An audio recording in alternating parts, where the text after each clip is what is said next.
Hello and welcome to the Michigan Bandwidth Bowl Grand Finals Day. I'm super excited to be here. I know everybody else is as well. I'm here with special guest Flake of Wrath. You want to introduce yourself, talk about yourself a little bit? Most of the people already here and already know you, but Sure. I'm Michael Stevens, aka Flake of Wrath. The chaos that is my life. You may notice me from news. I'm a weatherman, but yeah, at the same time, I'm also a gamer. So, yeah, Jono said, "Get over here. Let's do some casting." And I was like, "Dude, give me in some Rocket League. It's about maybe the only one I could probably cast. Maybe some Call of Duty too. But regardless, we're here. Grand Finals day. We got Trine. We got Grand Valley. It's going to be a heck of a Sunday, brother. Grand Finals all over the board. yes. But I couldn't be more pumped, dude. It's gonna be a good time. Yeah, I'm excited. All the teams played hard to get here. Everybody who made it, there's quite a bit of upsets in the brackets as well. We'd always do our best to seed those, and then some teams just kind of come out, surprise you, and play really well as a team. So we're going to take a look right Yesterday, now. Go I ahead. mean those games yesterday were crazy. I mean the one that comes to mind. I mean the one that was a big player in where we're at today, Trine and Kettering. I mean that was just a shootout, all the Yes. way down to the last second, and then Trine, both Trine and Kettering had to go down and work their way back out into the finals of the loser bracket, and Trine ended up coming away with that to face Grand Valley. So this is going to be super exciting. I mean, all the teams around yesterday, it was just phenomenal gameplay.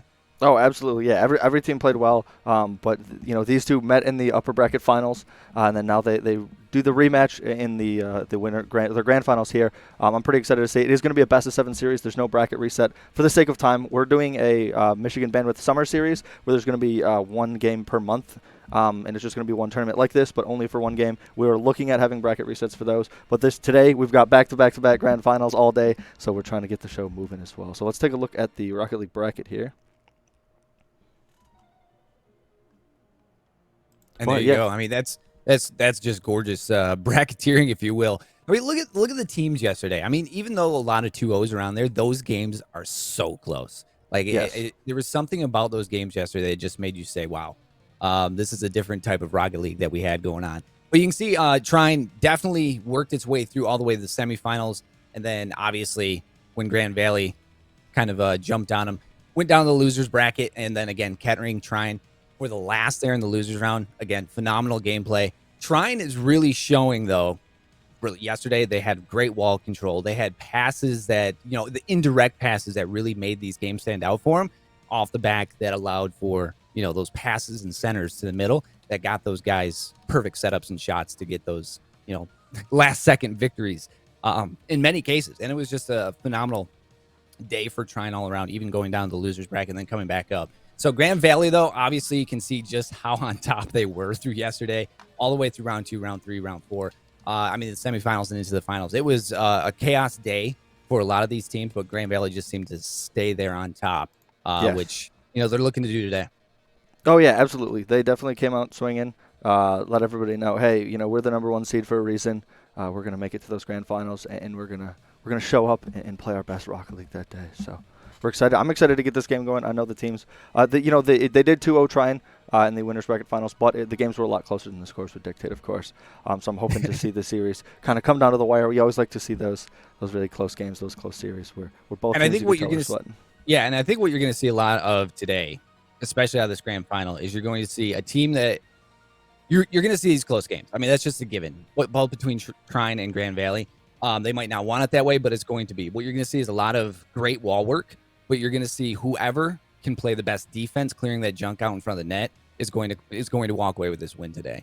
And what I saw Trine do yesterday is they do great wall work, but what I saw Grand Valley do very greatly is that defense switch over quickly into offense and run down the field and get what they need to do. So wall work, defense, you're going to see something.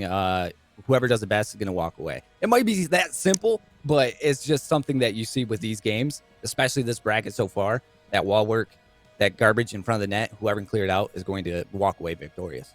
100%. Yeah, both teams are going to get a number of shots on goal, but it's just whoever can make sure that their defense is rotating fast enough to make all of the necessary saves and be in the right position. I don't want to see any double commits. I don't want to see a bumblebee and chasing the ball. But from both of these teams, we didn't see any yesterday, so I'm not expecting any today. Yeah, you definitely don't want to get called back. I mean, I think with both these teams, you're not going to see anybody overcommit. You're not going to see anybody leave, obviously that backfield wide open for someone to get off the wall and just walk away with it. They're they're both disciplined teams, and you're not going to see that, and that is very uncharacteristic of both Trine and Grand Valley.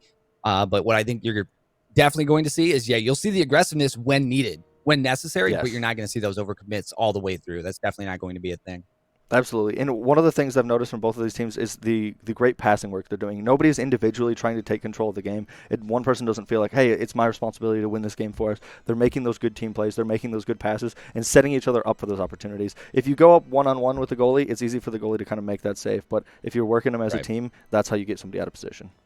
Yeah, and that's where I was talking about earlier with those indirect passes. A lot of people may say, well, that was a shot at net. That wasn't even close to net. No, that's an indirect pass off the back wall that someone's flying in from the left or right that can easily pop that by the goalie. Those indirect passes are going to be huge, especially those aerials into indirect passes or just the dump from a goalie or even right around midfield. If you get those midfield dumps that just look like that was way off net, that's an indirect pass that is going to result in somebody's center that is going to possibly end up as a goal. But those are probably going to play a huge factor as well. Coming out of the corner, somebody's going to have that that indirect shot right into that side net. So it could benefit both Grand Valley and Trine. Both of them did it very well yesterday, but you're going to see that play a big part too. Oh, absolutely, absolutely. And one thing I saw a lot of yesterday was bumps and demos and goals as well. So that's something that, once you start playing higher, everybody's making those correct rotations. A good way to, instead of expecting the opponent to error on themselves, go ahead and force an error, make something happen, make them kind of get out of position, make them wary. We saw yesterday people were repeatedly demoing the same person, so all of a sudden you see someone coming at you, you're getting a little bit more scared, you're worried about if they're going to hit you or not, and then next thing you know, they didn't end up getting the demo, but they got the person off the ball, and the person was too scared to go. So it's those mental games that you got to play with each other, that mental warfare as well.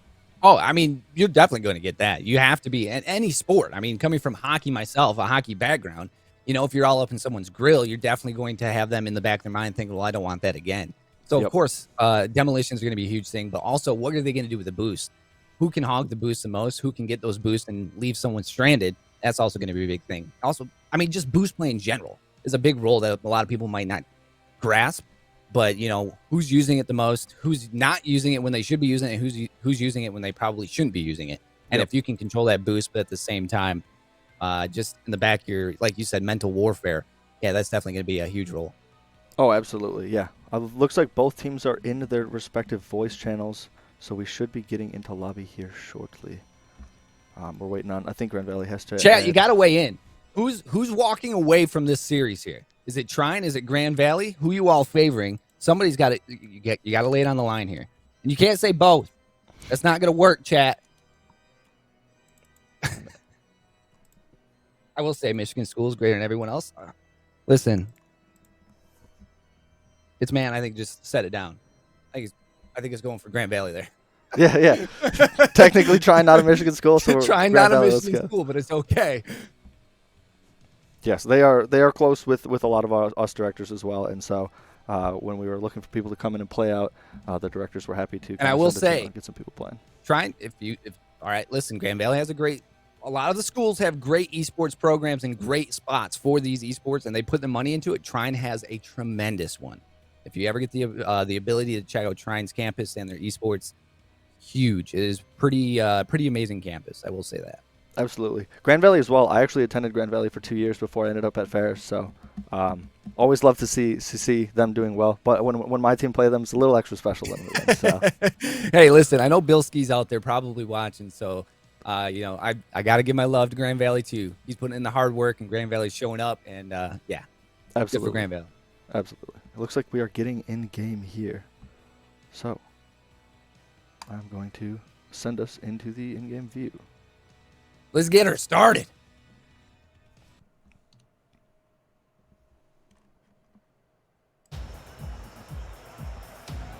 Nope, not 1-1. It is 0-0. Hold on, we'll get there. All right. I'm not sure who's going to be on what side yet, so we'll flip that as it looks like it's going to be the other way. Of course, make a prediction. Here we go.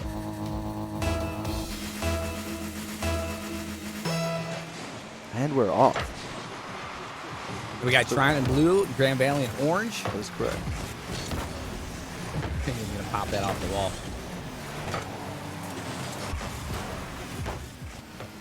Right now, it looks like we got the old midfield defensive battle going on here. kind of feeling everybody out here. Zap's going to ride that wall center. Already going for the nice set. Trying to retain possession of the ball. Not quite able to keep it here. Going off the wall, like you said earlier. Accidentally burns his teammate there. Yeah, that was definitely not what Zap was going for, as he kind of centered it forward Trine. You're going to see Grand Valley bounce back from this. Good aerial, good clear. Sets it up. Ooh, Penguin gets back in time. Good rotation there.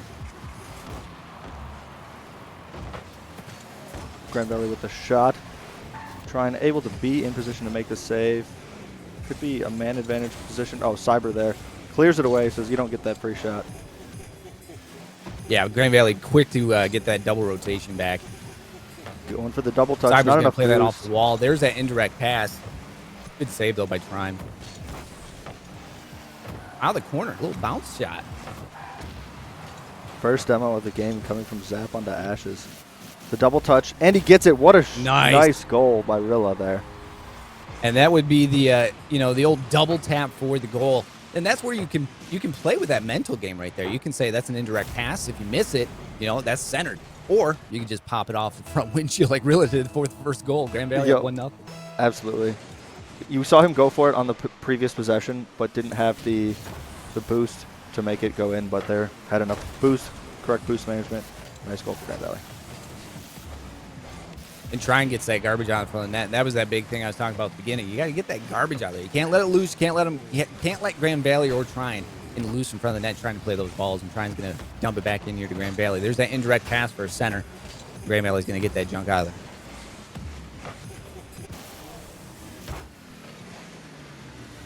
Going for the floater down mid, not quite able to get it in. Cyber with a nice shot. Oh, double touch wasn't quite there. Trine's defense able to clear it. And Trine's going to try to play it out of this corner here. Grand Valley's going to... Yeah, there they go. Grand Valley played very smart there. They actually blocked Trine from getting that ball out here. I believe it was... Yeah, right there. Perfect block, which allowed Rilla to just walk the ball in. Kind of overcommitted with 2 in the corner, and Trine just got blocked from playing that ball. Rilla just came in and took that goal. 2-0 Grand Valley. Yeah, Grand Valley really taking offensive control of the game so far. Almost all of the shots on net have been from them. There's a good save by Penguin. It looks like right now Trine's kind of... That was a good block. Trine's kind of getting small errors, just small mistakes in their zone, which is opening the door, and Grand Valley's just taking advantage of it right now. Absolutely. Nice error control from both teams, but Grand Valley's just a little bit cleaner with it as well. There's a good pass off the back wall. Rilla's going to clear back into the corner. Grand Valley dumps it back into Trine's zone, and it looks like they're just going to try to force this to the net. Yeah, trying to bounce it off that sidewall, getting a good bounce to go in front. Not able to find what they want. Ashes with a nice touch. No boost to finish up on that shot. Ooh, Cyber demolishing Ashes there when he came down. Looks like Grand Valley here struggling to get it out. Trine's trying to just force it in. Trine's playing that midfield battle. Nice shot Good from play Ando. by Ando. Good shot. Not quite. A little indirect pass. A little tip by Ashes. Not going. Oh! The post is your friend, folks. Grand Valley back into the Trine zone. A little force off the wall. Good save by Ando.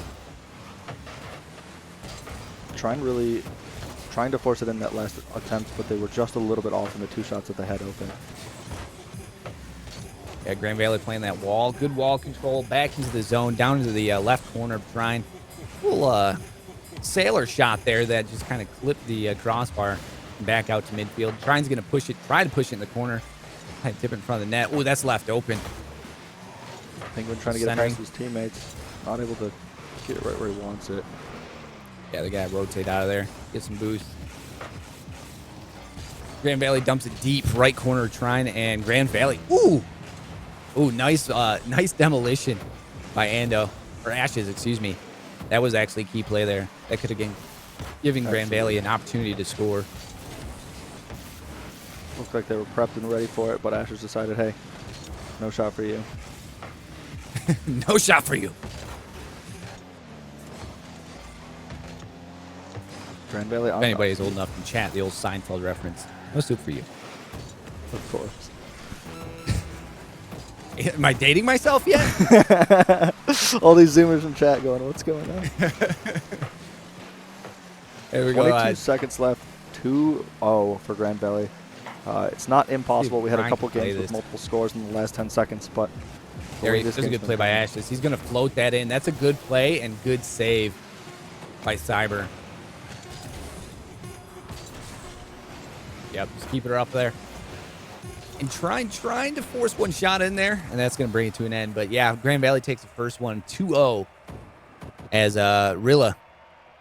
2 goals walking away, but that was a really good offensive stance by Grand Valley pretty much the entire game. Really never gave Trine the opportunity to set up shop and get those good shots on net. And Grand Valley just kind of stuck it to them when it came to forcing their hand with the offensive zone. Trine made 2 mistakes. Grand Valley capitalized on those 2 mistakes. Huge. Turns out 2-0 victory. Yep, and the shot difference, 12 shots for Grand Valley, 5 shots for Trine. Again, you know, whoever's going to get – oh, I joined the game. Oh, hold on. There we go. Okay. All right. Showing the game. Yeah, but those shots on, like, Grand Valley had offensive possession all game, and then that's, you know, continued shots after continued shots, and it ends up going their way. So going into match 2 here. Grand Valley's going to try to take possession and clear it out here. Trying to keep it in. Nice little left wheel bump, if you will. That's going to keep it in the zone. Grand Valley, though, going to dump it off the wall. Grand Valley, again, tacking quick. 2 shots just off net. Trine's going to get an opportunity here, and they're going to bury it. Penguin just outraced him to the ball. Looks like they overcommitted there midfield with Grand Valley trying to be aggressive again. Yep, just kind of overplayed it, and Penguin said, I'll walk it home. Yep. Trine said, hey, you know, we're shaking off game 1. We're going to come out here. This is a whole new game, and we're going to go up early. Getting that first goal is really big mentally in Rocket League. You can play safer. You can play from the lead. A 1-goal lead isn't a whole lot. You know, you're not going to sit back and park the bus and play defense, but you're definitely a little bit more comfortable going into these future rounds. Yeah, it definitely gives you that option of what you kind of want to do, how the play style you want to be. But at the same time, Trine definitely doesn't want to be sitting back and not aggressive here. They definitely want to continue to pound it home. You keep Grand Valley on their toes, and they're going to try it right here. See if they can kind of bounce off the back wall, that indirect pass. Grand Valley 3 back. Going to try to get rid of that garbage in front of the net. And that was a good dribble. Dribbling over. Oh, Rilla's still remaining in control. Not quite able to touch it once. Ashes again with the demo. Yeah, Ash is definitely being very aggressive with the demos. Even in game 1. Zap's going to try to clear it, but that turns into a shot, but good save by Cyber. Kind of pinched it off the post now. Grand Valley's going to try to take opportunity here. Just can't get the angle off the back wall. It was so close. They wanted that one. Trying on the offense here, but they weren't. Both teams weren't quite able to get it. There's a good center. Ooh! And just missed it. Ando could not bury that. He had a wide open net there. 50-50 win for Grand Valley there. Zap's trying to play that in the middle. And we got Ashes that is going to play that into the corner. Try to get it out. A good dump. Got the mega boost as well. Great movement there from Ashes. Oh, Rilla. Body checks the ball. That could have been bad for Grand Valley. Oh, no. Uh-oh. Okay. Overcommit through the net. There you go. I was going to say that would have almost turned bad for Penguin, but Ash is going to play it out right into Rilla. And Rilla and both Cyber looked like came out of the corners to double clear that. All I hear is Santa Claus as Rilla is flying around. Yep, those sleigh bells going crazy. Or Cyber, excuse me. We're going to continue to play this in the corner here for Trine, and Trine's going to clear it out. Penguin's going to try to carry this through midfield, but Zap's coming through as they rotate, dumps into the corner, and we're just stuck here in this corner in Trine zone. Both teams playing both aggressive here and trying to clear. And Rilla comes out of nowhere. Ashes tried to dump it again, but Cyber said, I got to get out of this corner. Dumps it in off the back wall, and Rilla just top left, where Mama hides the cookies. Could not, just top cheese. Could not, when you come down out of the air like that and put it top left, it is very difficult to stop a shot that is going top left out from the top down. It's just so much harder than if you're aiming at the bottom of the ground. So that was a good notice by Rilla and good shot. Absolutely. Trine just wasn't able to clear the ball effectively. They had a couple of clears that got stuffed by Grand Valley. And Grand Valley kept up the offensive pressure. Trine buckled on the rotations, and Grand Valley hit the easy shot there. Yeah, 100% agree. It was well done on Grand Valley's part to not let Trine walk away with that, because Trine was trying. And there's number 2, Cyber. 2-1 Grand Valley now is Cyber. Again, same thing. Trine's playing with the ball in their zone, and Grand Valley's just taking advantage of it. They're saying, hey, we will take that shot. Or if it's on the wall, we'll take it off the back wall. It just seems like Trine's struggling right now to get through the midfield off the walls. And right now, Grand Valley's just taking advantage of it. Absolutely. Cyber, you saw him come out of goal. He was rotated back, ready for defense, and saw his opportunity. Pushed all the way up from the goal to get their own shot on net there. Trine's going to be a little more aggressive here. They're going to try to force this in. If Grand Valley, again, off the walls, forcing it towards the net, see if Trine can respond with wall play out of the corner. And Rilla, again, they're coming out of the corners, walking out of the corners. As Trine just can't get away from these corners, and Grand Valley's just answering. Rilla, again, nice little bump in the right post in the net. 3-1 Grand Valley here in match 2. Oh, absolutely. Grand Valley, noticed they were down 1-0 and said, hey, wait a minute, we're not comfortable playing from behind. We want to play from ahead. Put 3 in quick succession.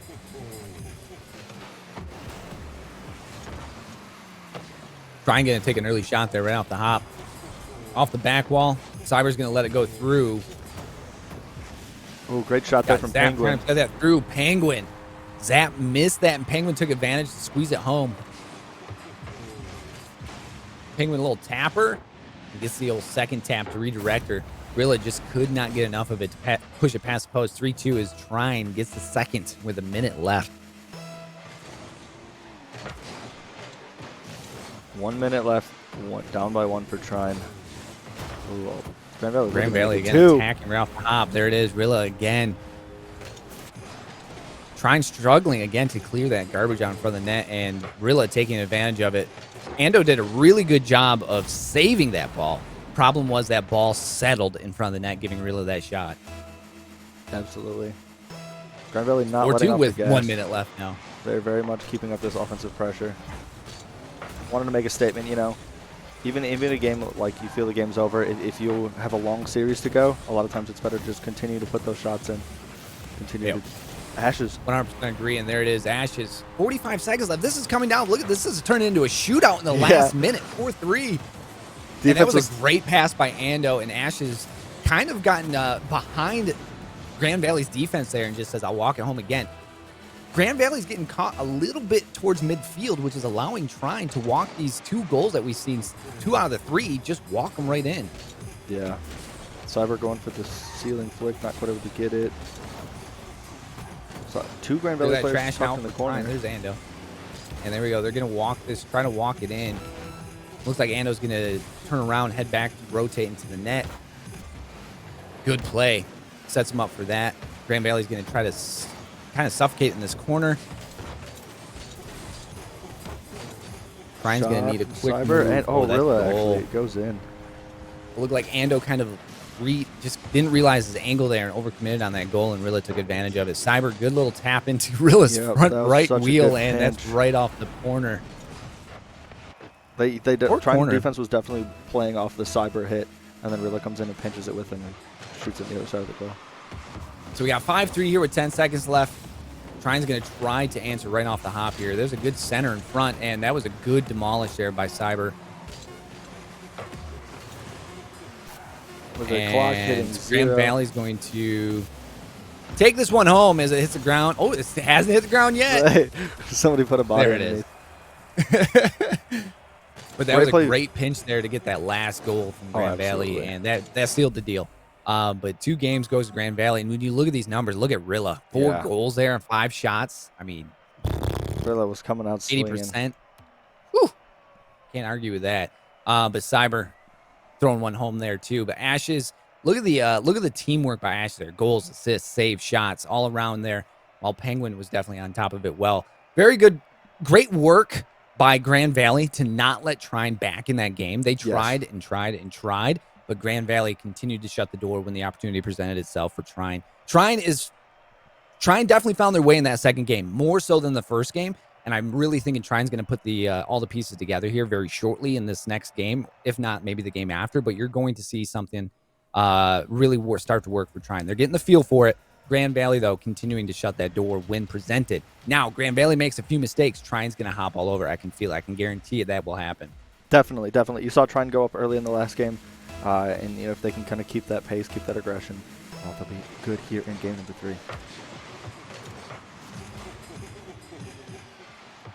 Right off the midfield, Cyber is going to pump that into the Trine zone. And again, we got Zap kind of pinching off the back wall and Trine. There you go. That is exactly what you got to do. You got to get that front out, that garbage in front of the net, out into the zone and back into midfield.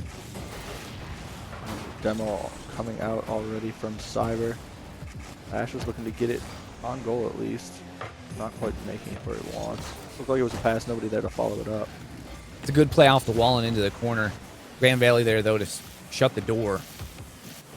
And they're going to try to walk this one in. Nice dribble. Ash is good play, good save. That leads to a Trine offensive possession. Ash is good play, kind of dropping it in there, and that's going to set up. Oh, a nice shot, a good save by Cyber. Yeah, Trine had a good offense there, but Grand Valley had even better defense. Oh, and with good that, play. The follow-up from Penguin. That's the kind of setup that you want. Yeah, exactly what you want there. Ash is coming in, popping it off the back wall. And it was initially saved by Zap, but again, that ball settled rather than bouncing out. Yep. And that allowed for that stuff home 1-0 Trine here in the third match.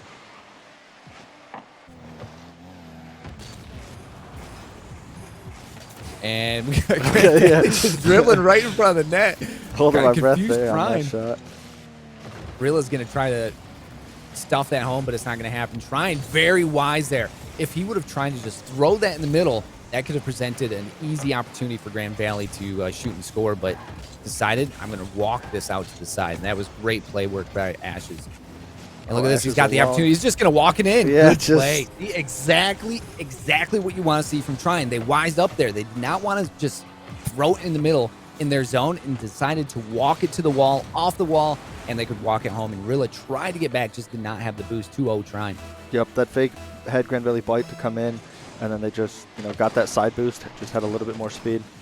Rilla tried to get that save, but just didn't quite have the angle. That was great work on Ash's part and Trine's part. And Cyber comes out and says, off the wall, I'm going to stuff that far right corner. Yep. Good save by Penguin initially, but Cyber, whew, good play. Very good shot. Right where Trine wasn't. And that's what you're trying to do, right? Where they aren't. Absolutely. 2-1. Coming down to another shootout here. We got 3 minutes left. 3.5 minutes, and this is already a shootout. Oh, Penguin, is he just going to walk this in? No, not again. Grand Valley was able Dumped to into the left corner here of Grand Valley zone, and they're going to play it a cross map off the wall and see if they can kind of get it past midfield. They kind of stifled it there. Cyber didn't mean to stifle it, but he put it into the corner again. Ashes is going to try to demolish off the top, but Zap dumps into the corner. Yeah, and Grand Valley again trying to walk into Trine zone. Oh, two misses by Trine, but Penguin decides, I'll get it. Don't worry, boys. Is he going to be able to get this? Not quite. Cyber going for these demos. Trying to get in Trine's head a little bit. And this is somewhere where Cyber really shines bright right now. Off those sidewalls, he can bounce it off towards the net, giving Grand Valley those great opportunities, but Trine out of the zone, back into the Grand Valley zone where Cyber is going to dump into the other corner. Kind of relief that pressure, if you will. When you relieve that pressure like that, it gives you a little more time to figure out what you're going to do with that ball coming into the zone. Ando, though, great shot. Oh, good shot. Yeah, Trine just on defense there, playing good defense, and then all it takes is one good clear that's on goal. A lot of times, too, just send those clears at net. If they're not back, they're not back, and if they are, then cool, you cleared the ball. So that was a great recognition by Ando. Ashes kind of got a little handcuffed as it went backwards to Ando, who was there and perfectly set up for that long shot, and it worked out 3-1 Trine. Trine showing that they're not out of the series yet. They really wanted to come back and say, hey, we can still have an opportunity to win this. We want to play our best Rocket League here today.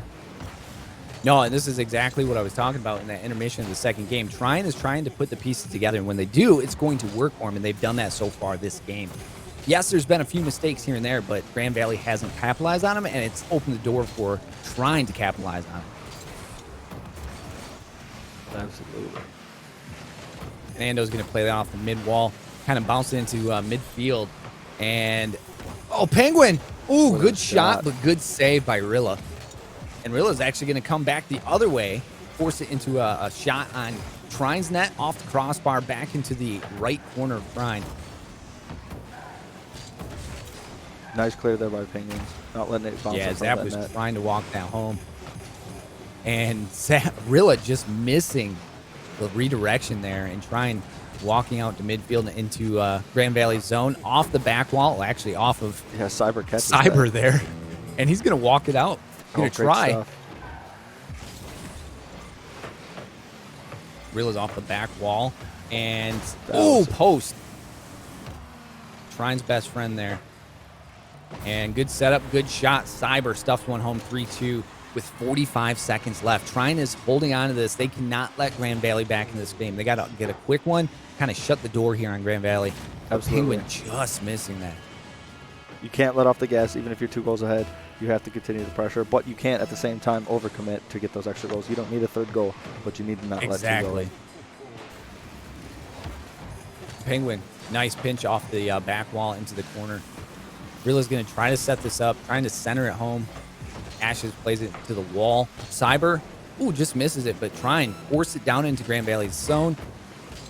See if they can capitalize on this. Grand Valley, though, is going to walk out. Rilla on the wall, centers it. Ooh, just a little bit redirected the wrong direction by Cyber. Zap over his head. Ando might have an Ando with opportunity. There's a nice good center. pass. Ooh.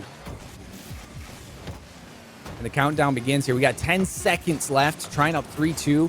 Right now, Grand Valley's in Trine zone, trying to tie this game up. 5 seconds left. Zap's trying to, just center it in, but Ashes is going to get rid of it, and this one's going to go to Trine. As soon as that ball gets down, there it is. Okay. Trying it does And get their first game win of the They series. put it together. Grand Valley tried to open the door, when given the opportunity, but Trine, Ashes coming in with 1 goal, 2 assists, 3 saves, 2 shots all around. Just showing that they kind of put the pieces together there for game 3. And right now, Grand Valley up 2-1, but Grand Valley just could not force into that doorway. They just could not do it as try and put the pieces together, making less mental errors and taking home that game. But all 3 of Trine's members there on top of it for that game, and that's what it's going to take here for game 4. Absolutely. Trine definitely came out and made a statement. Hey, we dropped the first 2 games, but it doesn't mean that we're going to just drop all of them in a row. So we're going to come out, we're going to take one. We're going to make sure that Grand Valley knows that we can win these. And what Trine did good in that 3rd game, much better than the first 2 games, was getting out of the middle of the zone. And right there, Cyber just walked in out of the zone and gives them a first goal of game 4 here. That was quick. Yeah. If a 5-second goal making isn't a quick statement work. in Rocket League, I don't know what is. Yeah, now Trine's got to answer. Trine's got to do some work here right off the hop. But, we got 4 minutes and 55 seconds left, so it's not needed necessarily. Just set yourself in. Maybe, get some demos, do some wall work, but also don't forget what you did game 3. Absolutely. There's a good stuff on the zone. There we go. Getting it to the sidewall, doing some work. Ando's going to walk this one in, try to, but Rilla's going to dump it back into Trine zone. Great pass. Nobody's there. That's one that you can't be ready for, because if you're ready for that, you're overcommitted if they do clear it hard. And that's a tricky play, too. Sometimes you get too much mustard on those pinches, and it just sails to the other side. Yep. Something Rilla did really well there. Cyber's going to try to walk this home. Rilla's going to come in, though, give it a little bump. And Ashes with a good save. You could definitely tell that was played Trine. well in comms, because Cyber was going for that shot and then decided to back off when Rilla called that he had a better angle. Yeah. And that's definitely something that's huge in comms when you're in air like that. And you got 2 guys in aerials. You do not want to get caught, but one definitely had a better angle. And you saw Rilla come in, but you also saw Cyber back off. Yep. Cyber's going to play this up top, and he's just going to walk this to the other zone through the air. Ash is there for the stop, though. Ando's going to try to come in, and Rilla's going to blow up Ando. They got a kind of a quick 2-on-3, 3-on-2 here, but Ando's back now, and he's going to come in. Penguin's going to try to bury that, but it's a nice little stuff by Grand Valley to keep it in Trine zone. Absolutely. Grand Valley back on offense now. They started to pressure, turn the heat up on the demos last game, and they're looking to do so this game as well. Ando's going to play it to the corner here. Cyber's going to kind of put it back into the corner, trying to get it forced to the net. But it looks like Trine's going to... Ooh! And that's a play by Zap there. It looks like Trine just kind of got caught deep, could not get the punch on the ball that they wanted. Yeah. And Zap just flies in, gives a little tapper. Penguin just missing that save. And Grand Valley buries that in the right post for 2-0 lead here with 3 minutes left. Yeah, 3 minutes is a lot of time in Rocket League, that's for sure. This is still anybody's Oh, game. it is a lot of time. 15 seconds can be a long time, too. Yes. I just know from casual matches. No comp matches for me, but those casual matches, they get crazy, but this is a little bit different. Gotcha. I peaked Champ 1. That's my highest. So. I cheeked Plat. What was I peaked at Plat 2? I nothing fancy here, chat. Ooh, Penguin with a nice backboard pass. Nobody there to follow it up. Probably wasn't as hard as he would have liked. Gorilla come flying in, gets caught deep. If Trine not back there to get this ball, is just kind of sitting free. Grand Valley's going to try to, Cyber's going to try to keep this in the corner. And they're just kind of rotating through the zone right now. Good play. Wow, that was all Grand Valley there as they rotated from one corner across map. Cyber is going to push this in the corner off to himself and just little tap home. That was great rotation by Grand Valley. They were never deep. They went from corner to midfield to corner and just buried that centering pass. Cyber to himself. 3-0. That was such Grand a Valley. good pass to himself. Knew exactly where he wanted it to go and then caught right up with it and dunked it right in.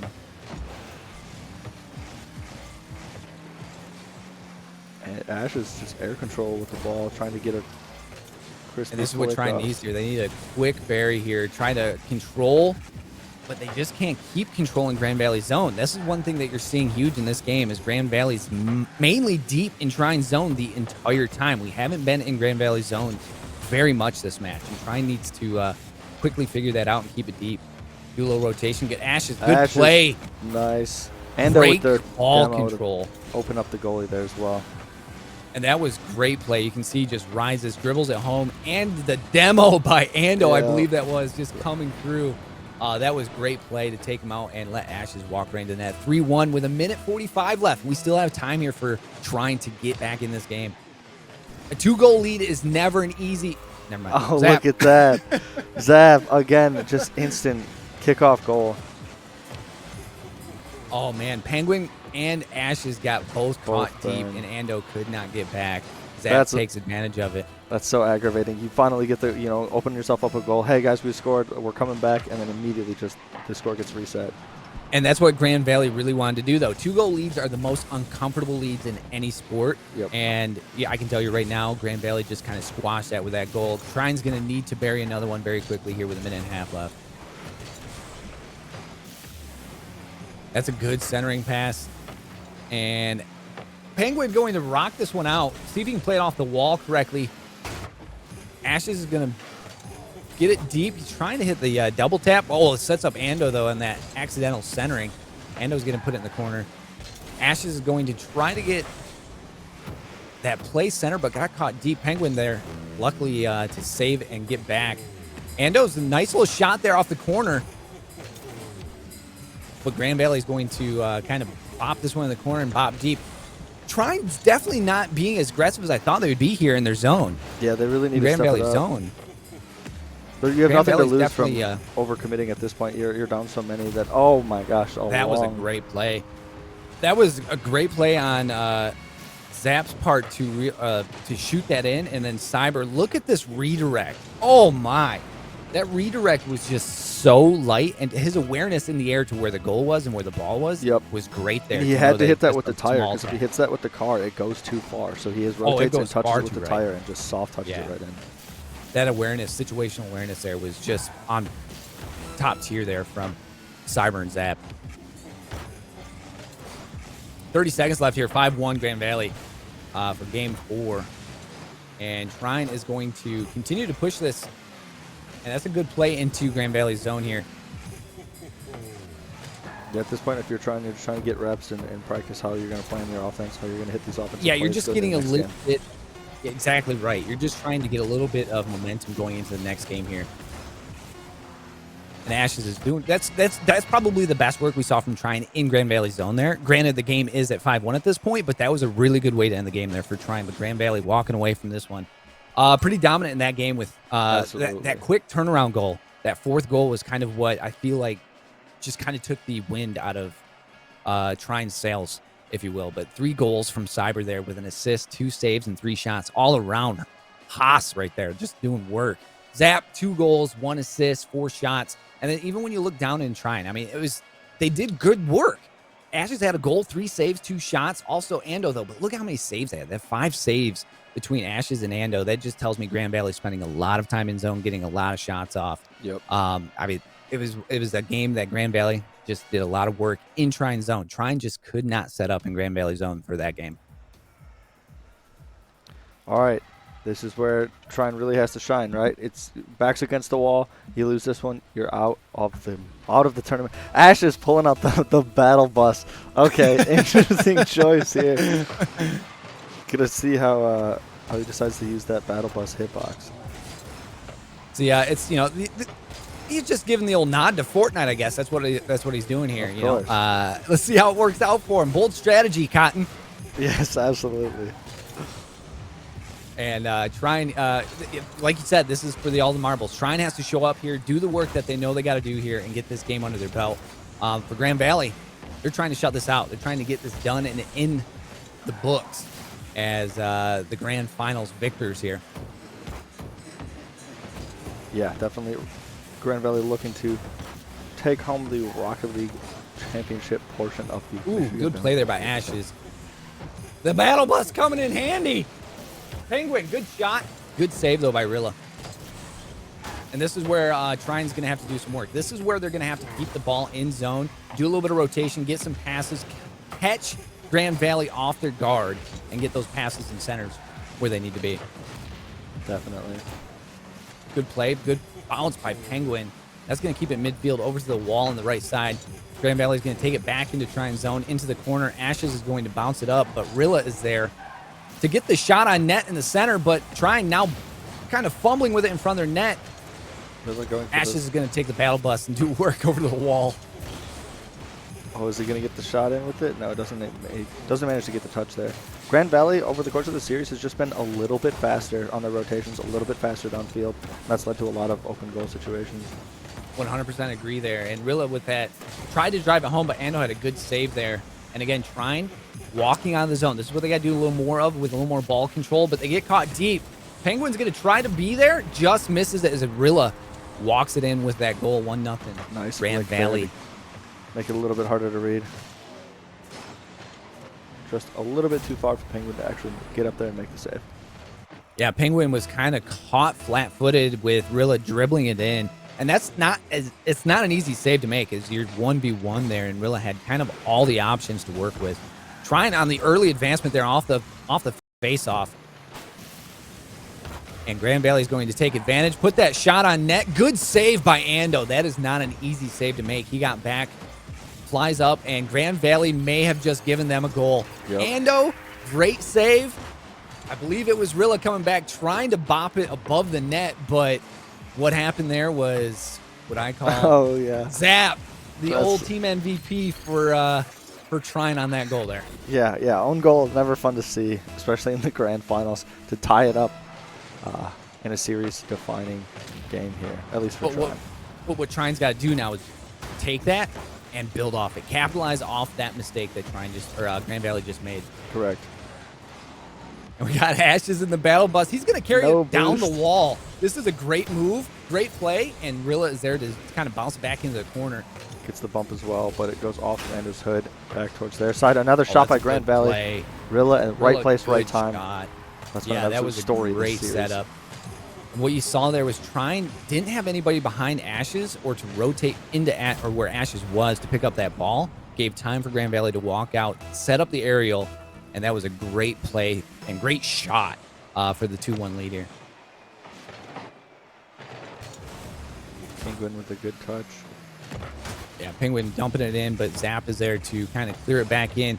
Ash is kind of off the wall, but you can see there Ando, great awareness to say that's centered. I got to bounce it back into midfield. Cyber's going to try to carry this in and pinches it off the back wall. That was good play there by trying to get back. Ando's going to race down, see if he can get a piece of this and put it towards the net. Just misses it, and Rilla's going to dump it back into try and zone to Cyber, who is busting down the right side, and that was a good play. That's just a traditional hockey play. You're coming out of the zone, and I hate to say it's a traditional hockey play, but he's busting down the zone, and there's a wide open winger. You get him the ball, and he just takes advantage of it and zap even on the left side. That was 3 lanes, and you had a choice of which lane you wanted to go to, and Cyber took advantage of it 3-1. Both teams pulling the fake. Interesting.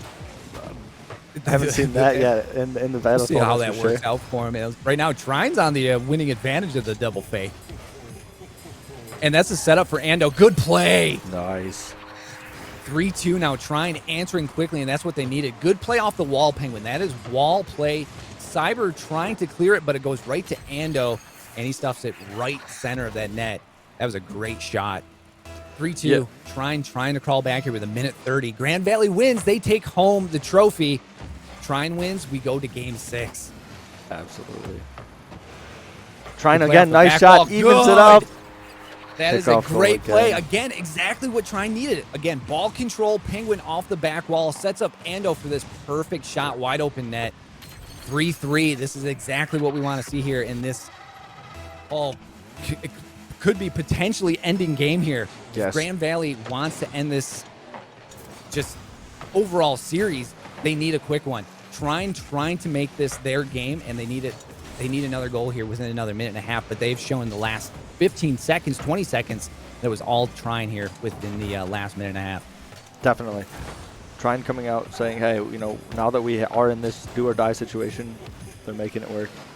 And good off the back wall, and Ash is just not in the right set there to get that. Oh, and good demolish there by Cyber. That's going to allow Grand Valley to get in the zone, but Ash is back. Good dump. Let's see if Rilla can take advantage of it off the back wall. He's going to try to double touch this. Ando kind of caught flat-footed, but he's in the right spot. That's a good save. Didn't get enough heat on it there. Ashes with the battle carry pause. This one down. Penguin off the back wall. Zap's going to ride this one into the zone. Good block there by Ashes as he took Rilla out. Ando kind of carrying it. That's a center. Ashes is not there, though. 30 seconds left. As Cyber's going to try to bounce this one home, and that's over the car. He has the opportunity. Oh, not quite in. Off the crossbar. Zilla too high as well. Too hard. Ashes is going to play this to the center, and that's a good play by Ando. Grand Valley back, though. Cyber is going to force it into the zone. Ashes is going to bop it, kind of stuff it back in. That's a shot off the back wall. Ando with a nice save. Ando, good save. 4 seconds left. Did we get a 0-second goal Grand Valley's going to try to keep this up in the air. Oh! And Trine's going to try to force this in the air and home without an overtime. Okay, overtime. Here we go. Do or die situation. Trine, this is it. If you let one in here, time to go home. Trine trying to force a Game 6. Grand Valley trying to end this series. And Grand Valley is going to pump this into Trine's zone. Trine is going to try to force this out. Zap is looking for that center. There it is out of the corner. Rilla puts it in. Rilla takes advantage. 20 seconds into overtime. That does it. Grand Valley walks as the Michigan Bandwidth Bowl Rocket League champs. 4-3. Great performance by Rilla there. Quickly off the bat, Grand Valley just walks in, sets it up, and they take it home. Trine, though, clawing their way back. That was a tremendous performance by Trine to take it to overtime. Wow, what a series finale there. Trine, I thought we were going to Game 6. That was a tremendous effort on their part. Oh, man. What a way to end it there. That was such a good game. Such a good series as well. Grand Valley just a little bit faster on those rotations and a little bit more clean shots. But Trine definitely played well. They did take a game as well, and they took it to overtime in Game 5. So great play from both teams. But both teams. I mean, what you saw from Trine there in the last there was two parts, I mean, especially in the game that they won, but they're in the last to take it to overtime. Trine was in control of those games. And what you could see was Trine in full force, setting each other up, walking. But what Grand Valley did just a little bit better throughout those games was the passing, the rotation, the setups was just catching Trine flat-footed, and they were stuffing those goals home. It was The aerials were both there, and both teams were doing a little bit. I think I would give Grand Valley just a little bit more on the touches, on the feel, situational awareness when they were in the air. Just set them up a little bit better than Trine in some of those games. But it looks like Grand Valley taking home that trophy. Trine, you definitely tried. And I mean, your awareness in situations when you had the ability to walk was second to none. But Absolutely. Grand Valley just absolutely walking in some of those games, just having the opportunity, capitalizing on some errors, and also clearing out the zone and zone dominance in some of those games, just set them aside from trying just a little bit more. I wish there was a time of possession stat we could check because I guarantee Grand Valley had a large lead in that time of possession. They were controlling the ball. They were in Trine zone for so much of it that any one mistake when you're just getting shot after shot after shot, your defense slips one time and that's a goal. Yeah, time of possession was huge in a lot of those games. And we saw where Trine was, in that time of possession, that last game and then the game that they won, it was definitely in Trine's favor. And they found the way to walk off those walls through the corner and have that rotation in zone. Now, where Grand Valley was really having the time of possession in most of those games was the rotation in zone, the ability to rotate while out of the aerials out of the corner and into zone. Something that Trine just could not kind of get on top of. But when Trine was on top of it, you saw the possession change hands, and that is where Trine was definitely starting to claw their way back. Grand Valley, though, definitely stifling when it came to time possession, and that is what kind of kept them in and winning these 4 games. Yeah, absolutely. Great play from both teams. So up next in the Michigan Bandwidth Bowl Grand Finals day, we're going to have some League of Legends, so make sure to stay tuned for that. Thanks for coming out, Michael, Mr. Flake of Wrath. We always appreciate the support that you do for the Michigan esports scene, and we're super glad to have you out here today. No, of course. Thank you for having me. Appreciate it. GG's to Trine and Grand Valley. I know both teams happy to be here, and Trine, I can definitely say you're on your way up. Grand Valley, though, congratulations. Glad to see Grand Valley on top there. And thank you for having me. Appreciate it. Have a great day, Michigan Bandwidth Bowl. Take care.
Hello, welcome back, everyone.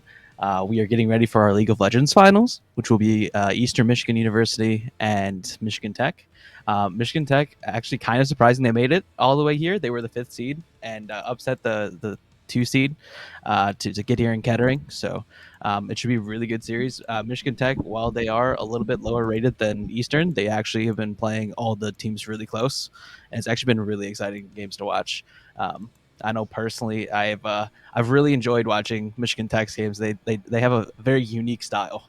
A lot of their players will swap roles and positions through various games. I know their mid swapped to support, their support swapped to mid, their top switched to jungle, and they even had their AD carry play jungle one game.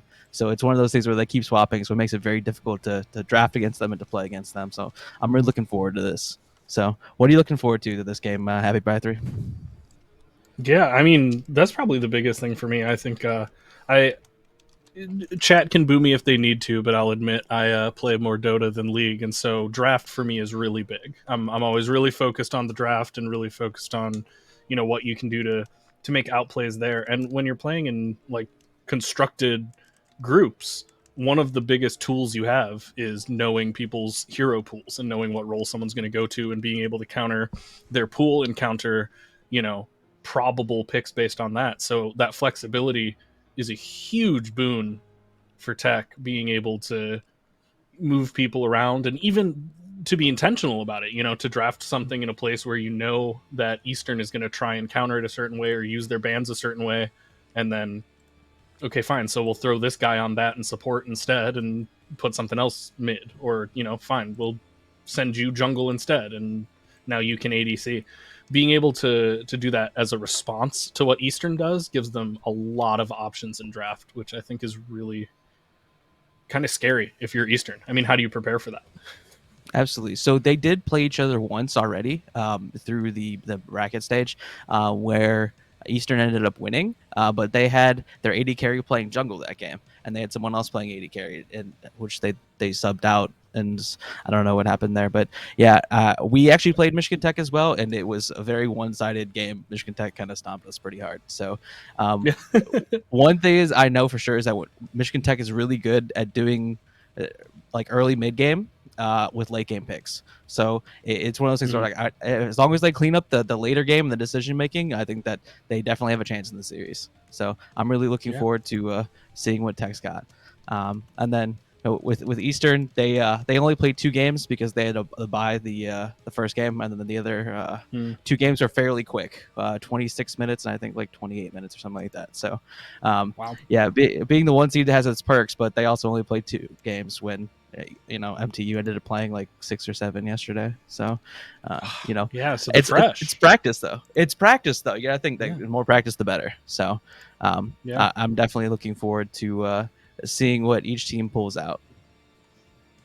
Absolutely. And don't know how much longer we have on the lobby here. I assume we're getting into draft pretty soon here, but They're putting the lobby together. I'm heading over to the bracket. All right, perfect. So we're going to go over to the bracket now to see each team's path to the finals. As I already said earlier, Michigan Tech was after they lost to Eastern, and now they're facing each other again in the finals. So this is a rematch of the round 2, and I'm really looking forward to it because I mean the Michigan Tech team was able to kind of bounce back against the Kettering game 1. They lost game 1 and then ended up winning game 2 and 3. So I'm really looking forward to a good best of 3 here in Eastern and Michigan Tech. Yeah. So I think that the major picks here, personally, will be the Twitch and Kog'Maw for Michigan Tech's AD carry. He seems extremely comfortable on those 2 picks. And then it'll be interesting to see who is playing jungle and who is playing top and mid and everything else. It's one of those things where we won't actually know what's going on until we actually load into the draft. So yeah, we're not going to be 100% sure until we're in game. Yeah, it's always fun to make predictions and stuff, but it doesn't even matter if you don't know who's playing where. So all of that could be completely irrelevant if their AD carry is playing jungle or that. So yeah, no, it should be interesting. All I want is good games, good 31, 32-minute games with maybe a quick little throw back and forth, and we'll see. So you always want to go to game 3. Yes and no. I mean, the games between Tech and Kettering yesterday. Both ended up going to like 36, 37 minutes. And that made for a very long series. It was very entertaining. There's back and forth a lot, but it was just like the games are going so long. And yeah, no, it's one of those things where And then it was game 3. Yeah. yeah. Well, game 3 was a little bit quicker at least. So that was Michigan Tech out of league, and they were pretty good at closing out. So Back in my day, not to date myself, but at least 36 minutes is a long game now. Absolutely. I think back to 2012 when I started playing League and through like season 1 and season 2 when you could get a best of 3 where all 3 games were 50, 60 minutes. It was exhausting. Yes. I know season 5 when I started playing, that was kind of the average, was around 45 minutes to 50 minutes. And I'm very thankful we don't have those games anymore. But when you get used to the 25-minute games over and over again, you kind of expect it at that point. So especially with how snowball it is this year, they've actually put in a lot of mechanics with objective bounties and stuff for teams that are behind to catch up. But most of the time when you're snowballing that hard, it's very difficult to catch up even with that extra gold. Yeah. So well, I think it's important too to like having a reliable timeline helps you with decision making. Like if you know that certain things are going to kick in at certain times and there's mechanics in the game that are designed to make things end sooner, like you play around that. Absolutely. So yes, definitely changes the way you approach objectives. Yes, with Rift Herald being added, it actually definitely speeds up with crashing towers and destroying towers earlier in the game. So that's definitely a very nice change that they made. The laning phase is no longer 17 minutes every game. So with Rift Herald, the first tower usually goes down around like 11, 12 minutes, and then after that, the game kind of just snowballs from there. Yeah. And you can only click on creeps for so long. Absolutely. I want to fight. I want something to fight over, and that's something that Riot's been super good about is putting in objectives in the game to fight over.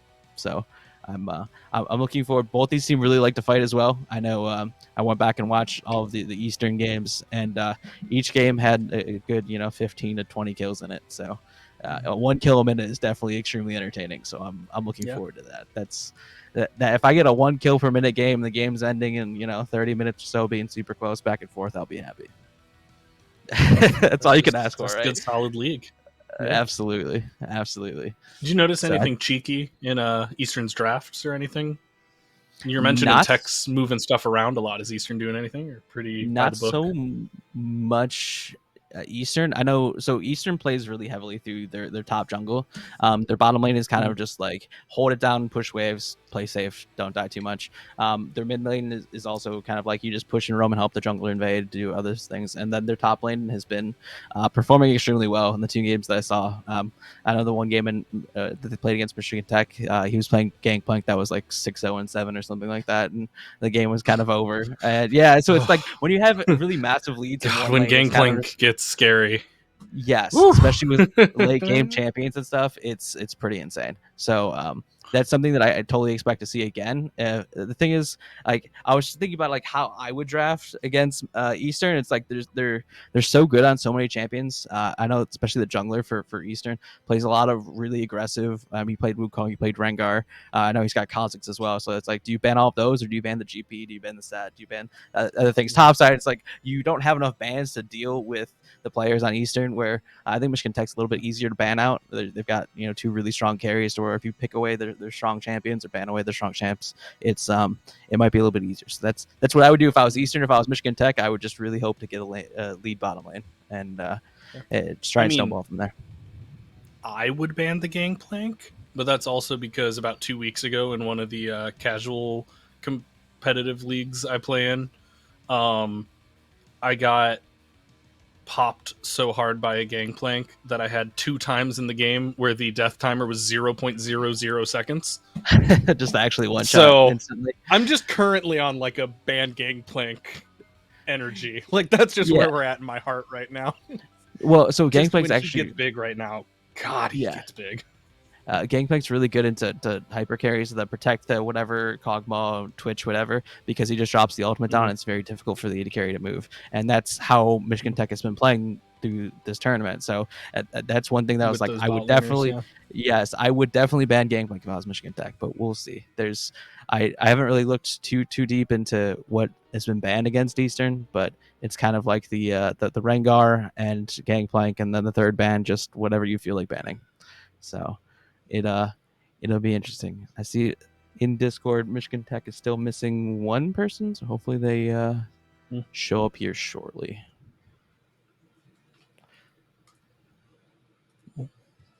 In the meantime, where'd you play? What did you play? What role do you play? So I've won a competitive game of League for the university in every role this year.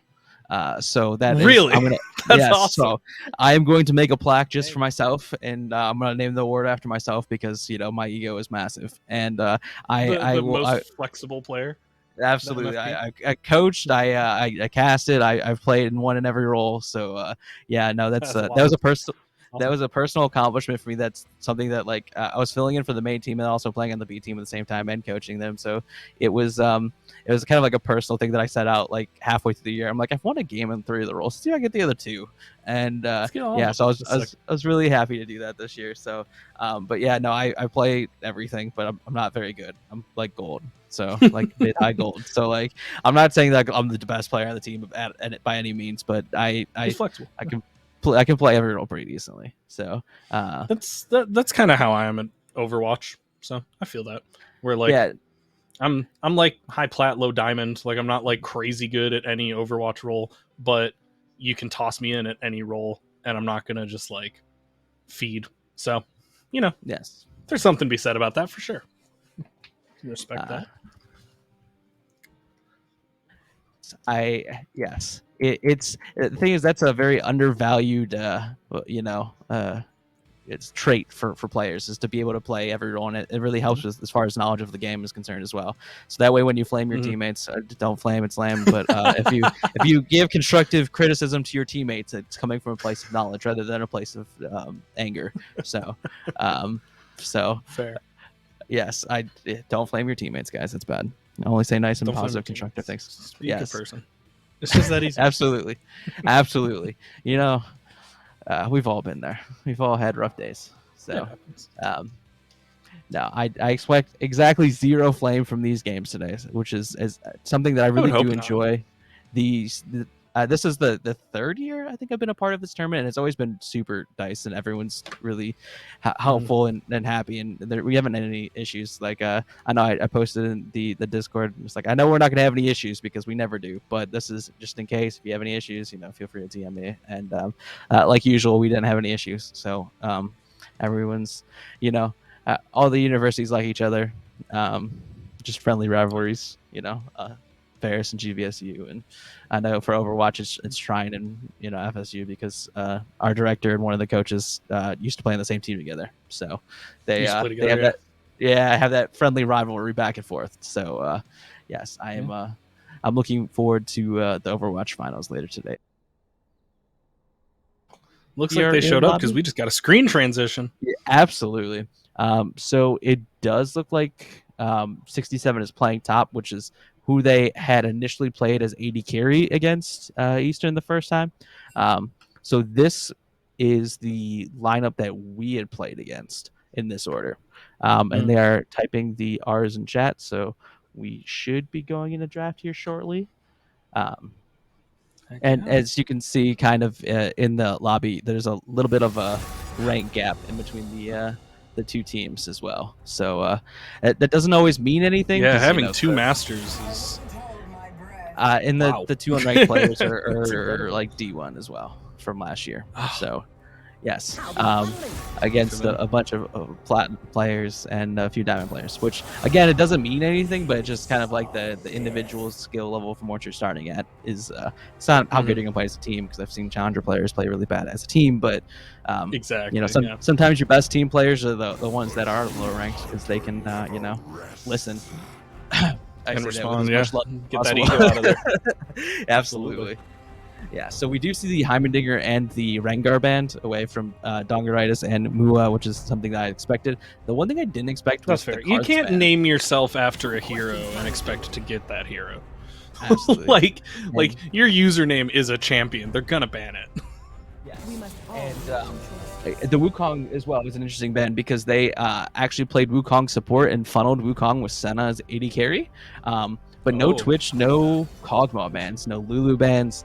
I'm really interested to see what happens here. Rek'Sai's super I aggressive wonder pick if as we'll well. see just the bot lane picked out right here. Right? Just grab They- like Twitch Lulu and That's what I'm expecting. set 'Cause that's what they yourself did for us. By far, they have to pick the Twitch before the end of that third pick, which they're going to pick right There's here. Twitch.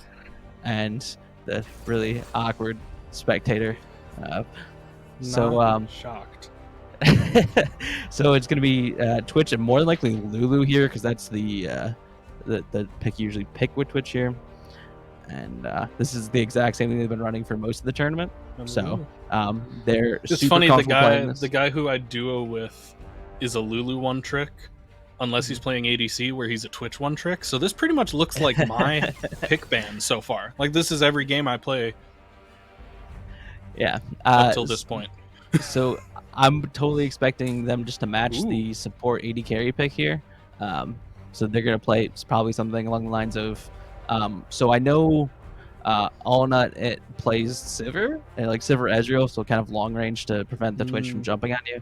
So I'm sort of expecting the Sivir here actually, but we will see. Sivir's not a bad pick into Twitch at all. Okay, Ash. So that's Maybe Ash the only mid? thing. Because Mua was No. flashing So- mid champs. It'll be Ash AD carry, but Twitch is gonna go cleanse because you don't need to go heal when you have Lulu.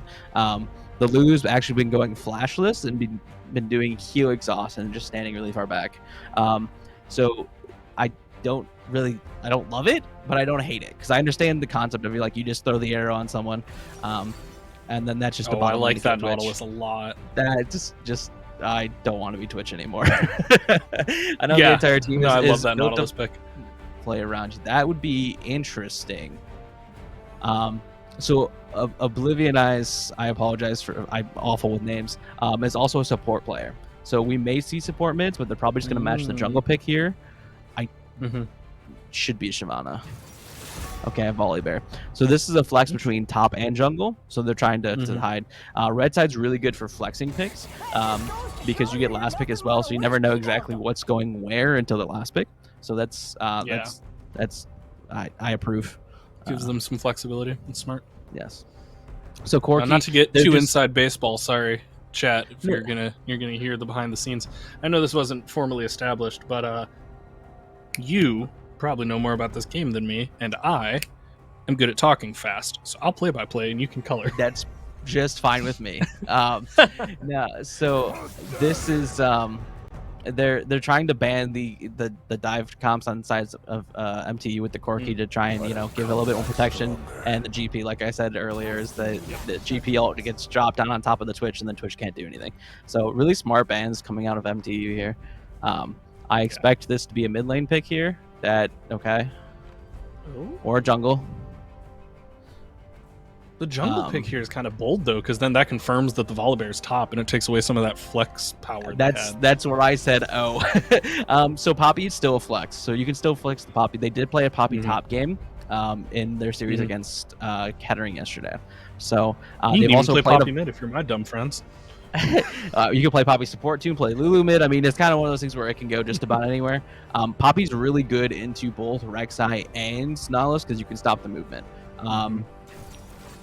That is a really safe pick. So being blind, Veigar's Like, actually hey guys, we incredibly don't have strong right AP now. yet. Well, it scales. It gives the scaling option to the side of Eastern as well because they don't have any scaling picks right now. The Ashe doesn't necessarily scale very well. Veigar scales insane. So this will be the top pick. I'm not expecting any of these champs. What are you gonna flip to? Okay, it is the Akali. Not gonna flip to Okay. anything. Well, So they're kind of throwing down the gauntlet. At this point, you put the Poppy top into Akali and say you can never kill me. and put Yeah. the Volibear jungle. So this will just be a mid lane pick. So I actually played against the cast in here. It's Oh. not fun. It's so he goes D shield and fleet footwork and is just never in a threat to die in lane. I'm still not so used to the new Cassidon art, so it took my brain a second. yeah, we're all thinking he's gonna end up in the TV series. I'm actually drawing a blank right now, and production's gonna yell at me right now. Production is Of not course, now yelling I at me. can't think of it either. Now that you Arcane, there we go, I got it. That Arcane, was thank definitely you. not production. And yeah, no, so he's probably gonna end up in Arcane at some point. So yeah, I mean, this is the typical MTU comp for me personally because they're all just really late game scaling.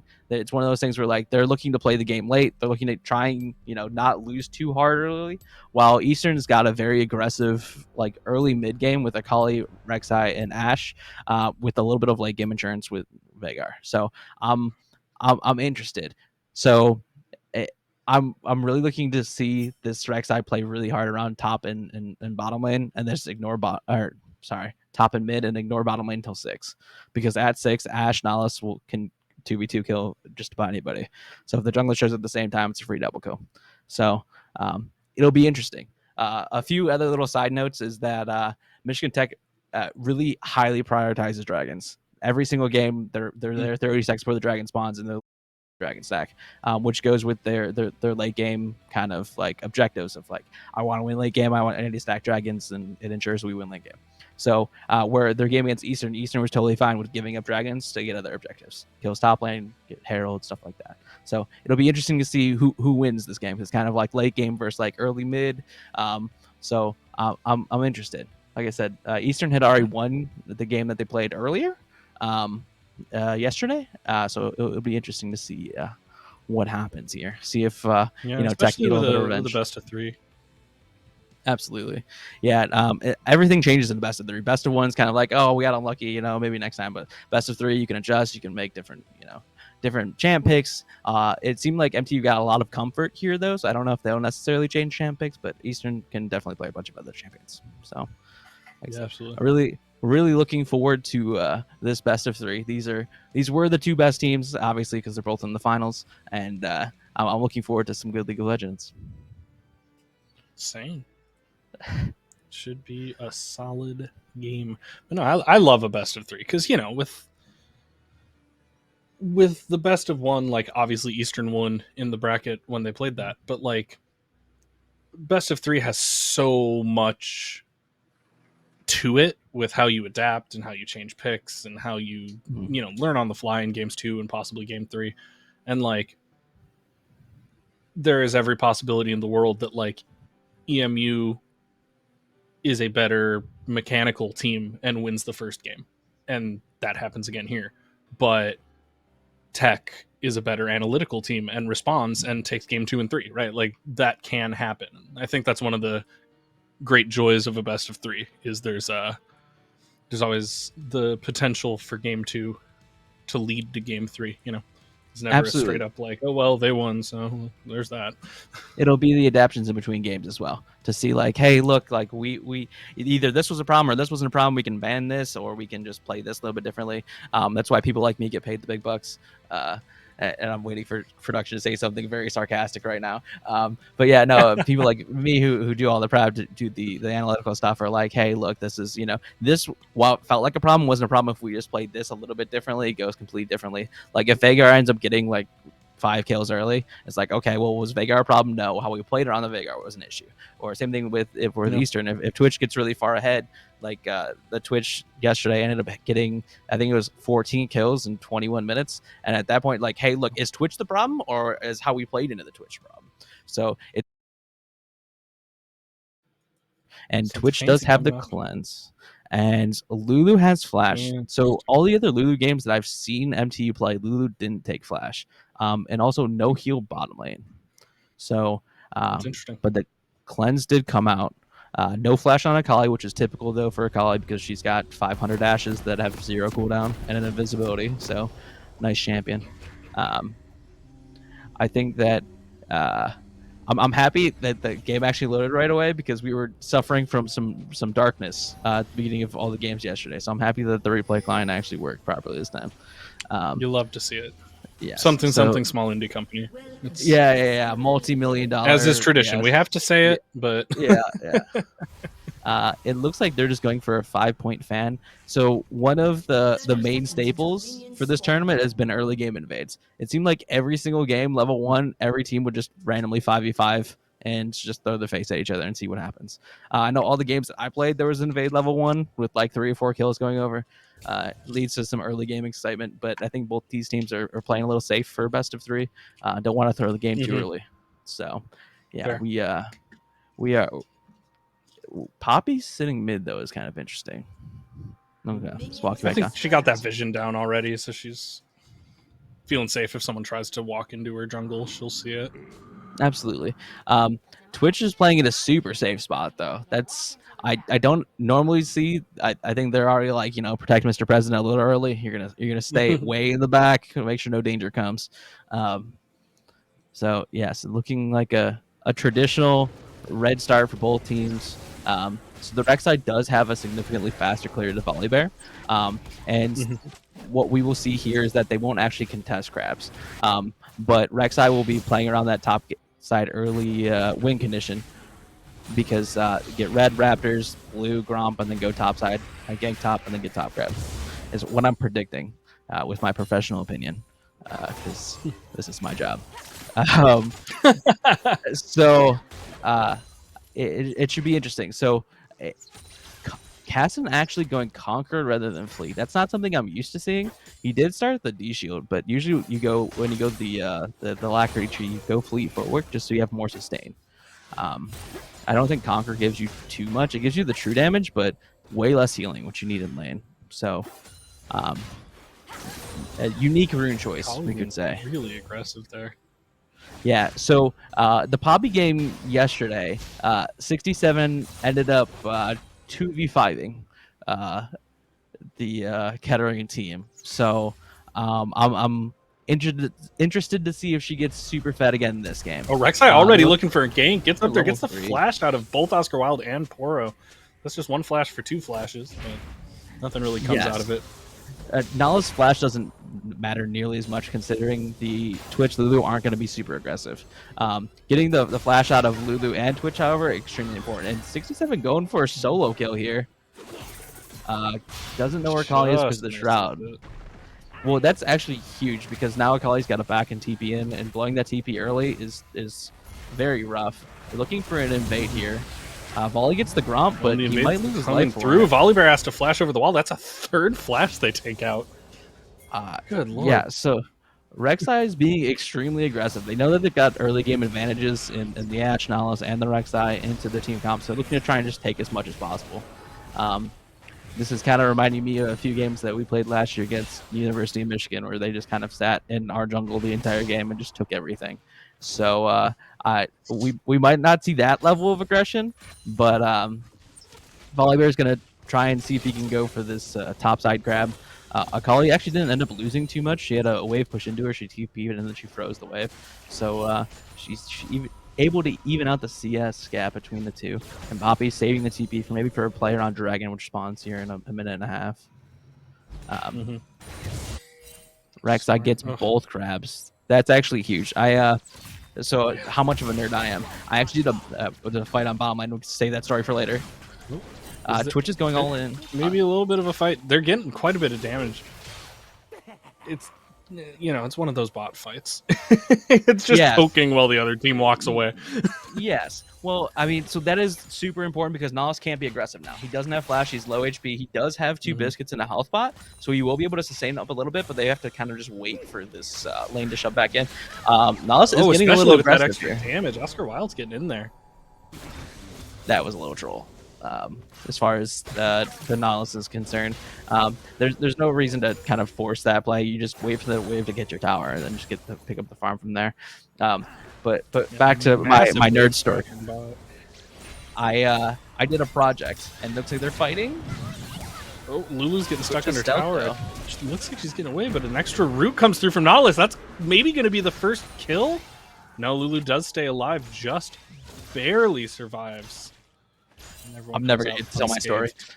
But no, so both teams playing with the limits very well. Ash barely having HP left, and Nautilus almost solo killing the Lulu. Nautilus does a surprising amount of damage for a support. All supports have really high base damages, so I think his full combo is almost 400 damage. Caston hitting level 6 and going for a quick trade. Veigar does have Predator this game, so he's going to be looking for those Predator cage plays and stacking up as much as possible, trying to be safe. Caston also hasn't backed in. He has TP, but he's just sitting on the D shield, so there's no real kill threat right now. Poppy is also 6 and Akali's not, but she'll get 6 on this wave. Ooh, early dragon from Rek'Sai. Yes. Solo Drake. So, Nice. yes, Rek'Sai is very strong and can definitely solo Drake at this time, which I'm a little surprised because usually MTU kind of prioritizes Drakes really heavily, but maybe that fight bottom lane kind of delayed that timer and it gave Eastern a chance to get in there. Always looking for an all-in, and she missed the E Not on gonna get Poppy. it. Yeah. So she can actually E the Poppy and teleport. Oh, back Volibear there. looking for a pinch here. Is he going to get it? He does get the stun off on Veigar. Is that going to be enough for Kassadin to get in? The flash comes out. Veigar's got his own flash, but Kassadin's able to rift walk over, and first blood goes to Michigan Tech. That was actually really well played by the Caston, because the mana cost for your ulti increases exponentially every time you use it, but also the damage does as well. So it's a pretty massive trade-off, and you can flash the cage and then ult out. It's a quicker cooldown, and to ensure that Veigar didn't get away. So it's actually super well played by the Caston. Rek'Sai's gonna get 6 on this camp right here, and then he can look for it all in. If I was Rek'Sai, I'd be looking to gank mid right now. He doesn't get 6. I was wrong. Well, maybe one more camp. But if anything, you're probably looking to try and kill his cast and to slow him down a tiny bit, get your Veigar some free farm, and then probably look to transition into a Herald play after that. Because Herald, once again, is spawning in a minute and a half, and objectives are incredibly important right now. Tower play gold is quite a bit of money, and if you can secure that for one of your carries, whether it is the Veigar or the Akali, it kind of catapults them as far as the gold is concerned. While it's been 1 kill in 7 minutes, this is kind of a slow game, all things considered, compared to the bracket games. But in finals and best of series, kind of do expect that things might speed up a little bit here. Veigar's trying to freeze the wave. Kassadin wants it. Rek'Sai But there's the Rek'Sai there to answer it. Kassadin ends up paying for his hubris, but Poppy's in there to try and get the follow-up kill. Does manage it, but Rek'Sai's chasing Poppy down, wants it. Twitch and Lulu are on their way. Looks like they're going to get there in time to save, but is it in time to get the Rek'Sai kill? Rek'Sai's able to get under, gets a hold of Poppy, and dies to Oscar Wilde. That's our first kill for Twitch. Now with Volibear here, all Nautilus can do is flash and run, but Volibear flashes on top of him, gets the stun, the damage comes down, a second kill for Twitch. It is now 4-1 in favor of Michigan Tech after what looked like a very promising start for Eastern. Yeah, they Michigan Tech definitely read the play. They knew what was going on. So that is 2 kills for the Twitch as well. And then if you're Eastern, that's 2 kills you don't want going on Twitch. That has definitely been a strong suit for this team of MTU, though, is everyone showing up to the fight, everyone ready to just throw down and get some kills and fight people. This MTU team actually ended up getting into the quarterfinals of the CSL league as well. So this is a very experienced team that they've had success already. And like I said, they're looking to add the championship for Bandwidth Bowl to that list of accomplishments this year. Yeah, so it's like you were talking about. You can just tell they play well together.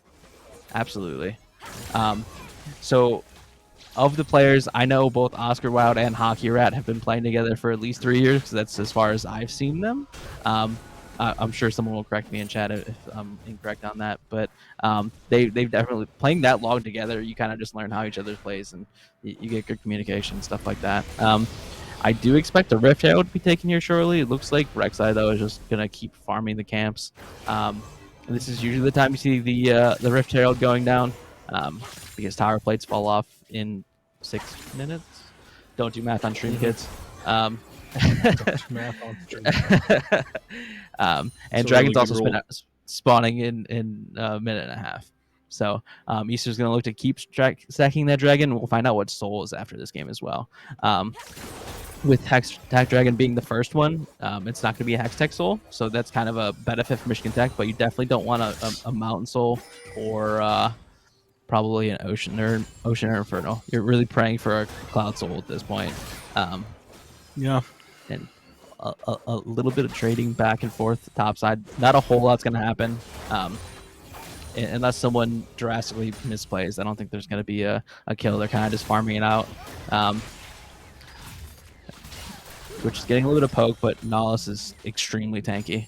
yeah, hard to poke. Looking across the items approaching here. Level 6. Yeah, so I'm looking at the items here. We got two sets of Merc Dreads. Like an all-in. Oh, the fight Poppy is breaking out, doesn't have but Akali's going all the way in for it. Poppy thinks she has it, though, but not quite. Akali getting a pretty confident kill there. And Captain Celebrity goes up to 1-0. I think Poppy W was down, and Captain Celebrity kind of tracked that really well, knowing when it would come back up, and we had a couple of seconds before Poppy W was back up, and was able to get the kill. It's really well played. Lots of damage going down onto this tanky Nautilus, though. Oh, really nice placement on that ultimate from Ashe. Is able to stop the push, but it's not enough. Twitch able to get one kill in there. That's going to put Oscar Wilde at 3-0, but then it's a quick 3-1 as Rek'Sai comes down and Rek'Sai's his way through the bottom. Moo was so good.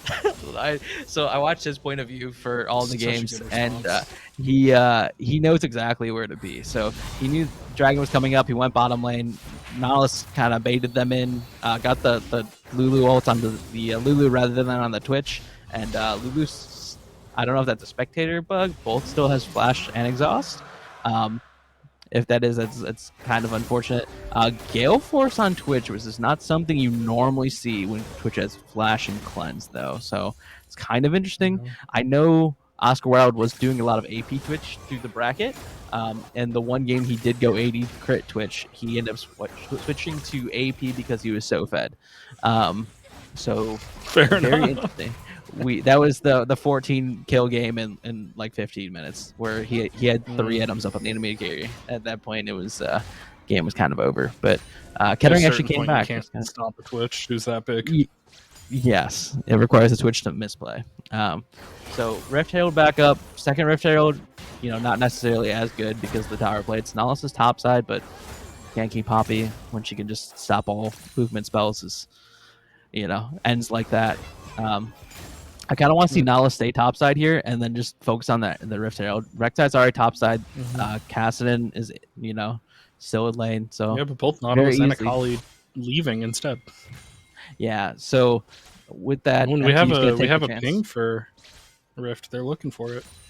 Yeah, well, Rek'Sai can see when in tunnel with the footprints of enemy champions nearby, and he could probably see the footprints around. So that's why he's question mark pinging. He's like, they're here, they're sort of doing it, not really doing it. They're having trouble deciding whether they want to do it or not. Turret plates going down.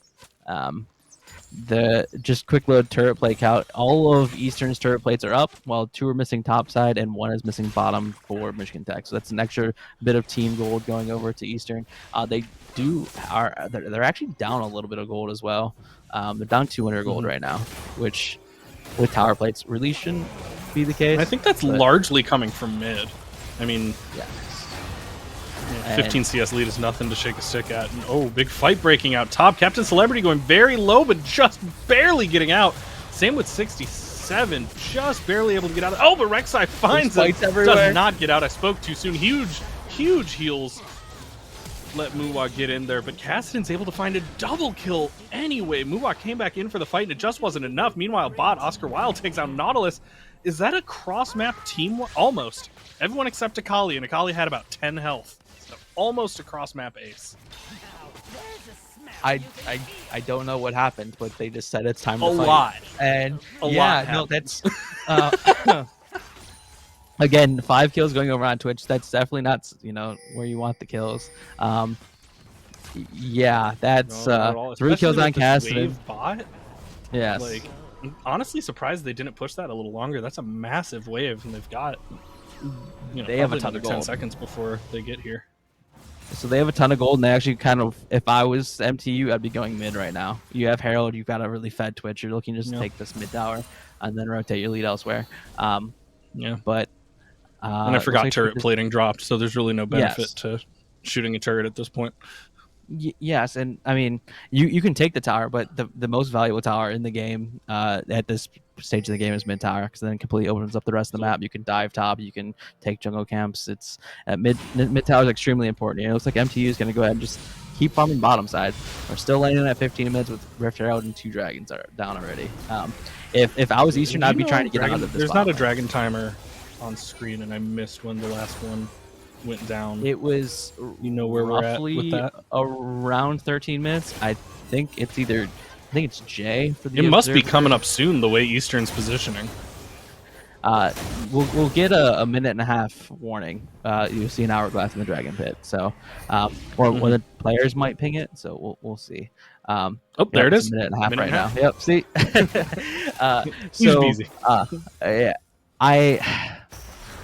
I really don't like the AD carried support being bottom side here. I know Rek'Sai's being bottom side here for the dragon, but at this point they really need to be mid to try and get mid prio, and then they could rotate and control for the dragon. But that's just absolutely. That's the. I mean, you're an 0-1 screaming. Ashe into a 5-1 Twitch. Exactly. With he's got a serrated Dirk now too, like a complete item. Yeah, like lane Dirk. phase is over for you. You don't want to be here. Both junglers are here trying to make a play as well. Nautilus is kind of baiting, trying to clear this ward. A little bit of Should DC. be less than a minute away from Dragon here, so this fight could be big unless we get a. Yeah, a little bit of a pause. We saw the Akali DC, but we can talk about the next couple of minutes. So this dragon is incredibly important because it puts Eastern on soul point, but also there's massive item spikes here for Michigan Tech. They've got the Everfrost finished on Cassin. Twitch has got that Gale Force plus the serrated Dirk. It's Turbo Chem Tank for the volley. And Poppy's almost at her drive 4. No, it's going Divine Sunder. So pretty massive item spikes. Twitch is significantly stronger than Ashe right now, but Ashe isn't the main carry. So it'll be interesting. It's kind of like if they can get a good Veigar cage, Eastern, if the fight is together and everyone's peeling the Twitch, it's a fight Michigan Tech can definitely win. So I'm interesting. Yeah, I'm very, very interested to see what happens. The suspense is actually killing me right now because I hate. Well, and it's especially interesting with that the DC when Akali is in base and everyone's setting up for a dragon fight. Like you're down your TP up. It's kind of hard to tell on the overlay if it's on cooldown. I think it's not, but. Even then, the time it takes her to get should be up. Well, so Akali's really quick. She can go over the walls and stuff with her E. It says they unpaused it, but I think maybe if the spectator hits P and then P again and see if it plays. Okay, it is playing. There we go. Hey, there we go. So actually, the Veigar Everfrost is kind of big. I know Veigar's probably sitting on a bunch of gold. He's got 133 CS in just the tier boots in Everfrost, where Caston's got tier 2 boots, Kindle Gem, and has 20 more CS. The Ashe Arrow with it. Oh, and the fight's finally breaking out as they catch Drug out. Looks like he is going to go down very quickly, but they're able to take Oscar Wilde out of the fight before the fight even really breaks out. So the main carry for Michigan Tech is not a part of this. They do not care, though. Cassidy still going in, trying to make the fight happen. Kind of surrounded on all sides here, but decide to just start the dragon, trying to probably pull it out. Yes. So if Eastern plays this slow, they can definitely win it. And that's exactly what they're trying to do, but Michigan Tech knows it. They're trying to stop it. They're trying to jump right on this Akali so they can't play it slow. Get quite a bit of damage. Captain Celebrity forced to pop the stopwatch and dies anyway. Meanwhile, in the jungle, Muwa is going very low, and Allnut going very low on the bot lane. Twitch back alive, and they're gonna get this dragon off of this unless something huge comes out of Muwa right here. I'm so tilted. So both Rek'Sai and Veigar were on the top side of the fight, while the Akali and Ashe were on the bottom side of the fight. So it's very easy for one team just to turn one direction and start running. And it makes it a 4v2, which is essentially what happened in that fight, which is why Eastern ended up losing it. and MTU's actually up in gold now. They're 3K ahead. They're 2K ahead. I think MTU's been a little ahead in gold almost the whole game. Like only a tiny bit, but still like. So Good the for thing is, them. you have to look at where the gold lead is on. The gold lead's on the Twitch and the cast, and your 2 late game carries. While the majority of the gold is on Mua for Eastern, which Rek'Sai is a very strong early mid game champ. Late game, Rek'Sai kind of just one shot someone and then dies. So if you can one shot the Twitch, totally okay. But it's got Lulu exhaust, got Lulu polymorph, got Lulu ulti to try and keep the Twitch alive. So a lot of the goals. There's sort of the whole goal with Lua. that Twitch Lulu pick, right? Like Absolutely. you know Twitch is going to be your big carry, so Lulu is going to keep him alive. Yes. So Mua going possibly for, breaking out. Lulu getting stuck, has to drop her polymorph on Mua, but Kassadin with the response gets up there pretty quick, does a lot of damage. Mua forced to flash, but it's not going to be enough. Oscar Wilde takes the kill, but Oscar Wilde a little out of position here, a little too far up. Doesn't quite die to that damage, but leaves his Kassadin alone. Kassadin able to get the kill, though, on the Ashe, despite the 4v1 in the front line there. Just in time for Volibear to come over the wall, gets the damage down on Dongeritis. Dongeritis now running for his life. Baby Cage is down, though, so he doesn't have much to do, and it's not going to be enough. He goes down, and Michigan Tech just keeps pushing this mid lane. Probably going to be able to get a tower out of that. Gets 3 for nothing in kills, and Michigan Tech starting to look dominant in here. Oh, it's going to be 4 for nothing with kills. They're able to catch the Nautilus and get a 4th one after the tower. They look hungry. They want this Akali, too. They'll settle for a tower. I mean, I think you go to this tower. I'll settle and for you 4 can go kills there, and 2 towers. It's 10 seconds I on the guess. death timers for Vhagar, and I know Rek'Sai is alive, but you've got an extremely fed Twitch. You can just burst this Baron. Twitch probably wants to buy. This might be a collector out of Twitch, or he just got the serrated Dirk and then is now going into more crit items, because that's a Dirk plus a pickaxe, and I instantly just think collector when I see those 2 items together. So Yeah, that's fair. we'll see. I think that'll be super spicy if they do end up going collector, because Twitch already gets really far ahead, and can just 2-hit people in these fights. Trying to catch up to a Kassadin is kind of difficult, but both under the tower here. They're trying to take care of Kassadin. Is it going to be enough? Absolutely. Nice shutdown onto Oblivionize. I mean, both those champions just moved like 4 screens in like 2 seconds. Yeah. Both, what a nice game.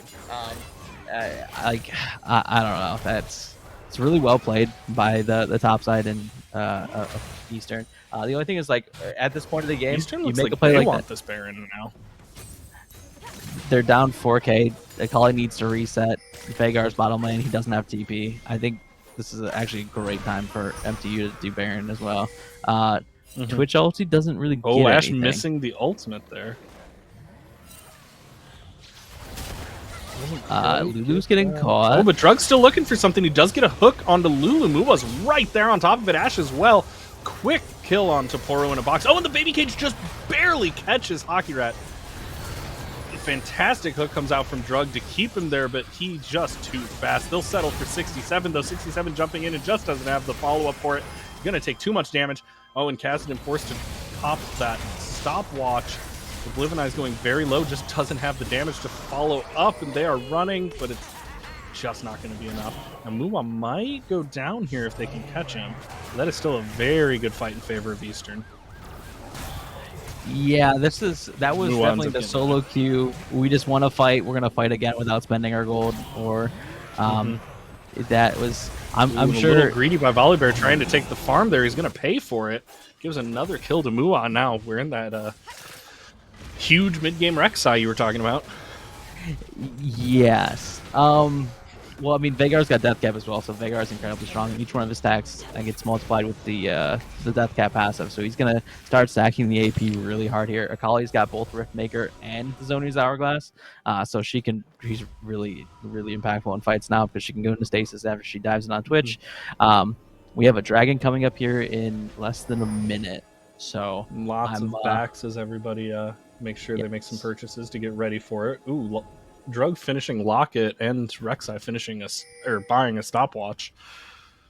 I honestly really like that stopwatch for this. You're going for this dragon fight and you keep getting like a ton of burst damage on you and then have to leave the fight for a second and come back. So just stopwatch the burst damage. Absolutely. enough. So Rek'Sai is really looking to just reset the fight with the stopwatch, go and kill one person, and then stopwatch, and then have the rest of the team kind of catch up. The fight's starting to break out. 67 gets it off by popping Drug. Not quite enough damage, though. 67 just going to use that ultimate to push some of them away from the Dragon Pit. Take the Drak for the fight, and they are able to. That sets them at 2 Drakes going into the fight, and that boost could be what they need. But both teams saying, let's not risk it. Just waving at each other from either side of pit and just walk away. I'm telling you right now, it's going to be a 35+ minute game. With both teams having 2 dragons, this is gonna end on Elder more than likely. This is normally the time that MT really likes doing Baron. The only thing is this Rek'Sai is really, really strong right now. So Rek'Sai could probably one-shot the Twitch or one-shot the Cassin at this point. So really strong and really fast. Yes, like you're not safe really anywhere hard to on the lock map. down. The one thing is that there's no really reliable CC other than Lulu Polymorph on the side of Michigan Tech. There's volley Q, but you've got to be in auto range, and then Poppy W to stop the movement spells. But that's it. Like you don't have anything that's like really point and click to lock down the Rek'Sai. He's got Edge of Night now, which will also block any of the spells that do try and CC here.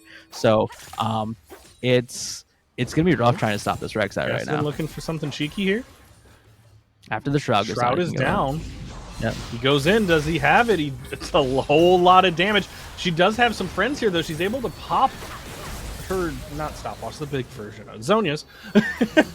Pops the Zhonya's, and that's going to be enough for the follow-up from Drug and Dongeritis to get the kill. And now they might take this top tower off of all that. Well, this is Baron. This is 100% Baron. You just killed their mid laner. You go for Baron. You turn off Baron and kill Twitch, but they see Twitch topside, so they know that it's pretty safe to take this right now. MTU knows they're doing Baron now. Volibear looks like he's positioning to just try and maybe get a steal. Poppy is TPing it. No, they're going to fight. 100% they're fighting here. Oh, they are going for it. Oh, quite a bit of damage goes down. Ashe with a really good arrow to stave off that engage. But Eastern has to disengage from the Baron. All backing now, and is MT going to be able to take this? I mean, Rek'Sai's still alive. They don't know where she is. It's, so they tried to sort of sneak it, but after they got the kill, but there's no true tank on the side of Eastern, so it's very difficult for anyone to tank the Baron, and they all got really low, and they're like, hey, look, Twitch has got a Collector and Gale Force, and we don't want to die. So it's probably a good pull-off there. It just stalls this game out even more. Yeah, absolutely. It's tough with big fight popping top. Oblivinize has to pop the Zhonya's, taking quite a bit of damage, drops his flash, and goes down to Muwa right at the last second. Again, I think it's a question of vision, right? Like, you look at the map, and there's so much more vision for Eastern right now than for Tech, and Oblivinize keeps going for these like cheeky top lane picks without having vision on the rest of Eastern. You just can't do that. Yes. Unless a fight breaks out, Drug going really low. Hockey Rat able to take him out. 67 actually secures the kill. So now it's 4v4 alive, but with a Kali in the bot lane and a long cooldown timer on Drug. Michigan Tech might want to make something happen here. So a lot happened there with that top lane fight, and a lot has happened in the last 30 seconds, so it's hard to break down. But in that top lane fight, they used Ashe R, Veigar R, and Rek'Sai R, which means they can't fight at all. Like, there's no fighting at that point. You have to wait for those cooldowns to come back up, which is why MT was able to get that pick on Drug in the topside jungle. Akali did get a tower for that, and at that point, that might just be your win condition. There are no TPs on the side of Michigan Tech for another 25-30 seconds when casting its hits back up. So they knew that they had a window there to side lane, and Baron wasn't really a threat at that point. So I'm some pings. Drake's up in a minute. Yeah, yes, and these teams really like fighting over Dragon, but at this point, you trade Dragon for Baron because it's soul point, sure, but the game is gonna end on this Dragon, but you can get a massive lead off this Baron. So I really don't like both teams looking to 5v5 here. I mean, the gold is even, but again, all of the gold's on the carries of Michigan Tech. Well, to be fair, though, MT knows that Akali's top now. She does have TP, though. So Asher on the Lulu is not exactly the target you're looking for. You're kind of looking for Twitch here or possibly Cassidy. It looks like Michigan Tech's got control of the pit, but Akali is TPing for that home guard TP into the Dragon Pit. She's kind of just waiting in base, keeping those home guards. There are a bunch of really good wards behind MTU right now, and there's a wave mid that she could TP if she really wants to. Dragon is spawned. Akali should be TPing here shortly. Caston's also in a flank position as well. So much better positioning from Eastern for this than the last teams Dragon. Actually want the Dragon. They just want the fight, because if you win the fight, you get Baron too. But if you don't fight, you get the Dragon. But Michigan Tech does get the Dragon. Oh, 67 taking so much damage on the front lane. Their good heal comes out, but still a little bit scary. So you don't need to fight here. Really good. Just run. Embiggen. You got the objective. Get out. Okay. The only thing is that it should be a mid tower here for Eastern. Who already has a little bit of gold lead. Yes. So 3 Oceans Dragons is actually really big for Caston and Twitch. Caston getting that mana regen and HP regen, Twitch getting the HP regen because he has no lifesteal in his build. It looks like he's probably going to end up going for Bork with that longsword. I would guess that's where he ends up going. Still, I really like having Poppy 4-1 that bot lane too. That was a huge wave, and she's a little behind Akali right now. So it seems like she's fine, but she's got 5 kills. So the kill gold kind of evens out the minion gold a little bit. But at this point, Poppy has TP, and they're looking to threaten Baron because Baron's the next objective. So you just put Poppy bottom to 1v1 the Akali, and you say no fighting, don't die. And, no fighting, don't die. Yeah, yes. So one thing I want to point out here is that there are 5 pink wards, 4 now because Nautilus put one in the inventories of Eastern. They know what the next objective is. It's this Baron. They need to clear out the vision on Baron, and then look for either an Ash Arrow pick, a Nautilus, ulti hook combo, or just straight up do this Baron. I think that everybody take note. Those are high diamond and masters players, and you see what's in their inventory? Pink wards. Pink wards, yes. Everyone pink wards, absolutely. They're essentially just looking to set up vision for Baron. It's gonna be a little bit slower now because essentially both teams, no one wants to get caught. So if you get caught at this point, that timer is so long, it's basically just Baron going over. So Nautilus clearing this ward still is sort of dangerous. Notice he doesn't go for the other one because he has no vision and none of his teammates are on the map right now. So he's a little afraid to clear the other wards here. I don't necessarily like Volley picking up this mid wave. I think all the waves possible should go to Twitch, and try and funnel more gold into him. Twitch sitting at 103 CS in 31 minutes. Yes and no, but it's very important for him to get to his item spikes. They're looking with the not falling off like he's gonna fall off late game, but falling off because of those not getting the item spikes. Darngritis, very very quick kill, just a little out of position from Poru in a box there. I mean, so he had to face check it, right? Like they don't know if they're on Baron or not. None of the blue trinkets are up. They have to face check it, and Switch was standing back there trying to give some support, but at that point there's really no helping.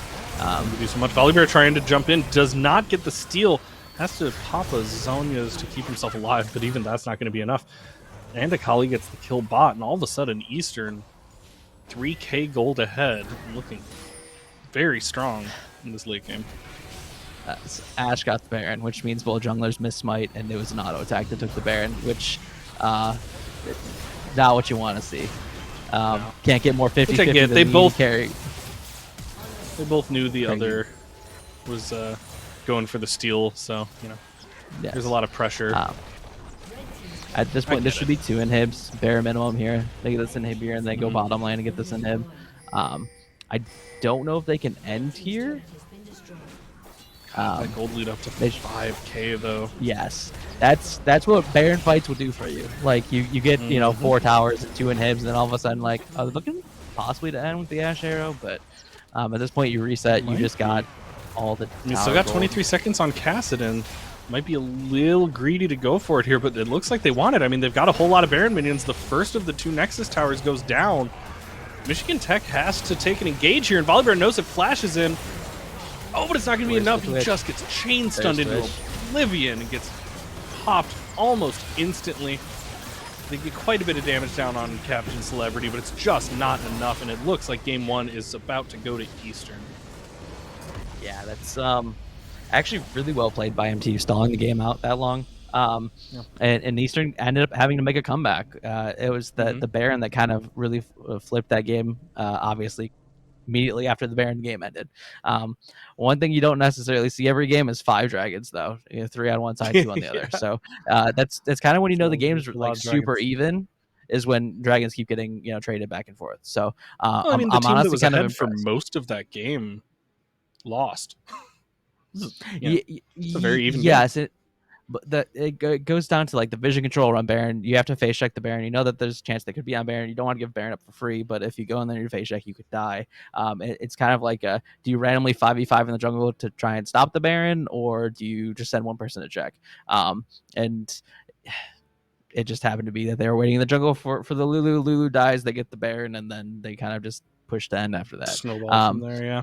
Yeah, absolutely. So, I mean, really well played by both teams. It ended up being, I don't know if we have a final game time, but I think that was like 33 minutes. So I was 2 minutes off the 35-minute game prediction, but it still, a good game all around, to be honest, because it was back and forth. The Twitch got really far ahead, and then, MTU had, all the gold on the Rek'Sai, and Rek'Sai makes a pick on the Lulu, and then game's over. So it's a really entertaining game too. A lot of fighting, Absolutely. which I'm a huge fan of. A little slow early game, but once we got into that very mid-game, careful early game, but then a lot of fighting. Absolutely. Well, you don't want to throw the game early and your team yells at you. It's the first game of the day too for both teams, so we might see a little bit more action start of the next game. So we'll see.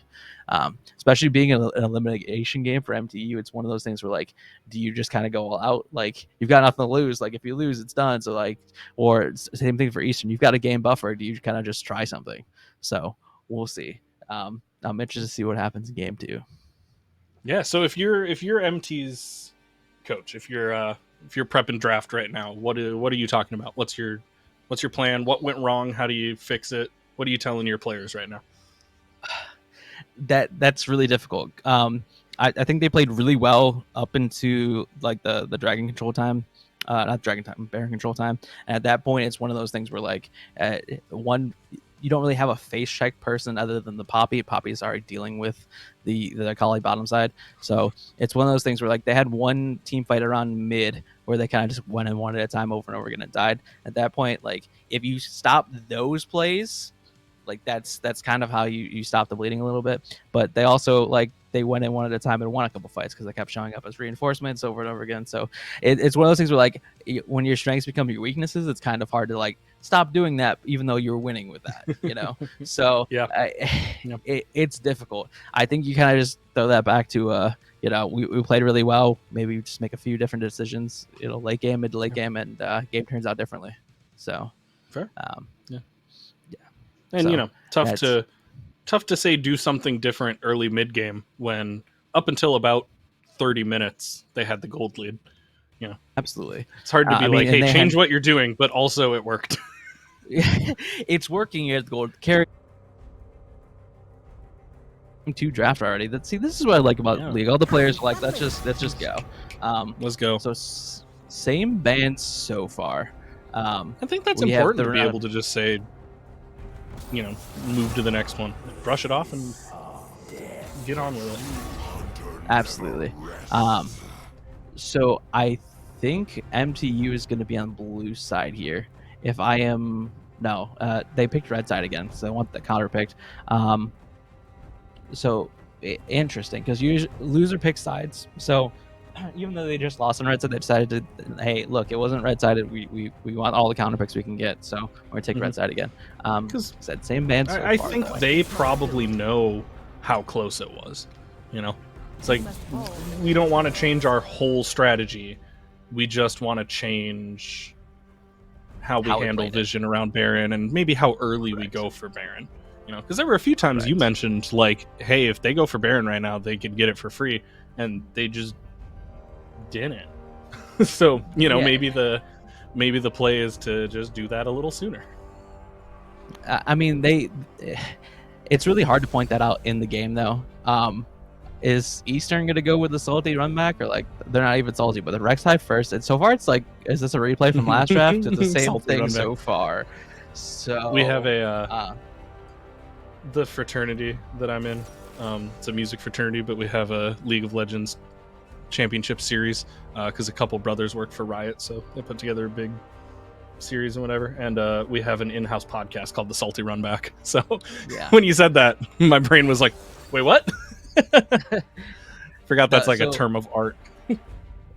It's the exact same draft so far. The Twitch Lulu, this right here would be Ash Nautilus if they're actually just running it back.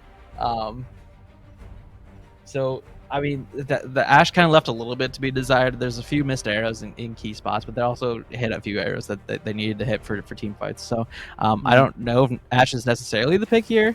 MF is good. It's significantly better team fighting for the side of Eastern than the Ash was, and also because Twitch is super short range, you can actually get that Q in lane to bounce and execute the minion and then hit Twitch for quite a bit of damage. This is actually an incredibly powerful bottle lane too. This is another one of those at 6 Twitch Lulu just kind of dies because you press Leona R, you press MFR, and then all their health bars disappear, and there's not a ton you can do about it. The Veigar aren't actually getting picked though. They're not matching the picks here, so Veigar over for MTU this time. And then again, banning the more- Kassadin. Yes, more super late game scaling while you've got more of a mid game kind of team fight, team comp as far as Eastern is concerned. At this point, like the scaling is definitely on the side of Michigan Tech's. The one thing I want to see them do is draft engage. I don't know if 67 plays Ornn, but I've been like screaming Ornn at the top of my lungs for like the last like 2 days. Ornn has not been played at all, and it is the All my easiest homies engage. love Ornn. Play It's Ornn. the easiest engage champ curly in the game, and he's super strong and doesn't really lose any matchups. Really don't want Dongeritis to pick. That is 3 targeted bans, arguably 4. So my brain tells me just go Corki. I think Corki is just like a really safe scaling pick that you can also play that's really good into the team comp that they have right now. I mean, and we were So- talking last draft that the Corki ban here was really smart.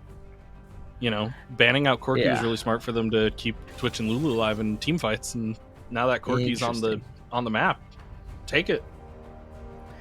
This is the first Nocturne game of the tournament as far as I'm aware. So Nocturne's ultimate is obviously incredibly powerful for team fights, and it kind of breaks up the combo a little bit. Like Leona can ult, and then MF won't see where Leona's ulting because the radius for what you can see is actually extremely small. However, you can ping assist, and you can see the assist pings, and the majority of the pings in Nocturne ulti, which is something that most people don't actually know. Valkos coming out from mid lane. That's a new one. I don't necessarily know how the matchup goes into Veigar. Interesting though. Eastern is kind of just straight up drafting team fight though. You have MF, Leona, GP, Valkos. At this point, you're looking to at Dragon just fight to the death. Switching over to Graves last so second for Graves about top as side. balanced as it can get. Just looking at counter stats real quick. The Veigar Vel'Koz matchup is 51-49% for Veigar for or Vel'Koz, for Valkos. which I was surprised Okay. by. I figured it'd be slightly in Veigar's favor, but yep, The- very evenly matched. Thank you for the orb. Statistically Thank you, speaking. thank you. So the one thing is that both Can we get some MF and Ornns in Valkos chat? are extremely immobile when they're ulting. So it's very easy to just Ornn ulti to start the fights, or Ornn ulti to cancel the ultis, or so Valkos is. I'm like playing out the match. My brain is good into Veigar because Veigar is so short ranged. It's very easy to poke him with Valkos. So I understand why you pick it. I feel like Corki would have done a similar thing and is much more mobile. So, but I think we are going to be throwing it to a break for the 3-minute loading screen, just so that I can get up and walk around, considering the games went back to back, and 35-minute game I was followed by just my thinking it'd be 35-minute nice to- game. I would be struggling. Well, and I'm casting Overwatch after this, so anytime I can get up Yes. and stretch my legs, it's good. All right. I'm Sam Mazzola, and I'm the team leader for Fair State Call of Duty. 48 and 29 on this young man. Oh, And he's just locking down the point. Oh my God, Karaka. I'm graduating with an ISI degree, which is Information Security and Intelligence. My education here at Ferris was amazing. I came from Wayne State previously and Alma College before then, and it wasn't the right fit for those two previous schools. But when I came to Ferris, I started out with another degree entirely, and then eventually transferred into what I'm doing now, and I've loved it ever since. And I highly recommend anyone who's looking into any sort of cybersecurity, definitely check out Ferris State. 30 Karaka in a really advantageous spot here. If he can get this guy in Reno, that's huge. Can he get the guy coming from patio? Yes, huge. he can. Big kills from Karaka. What a leader. Can he get this one kill coming in right now? Down to Yes, the he last can. one kills. That's a This big is kill. huge. One more Georgia Another alley. one. Oh my God, Karaka. I do feel like I've gained a lot from being part of the esports team at Ferris. I definitely wish I would have known earlier about the program. I came in last fall after I saw an email sent out, and it's definitely something that I would recommend anybody who's interested in playing even competitively or even casually, just to make some new friends and have a good time. Oh, he's going for the Oh, assassination. no, He no, does no, it to him. Oh, Karaka. Coming from a background where I've played competitively for orgs and other things like that for about 10 years now, it's definitely been supplemented it, and I feel like a lot of the people that haven't done that definitely have a lot to learn from Ferris Esports. Even if you don't plan on pursuing something in the future, it's definitely an experience that I think if you play games and are interested in competitively at all, it's something you definitely should look into. My favorite moment from this past year here was probably our game versus Davenport. We ended up losing, and we still took it down between 2 rounds, and it was just a good showing how when we play together, good things can happen. I mean, I believe. I'm a Karaka believer. Karaka is going to read this. He sees him. He sees him. You're just playing ring around Rosie right now. Hey, Karaka with a 1v4. Oh my God, Karaka. Absolute Oh my madman. God. What's your favorite memory from being in the Ferris Esports? I can't say it on the interview. My wins on the map. Let's go. Oh, no, Karakas, no. There's a spot for everybody in every type of game. Speaking from my experience for Call of Duty, we have the more competitive A team who goes out to try to win every day, and then we have the academy team who definitely just comes out to have fun and be part of the team. So there's definitely a place for everybody, and just take a look. There's always something for you.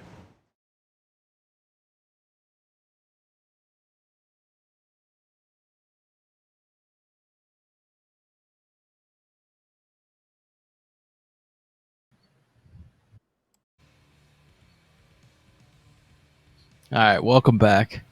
As a good little break, but I really do enjoy that Karaka video as well. That's Karaka is a good friend. He played on the league team, and I'm sad to see him go, but I'm happy that he's graduating.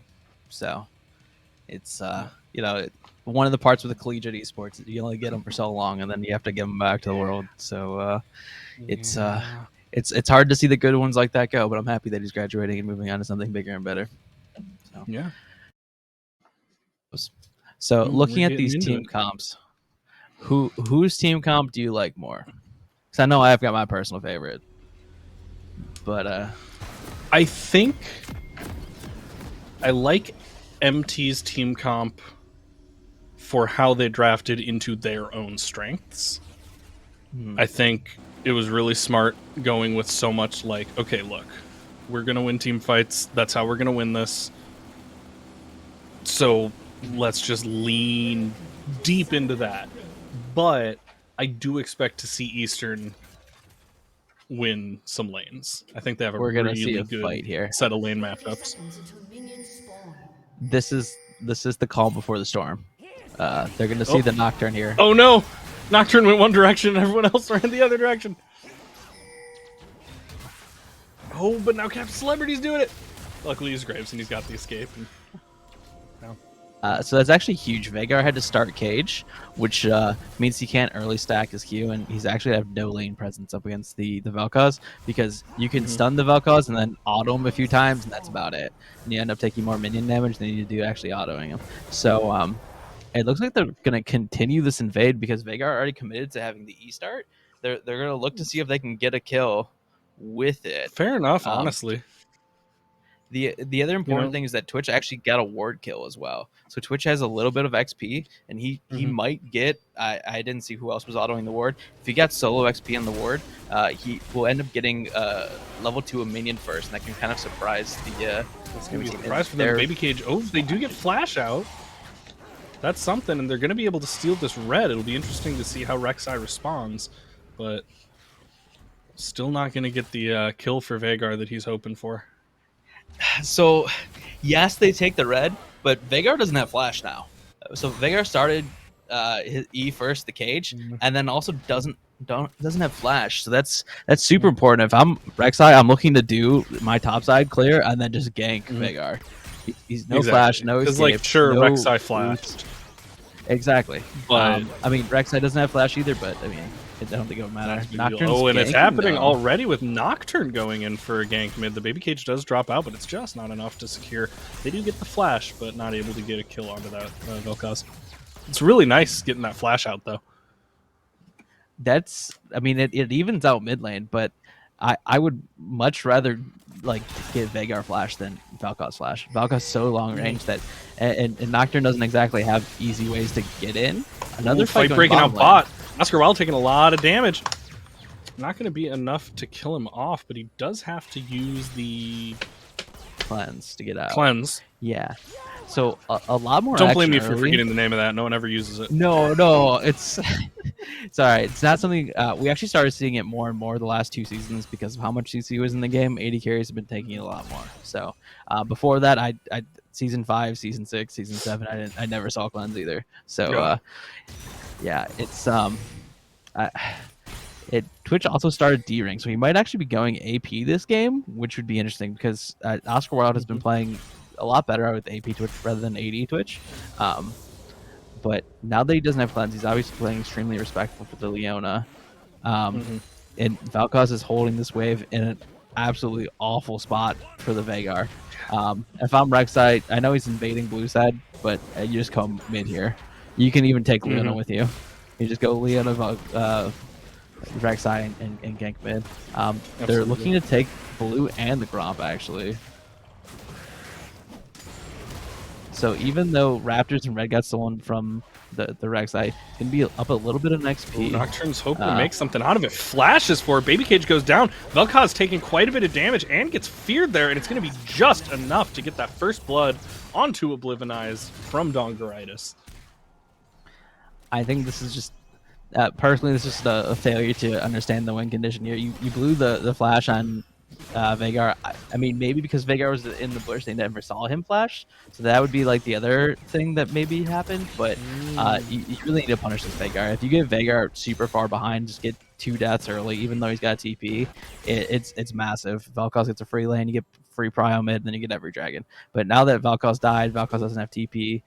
It's going to be a lot harder to contest this first dragon, especially with bottom lane resetting at this point. I mean, Rek'Sai's clearing topside. They might even just give it up this first dragon. And this is kind of the matchup right now that you're seeing. Veigar can baby cage the Vel'Koz, but Vel'Koz can just throw all of his abilities and poke the Veigar because it's so short range. Nocturne's looking to make a play topside here. I wonder how close Orin is to 6, because if Orin hits 6, he can just ult his Graves. Like he's close. So Graves playing like he's confident that he's about to get it. Nocturne gets there in time. Orin jumping in, but without the ultimate, they just can't lock him down. Captain Celebrity is going to be able to get out. At that point, you gotta wait, right? You have to wait for the Orin 6. Oh, unless another fight breaks out bot. We do have a hook coming in. Drug getting a lot of damage on that Twitch. He's just able to get out, but a little spooky there. And MF did drop her flash, but Oscar Wilde also dropping flash. So this is really bad for Twitch. You see where the wave is right now. It's pushing to the MF. MF has already reset. Twitch hasn't reset. So the health advantage is nice on the MF, but at this point they're gonna get Prio for Dragon. I kind of want to see Muwa just sprint towards this dragon right now, which looks like he's doing. MF's gonna shove this wave in. She's gonna sprint to dragon, and they should be taking this first dragon right here, especially with Nocturne topside. And Orin does have TP though, so they might be looking to contest. We'll see. Now it looks like both junglers are just going topside for the crab. Valkos is Luckily roaming got and there in Vagar time to is not not lose though. Too much farm. Rek'Sai looking for a play here, doesn't find anything. So yeah, and nothing ends up coming of it. Twitch also got a really fat wave shoved into him, so he caught up in CS. He has a blasting wand to the Dirk and longsword. MF is walking back, so maybe now's the time. Confirmed to going AP. Yes. I do like the AP version, especially for Oscar Wilde. He played against us, and that was the most miserable experience I've ever had in my entire life, where Twitch pressed E and half my HP disappeared. Yeah, AP Twitch is definitely not fun to play against. Oh no, AP Twitch another is wild. Hextech first dragon though, so we're not gonna get into Hextech Soul, which Hextech Soul is incredibly overpowered. So this is a really awkward wave state for the Twitch. Nocturne is hovering bottom side with ulti though. We're gonna probably see a play here the next 30 seconds or so. They have to wait for the Valkos to show though. When Valkos shows, you should go for it. Nope, doesn't. Ends up going back to farming.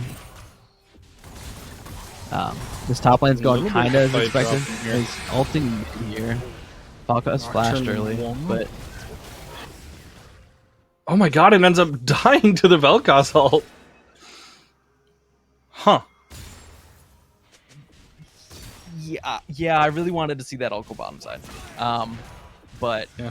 Bot or know, top. I would have been fine with either. Like, top is pretty shoved in, and Ornn has ult. Or bot, because, you know, feature you gotta think about who you're playing around, right? You're not really playing on the Ornn. If the Nocturne wants to get ahead, sure, but the Nocturne is definitely not the win condition here. It's the Twitch and the Veigar getting ahead. And you knew Vel'Koz's flash timer because you saw Vel'Koz flash the last time you ganked. But also, like, MF doesn't have flash. So you ult the MF bottom side with Twitch going stealth, and it should be a free kill. So, little minor mistakes there. No one's perfect, including me, because I lost 2 games yesterday. And yeah, so Veigar's got no mana. Here. Missed the knockup though. Gets the flash. No option but ulti. to run. A lot of turret damage. Yeah, he's gonna trade one for one. Ends up getting the execute. That's the actually execute huge. Though. Does the burrow reset the kill counter? No. Like, is that why? Was it an execute because of the burrow? No. So he burrowed the damage of the Q. So like he didn't end up getting the damage. So he didn't auto or anything because he dodged it with the ulti. Like a really good like individual micro play, but I don't.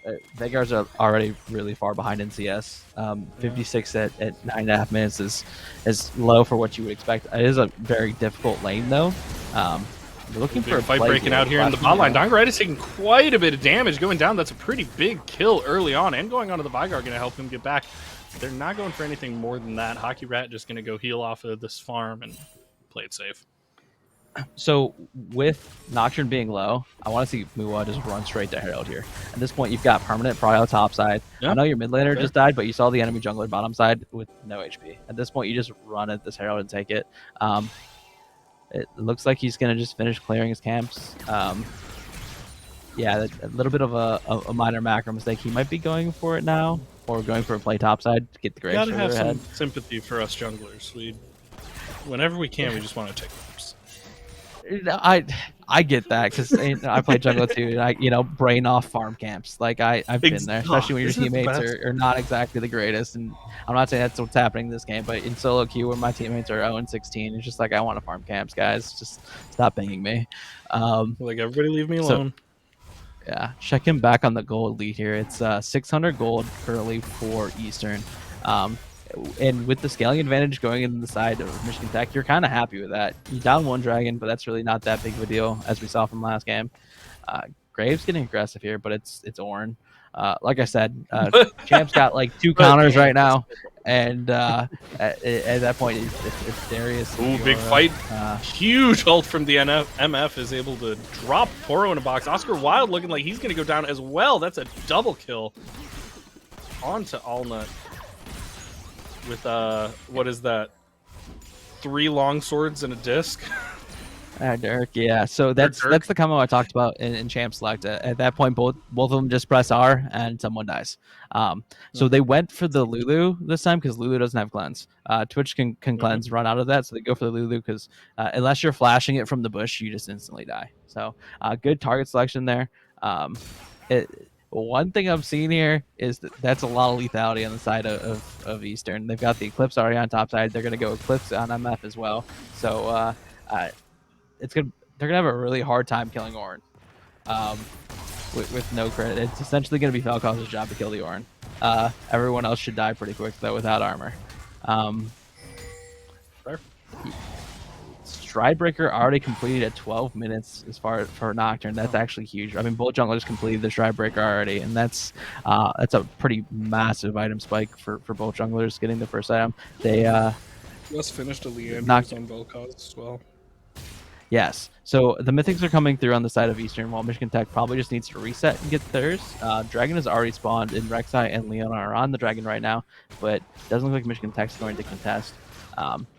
The one thing I'll say is that you gotta kind of look for Nocturne ultis on cooldown. And there's only been one Nocturne ulti so far. Nocturne's level 9. He's had ult up for a little bit, so you're kind of looking for a play. It looks like they're looking for another mid play here with Nocturne hovering mid side. But this Veigar is catching up in farm. He's had that freeze for a little bit. He's only down 30 CS right now. Ornn is starting to get the shove here. When he gets the Balmy Cinder, you will have a very easy time shoving into Graves. The one thing I will say is that the Ornn went for the definitely gold efficient items. Warren's Mail caps how much damage he can take, and another fight bottom lane, and fights everywhere. Ult coming out from Hockey Rat gets quite a bit of damage out of the Vel'Koz, but it's just barely not enough. And now Hockey Rat goes down to a great response from Mua.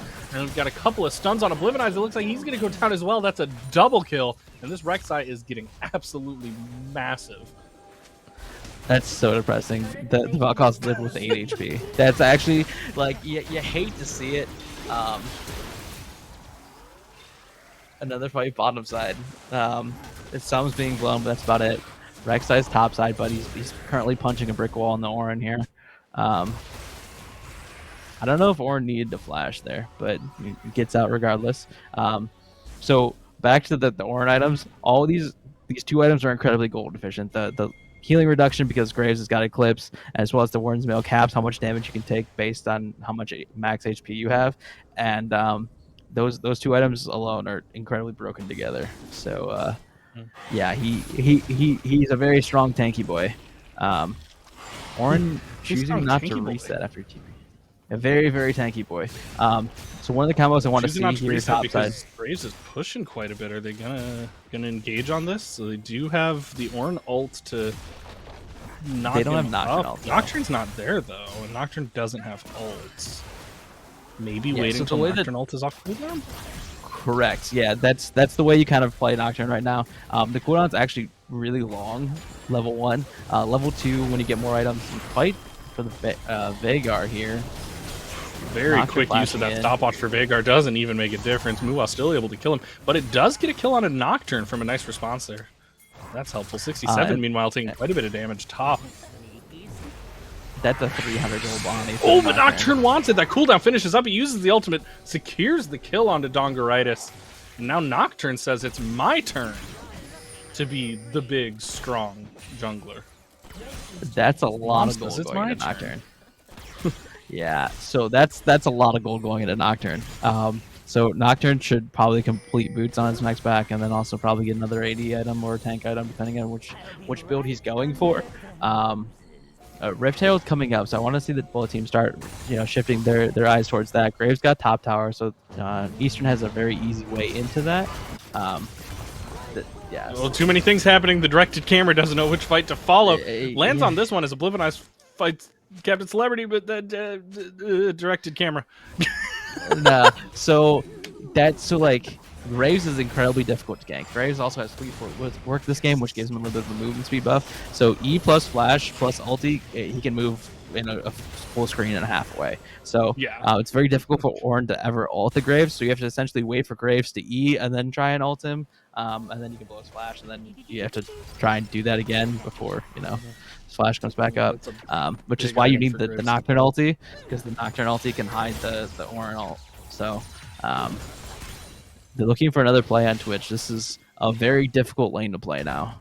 But the entire squad from Michigan Tech seems to be running bottom lane right now. Vagar's in the bush. They see him though. At this point, you see Vagar bottom lane. Just Should be go run at seeing Herald. Dragon. Yep, it literally just popped the minute 30. Yeah. I mean, get Herald, reset on your Herald Gold, and then go to Dragon. But Rift Herald really not been a priority in this series so far, which I'm kind of surprised. I know turret plates are already down, but like even with turret plates down, you can get a full tower very easily and very quickly with Rift Herald. So I'm a little Eastern surprised. Really looking for this Ocean Drake. Yeah, well, this Leona will put him pinging the heck on out of that. Dragon Soul. So Dragon Soul, incredibly powerful buff to start with, but also it's really good at starting fights. So for the the next 15 minutes after they get the third dragon, they essentially were like, hey, look, MTU, you have to fight us every 5 minutes right here, or you lose the game. So MTU here really early got 30 seconds. Graves TPing in because they got to try and get some vision because the river is completely dark for them. So no Orin ulti, which is a huge. No Orin ulti. You have Nocturne ulti. You have all the ultimates on the side of Eastern up right now. I think if you're MT, you gotta stall. You gotta try and wait for this Orin ulti, which comes up here in a couple seconds. Vagar's TPing. MTU's trying to stall until that happens. They're not able to, though, before the Dragon goes down. Ultimate comes out from the MF. Not going to really hit anybody, though. Quite a bit of damage going down from Vel'Koz. Oh, and the ult pop Poro in a box just barely gets out, but it's not enough for 67 to live. Oscar Wilde goes down. Oblivionize goes down. This MF is getting massive, and a little bit of chase coming down here onto Hockey Rat. Is the Nocturne able to get out? No, he cannot. Hockey Rat gets on top of him. Oh, and there he goes. Muwa gets another kill. Poro in a box goes down, and that is an ace and a dragon for Eastern. Looking absolutely dominant in this match. Clearly learned from what happened in Game 1. So they a really patient fight as far as Eastern is concerned. They waited for all the cooldowns to be used as far as the long-range CC cooldowns to be used, and then Vel'Koz ulted. Like, you waited, you saw the Orin ulti, you saw all the other... Looking for a gauge here mid lane. I think that's just kind of a tilt play right there. That's teams behind you looking for a play. MF hasn't backed yet. Just got no mana. Try and see if you can assassinate it real fast. Herald is picked up though after that dragon fight, and it's on Graves as well, which is super important.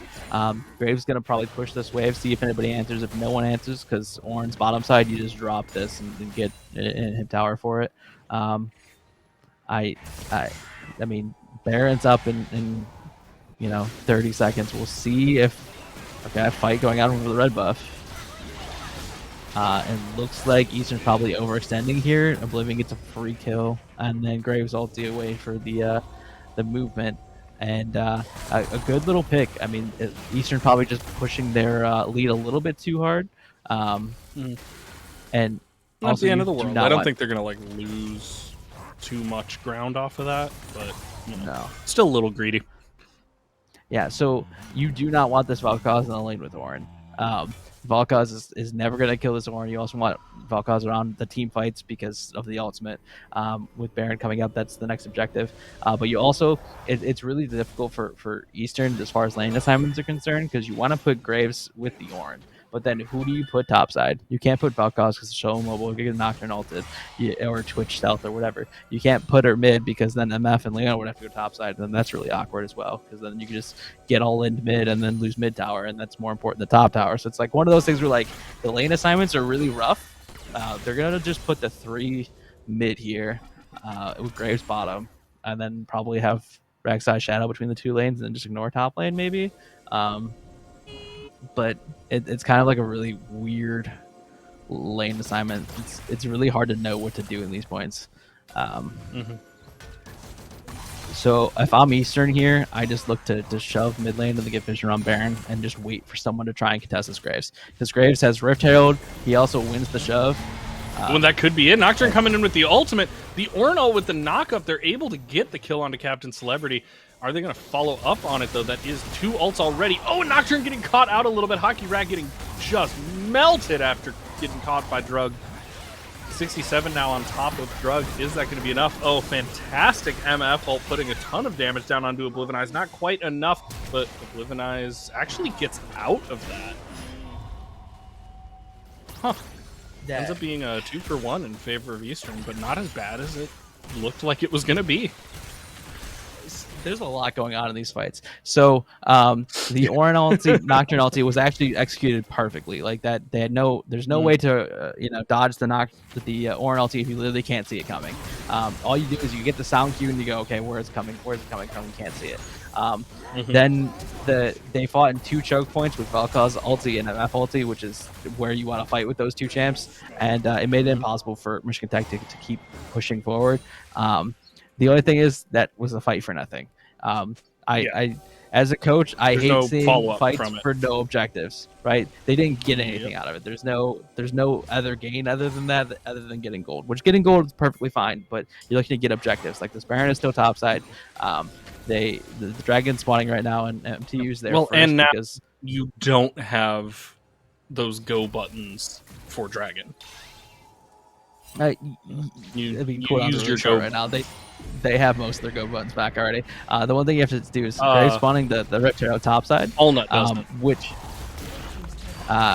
Which is the one thing now that it's going to be very difficult. Orin has TP to get to the dragon fight, but you're going to need someone else to help him topside right now because his Graves can shove all the way to the inhib tower. At this point, like Eastern doesn't care about the dragon.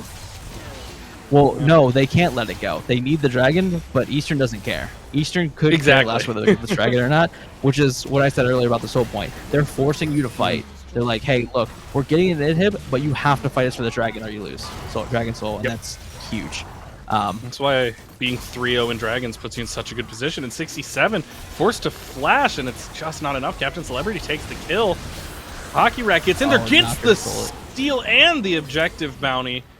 Does die to Vel'Koz in the process, but not anything to scoff at. An objective bounty and a steal on Dragon is pretty nice. That's the best thing that you could have hoped for, because if they lost the Dragon too, they would have lost an inhib. Oblivinize trying to get the kill before Captain Celebrity gets the inhib. Wasn't enough to stop the inhib, but did get the kill. Good. And Eastern's on Baron now. I don't know if they can actually finish this. If Michigan Tech checks this at all, they have to run.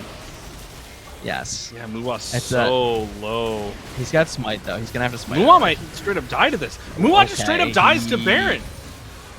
Oh my god, and Oscar Wilde steal and the active bounty. 67 jumps in there. He knows there's something up. He's taking quite a bit of damage, but that shield is enough for him. They just have to run now. Eastern running into the jungle after losing their jungler. Oblivinize comes around the flank, able to get 1 more kill, able to make it 2 kills, and all of a sudden Michigan Tech is running Eastern down with this stolen Baron buff. Oblivinize wants another one. He drops a baby cage. Can he get enough damage? Not quite. He's just a little too scared. Oh, but the ultimate comes out from Hockey Rat. Is that going to be enough? It is, and Vel'Koz goes down as well. Good lord. As you can see, currently Dongeritis is pinging his own teammate's smite. He had it too, which is sad. That is just tragic. That is, I mean, the series of unfortunate events could have been written in the last 3 minutes. What have just happened in this game? Like, it is absolutely tragic what had just happened to Eastern. They lost the dragon. They got an inhib, which is great, and then they ended up losing the Baron.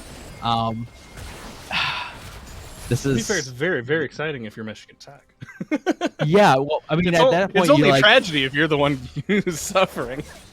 Yeah, at this point, it's a good mental reset. It's like, hey, look, guys, like, we got the Baron, we got a dragon, we've got another 5 minutes that we can stall. We have a Baron buff to push out lanes. Like, we lost an inhib, sure, but the Baron buff kind of cancels out losing that inhib, right? So at this point, as Michigan Tech, you're like, okay, we got 5 more minutes to scale. We have a Veigar, we have a Twitch that's about to finish his death cap. We've got a Veigar who is getting very close to finishing his death cap. He's was looking for it. Oh, Poro get caught out again. Happened last game too. Poro gets lane and too much for Oblivionize to take care of. 2 quick kills for Allnut. Yeah.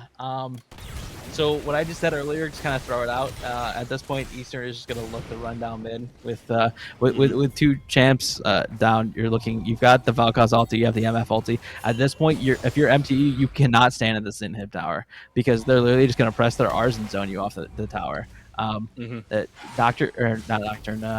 does have his ult to cancel it, but it doesn't really matter. You're looking just to straight up zone them from this tower. Say this is Quick kill, just like a couple predict the crits future. when Ultimate is able to take out 67. Nocturne's trying to get in there to do something, but he just doesn't have the damage to take out Allnut fast enough. Has to pop the stopwatch. Hockey Rat now in danger. Oscar Wilde a little out of position, taking quite a bit of damage from the Vel'Koz there. Oscar Wilde able to get the poison kill, though, onto Mua. That could be big. Oblivionize with a big baby cage. Gets quite a bit of damage there. Just trying to hold them off. Dongeritis knows what they're trying and is getting some poke there. Oh, Oblivionize flashes in, gets another baby cage for 3. Is it going to be enough? No! Allnut takes him out before he can drop the combo. Don't worry, I've been saw the low off bars too, and I'm like, I see the play. You baby cage, you get a good W, you kill 2 people, and you save the game. But that's 2 inhibs down now. Twitch needs to try and stay alive here. So Valkaz was just letting him know that he has Zonias, and that he was just kind of displaying that he's got that item. And we're so Ocean Dragon, they're pinging away from this dragon too, which is I love it when they ping it like that because then, then we can see it too. Pretty spooky if you're Michigan Tech. Yes, and all the vision, just look, there's 5 pink wards currently on the dragon side of the map for the Eastern. They're going to move those around just a little bit to get a better setup because you don't really need it in the wolf pit. But they only 3 pinks in the inventory, so that's a little concerning. But they're going to look to try and just control the dragon pit. Veigar being topside, he does have TP. So we'll see. He's committing the TP already. He's keeping into a safe spot, though. At this point, if you're Eastern, just keeping them off the dragon is a win. Because you've got 2 inhibs down. You just wait for the minions to take over. Doing a great job. Oh, great zoning, baby. Tons of damage. Muwa tries to get the steal. Not able to get it. Nocturne immediately popping the ult, getting in there with 67, taking quite a bit of damage, though, from Vel'Koz's ult. Huge baby cage gets 4. That's going to be enough to kill off Drug, but is it going to be enough to push the team fight? No. So 1 for 1, and you get the dragon. Not bad if you're Michigan Tech. Yeah, exactly. That's essentially the best you could hope for. Again, you've got another 5-minute timer, and we're like, hey, look, they're not going to be regenerating all of their HP very quickly. You still do have a bottom inhib down and top inhibs up. Baron will be coming back up, and hopefully they don't, have a baby toss at the Baron. You do have the bottom inhib down, which is the best inhib to have down while at Baron, because it forces someone to be on the exact opposite side of the map. But with 2 TPs on Michigan Tech side, it's not really that big of a deal. Ornn's TP is up, but Veigar's is not. So it'll be Ornn to match bottom side, while Graves is looking to try and get this open in him. I'm just looking across the items. Nothing crazy. It looks like Twitch is looking to finally complete his mythic, which AP Twitch, you don't commit to a mythic because the attack speed for Nash's Truth and also Death Cap is just so much damage that you don't even need a mythic. However, when he completes that mythic, the mythic passive will give him a bunch of extra stats when he does complete it. So it's a bigger power spike later, but most of the time, if you are playing League, those aspiring League players out there, you usually finish your mythic first. Baron is now alive. Ornn is bottom lane with TP. It looks like this is looking very familiar. This could be dangerous for Hockey Rat. Hockey Rat just a little bit too far up. Poro in a box now looks like the target. Saw this last game. Could this be the same thing we saw in game 1? They sure want it. Poro in a box. A little spooky there, but able to get out. Oblivionize gets out of the ult as well. They interrupt the ultimate with the ult from Hockey Rat, so MF not able to get the damage that she wants from that bullet time. Allnut now taking quite a bit of damage. Goes down to Oscar Wilde. Oscar Wilde's health is low, but it doesn't matter. He's got all of that. Oh god, a lot of things just happened. Yes. These fights have that been fight all was over the very place. easy to cast until it wasn't. Oh, wow. No, so 2 for 3, slightly in favor of Michigan Tech. but they don't really have. They're really scattered now. Don't have what they need to take the Baron, which I think is probably the biggest. Correct. So You they know what can't they could get have anything. get out of that fight. So if you can solve the game as Michigan Tech, the longer you can solve, the better it is for you, right? You've got the Vagar, you've got the Twitch. Vagar looks like he's finally completing his death cap here shortly. Nocturne is gonna run for his life. It doesn't look like he's gonna live here though. This could be an opportunity for the Baron, although MF is running bottom side for this red buff right now. If I was Eastern, I sprint at this Baron so fast that I get holes in my shoes. Looks like MF is in fact skipping the red buff, and I mean you could probably just two-man it. Everyone knows that's the play. Yes, I mean bottom inhibs down, top inhibs exposed. You see 3 people on their team, you just killed 1. The jungler is dead. There's no smite. This is about as free as it gets as far as Baron is concerned. As long as if you're we the want smites this time. If you're a jungler at 32 minutes and Baron's up, you can't be alone. Like you can't risk death. Yes, he did take a rather risky path through the jungle, trying to get as much farm as he could through the top side of Eastern jungle, and he just didn't get out quick enough.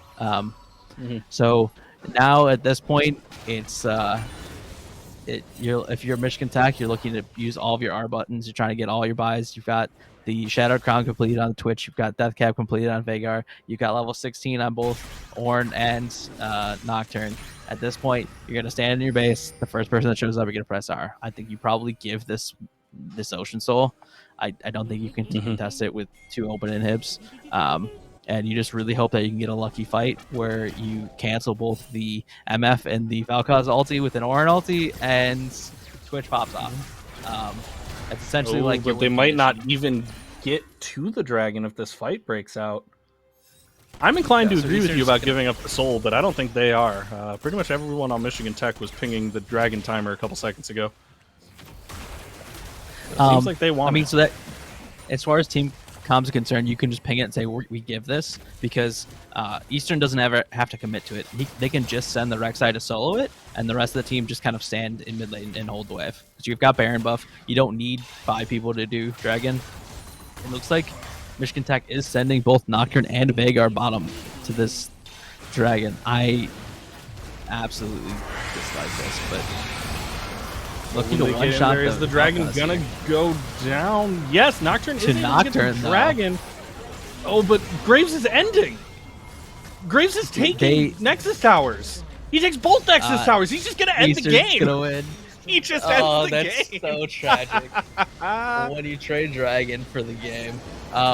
That was a huge fight for MTU. They got a bunch of kills, but they ended up losing the game nonetheless. Yeah, I mean, like I said, if I was MTU, you give up soul and you play for Elder, because you need to stall out that game just a little bit more. Wait for your inhibs to come up, and then look for a fight for the inhibs, or flip at Elder. With Baron, you can't let Graves solo split push your Nexus. Disappointing, but I mean MTU had a great run. They were seeded 5th and then ended up in the finals. They ended up taking down the 2nd seed in a really close best of series. And I really hope that they enjoyed their time in the tournament. I mean, it was fun to play against them. They I'm okay with losing to the person who got 2nd. You want to lose to the person who gets 1st, but losing to the person who gets 2nd is just as good. You know what I'm saying? So I'm happy that. And congratulations to Eastern. They've been playing in this tournament for a few years now. I know most of them. I recognize a lot of their names, and this is the first time that they've won the league tournament. So congratulations to them. It's I know it should feel good for them to get a dub. Absolutely. Even if it well is deserved. just a for fun It's tournament. very clear why they were 1st seed. Like they played great. Yes. A couple of trips and fumbles, Tech. but yes. For sure. I am. Credit to Tech, being ahead for a lot of first game. Second game, they're behind pretty much the whole time, but never more than 5k gold, which, as snowbally as League is right now, the fact that they didn't let it get to 10k, 15k is honestly really impressive. And, obviously Eastern just played really, really well. And at a certain point, you can't overcome that. Yes. It's all about a game of mistakes, and whoever makes the fewest mistakes wins. And today, MTU made a few too many mistakes, and Eastern was able to capitalize. So congratulations to them, and congratulations for Michigan Tech for getting second. That's also a huge accomplishment. I believe Overwatch is next, so no break for you, but that's No break that's for my me. day. So No rest for the thank you wicked. again for. Yes, thank you again for all the teams for participating. I think we're gonna throw it to Overwatch. I'm waiting for production to yell at me. Is I production think we taking have a a nap? little break between games, and then Okay, we'll perfect. be on to Overwatch. As soon as my Discord decides to open the link, we will remember who's playing in the Overwatch final. I believe it is Kettering and Trine. Yeah, the 1 and 2 seed, Kettering and Trine. So Trine back on Trine? stream after Rocket League earlier. Yes, they've had a good tournament. And I know so. Once again, that one of the Trine assistant directors works for, or you're used to play on the Ferris Overwatch team. So I know Cool. we are rooting for him and his success, but also for Michigan teams. So it should be a good match.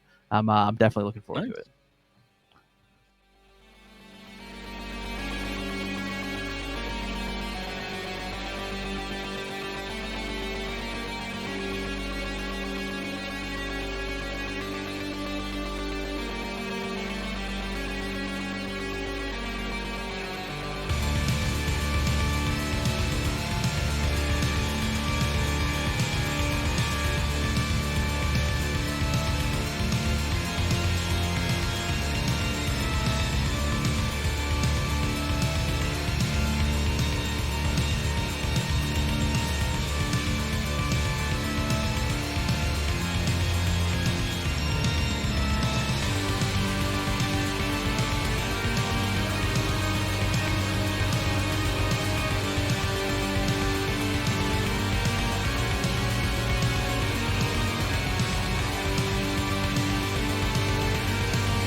Oh no, that's not me. Hello and welcome back to the Bandwidth Bowl. Hold on, we will get. There we go. All right, Hey! it's me this time for real. Sorry, mans, left it hanging there. But yeah, I'm Coach Ricochet, Coach Eaton. You know me, head of Fair State Esports, here with Happy by 3. Thanks for coming out here today. Thanks for casting thanks for having me. the league match for us as well. That went They're really good well. matches. Really Yes, fun. yes. Really good matches. Great job to Eastern and Tech.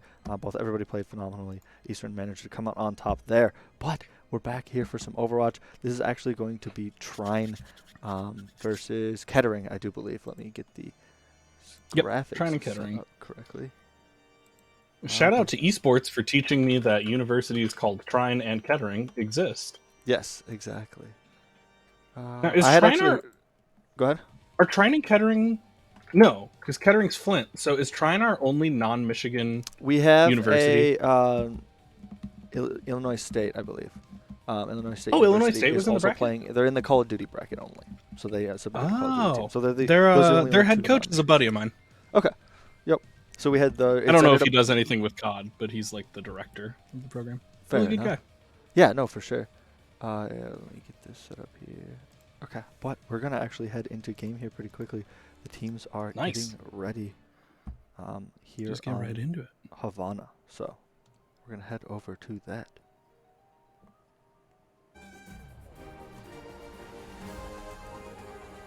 So what are you hoping to beautiful. see here? So on the right-hand side is going to be the Trine team. I know I have the scores wrong. I'm getting there. And it is going to be a best of 7. Mm-hmm.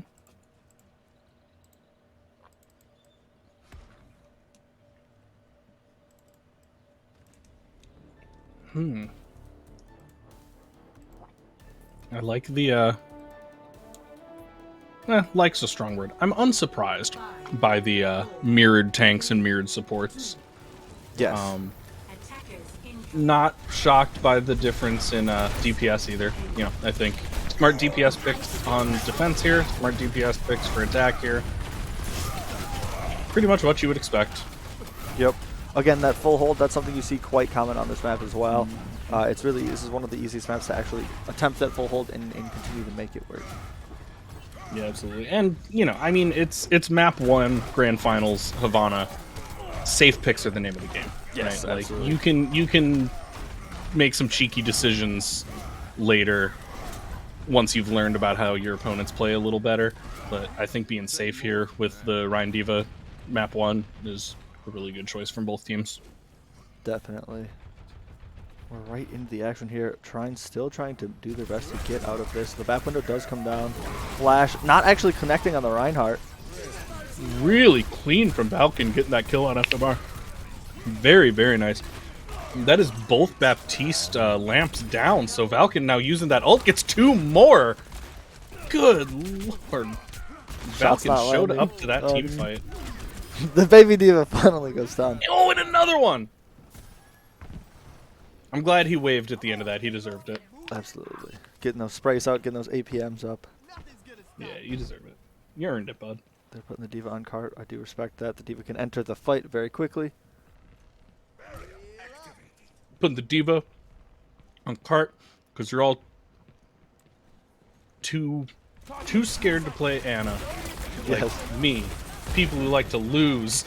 I think Anna's one of the most fun characters in the game, but I love she's also Anna. one of the most punishing. I as well. really like this switch. All of these hero changes from Kettering I think are really smart, honestly. Yep. I like going for the double shields, trying to defend first point here.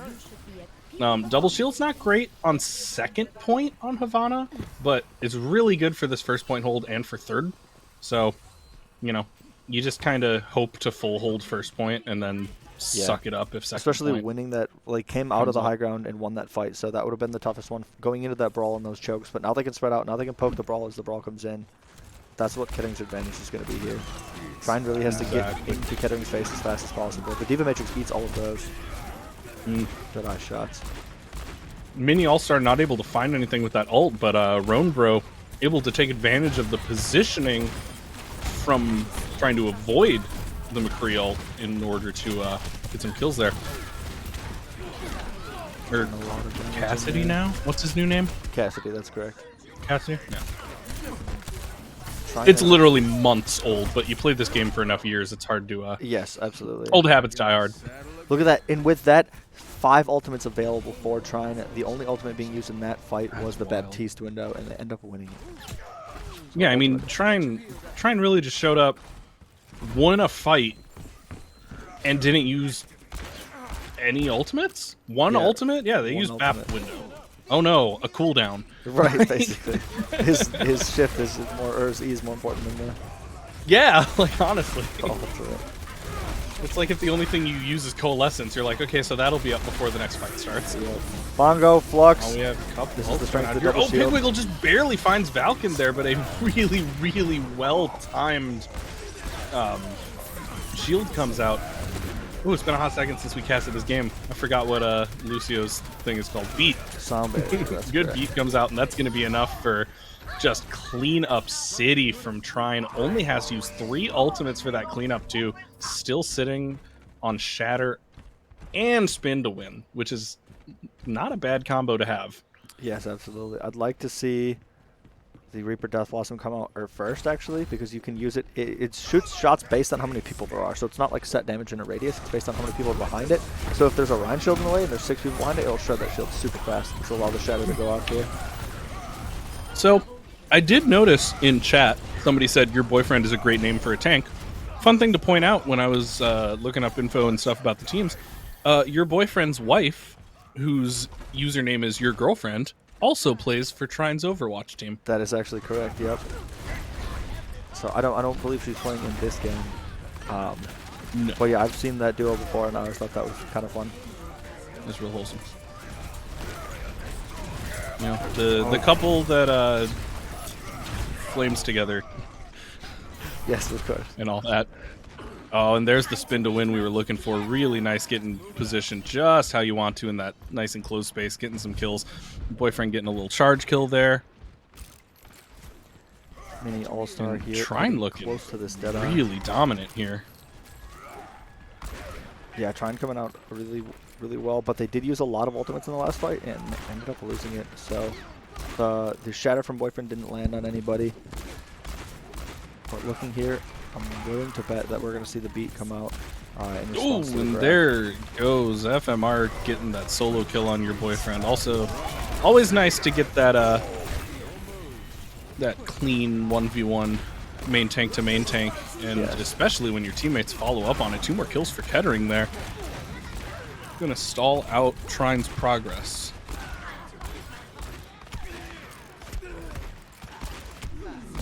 And the All-Star doesn't quite get out.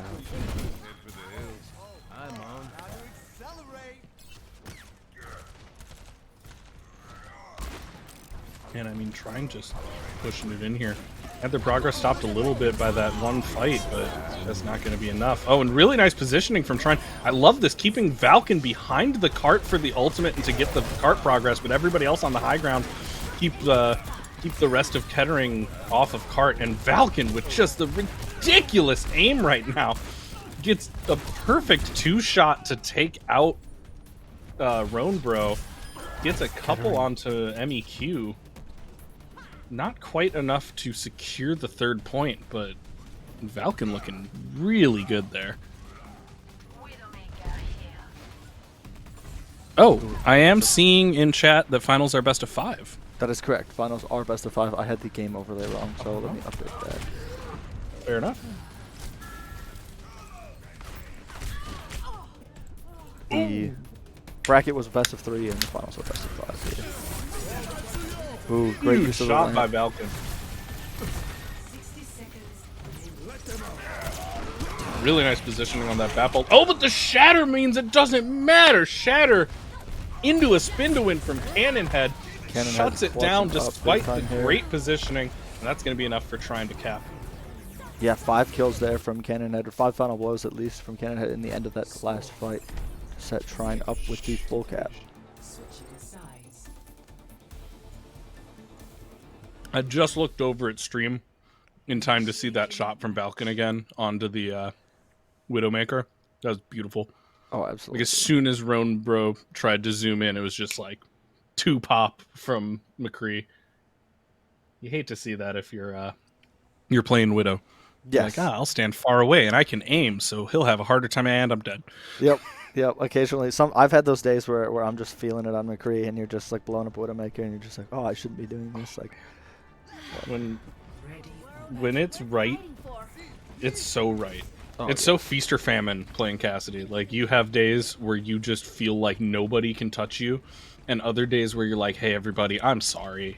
I know you probably think I bought this account, because there's no way Yep. that I'm not bronze. Yeah, I've had both of those fair share days where you get Oh, called yeah. a Smurf on your main, and then you're just throwing when you're not, and you're just like, okay, I'm lucky.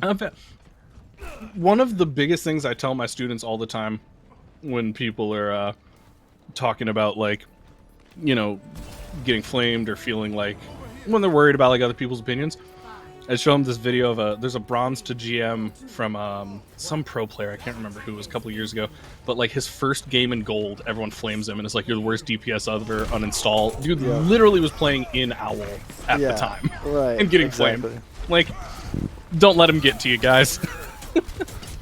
Oh, that great Close purple holds again. Kettering. We do Boyfriend love going to see for the purple, and we love to see Zarya. Pig Wiggle coming in with that defense Zarya, or attack Zarya. Honestly, really like it. I think on attack here with Ana, that Zarya is a really, really nice way to play Brawl into the Diva, and Yes. it's Into the working. Mei as well, They're 'cause you putting can down bubble damage. Anybody who's getting frozen by the Mei, you can bubble them and they'll be able to walk away. Mm-hmm. And you know, if you're keeping your energy up, a nano on 100 energy Zarya is so scary. much damage. Graph gets built so Although fast. now they have the Genji, so if you nano anyone else, your Genji's gonna flame you. Yes, yes. Hopefully in the follow team the setting they'll understand. Well, that window's I going would to be devastating for FMR. Rombo does manage to get a pick here. Looks like he wants to use this. Oh no, it shouldn't even need to anymore. Trine committed the ultimate. Oh, big.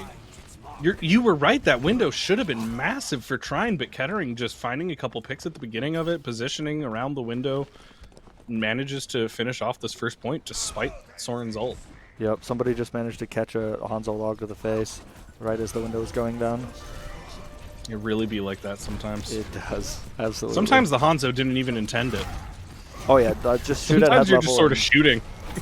make something happen. They're gonna pressure Far here. Far with the great Your shatter. boyfriend really going in here, but gets shattered. Oh no! Nano Kettering with the run. quick cleanup.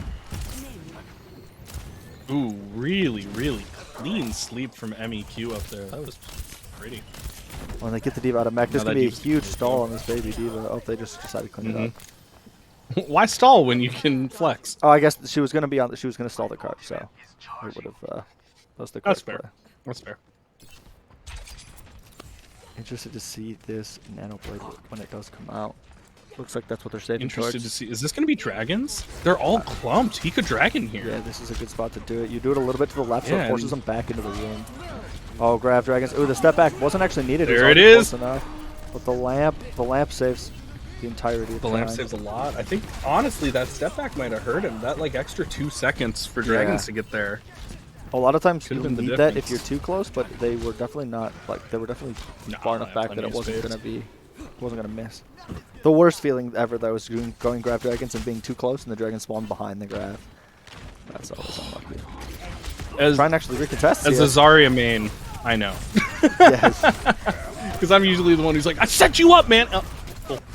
Big shatter here from Boyfriend. Yeah, absolutely. Really, I really played big. tank Your as boyfriend well. somehow surviving for most of that. Long enough for Vulcan to find 2 kills, but Rombro follows up with 2 of his own. Roan Really is tight here. actually Ends up being a 3v3 on point. Oh, and the Diva gets debunked before she's able to take out Hanzo, but is it enough? And Not quite. All-Star Kettering with pulls the out the blade to secure the point. Sometimes it's what you gotta do. You know, you look over and you say, all right, Ana's at 40%. I can probably get another blade before the next nano. Might as well. Absolutely.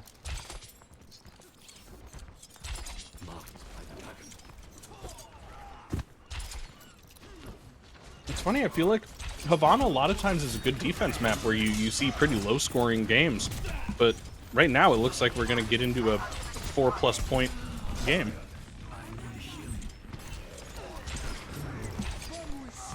Oh, great beat there. Looks like the Genji is just building ultimate. Slosh has this bomb. Bomb is sent. Oh, manages to big. pick It up does the- find one. That's both of their tanks down. And Kettering can't really do much after that. You're missing 2 tanks. Missing both of your up ultimates. All 3 of your currently up ultimates. I mean, he's got to reset at that point. Yeah. But Mini All-Star did farm a ton of that blade off that fight. The D.Va and the or the D.Va and the Reaper there. Yeah. Dragons is up. Grab's almost up. Nano's up. Oh, Kettering's big got what they purple need here coming for in sure. Desire to bubble the deflecting Genji. Genji wanted to kill with that, I'm sure. Oh, they managed to sneak the grab. Just love to see it. Oh, and that's a big grab. We're Okay. back. Wrong button. FMR taking most of the kills there by swinging, but Roanbro able to get one. Ooh, really clean shot for that last kill on Cannonhead. That was really weird. Directed camera was like, now, would you like to see Spawn while this fight's happening? I think so. I have to manually do this, and I think I hit one of these default cameras on the map instead of the player TLV cameras. Nanoblade coming out here from Gotcha, All-Star. gotcha. Gets one, gets the Nano Blade we lamp. expected. Finds one in a lamp. They will take it.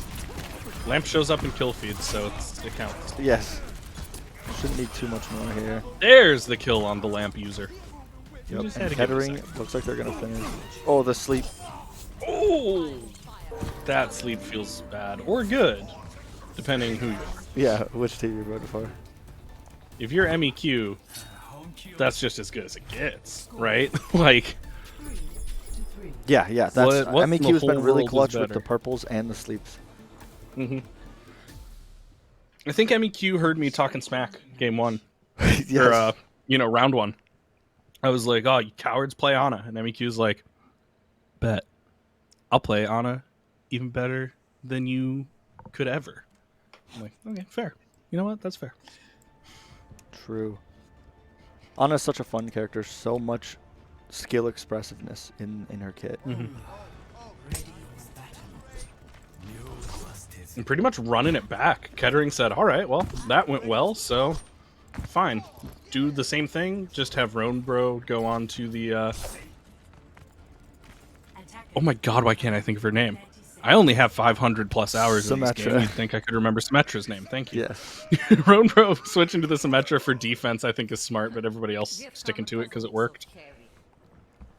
Yeah, I do like this Symmetra pick. It's, I guess this is a really bad comp to pressure with. If you have the Mei with the Sim, I could see that working, but to try and spawn camp with the Genji is a very interesting choice. Like, he doesn't provide a lot of pressure. No, it's not a great spawn camp hero. I think they're just sort of relying on, like, we're not going to hold here forever, so, Yeah, we'll just get Genji the will ult just charge. farm a lot of blade off of it. And using the corners. They are here. going to hold here for a while, giving a lot of shields to that Symmetra. She pretty much immediately got massive beam. Her first, 50% first, to wall already. first reload comes after 4 kills for Symmetra. Can't Yeah. complain about those numbers if you're Roanbro. Yeah, for those of you who at home who don't know, Symmetra does get ammo back into her clip while she's shooting shields, and it still charges the beam. So if you're holding a shield against a Sim, you're helping them out. Yeah, so basically, the more it sounds like a microwave, the more damage it's doing. Absolutely. Right now, a lot of damage. Immediately out. dropping the ult. Ooh, I like the position on that ult too. Dropping it on a vertical while the blade goes down is really smart. Yep. With that, they're able to hold. I don't think Trent's going to be able to touch here. Yeah, complete Nothing. full hold from Kettering. Total fold. And 2.5 minutes to move the cart at all.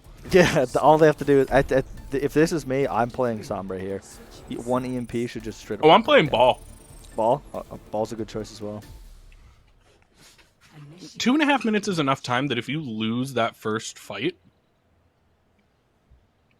like, whatever, you reset, you fight again. So honestly, I love just going like full roll comp, like Ball, D.Va, Sombra, just like everybody fast, speed boost out of spawn, and try to touch. Yeah, absolutely.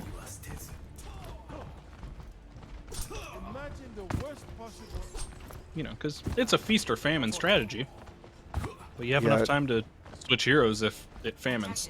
Oh, for sure. Even if anything too, like if you're Kettering here, all you have to do is just combo 6 ultimates. You go EMP, Grav, Nano Blade, and like, what do? You know, there's not a whole lot that Trine is able to do here. So if Trine manages to hold this, I will be very shocked. The game state puts Very them impressive. at a very crazy disadvantage here.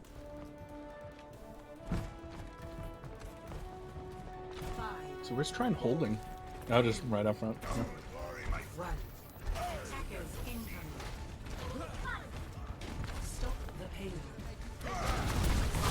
Gonna try to build up the shadow as fast as possible. Wall doesn't quite catch anybody out. Yeah, your boyfriend really just wants to build up the shatter as fast as he can, but FMR's getting it so much faster. That comes out second for Kettering as well. Oh, but they do take the Reinhardt out. FMR going down pretty big for them there. Might be able to get the hold, at least for this first fight. Yep, 0.3 meters is all that's needed. That's scary. Especially after such a good first round. Try and getting a really pretty clean 3-point. It's a little spooky to be in this position after all that. But FMR finally has the shatter, goes for it. Oh, and no block comes down. That's probably gonna be it. Oh, supports while are they're cleaning fighting up. over here, somebody just pushed off cart, and that's all you need is that. Yep. Support's got the kills while Coming back DPS to pushed us the here. cart. But yeah, great play from both teams there. Kettering does take map number 1. Let's head into, it looks like they're prepping the lobby up. What do you want to see try and do differently heading into map number 2 here? Map number 2, Nepal. Defend. I think for both teams, it's defense was kind of the problem there. That was a very offense-heavy game, right? Which happens when you go, full 3-point for both teams. But I think the biggest thing is I didn't see switches really from Trine. There were a couple hero combos that weren't really working. Fights weren't going their direction. And it didn't seem like there was a lot of response to that. Trine was sort of like, all right, regroup, relax, run it back. But then it didn't work again. So they're like, all right, it's fine. Just regroup, run it back. And appreciate that calm. That mental is very important. But at a certain point, you have to say, okay, don't run it back. Right, we need to now make it some is time to changes not be here. calm anymore. Yeah, we got to make some changes. So We I would gotta like to swing see up some try and stuff. be a little more flexible with hero picks. All right. Where are we looks headed? like- we're headed to map number 2, Nepal, and it looks like they are hopping in game. They're ready to play today. Let's get in game. Nepal.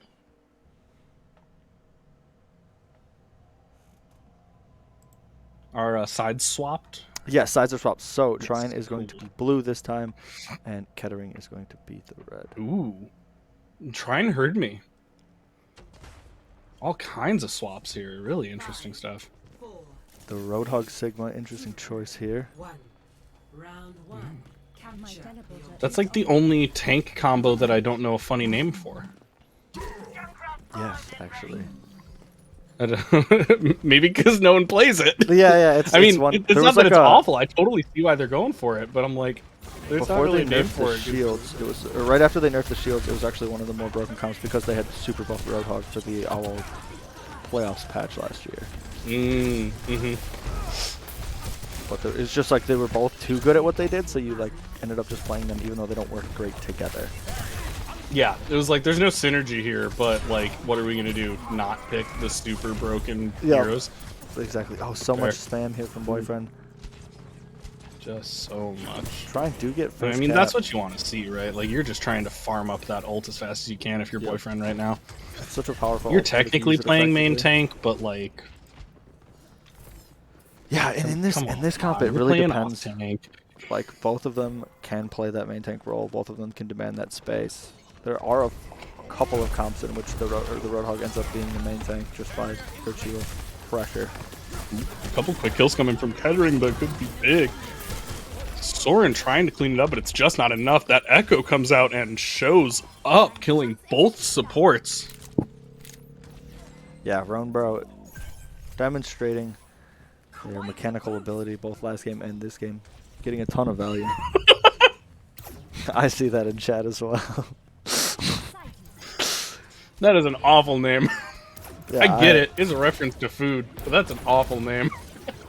Not a fan myself. Looks like the Echo pressuring the Roadhog. Again, Echo spamming with the Mercy damage boost into these chokes. Going to be building the duplicate up super fast. Yeah. And she's just so scary, right? I mean, holding down this fort here, like, Trine can't move through because Echo is just damaging everybody. Yep. They have the trance and they still don't even push off the trance. That's something I would like to see. Oh, FMR scared me. Sorry, I thought I saw FMR jump in and I thought he was going in, but that was him getting out. Oh, Blade Slosh with a big ultimate though does find 2, but that's a Nano Blade that's gonna find also 2. And that's just not enough if you're trying. And he'll start trying to get up, help the team out. Love Genji playing on that ledge there. It's cheeky. Oh, the hook from Slosh. Ooh, big hook though.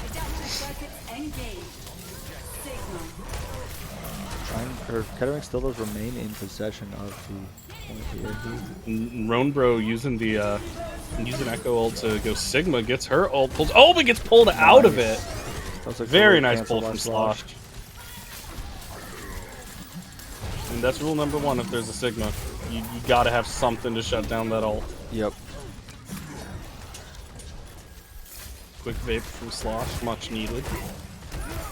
Oh, the hook just misses the monkey. Monkey ends up propping the primal. Just missed. That was really, really close. But, you know, Kettering still has control this whole time. Yeah. So, like, Trine's doing some good stuff and getting some good fights, and the fight there was pretty even for a while. But Kettering has point control the whole time. Now they win this fight, and, you know, that's 130. So. Yeah. The fights were a bit more even than the numbers. Definitely. There were so many points in which Trine looked like they were about to win it. And then they would step on point, start getting the caps, somebody would contest, and then something would happen. And it would end up going back Kettering's way. A lot of back and forth on the point. The fight looked winnable from both sides, but again, Kettering remaining on the point and with that cap percentage going up, managed to take the round. Objectives win games.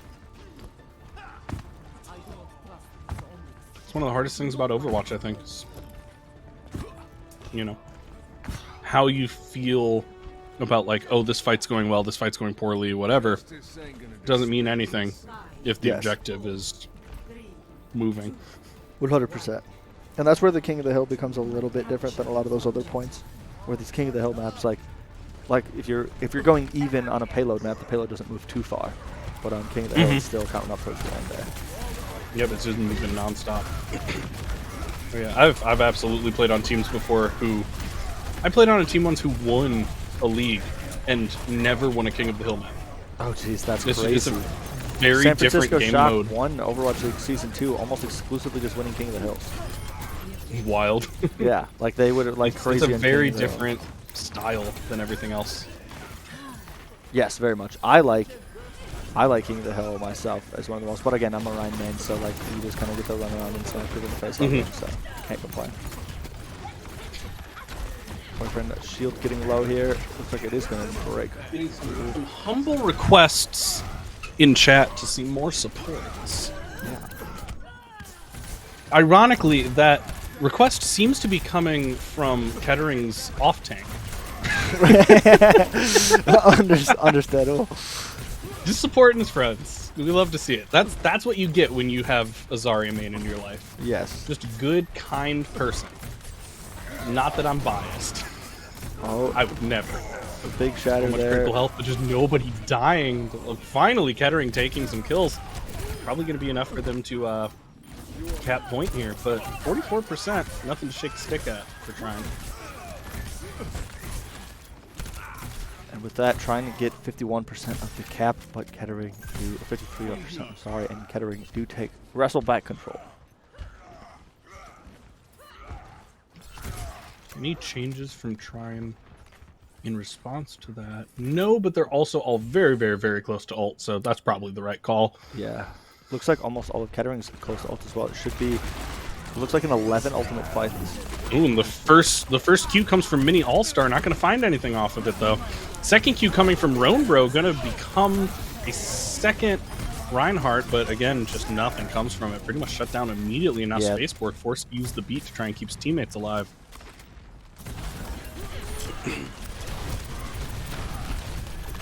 Slosh looking for a cheeky bomb here. Has that good corner angle.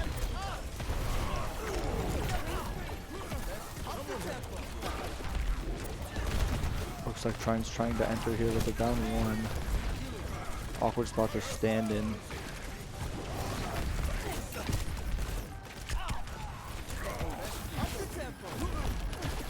Let's see if Soundberry is used to engage here. That could be big. Oh, huge beat. Yeah, windows Really, coming out from both really teams. nice time on the beat. And it is going to be enough. Trine able to find quite a few kills there off of the back of Poison Dad's beat. So many ultimates for using the fight, it was hard to keep track. Bomb, Blossom, beat, window, both windows, and the grab. Yeah. That was such good timing though from Poison Dad to hold that beat for a second after the grab. By giving it a few seconds before popping beat, the beat shields were still up after grab ended, Yes. which allowed Cannon Head to get in there and Oh, get aggressive. no. Really nice. Oh, but not going to be enough with a big shatter like that. That might be Kettering taking point back over. It should be. FMR hit a massive shatter there. Boyfriend dropped a shield for a second with Velkin dead-eyeing behind him. The FMR shatter cleans up both. We're going to see an Echo duplicate here. This is actually getting this, so this next fight will win the map. It's 85% for both teams. Whoever That's it the is, magic number. someone's going to win.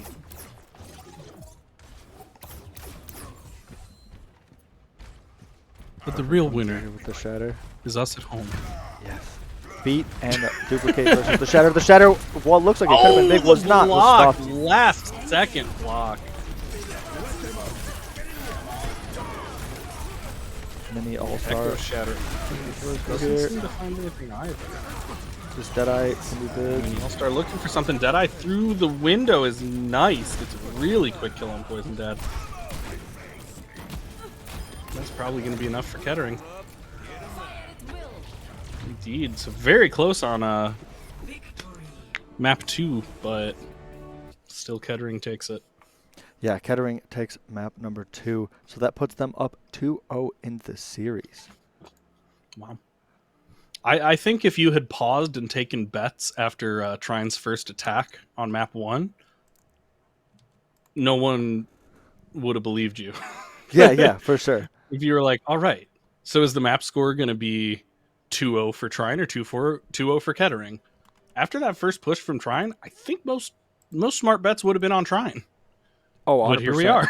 They definitely came out really aggressive. They came out looking good going into that, but it started to fall apart a little bit in their defense there.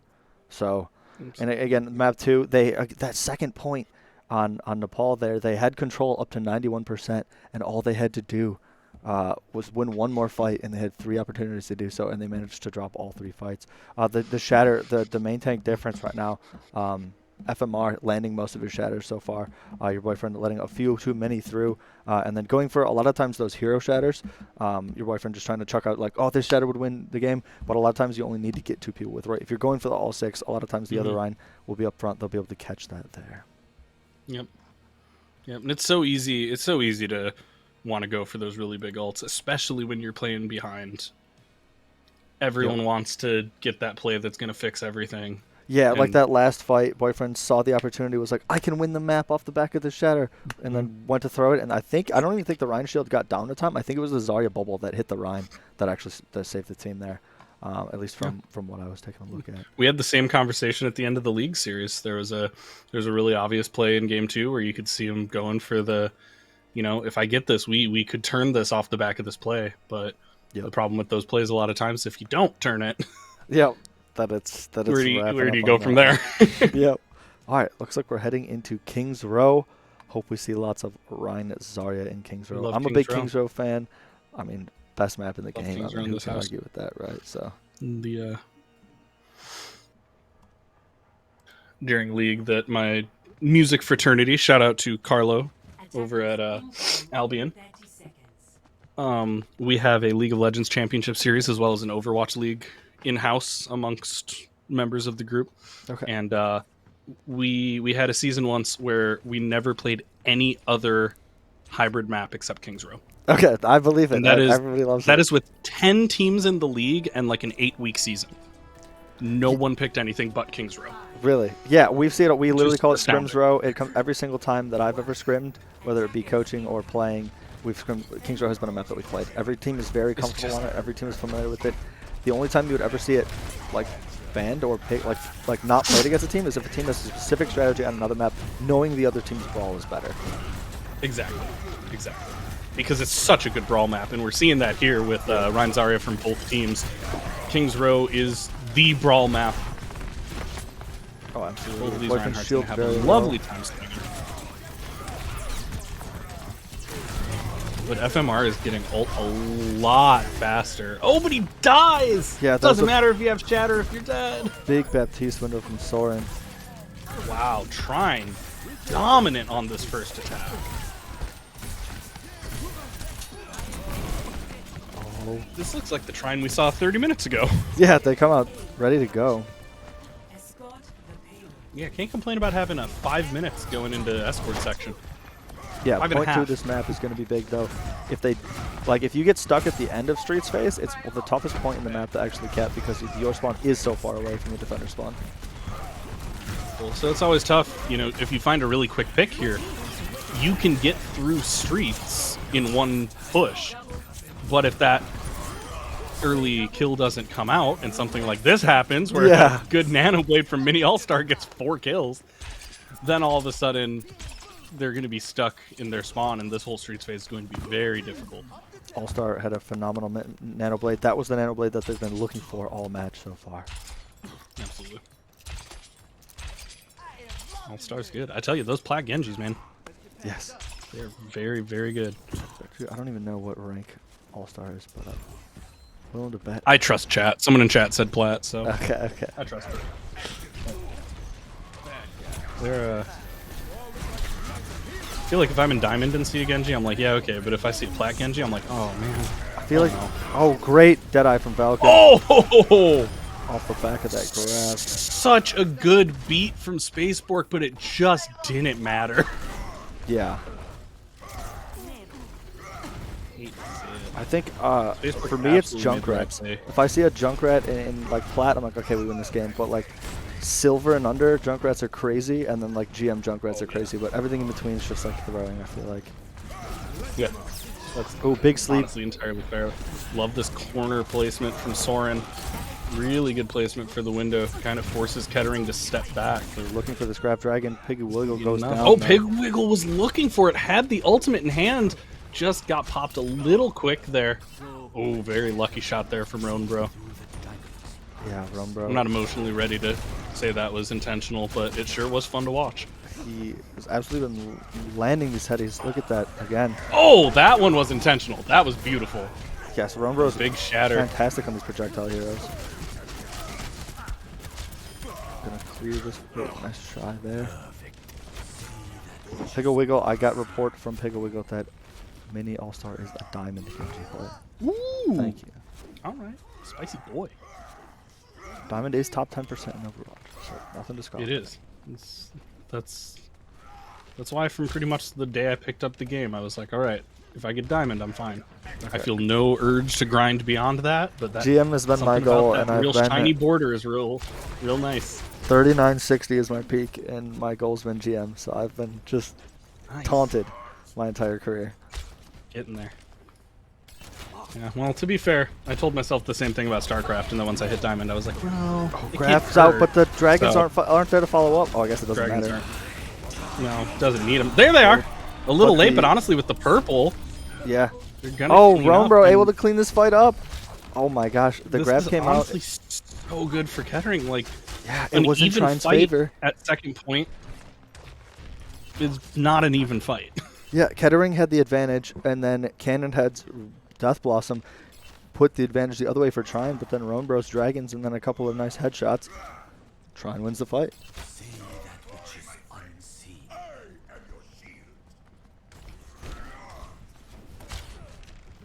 Ooh, and good read from Roan, bro.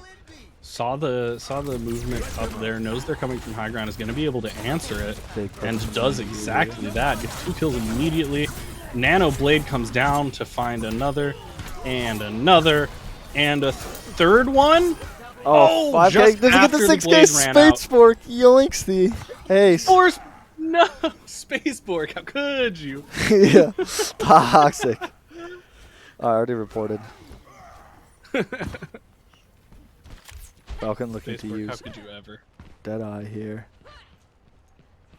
Kettering Ult's not a pretty lot of firmly in ultimates favor of left. Trine right now is nice. They've got 3 against 1, almost 2 from Kettering. So Yep.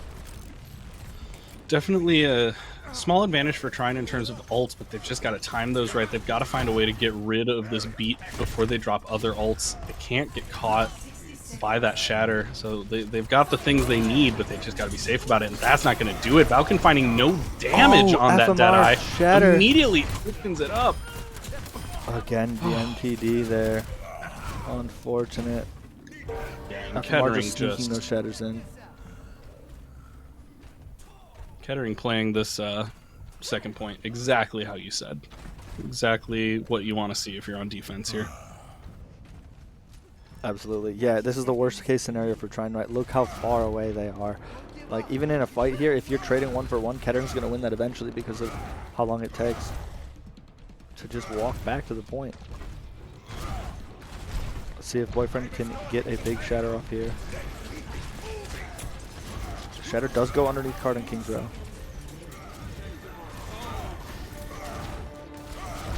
Boyfriend with the only ult they've got right now, hoping to find something big from behind, but they just saw it coming already. FMR's just got that shield up everywhere he goes. You gotta make Boyfriend something needs to happen use this here. shatter, but he needs to hit something with it. Yeah, I'm You lost. do by that what's when going FMR's on. in your face all the time, but FMR's down right now. Now's That the was a time. big one. Yes, and he uses He it does hit it. from behind the cart. Very, very, very smart place to do that. A couple kills beforehand might mean that it doesn't amount to much, though. End up only getting 1 kill off of it. Maybe just a little late on the shatter there. That nano, yeah. Well, they wrapped around left, but what they did was it forced them to come back right to touch point. So they ended up, you know, being in a situation where they had to rotate very quick out of position. It's not what you want to see. If they stay main, I think the correct call there is to stay main, push with the team, and then shatter, like just try to peek shatter around a corner, wait till the Ryan drops the shield and you're on the other side of the cart. Trying to go left there forces your back into a choke, and you're not near the cart. So the Reinhardt had to like end up speed boosting over and leaving his whole team in the back line. Valkyrie, luckily not mad at Bork, but disappointed. Understandably so. Not mad, just disappointed, TM. The classic dad move.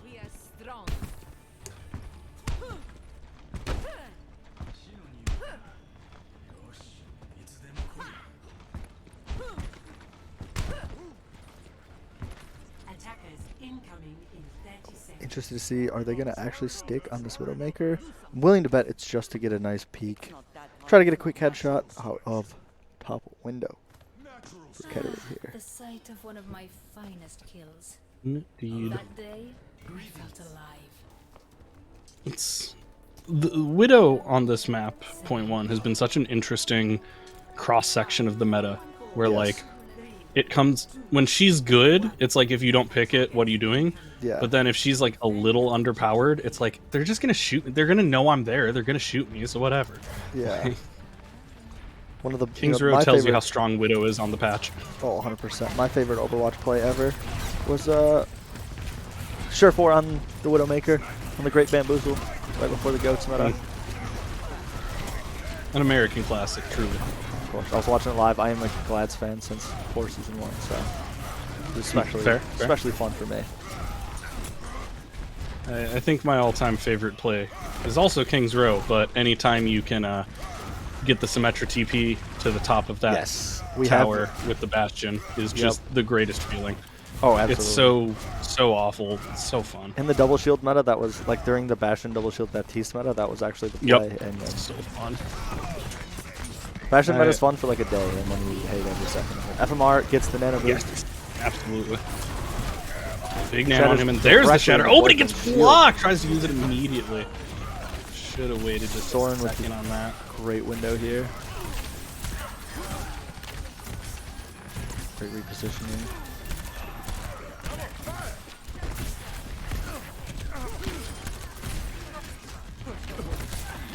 That's going to be enough for trying to clean up pretty handedly. Nice.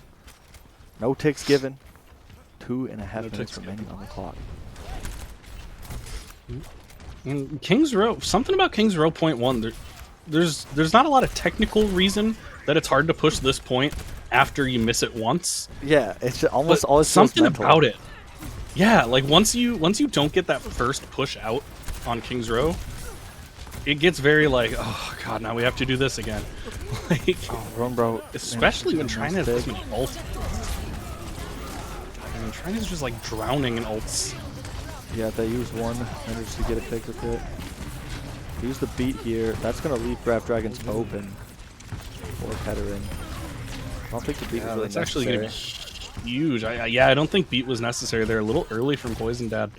The little trigger happy means that when Pigwiggle comes back up, that Grab Dragon is gonna be basically free. Awkward spot to be in for the Ana. Feels really bad to get caught there. Now you have to wait. That's more time burned off the clock for Trine. Looking good for trying to hold here. Yeah. Window from Soren. They're really just trying to pressure Kettering. They know that they're down a player. Oh, Shatter comes out. Deadeye grab everything. The dragons are out. Kettering does clean this fight up. Trine got a little bit too aggressive. Really wanted to take advantage of Kettering missing the Ana. But unlucky. Apologies, I stepped away for a second. No worries. For those of you also in the Mount Pleasant area, it just started raining as though someone flipped a switch on, and I had to make sure that my cat wasn't out on his little balcony getting rained on. Give him a nice headshot. So sorry about that. I do like the Overwatch Secret Lab chair. I also have that exact same chair. So Thank you. It's a great chair. We love Secret Labs in this house. mini Those guys, mini I used to all-star. play StarCraft with the guys who started that company. Nice. They're very, very kind people. Highly recommend their company and also their company. Yeah. Mini all-star again. Hello 4K indeed, All-Star. Nano Blade. They do be like that. They've been farming these blades up and winning fights off the back of that ult combo. Yeah. And if it ain't broke, you know, Don't fix it, that's for sure. keep doing it. Your boyfriend looking for something here, trying to. Another great Ooh, shadow gets a block. good block. Trying to farm up his shatter as fast as he can, but that purple's going to make it really dangerous. Really, really good. Lamp comes down from Soren, but it's just not enough. Pigwiggle finding the kill anyway before going down to Vulcan. This now 5v4 in favor of Trine. Neither team really has ults farmed up right now. Slosh goes down. That Trine has is to that's a contest tough here. loss for Trine. I mean, Trine can't afford to lose anybody here, honestly. Yeah. Especially one with the grab in the pocket. Dropping 2 more players. Ryan purple. This might be the end. Oh, the Baptiste lamp was big. Yeah. Soren has had some really good lamp timings. This map especially. Oh, it looks. And We with see that, Sloss trying to get Kobe there in with the grab. all yeets it out, but it's just not going to get him there. Kettering takes a 3-up Trine. Yeah. Congrats to Kettering for winning the Overwatch section of the Michigan Bandwidth Bowl. Trine definitely put up a good fight. They were looking like the better team in a lot of those situations, but when it came to clutch time, Kettering was able to really take advantage and make it work. Yeah, absolutely. But yeah, congrats to all of the Kettering players. You guys played well. Came out swinging. Mini, Ninja, with the blades popping off with that as well. Reinhardt, the Reinhardt players consistently blocking shatters. Your boyfriend actually did a really good job on King's Row blocking a lot more of those shatters, but wasn't able to find too many of his own there. A weird call on that rotation, on that last push for Trine. But overall, good play from both teams. Good play from everybody in the Overwatch bracket here today. So, do you have any last thoughts on that series, Happy? No. This is good Overwatch. Oh, absolutely. Thank you guys. It's been a while since I've been kind of like hype up about Overwatch. That was Overwatch 2 all hyped on it now. Tuesday. Are you ready for the beta? Well, I hope. I hope Yes. I'm ready for it. Yes. I've been hurt too many times. That's understandable. But from everybody that I've heard, it's If Blizzard posted on Monday that it's going to be another month, I wouldn't even be surprised. yeah, that's understandable. But as a But I tank hope it main, happens. and so Doomfist is actually my main DPS that I play when I do play DPS, and I'm a main tank player. So the new Doomfist is like, oh my gosh, this is exactly what I've always wanted. So I'm super You're in excited. heaven. You're Yes, thriving. yes, absolutely. I know me and Astige or Milk the Trine Overwatch coach will be duoing all week if you want to catch us. So Yeah, that'd be awesome. I'll toss you a Discord message for sure. for Thank sure. you so much for having me. Yeah, It's a thanks for blast. coming on. Casting with him. Up next is going to be Valorant, so that's going to be pretty excited. We've got some really good matches for that. A lot of really good teams coming out for this Valorant Bowl. So we'll see you guys Awesome. in 10 minutes or so.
and welcome back to the Michigan Bandwidth Bowl. We are here getting ready for some Valorant.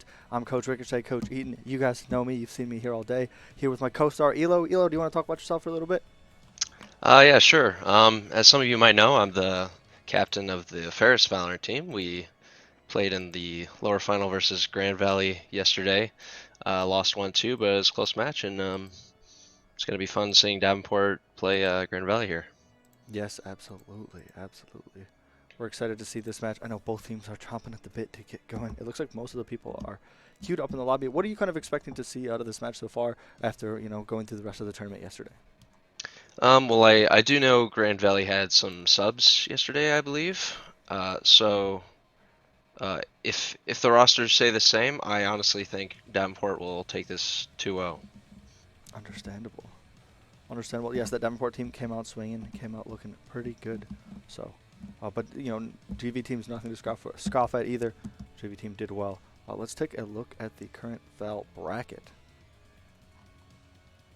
So, as you can see here, this is how the day went, with Davenport winning their way through the winners bracket, and then Grand Valley making their, getting up to the winners finals, dropping to Davenport, and then coming back down, fighting us here at Ferris State, making their way back into those finals.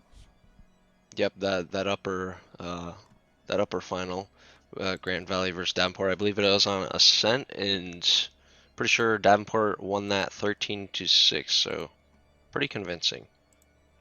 Understandable. So regarding the maps we might be seeing today, well, we also beat Grand Valley on Ascent yesterday in overtime. So trying to remember what they banned. I think they banned Bind, so they're probably going to be doing that again. Must be a map they're not very comfortable with. We played Davenport on Haven. They beat us relatively convincingly, 13-7. So maybe we'll see those maps again.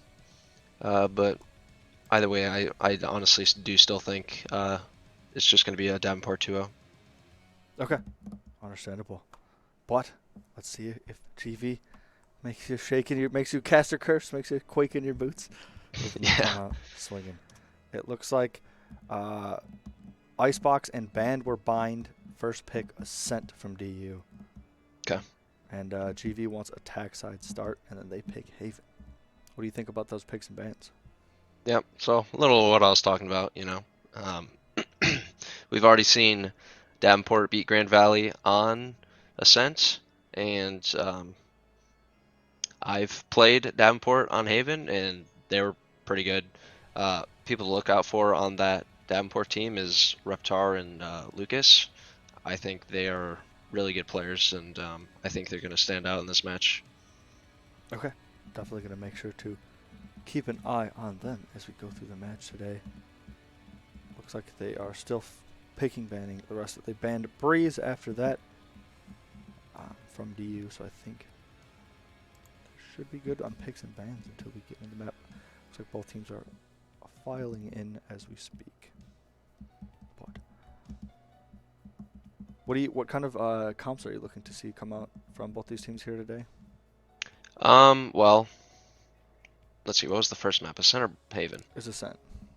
Okay, Ascent. A very common comp for Ascent would be Omen, Sova, KO, Killjoy, and a Jet. So, that's pretty much the standard lineup. I think. Pretty sure Grand Valley ran that. I don't remember what Davenport ran, but that's usually what you're going to be seeing. That's the normal comp. Sometimes people will flex a chamber instead of Killjoy, so there's a good chance we see that as well. I'm trying to think of some other agents we could see. Maybe an Astra. Yeah, maybe an Astra instead of the Omen. Yeah, that's usually the comps and what gets flexed. Maybe a Sage instead. Who knows? For sure, for sure. I'm definitely a fan of the chamber. I know I can't get kills with anything except for the ops, so hey, Give me an extra op, and I'm here for it. That's 100% sure. I remember helping run the Fair State tryouts this year. I was getting flamed because I would do nothing until I got the op, and then I was actually just popping off. So people, for some reason it's stuck in my, like, I played a lot of Valorant, especially a lot during beta and over the past couple of years, but like all my main games Overwatch, and I played a lot of R6 and Apex, so like not moving and shooting is just like my brain just does not, I can't understand it. So mad respect to everybody coming from CS, wherever that kind of stuff is. It's a lot more ingrained in you, in Valorant, and even just the homegrown Valorant players who are just like, hey, I can shoot and then move when I need to. Yeah, there's definitely still some people that run and gun because unfortunately it works sometimes, Yes. and it's a little tilting, but it's part of the game. Yep, Especially with running like one tapped is never SMGs fun. and shotguns. Yes. Yeah. Yep. I am very much a press W with a shotgun into the corner player as well until I save enough money for that op. But I'm not expecting to see a lot of shenanigans here today. A lot of good, clean gunplay, and a lot of good, clean executes with teams. It looks like we're waiting on one more player from Grand Valley. All right. Yeah, on Ascent, another thing to look out for is the jets with the operators, as we were just talking about. It's really good to move the jet around consistently to take different map control,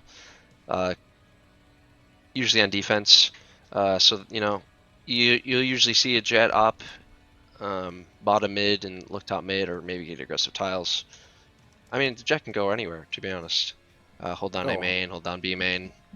The goal is to just find a pick, and swing the advantage in the defender's side pretty quickly.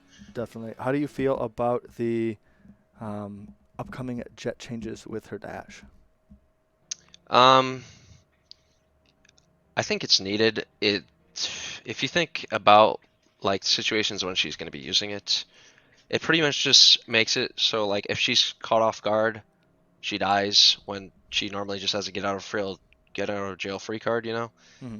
But I mean, she's still going to be useful. Like, think side executes, jets like to dash. They do their cloud burst and then they dash into it. That's still going to be a thing, which I think is good, to be honest. It just she's going to get caught off and die. So. Yep, makes sense. Allowing that someone to actually be punished a little bit is going to be nice. It looks like I have the names backwards. Grand Valley on the right, Davenport on the left. Okay, yeah. Oh, okay. So Reptar is not here today for Davenport, and I think this is the same Grand Valley team. So this is definitely going to be interesting. I know Reptar, who I was talking about before, it was Davenport's Sova player. So we'll have to see how Sure does on that. Grand Valley side, kind of expected. Chamber instead of the Killjoy. I do believe that's actually the comp they played against us. So this last one is probably going to be the, what are we missing? A Sova. On the side of Davenport, it's looking like the standard comp so far. So we're looking to have an Omen and a KO round this out potentially, unless they're trying to get spicy. Choose your agent. Yep, that Sova is so impactful on this map, especially. Yep. And yep, looking like the normal comp. Just a slight difference here with the Chamber and the Killjoy. Both really good on this map.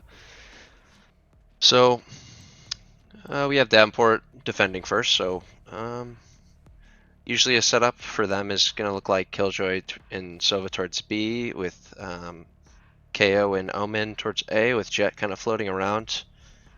That's usually the normal setup.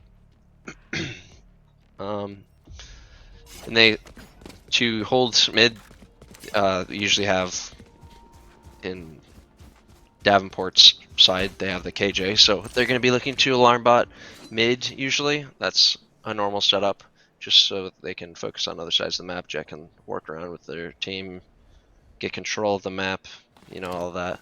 Makes sense. Yep. So, well, let's look at the buys we got. Got a Frenzy on Spicy Tortilla. I do like the Frenzy. I think it's very strong. Yes, absolutely. You didn't see it picked a Sheriff. lot in the early days of the beta, but people have been keen on it more and more as time goes on. Yeah, it got nerfed and buffed here and there, I believe, but still a very strong weapon. But we'll start off with Davenport or Grand Valley posturing towards B. This looks like it's just going to be a straight up hit through the B main. Drone comes out. Here comes the smokes, and they're going to pop. I'm sure. Early pick. Quick trade for J-Rod. Looks like no one else on the site, but they're all just brawling in front of this button. Spike down B. We're in a 2v1 by himself. Swing comes out from the Killjoy, takes him down. Davenport goes up 1-0. It's pretty surprising to see Killjoy being one of the last ones remaining there, considering you know, she had all of her util down towards B. But hey, yeah, I think it's just round got one. smoked into heaven, and then when all the shenanigans went down, was not That works. too close to all the craziness. Yeah, Grand Valley not fully able to push into sight there, just constantly fighting. But we'll see a pretty. Doesn't look like Grand Valley's going to invest too much into this round, so this should be a relatively clean round for Davenport. But who knows? Let's see. Jet towards mid. All of these should just be one-shot body shots. See how many she can get. Oh, if there's things he doesn't see. Yep, caught off. But the alarm bot is there. They know they're trying to push up to get that Marshall. But we have a flank from Tiles coming effective. And 16 HP. Taken out. Oh, wow. Nice shot from Sevens. Marshall. And all of a sudden, it's a 2v2. Very interesting situation here. Sevens does have the spike. Is kind of stuck in this spot. Ooh, he's going to be able to hide from that dart. Does the Sova know the Sevens is here is the question. It's going to fall back. It looks like they're just going to try to group up, maybe. Nope, they're splitting back up. But here we are, capable. Walking up cat. Very quietly and 30 slowly. seconds left. Sevens is going to try to walk out of mid to regroup with their teammate. Oh, did he get spotted? It looks like it. They're putting up the crossfire. Last player Oh. standing. Yep. Yep, gets taken down. Standing ahead. It's just Sevens remaining.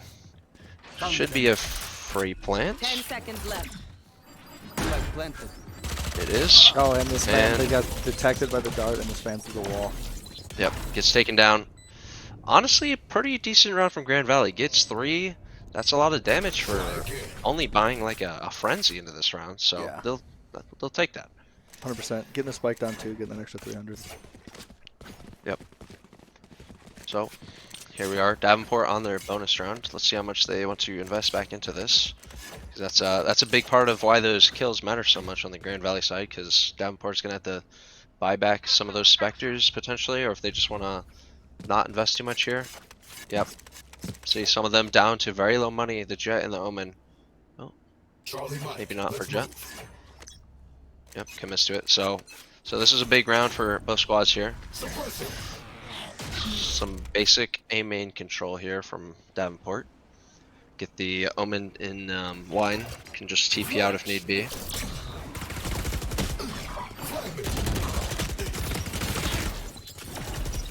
Alright, a good start for Davenport. They're gonna get the first pick. Gotta remember they are in their bonus round here, so it's always good. Gotta fight here in mid. A lurk from the chamber. But Davenport is rotating towards this A site, believing that this is just going to be an A hit. But Grand Valley backing off. One thing that I do remember when I played Grand Valley yesterday is they were very they like to take control of parts of the map and then, you know, fall back, take different controls different parts of the map. But wow, look at Davenport here. They're just fully rotating. See, this is something Grand Valley is pretty good at. They take control, they cut noise, and Davenport has to 30 spread back out seconds again. left. So they could Grand Valley could just go into an A hit here, and there's going to be a lot less people, Yep. and that's what we're going to see. Use as well. Probably gonna get taken down. Yep. Great take from Grand Valley. See him try to get the door there, but they already dropped the door and killed it.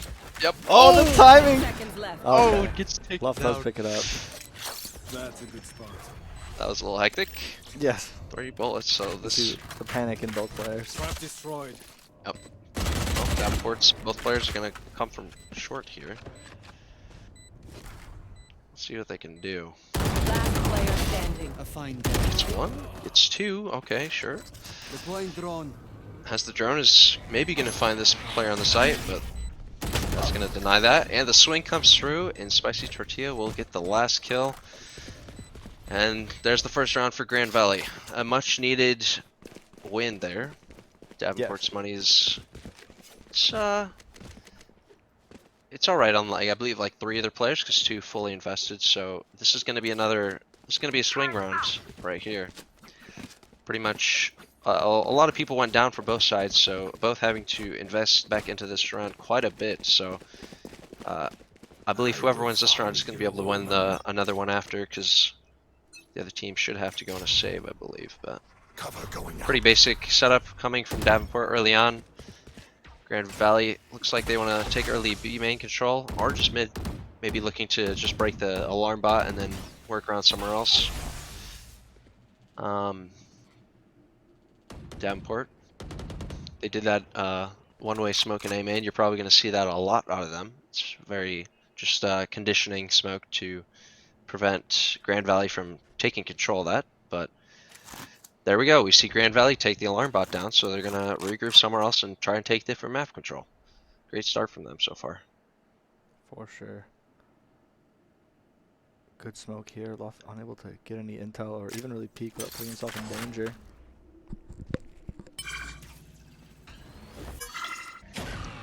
Bluff is 1 orb away, or kill, or plant away from getting the true to force, so they'll be good to get going into this next round if they do happen to lose this. Maybe bring it back with that, but looks like Grand Valley wants to go to an A split.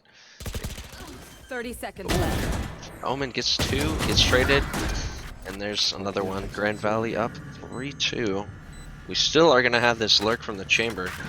Chamber's gonna look to just sit cat, wait till they till Grand Valley figures out where the Davenport players are coming from, and then Duff or Luff will make their move. Will they hear at least one heaven dropping out? Ooh, that's an interesting smoke. See how they play around it. Ooh, feet getting spot out. He's taken down though. I don't think they've heard where Shore is fight yet. But there's the lurk from Luff.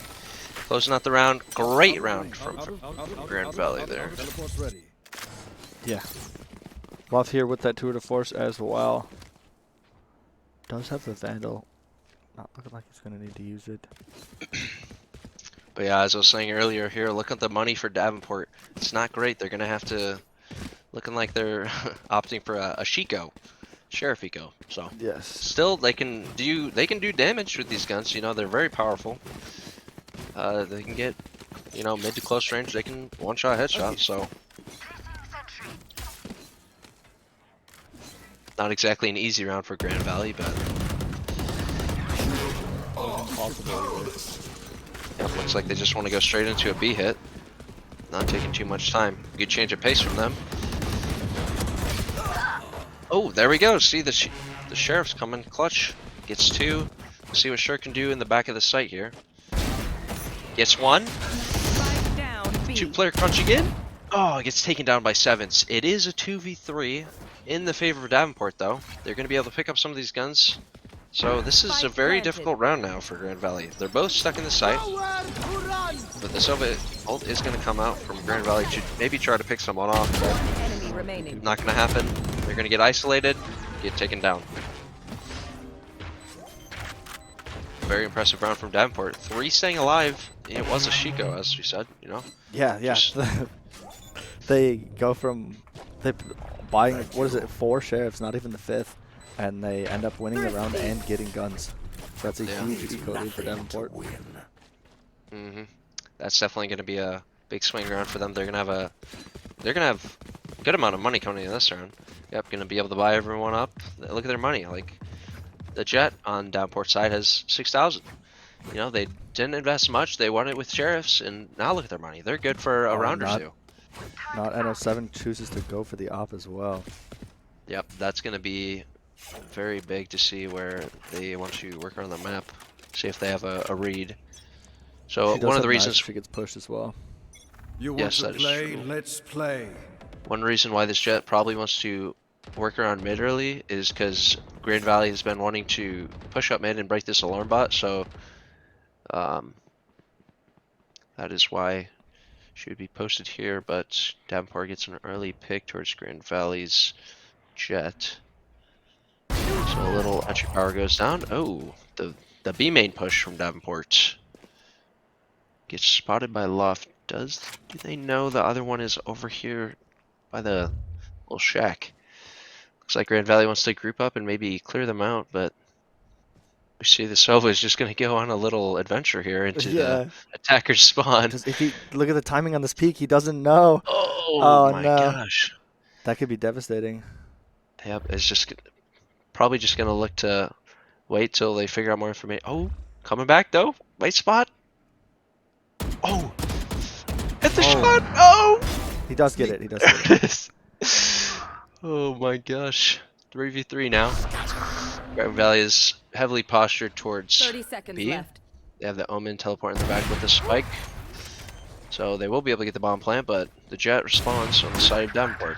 3v2 situation. Seventh. Last player standing. Ooh, is not going to be able to get that pick. It's up Flash to comes KV through. here.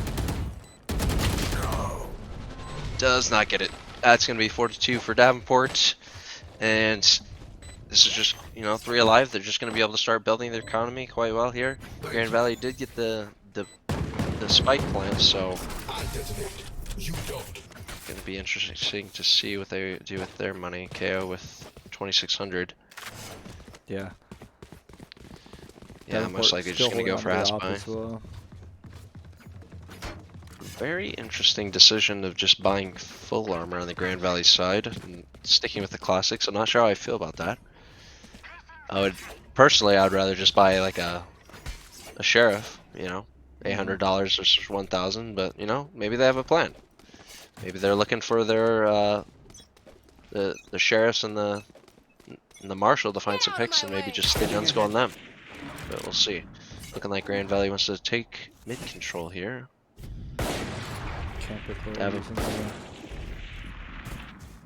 Yep, popped the knives, so kind of similar to that round Davenport came out with the sheriffs. This is a very difficult round for Davenport, you know, as the knives come out, the couple sheriffs and marshal, so have to keep our eye on the Grand Valley Jet, see what they can find.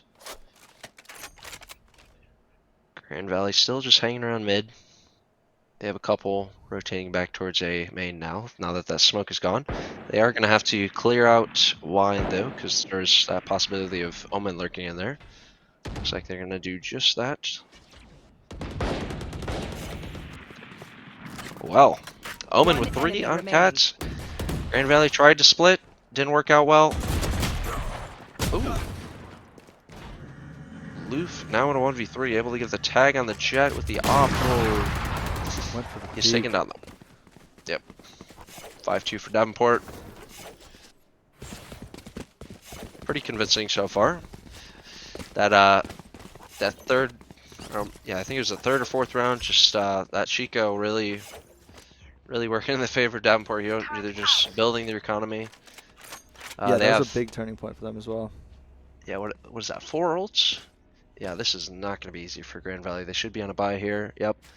Not really close to any. 3 away from KO, but I don't think that's going to do too much for them. This is going to be very difficult for Grand Valley. Maybe they're going to have to try to posture just a quick hit to maybe bait out the Sova or the Killjoy ult so they don't just use it on the retake, but we'll see what they do. Early B main control from Grand Valley looking to break Killjoy's utility. Maybe they'll posture around mid next. We'll have to see.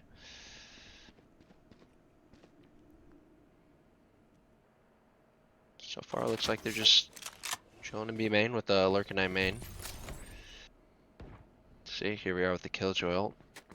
If the hit does come in, probably just gonna pop it. So We'll have to see what Grand Valley's plans to do. They do the smoke. Baits out the Killjoy. Still 50 seconds in this round. And they look like they just want to hit Oh, anyways.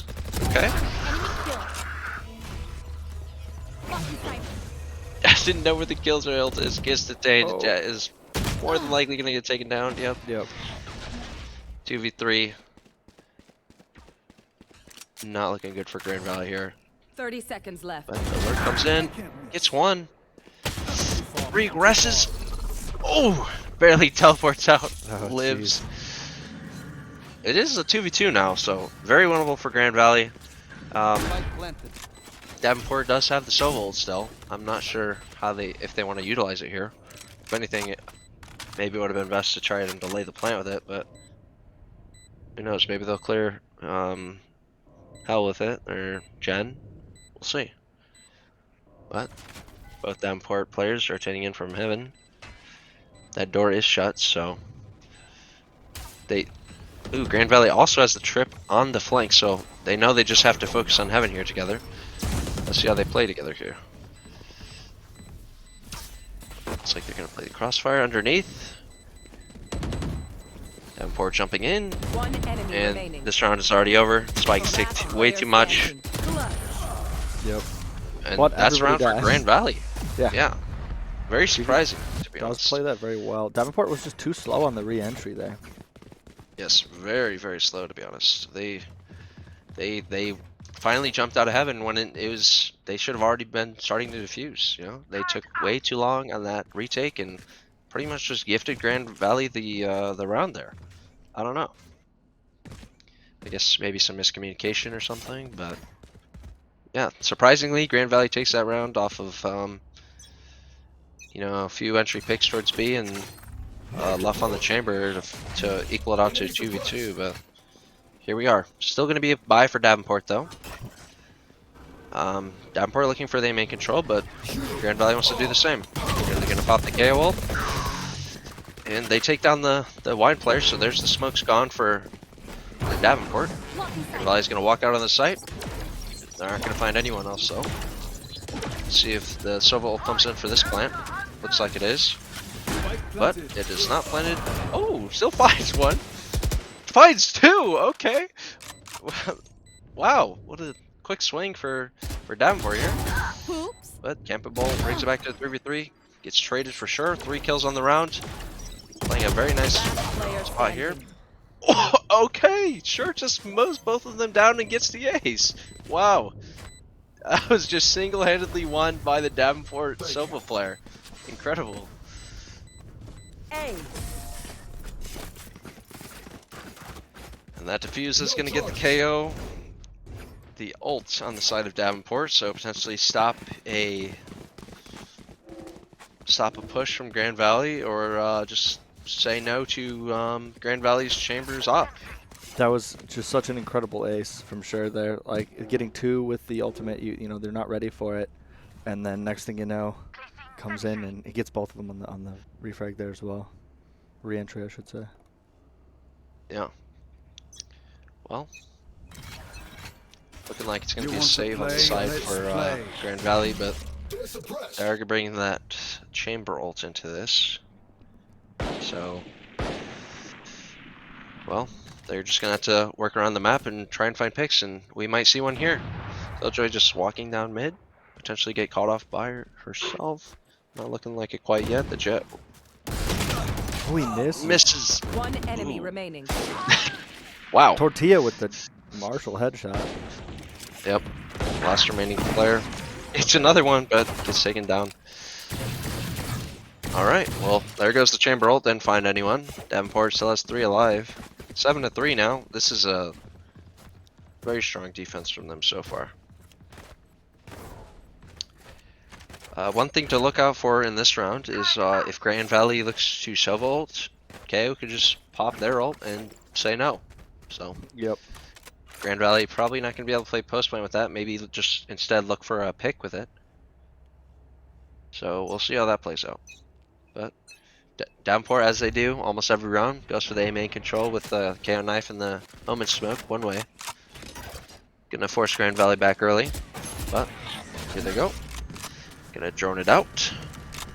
Of course, Grand Valley back, or Davenport, I mean. But it's like Grand Valley just wants to hit this fast, potentially.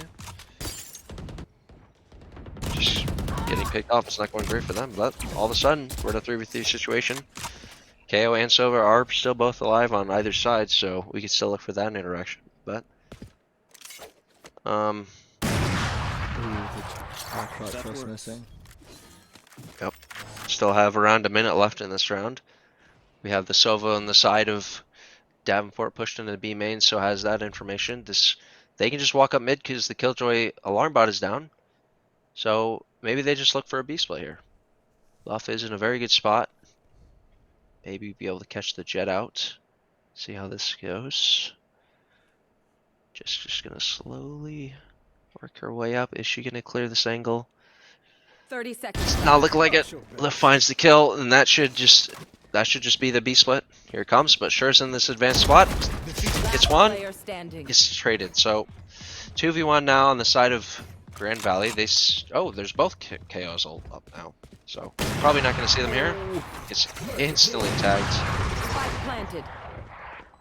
And Lucas is just going to have to try to isolate 1v1s here, but 30 HP, it's looking pretty rough. yep. There is an angle where Lucas could find the 1v1s and he'll take the first one. He peeks it with the U-tail out. That's not what you want to see. That is not what you want to see indeed. Before the switch. Unlucky. 7-4. Grand Valley response. Let's see if they can find this fifth. They do have 4 ultimates, but Davenport, they have the KO and the Killjoy ult. So the KO or the Killjoy will probably get countered by the KO ult, but then the same could be said for the KO ult on the side of Davenport. Just canceling each other out. So maybe we'll see Davenport just look too heavy. Get out of my way. Go for a heavy retake play here. Yeah, as we see, they're heavy towards A, so maybe they're just looking to play retake towards B, or they're simply reading. Grand Valley's been taking towards A a lot recently, so let's set up for a potential fast hit with a KO ult. But looks like that's not going to be the case. Grand Valley going slow once again. One thing that has changed is Killjoy is towards A now on the side of Davenport. But sure, gets taken down on side of B, and that's gonna force a rotate out from Davenport.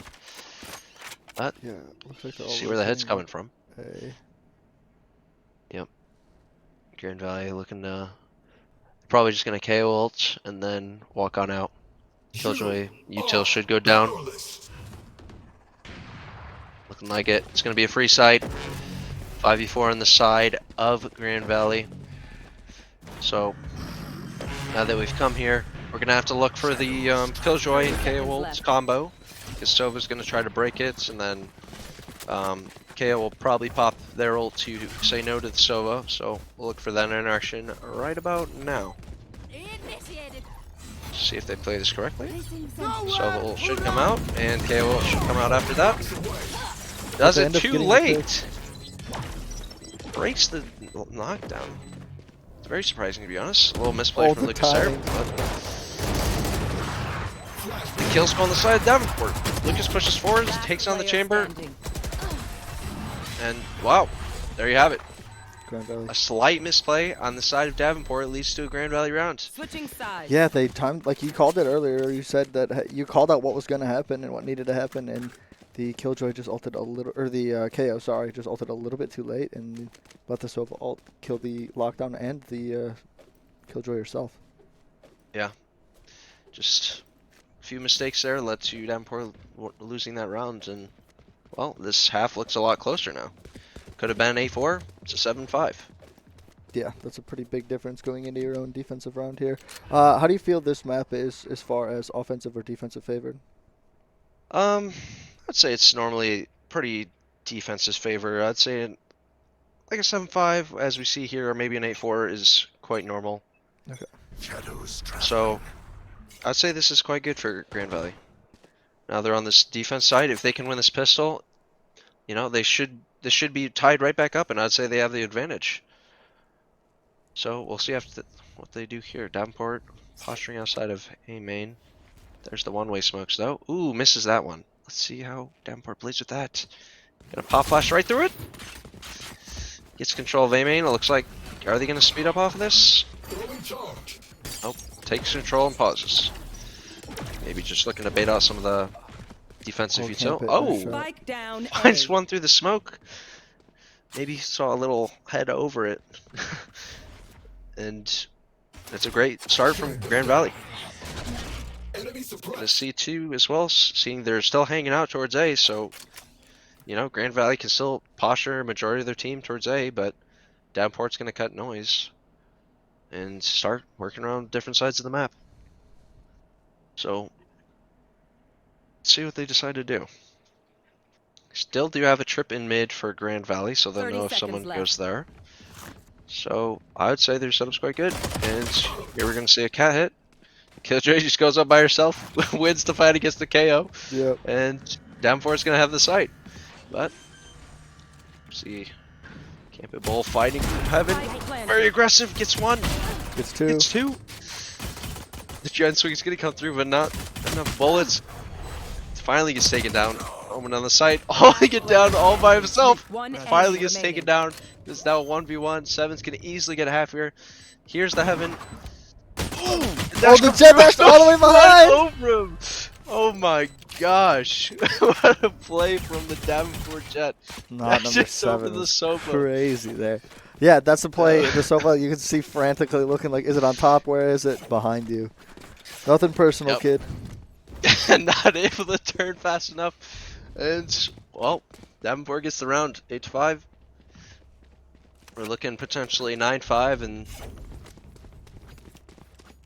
we'll see how it goes from there. How is Grand Valley looking to buy here? Are they buying back? Nope, just the Marshall. So, it should be round for Davenport. But you never know. We've already seen we've already seen a Shiko this game, so I mean it's definitely not the same amount of lethality, but ooh, not a great start. We are gonna have to look for Campbell to be the one to find the picks here on the side of Grand Valley if they do want to win this round. And lucky enough for them, they are walking into him. Oh, not quite. Ugh, not gonna be able to get anyone. Should be a relatively clean round from here on out from the side of Davenport. They have quite a great gun advantage, but don't forget that hunter on for loot. Gets taken down from a shock dart. Oh, wow! Through the floor. Trades coming out from both teams so fast. Yep, 2 kills from Davenport. Flash going through. Flash. Double swing. Very good from Davenport there to close that out. And well, as you saw, Grand Valley didn't invest too much into that round. Just bought the Marshall for the Jet. It's gonna have to go on the half armor due to that, but you know, really good buy here from Grand Valley. This is a very much needed round. If Grand Valley doesn't win this one here, I think Davenport's just gonna run away with this. So we'll see how Davenport wants to play this. It looks like they don't want to do anything too fast.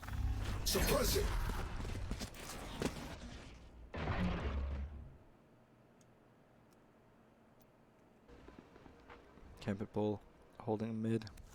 Not able to see them. Having the walls, knowing what we know, it's some of the timings are just so unfortunate. Like somebody would get a little bit of intel just a second before. Yep. As we see, Davenport very quick into market, just walks up, but they're starting to get shut down. Superior weaponry on the side of Grand Valley is showing. But it's 4v3, still very winnable from Davenport if they can find some of these picks. But they're going to slow it down. Loof is though, finding the kill on Cat. Yep. 4v2 for Grand Valley. A couple of them are low, so never know. Maybe you could still go on the side of Davenport, but they're just sitting and waiting for a mistake from Grand Valley. But as we see, Grand Valley's playing pretty far back. Not going to give it to them. But ooh, we also see the rotation towards. Oh, okay. Just rotating to hold the market split potentially, but Davenport's just gonna walk out B main here. See 30 seconds left. see how this is gonna turn out. Got to remember the Grand Valley Sova is low in the back site, so this might just be a free site for Davenport if they can find him. Let's see what they can do in the back site. Oh, they put us Doesn't back clear to it. him. It's gonna be able to live. 10 seconds left. Doing a very good job in this back site. Not gonna have time to plant. Gets taken down. Sevens Wow. with the clutch there. Not quite able Yep. to check that corner. Yep. Good round from Grand Valley. I believe they had 4 alive, so that's going to be very good for them to try and bring this one back. Yeah, their economy should be looking pretty decent. As I said, they only lost like 1 player, but as we see, well, they don't really have any ults to go off of that, so Loof is just going to be using their Headhunter. Davenport does have the knives from Get out of Jet. my way. Yep, gets popped. And they're going to be the... Oh. We have a Phantom as well. I guess Davenport had more money than I thought. I guess they did do the bonus actually, so it makes sense. But they're going to look to just walk up Cat. Oh, but Cam Pitbull. That's not the Lots button. of you're looking for. Unlucky there. But gets picked off. Just low now. Good spot for Grand Valley. Downport's gonna reset. Looks like they just want a group A main and oh, maybe not. He's gonna leave the player A main to lurk, maybe find a pick. Maybe you just apply pressure to keep Grand Valley's players there, and as the rest of the team quickly runs towards B. So as we do see, we only have 1 player on Grand Valley's side towards B, and they are playing from spawn, so if they get smoked out, this could just be a free side for Davenport. And as 30 they are seconds starting left. to walk out, Sevens Smokes. gets 2. Spike down. no smokes B. comes down, and that's what happens. Sevens just plays an off angle, finds 2, and this should be a clean round from Grand Out Valley. of charges. Scanning Maybe. ahead. 1 enemy remaining. Yep, sure is the last one remaining. All 10 by seconds themselves here in tiles. Just gonna save Not that what gun. Davenport was looking for. Yep. There was a I don't good know- I don't rotation, but remember then as soon as they rushed out, Sevens just made sure to stuff it. Yeah, I don't know what to say about that one. Oh, the reload. Yep, sure gets taken down. So all the guns down for Davenport. That was their buyback after the bonus, so they're gonna go on a Chico here. We've seen what they can do already, so let's see if they can do it again. Not gonna say they're out of it after what happened last time. Yep, but as we saw, like Davenport just didn't smoke spawn, so Sevens was able to get 2 free ones. I don't know if they didn't have a smoke up, or maybe I didn't see if Omen was dead, but I don't know, a little misplay there from Davenport. And this is what results. Cam Pitbull with a nice shot there. Cleaning up, sure. Yep. Let's see if Grand Valley can keep this quite clean. No one's towards B early on. Oh, nice shot. But the Killjoy has found their way up in a tree. Has a Vandal. Very deep into enemy lines. See if they can get one off. Nope. It's gonna get taken down. And now Davenport is just all spread out. Last 2 remaining players, they still want to head towards A, it looks like.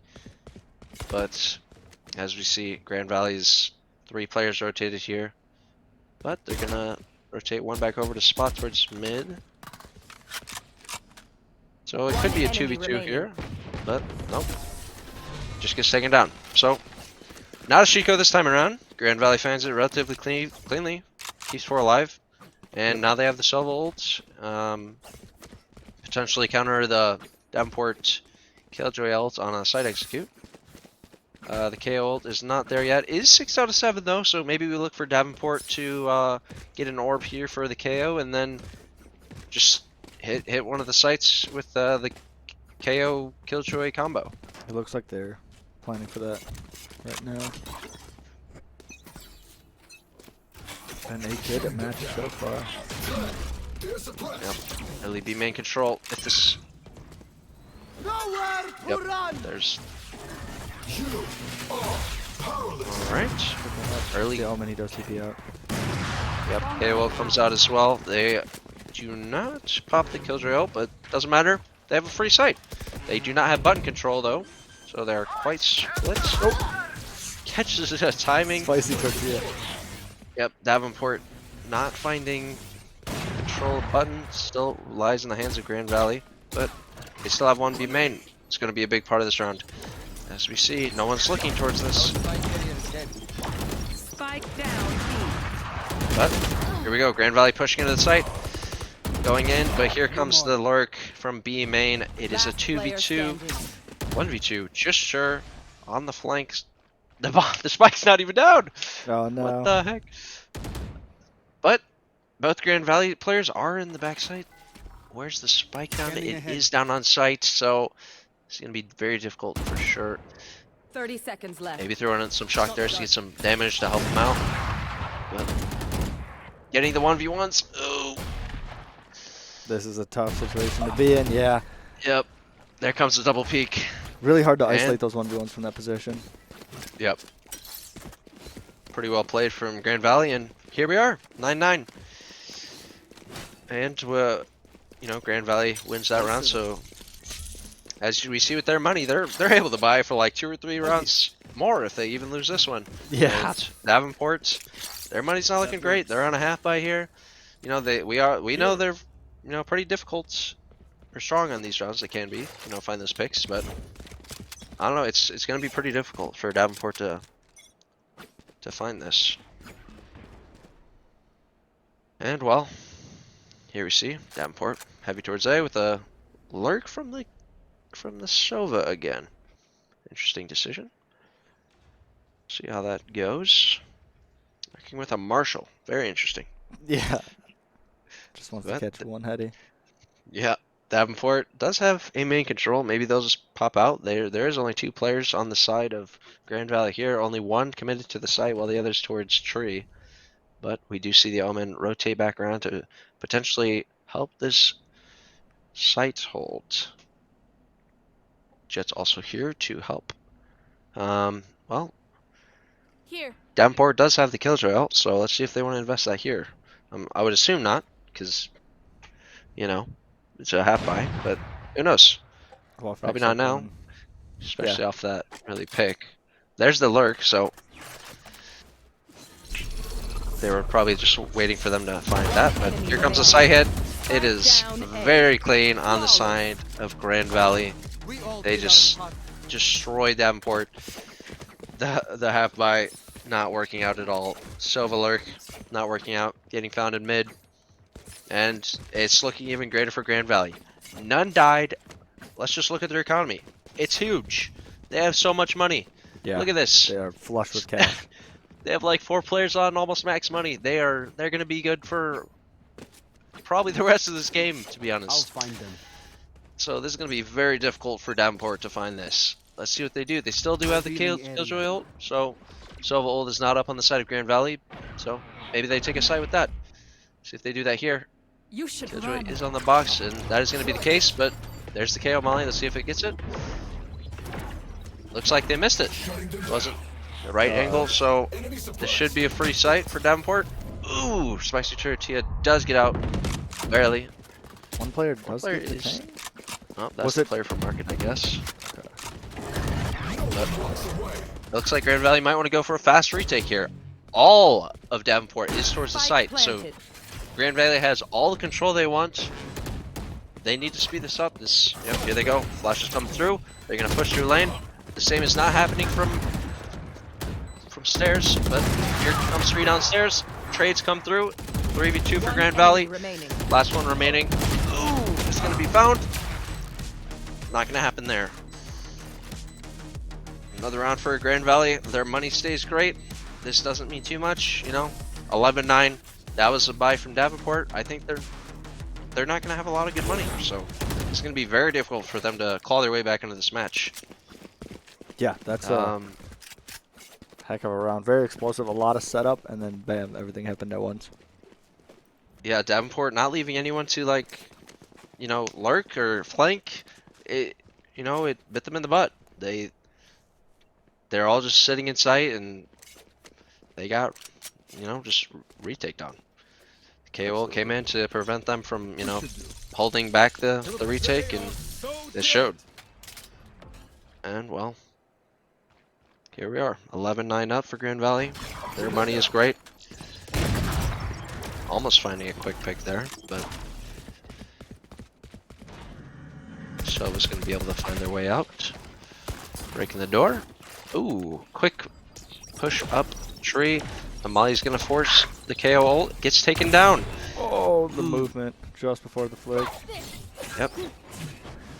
Is this just going to be a fast A hit? Yes, it is. Jet's the only one remaining. Is going to be able to find two. We do have one swinging from heaven. Not the greatest timing. He's taken down. 2v3 for Davenport. They do have the Omen ult to maybe reposition if need be. We do have Loof on the flank with the Tour de Force. See if they can accomplish with that. Shock Dart's going into hell.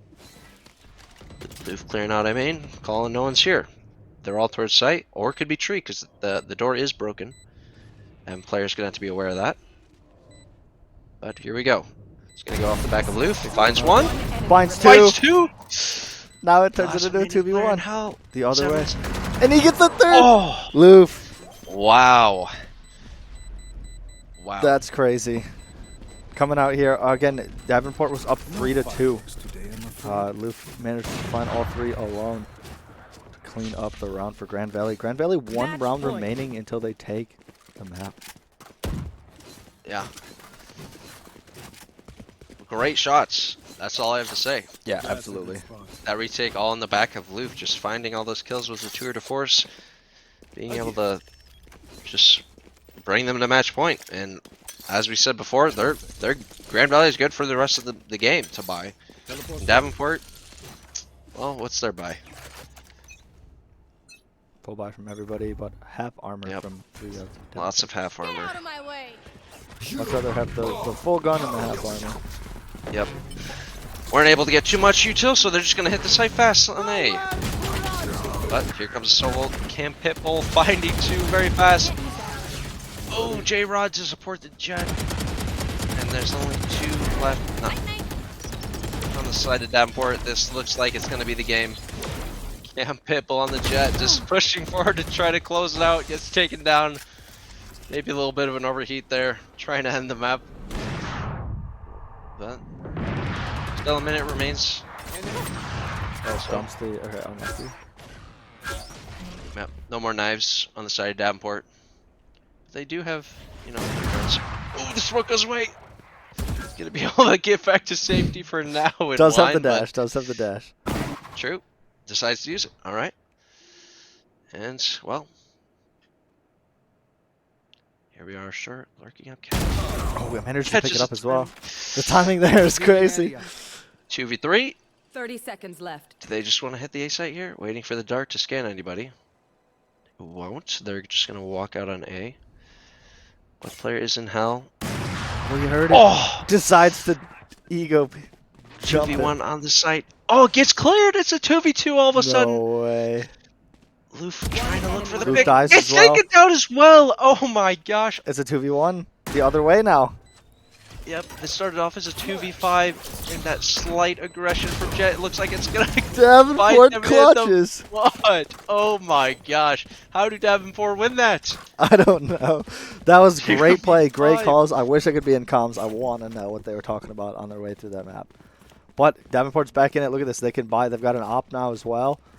And they're buying up most of the other people. So, you know, Grand Valley got a little too cocky there. Said, hey, it's over, 5v2. Let's just rush in there, try to pad the stats a little bit. Oops. Davenport gets around. Wow. 5v2, and they throw it away. Oh, no. Well, let's see if it bites them in the butt. If Davenport can bring this to overtime. Oh. Surprised didn't get spammed there, but here comes a shock dart. Shock dart does do some damage. Very nice damage. Yep. Grand Valley, pretty spread out. They did not take any main control this round. And Davenport is also spread out. They have a good amount of main control, trying to take B main control. One also working up cat, looks like they're gonna... Nope, there's a smoke down there. But we might see a kill here in cat in a second. Or the B. Nope, cat happens first. Davenport finds the pick. Great start for them. Now, Grand Valley just lost control of cat. There comes the smoke. Grand Valley does not know if Davenport has fully went up cat, so they're going to have to spread their defense thinner and thinner.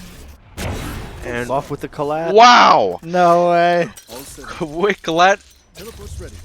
He doesn't know the third person's There they are. up here. 30 Yeah. seconds Yep, left. he's taken down. 3v3. Seven's in the back of the site. We've seen him play this spot before and find two. Are they gonna gonna check? clear this time? They They do are. clear. Okay. They're learning. Yep. And the last two remaining players from Grand Valley are gonna quickly. Oh. Enemy remaining. Last It's a player 1v1. standing. Okay. Yep. All of a sudden a 1v1. Oh. Oh my. Lucas just God. peeks. Lucas not expecting The BMTP push there. from lane, and there it is. The first map goes to Grand Valley. Coming back to the casters here. My ultimate is not Defend. Yeah, absolutely great map. 10-13. That was tons of rounds went waste. We weren't expecting the Shiko from Davenport originally.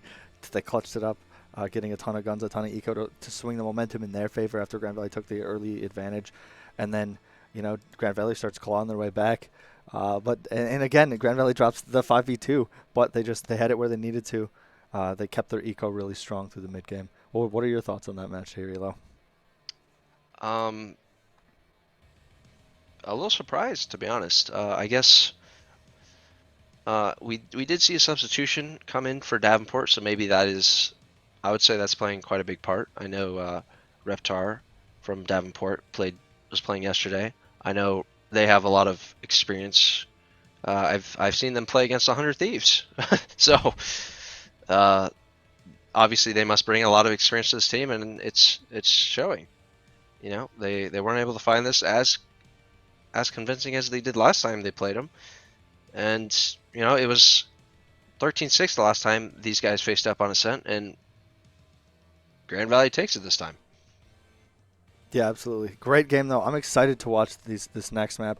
Hopefully we can go to map 3, get some overtime rounds. What are we going to go 28, 27, 25 like it was in the early on in the Masters? This I was watching that game. I can't remember who was playing, but I just remember overtime just kept going and going and going, and I was like, this is good content, right? That's what we're here for, to watch some good Valorant matches.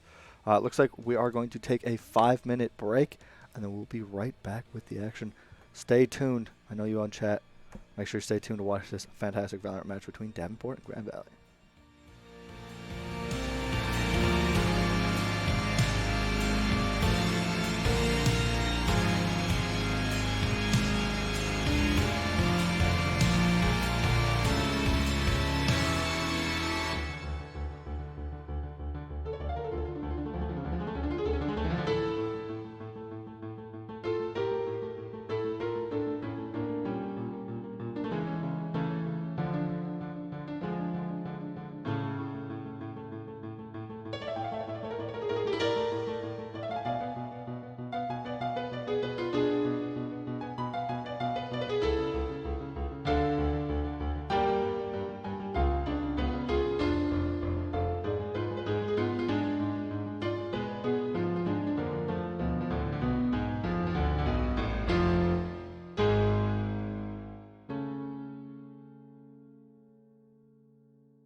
Select your agent.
A gift.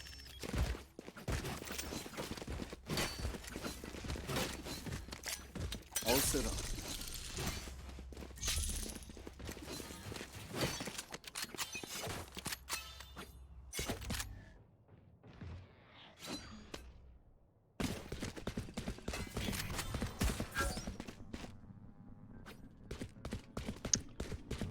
I'm not sure, to be honest. Thank you, Maybe chat. 50. Yeah, casters were deaf this whole time. So basically, to sum it up, we're surprised at Devon Sports comp. Elo, I'll let you take it from there. Yeah. The normal comp for Haven is what Grand Valley has, and as we see on the side of Davenport, they have the KO, Reyna, and Sova, which is quite different. But regardless, slight hit coming on from A, but Davenport is just fragging out, getting all these kills, which is what I was talking about. What they just need to do. Their retake and stuff is not that great, but if they just kill people, it does not matter, and that's what we saw right there. Absolutely. Reyna just OP in these pistol rounds, right? Those multiple heals. Really Yeah. clutching up there. Well, another thing I was saying before, Davenport's sight take is pretty good with the KO knife because the comp that Grand Valley runs likes to delay with Breach, Sky, and Chamber to maybe get a pick and fall back, but that is just not going to happen here, I guess. Three detected. That's a very good knife there by Lucas. Yep, another very good thing about Davenport's comp is, you know, they have the KO and the SOA, so they are very good at getting information, so they can rotate their team around to potentially stack a site and, you know, read where the hit's going to come from. And, well, regarding this Reyna, the timing. Yeah, that was very bad, but no one dies. Luff did get tagged, 44, but gonna get healed up by this guy. Another advantage of that. Well, 3v5 for Grand Valley. Looks like they want to go into garage here. They do not have the spike right now. It's still sitting back towards their spawn. Just gonna go pick that up. They're gonna be spotted. Richie's gonna come in. Flashes. Here comes the retake. This guy gets soloed out. 2v5. Not looking good for Grand Valley. Luff doesn't have any more headhunter shots, so this will probably just be a flawless round for Davenport. They are already rotating over.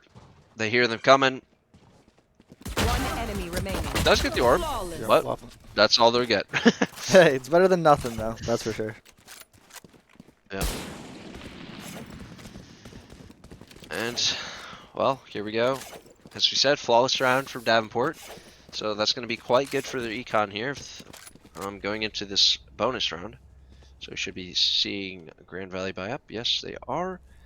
And as we see on the side of Davenport, bonus round, they'll have Spectres. If they win this round, amazing. They'll be able to pick up, you know, Grand Valley's guns, and, you know, their economy is going to be great. But, so this is a very much-needed round for Grand Valley. Ooh, fast run-up from Cam Pitbull into Cubby. Davenport does hear this. Looks like they want to take Garage. Maybe just force just a direct sight hit from from Grand Valley, and they're gonna push on the site, and they're not gonna find anyone. Davenport, oh, looking to retake fast, flashes through the smoke, gets 2, gets 3. Oh my gosh, kills going back and forth. Luff is the last one remaining, and it's gonna get taken down by the opposing chamber. Huge round for Davenport, just flashing through that smoke as they, they maintained garage control. Grand Valley didn't split, so Davenport maintained it and caught him off guard with the pop flash and just retook fast before they could even get the spike down. Great job. Those are the type of plays you need to do if you are Davenport. You are on the Spectres, gotta catch them off, gotta catch them off, get those close range duels so your Spectre does have a fair chance of winning it. And that's exactly what they did. Caught Grand Valley off, they didn't get too much map control, they just went up C and it did not work out. I can't use that. But here we are. To this round, Davenport's money's looking great. Grand Valley already losing one. Love trying to find one towards A. Not gonna happen. Gets taken down to around 50 HP.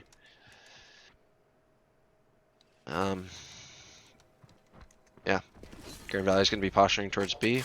Maybe looking for a pick, or maybe a quick bomb plant, but they're gonna be walking back. Love does have quite a bit of space towards A, so they're probably just gonna quiet take towards A. Potentially faking a B hit there with that Omen smoke. But they're just gonna walk on A and hopefully find one kill here. Yeah. This is good from Grand Valley, just popping off, not giving time for Davenport to rotate, gonna single out the one player in the site and take him down. Oh, J-Rod with a beautiful shot onto the Reyna. And all of a sudden it's a 4v3 in the side in the favor of Grand Valley in the retake position. And as I said earlier, Davenport doesn't have a lot of great utility to retake. They do have that flash on KO and the smokes. There goes the Omen blind, but it's not looking good. Omen's the last one remaining. Now in a 1v2, finds the other Omen. Sky might still have flashes up, so he's gonna have to be careful for that. Spike is planted for long, and it's gonna tap it out to try and force them out. Gonna see that they're not on it. Tap again. There's the flash. Oh, somehow managed to stay alive, but Spike's sticking down. It is not looking good for this Omen. It's taken down by Luff, and good round from Grand Valley. Well, they're gonna die to the Last bomb though. player Oh, just standing. Sevens. Okay. Oh, yep. So he did manage to pick up the Phantom. Yeah, and that was looks like that was a Chico from the side of Grand Valley, and now they have a pretty decent buy here. They're gonna go. Luff is just gonna use the tour de force here, so good buys from both teams. And wow, yeah, Grand Valley played that great. They had space towards A, so they just took that space, walked quietly, and just hit the site, so Davenport couldn't rotate. And they just found the picks with their guns, and they managed to win. As I said, Davenport util is not great for retaking. It's good for finding early info so they can stack a site. They did not have that info, and it showed. Absolutely. And well, we already see Grand Valley with an early pick onto Davenport. They have made control, but they know one's pushed towards A. Gonna have to go back to clear the space and get the spike bat, but wow, Jed is pushed so far up A link. It's just gonna be a nuisance. Trying to find picks, being a rat. Finds one. Clears. Is this just gonna? Oh, this guy's still here. Should see him. Yep. Gets taken down, and that is a free A site. Great lurk from Jet, and they managed to find the other remaining A player, and well, another lurk comes in from Grand Valley. Shoots the KO in the side. Jet coming down to get the last. Not quite yet, still alive. This one is taken down. Wow. I did not see how Jet got there, but she must have just lurked through B and walked in A link, which is, a hole in Davenport's defense. I guess they either didn't have a trip down, or the trip got broken and they didn't react to it. Yep. Which is misplay on the side of Davenport. They did not see the hole in their defense, and well, Grand Valley abused it, and that led to the round win. Sova player on the side of Davenport not able to find anyone on that push that position, so that's just how it went. And here we are. Going in this next round, 3-2 up for Davenport. KO9 finds a lot of players towards A, so Davenport's going to rotate in. As we were saying earlier, they have the util to find the players on the side of Grand Valley, so you know they rotate over. Grand Valley cuts noise. Davenport doesn't have any info towards the like sewers and A long, so this is not looking great for them. But Grand Valley is posturing towards C. Davenport is already rotating. Grand Valley has this. It is not going to look pretty. This is going to be a very heavy. They're just going to battle. And it looks like they want to fight Raj, and it is going to go in the favor of Grand Valley. They are up 5-3. Try and hold this window. It's going to get one, get two. Wow, great shots. And that's going to just leave Reyna, the last player remaining, is going to find one. Little waste of an overheal there. Already full HP and stuff. But oh, finds another. This is doable. You've seen stuff like this happen before. Fake teleport come in. Reyna just needs to find the 1v1s. And are they gonna find it here? Nope. I'm not sure why they. J-Rod, the people's player, takes the last kill. Grand Valley just won the gunfights. That's all it came down to, really. I think Davenport may not have been on the greatest of buy because, as we see here, they're buying rifles now. Yeah. Economy advantage on the side of Grand Valley. And it looks like they want to posture towards A early on here to push back Davenport. One thing I'd say Davenport is lacking so far is just they're not good at getting the control towards A. And oh, but here we are. Very aggressive chamber. They both teleport back, but we see Davenport pushing down long while Grand Valley just takes space towards A. But it's not going to go how I expected. This Reyna is pushed up in an aggressive spot, gets one, but gets taken down. We have left lurking in mid. Is going to hear the two players in spawn. What's going to do with that information? Finds one, does not get the second. And it is a 2v2 now. Spike planted. Both players for Grand Valley on the site. Spotting out that player, and Davenport smartly creeps back up. Ooh! Very bad timing on that smoke. J-Rod with the trade, though. It's a 1v1. Oh no! J-Rod DPs right into the enemy omen. That's so unlucky. Yeah, unfortunate read. Remembered that that omen was last seen, you know, A lobby on the flank, but smartly enough, big-hearted, you know, rotates back around to play the 2v2 with their teammate, and it paid off. They found J-Rod unexpectedly, and there goes the round to Davenport. We do have a lot of ults on the side of Davenport, so this might be quite difficult round for Grand Valley. They have the Sova ult, they have the KO ult to potentially stop, or yeah, potentially stop pushes or retake with them to clear out space. Grand Valley doesn't have too much, but they have their guns, so we'll see what they do with that. Cover going out. Can use that. As I was saying earlier, Davenport not doing great to take towards the A control, but this time they have it, and Grand Valley is postured heavily towards mid. And, well, as we can see, Davenport is rotating accordingly. They're ready to fight this. It looks like Grand Valley might just want to walk into B. Maybe they're just looking for picks or to break the trips. So far, they have not accomplished that. They're trying to fight top B, and they're going to walk. A couple of the Grand Valley players are walking towards A. The Sova player on the side of Davenport is hearing this. Or maybe they just walked past him. They have found a hole in the defense. They're walking back A. But the Sova player here's another player. Are they going to peek? Nope. They're just calming their team. Hey, these guys are going A. I have a flank. They don't know I'm here. Is maybe going to look to catch off this last player? Nope. It's just going to sit there. And while the battling happens everywhere else, the chips are still up for Davenport. So Loof should be spotted here. Yep. Now they know that flank is happening. And, well, the Sova finally goes into action on the flank in sewers. We'll see how it plays off. trades are coming through on the site, and here comes the flank from Sova from Sewer. Gets one. Is looking for the rest of the team. Not going to find him. Luff already in an advanced position from their lurk earlier. It is now a 1v2 for sure. Has a Sova. Spots one. Finds a 1v1. It is now a 1v1. Doesn't know where Sevens is. Grand Valley able to win that one somehow. Maybe Big clutch up there. Maybe the Sova player on the side of Davenport took too long, or should have tried to get a multi-frag while they were passing. Decided against it, and well, went in the way of Grand Valley. They just fought their way back. The flank from Loof up in mid paid off, even though they know it was happening. Didn't decide to pinch him or just clear him out early, and it showed. Grand Valley able to hold the site. And here we are, heavily postured towards Long. No one is here on site, but Davenport is going aggressive mid. This is going to be a free site for Grand Valley. But, well, Davenport finds a pick.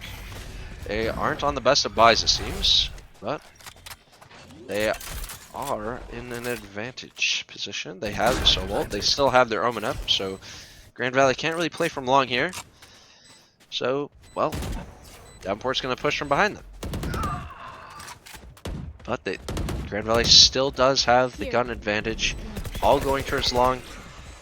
They do take down the Omen player on the side of Davenport, so, well, now they can't just smoke off long and make them shoot through the smoke.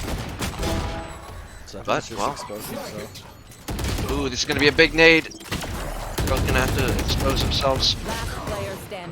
Oh, wow. All of a sudden. Time though. Do they? Nope, they do not. Unfortunate.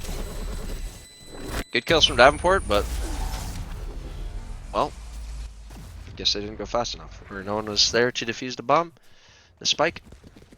So that goes the way of Grand Valley. Yeah, Grand Valley holding the time all that they needed to, right? They didn't end up getting all the kills on Davenport, but it doesn't matter as long as you hold enough time for the bomb to go off. Yep. And win. So, well, we look at their money.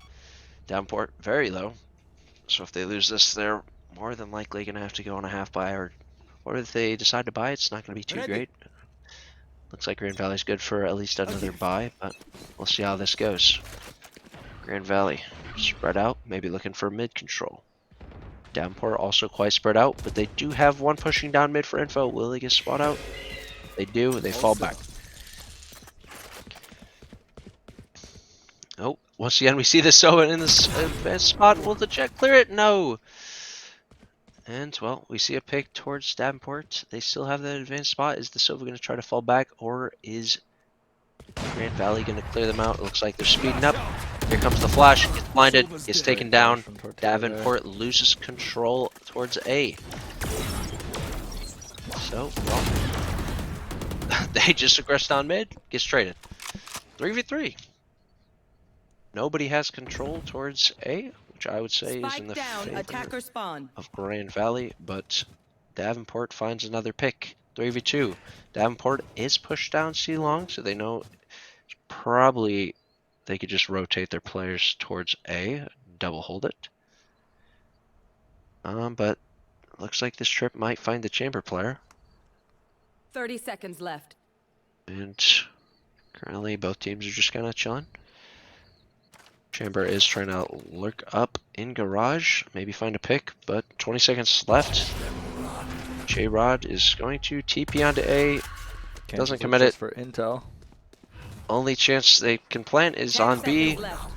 They're running towards C. This is a round win for Davenport. Yep, the trip slows in garage too. Not enough time. Are they gonna challenge this? Oh. Yep. Grand Valley. They just took too long. You know, they were fighting around the map towards A, towards mid, and well, it didn't work out. Ties it up 5-5. Yep. Davenport. Their money was kind of shaky, but you know, they won the round, I believe, with 3 alive, so they're gonna be good. Grand Valley, as we said, deciding not to buy back. Going for a half buy, a bulldog on the breach. They do have the breach ult, so maybe they look to just hit towards one of the sites with that, or maybe play post play with it. But wow, an aggressive play from Chamber in mid, gets 2 very quickly, TP's out in safety.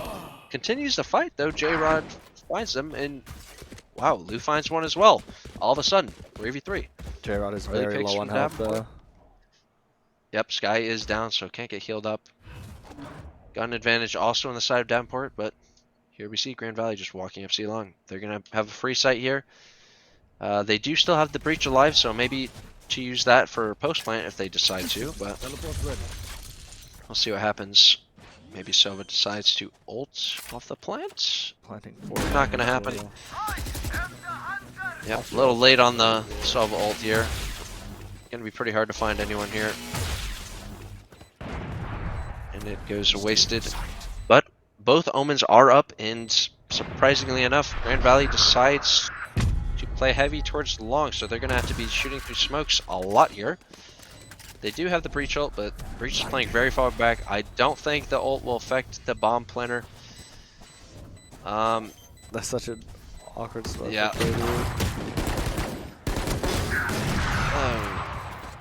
This is very ugly. Stun comes through. Lou picks up both with the pistol. With the, And oh, they lost both guns as Wow. well. Oh, that's unfortunate. what a crazy round. If the Davenport Omen player if they just waited for another like 4 seconds, they could have had a smoke on long, and Grand Valley would have had to just spam through the smoke or run through it. They could have forced the breach ult. None of that happened. Omen was the one to get on the bomb while another smoke was going to charge up in like 3 or 4 seconds. I would say that's a misplay. And, well, here we are going to this last round. Grand Valley's up 6-5. Off your feet! Early breach ult into Garage. They're going to take control. This looks like it's just going to be fast C-split. But, well, the Chamber is on site, able to find one and fall back safely. So, well, finds another 5v3 situation for Davenport. Grand Valley getting the plant down, but it is not going to be easy. They're going to have to go aggressive and look for picks, or they're just going to get retake on. Chamber finding 3. Last player standing. Unexpected. It is now a 1v2 situation somehow. This double peek gets taken down. Expected round win there from Davenport. Very interesting using the breach ult into Garage. I don't know if I've seen that before, to be honest, but, well, didn't work out great. The Chamber was still on the C site and just able to find the picks Switching with the sides. tour de force, and Grand Valley just got picked off.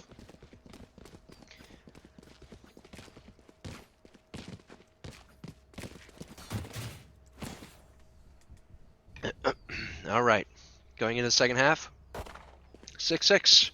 I would say this map is expected to be like this. This is how, you know. Yes, absolutely. Very interesting map choice, especially with the comps that we're seeing currently. Yeah. So, well, this is going to be quite interesting to see how these teams play. I'm expecting for Davenport to be quite site take heavy, and then, you know, try to get picks and then play the retakes. And Grand Valley has a lot better util to play those retake situations. So it really depends on where these picks go and how well Grand Valley is gonna use their util to retake. But, well, they already found an early pick on this pistol round. It looks like they keep want to fight for Seward. All of the Davenport players are coming from there. Lucas trades out. Last one remaining. Sevens on the site. Finds one. Gets traded. Another kill gets found on the other side of the map. Also gets traded. 2v2 situation. Spike planted.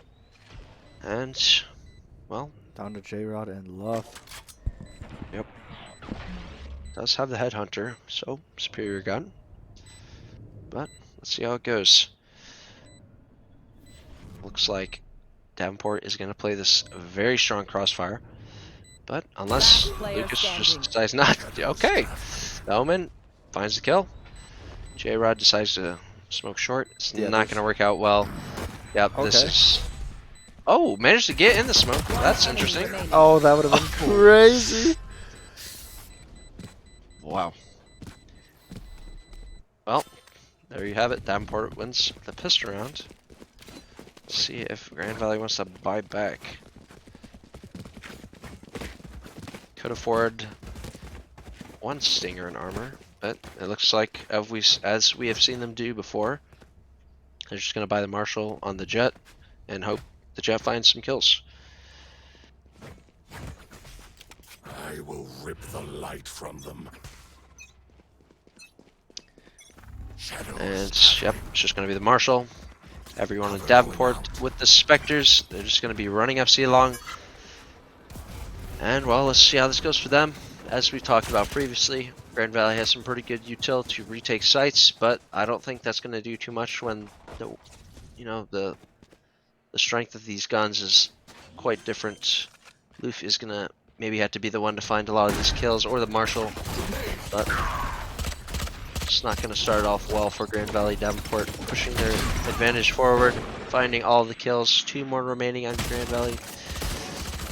Marshal, not going to be able to find everyone. And it is a very clean, flawless round from Davenport, not losing anybody. They're looking good going into this half. Yeah, Davenport coming out punching at the beginning of the pistol rounds here. Yep. So, well, we'll see Grand Valley buy up their rifles, quite a few of them on half armor, so they don't have all the util they are looking for. So, well, I would say this round could go either way. Grand Valley might have superior weaponry, but this could be a very close range map, so who knows. Davenport looks like they just want to take B fast. They like to do this on their bonus rounds, but they're gonna get pushed back from the Omen. J-Rod himself. And it looks like they just want to go into a C-split from Garage. Not really split, just coming in from Garage. Well, they find one gets traded back. Spicy is the last one remaining on the site. Ooh, is not going to have a great spray there. Gets taken down by Sure. Chamber finds another one. J-Rod responding back. It is a 3v2 for Davenport. Maybe they picked up a couple of those guns. 1v2 now. Blinded. They do Gonna know. get scanned. Chamber TP's away, so might just have some 1v1s here. The Omen Smoke is down. Oh, he did get the right click. Wow. But, yep. Push comes through the chamber, trades out, and Davenport win their bonus. Wasn't very clean, but look at their money. They're good to go for a round or 2 or 3. And, well, as we see on the side of Grand Valley, they're on a half buy. Getting some of those Marshals. There's a shotgun there, so maybe we'll see that in Garage.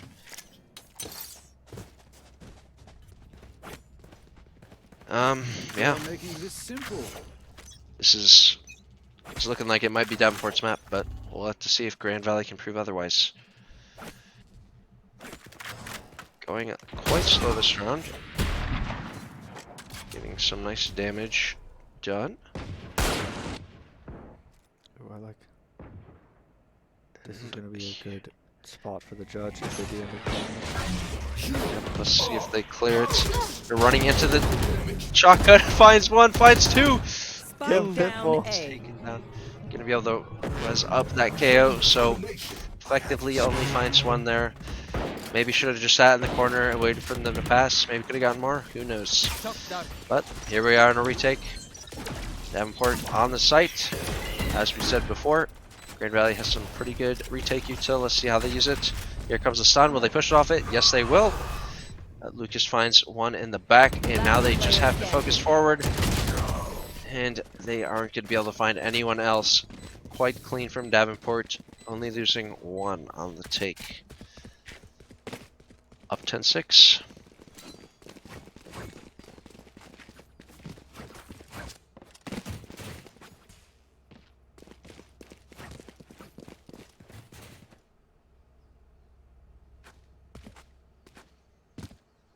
And a timeout will be called for Grand Valley. First time we've seen a timeout in this series, I think. Pretty sure. That's correct, yep. If you're Grand Valley, what are you talking about here in this timeout? Well, we don't have the breach ult yet, so maybe don't play retake site. Let's see how close. 5 out of 7. Yep. Not super likely to get that up, so maybe they need to get control of A early on, like the sewer and long area. Maybe they should fight for that early on. Good way they could do that is smoke off the entrance of A lobby, stun it, get control of that, push Davenport back. They don't have a lot of util to clear the area. They have a drone, they have a knife, but if that util comes down early, the only thing they could really do is maybe flash through it, but I don't know. I think Grand Valley needs to take control towards A so they can push them back and maybe look for some early picks. That's a good spot. But it looks like they don't agree. They're postured heavily towards C, and well, there's a very early pick and traded. But wow. 2 more kills go to the Davenport team. Grand Valley tried to get aggressive. They wanted those early picks to get an advantage. It did not go out in their favor, and this should be a Davenport round. Yes, absolutely. Davenport looking really Spike planted. solid on the attacking rounds here. Yep. I would expect, oh, maybe not. J-Rod on the flank gets one. Maybe they're still looking to go for this. Decides not to shoot the knife. Interesting. Stealing sight. But they still do have a lot of util. Running up, not using the dog or flashes. It's just gonna duel. And well, here's J-Rod making all the types of moves. No. I don't know if he thought the smoke was up there or what happened, but he was getting aggressive with that. I like that TP. Yeah, that was interesting. That was interesting. Nice try, J-Rod. I would have liked to see some flashes come out of the sky there. Maybe the ult, if you really wanted to go for it, figure out what they are. But didn't happen. Just walked in after the Omen blinds. Didn't work out great. Davenport wins the round 11-6. And well, Grand Valley does not have a good buy. We're probably just looking at the end of the game here. Davenport getting an early pick. Now it's on the side of Grand Valley to make something happen. They are down 1, and Davenport has control of towards A. Everyone is towards this A site right now. All Davenport needs to do is hold, and well, this is what Grand Valley needs to do. Push up and find the kills, but they get traded. This is what we need from both teams, but they really need to look for this one kill. They find it, even not 3v3. And the round slows down. We do still have the Sky ult on the side of Grand Valley, and it's going to get popped. Yeah, as you say that.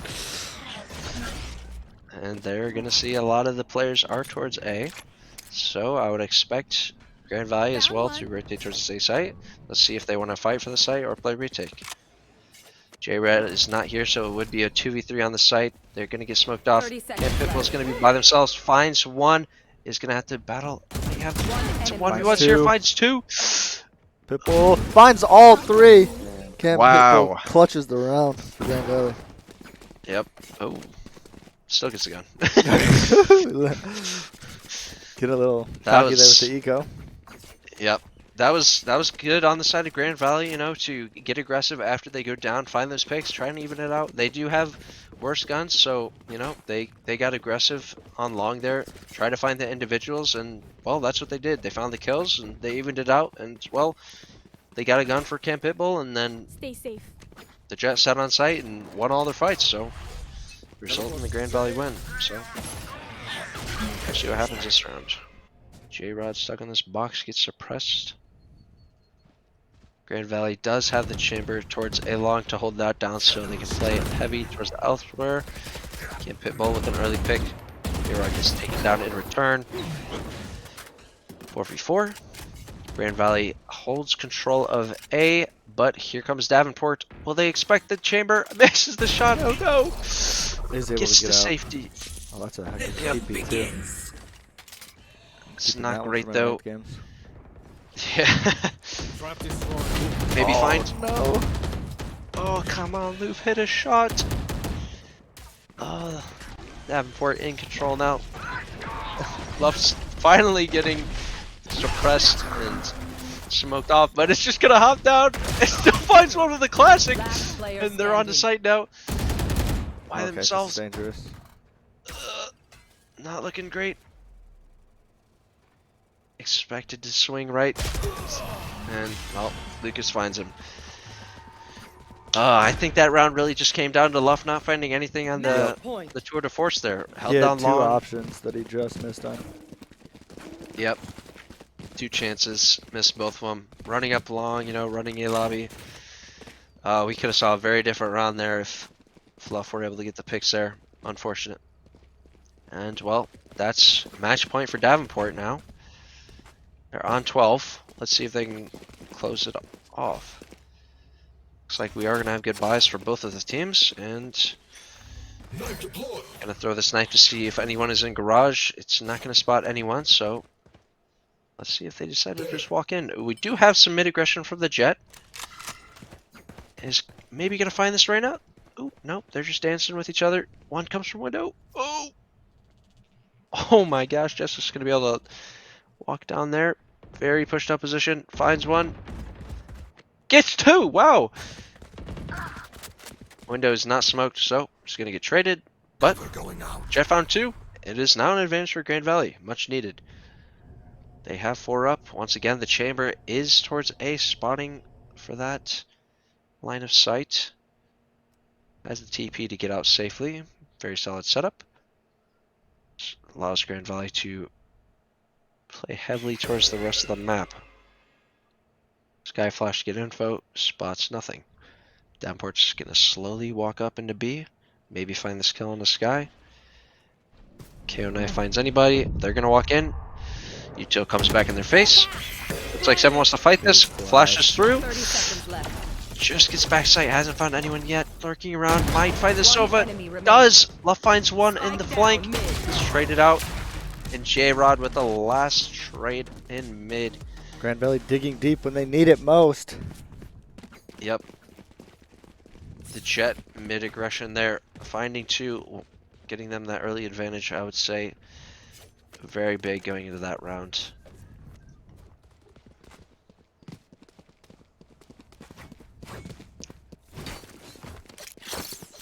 That works. And 12-8.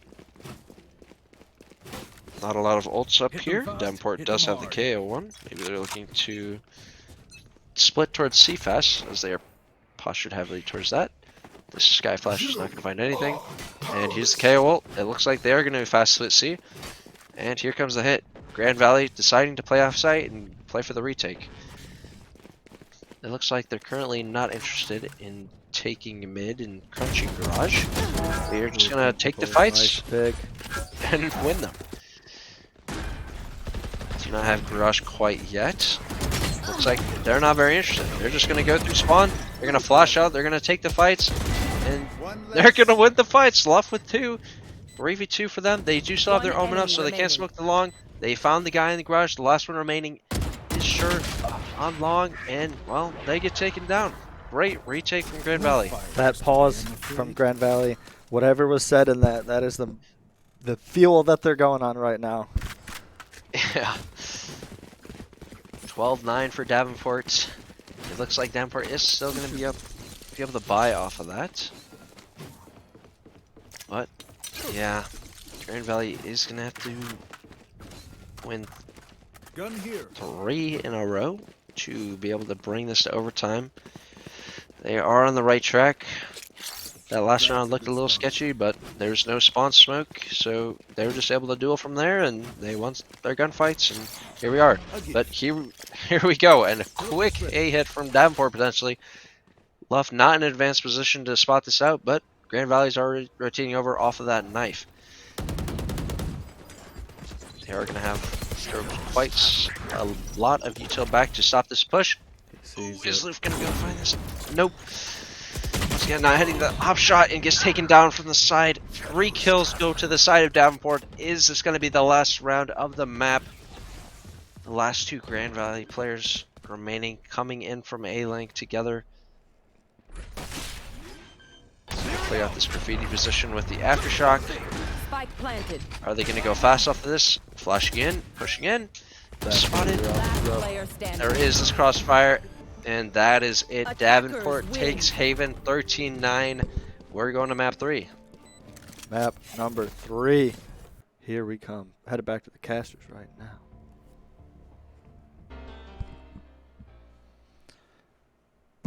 What a crazy series so far.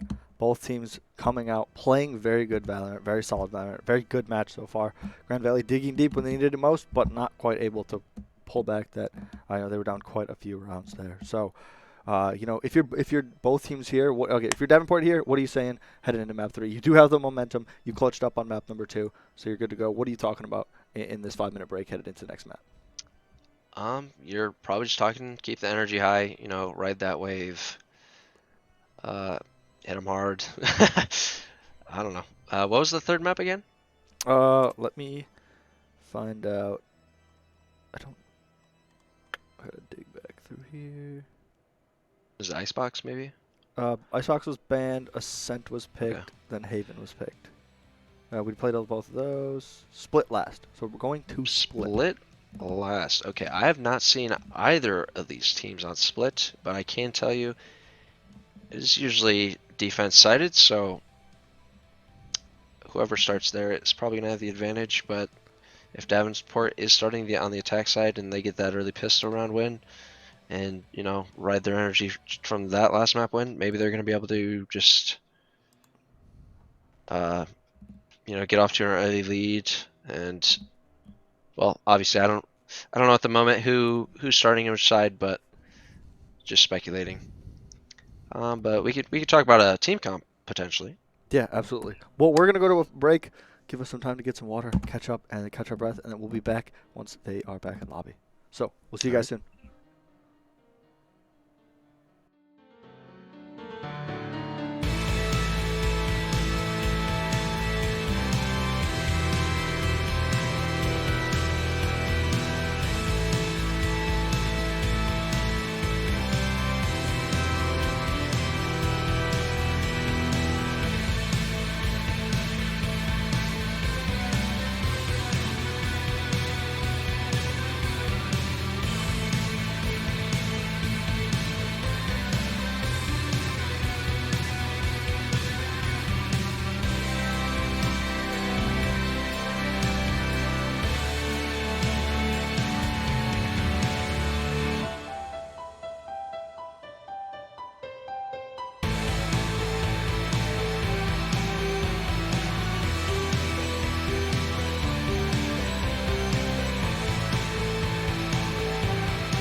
All right, Elo, headed into map number 3, Split here.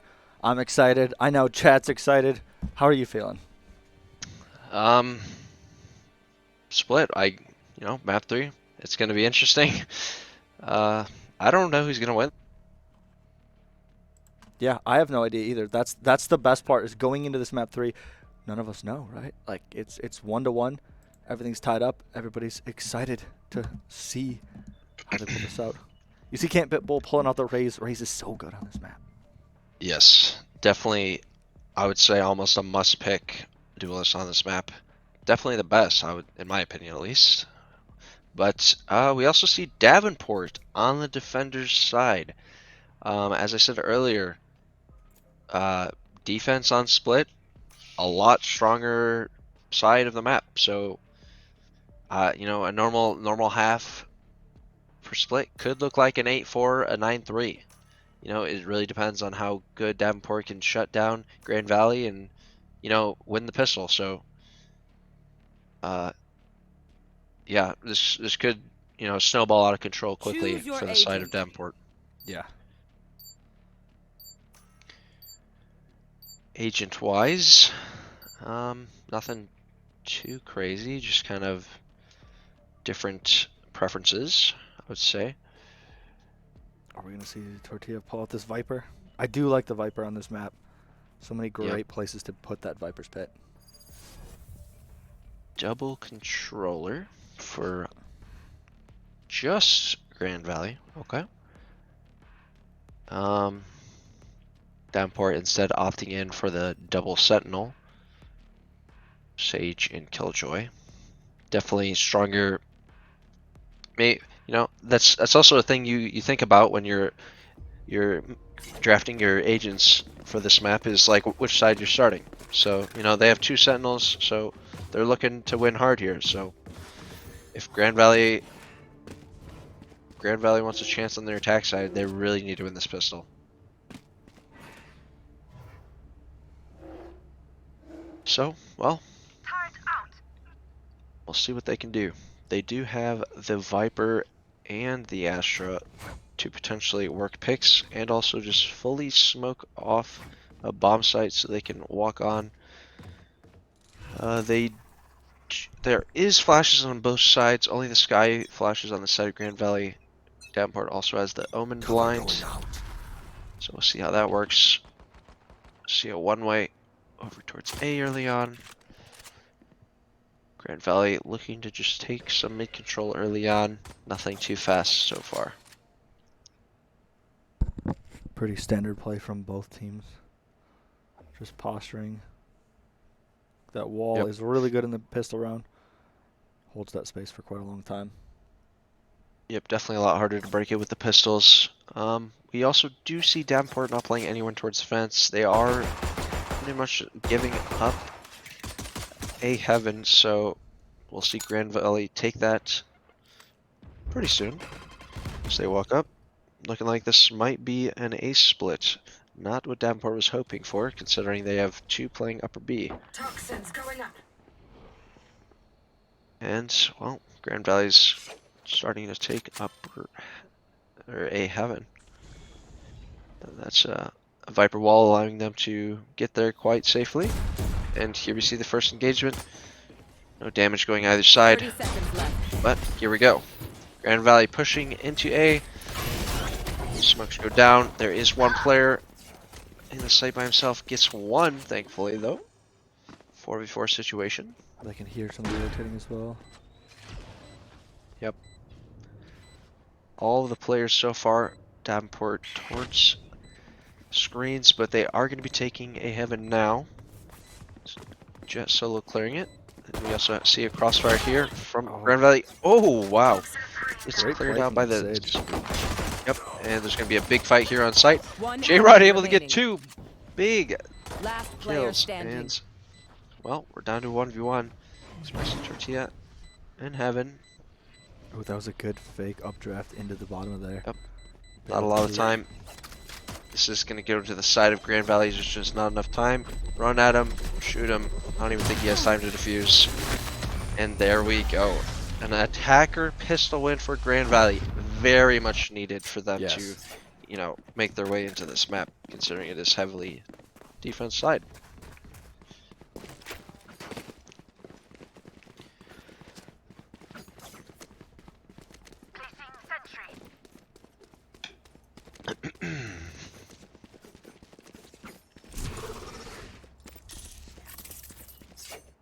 Looks like we're going to be seeing this wall from Grand Valley quite often, this Viper wall, to help them get towards ramps and then potentially move into A heaven. But here we go once again, seeing Grand Valley not rushing anything, just trying to get their mid control. Did get that intel that Lucas is in garage as well. Yep.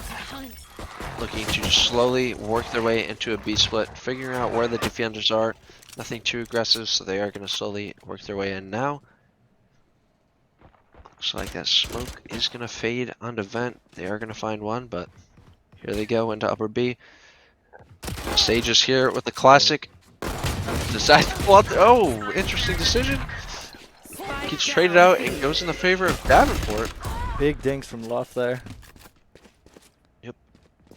3v2 now for Grand Valley. They still do have the gun advantage. Planting for not long. Okay, interesting. I would like to see the plant for long there. I guess they don't have any covering garage, but Luff could have been there. Yeah, interesting decision. They're just going to have to fight it out on site. They hear one drop as they walk on the site. Looking around, they don't know one's on the site quite yet, I don't think. Oh, well. One enemy remaining. Now they do. Yes, they do.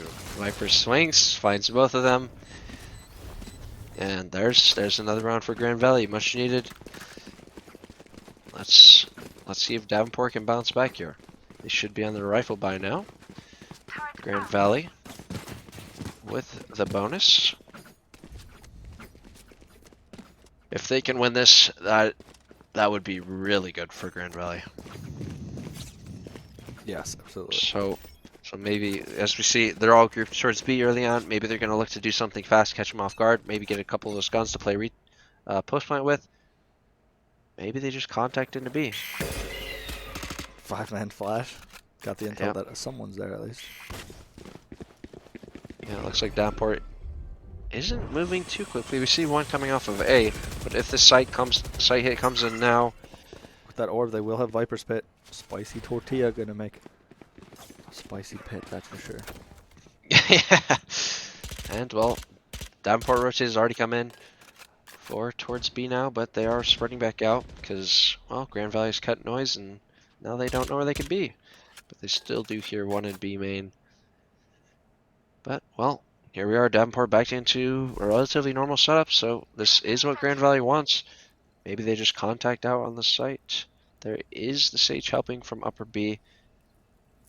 And, well, we see Lucas with a flash out as soon as the push just comes waiting out. for the other to do something. Yep. Maybe. The nice part about playing defense, though, is you could do this all game, right? You can do this till the time runs out and you win. So it's on the attackers to make something happen here. Well, you also need to think if they go quiet like this, it could also favor the attackers because they don't know where they are. Because here they go, get a free sight. Could get bombed down. Viper's Pit goes down. That's good with these short range guns as well. Indeed it is. Oh! Able to find the planter though. And all the picks are going in the favor of Davenport. Sevens has one walk right in front of them. Not gonna clear it. Oh no. Viper's gonna go down. Oh my gosh. Two. Okay. Wow. I would say that's pretty good for Grand Valley. They found 3 kills. They got the spike plant down. They got that money. And, well, Davenport's going to have to buy back a lot of those guns. It's not going to be very pretty. They definitely wanted that. They committing the Viper ult as well. But they'll take what they can get there. Yep. But yeah, regarding the 5v5 and, no noise is being made, you also need to think it also forces Davenport to spread bet out because they don't know where the hit is going to be if there's no info for them. That's usually when you want to see the defenders look for the info. With something like a Sky, but Sky was holding the flash for the take, and Grand Valley was able to get the site for free pretty much because Davenport didn't have the info where they are, but here we are to this next round. It's just going to be a early B setup on the side of Davenport. And getting this A orb. Spicy catching it, timing. Oh! The swing comes out. Wow. Very much a needed pick for them, considering they had to force back into this round. Just like they want to fight for mid. Sage is stuck in the male position. Will they be able to flush her out? Sky trying to support, trying to fight. Gets the gunfight win with the Spectre. Blast pack not quite where he wanted it to go. Sage does not get to get away with her life, but look at all the damage they've done on the side of Grand Valley. 3 remaining. Sky is very low. Not the best blast pack I've seen. Yeah, definitely tried to get that lower in the pit. But defensive Sky ult comes out. And they know they're still around mid.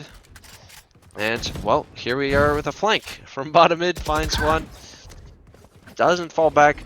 Lets them trade back. And, well. Ooh, not quite where they thought they were aiming, but still got it. Can't people clutches up. 2v2 situation. Look at the time. Is anyone close enough? Nope. This is going to go down. Somehow we've ended up in a 2v2 situation. Yeah, with crazy. Grand Valley with the bomb down. Both Davenport players coming from spawn. Oh, Cam Pit will be watching this when they walk out. Oh, the timing. Oh no! Turn! The U-tilt, they didn't know! Oh, and not enough bullets in the clip! Oh, It's a 1v1. J-Rod knows. J-Rod, Chat's about to go crazy if J-Rod clutches up. Time ticking down. J-Rod knows they're not on the bomb, just has to wait. Big Heart gonna have to stick the bomb. J-Rod swings. J-Rod wins! J-Rod, clutch! 3 kills in the round for J-Rod. Grand Valley somehow brings that round back. Oh my I can't believe when you said timing and they were on the high ground, I thought for sure they were going to get caught out because they looked away at the wrong second, but the Jet just threw a smoke in and didn't peek.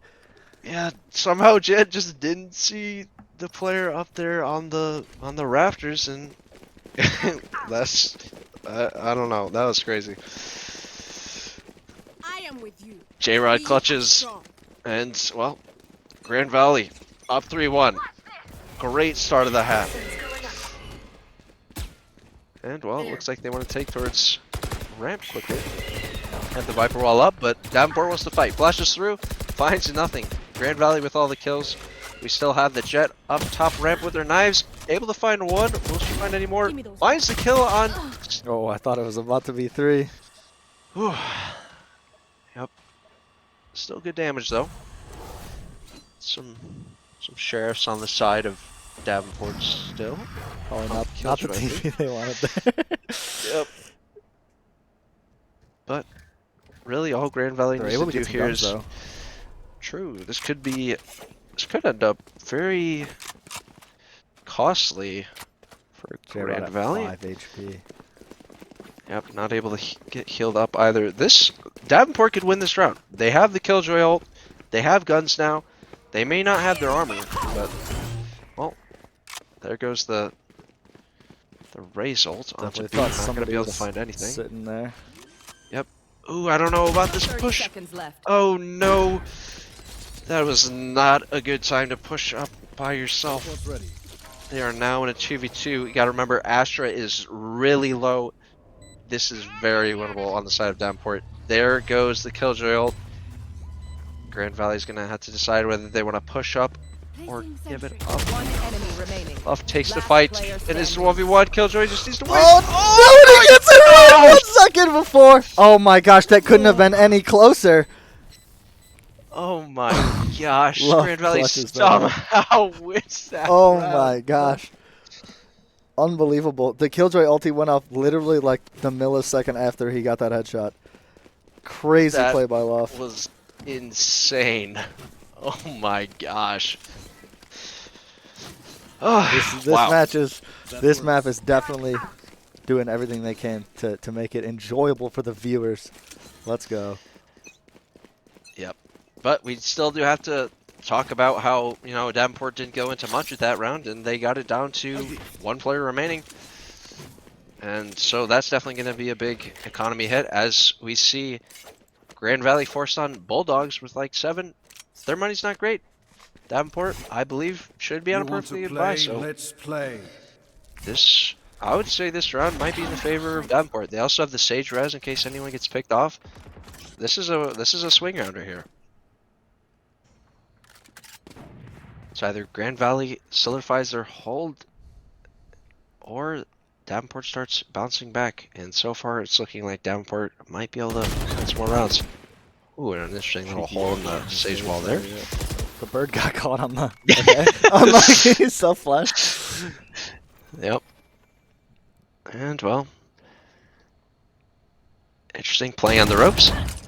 Gonna find one, and able to fall back. 5v3 for Davenport, and they still have the advantage. 1 enemy remaining. 4v1 now. Mid. Sage 30 just goes down, so they left. can't res anymore, but this is looking like a very clean Davenport round. Walking into 2 players. They are holding the ropes. They are going to get taken down. The off shot plus the headshot. That'll be enough Yep. to take you out. Yep. Don't And, underestimate well, the Bulldog is correct. No Fair State Bulldogs here. I knew you were talking about the gun, but I should we'll probably play pretend it some was us. Astro. Sure, with this op here. Oh, there we go.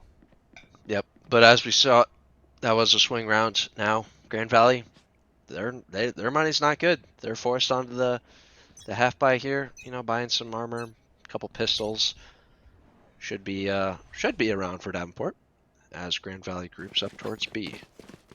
They're making a lot of noise, so Davenport should hear them as we see the sky rotate around.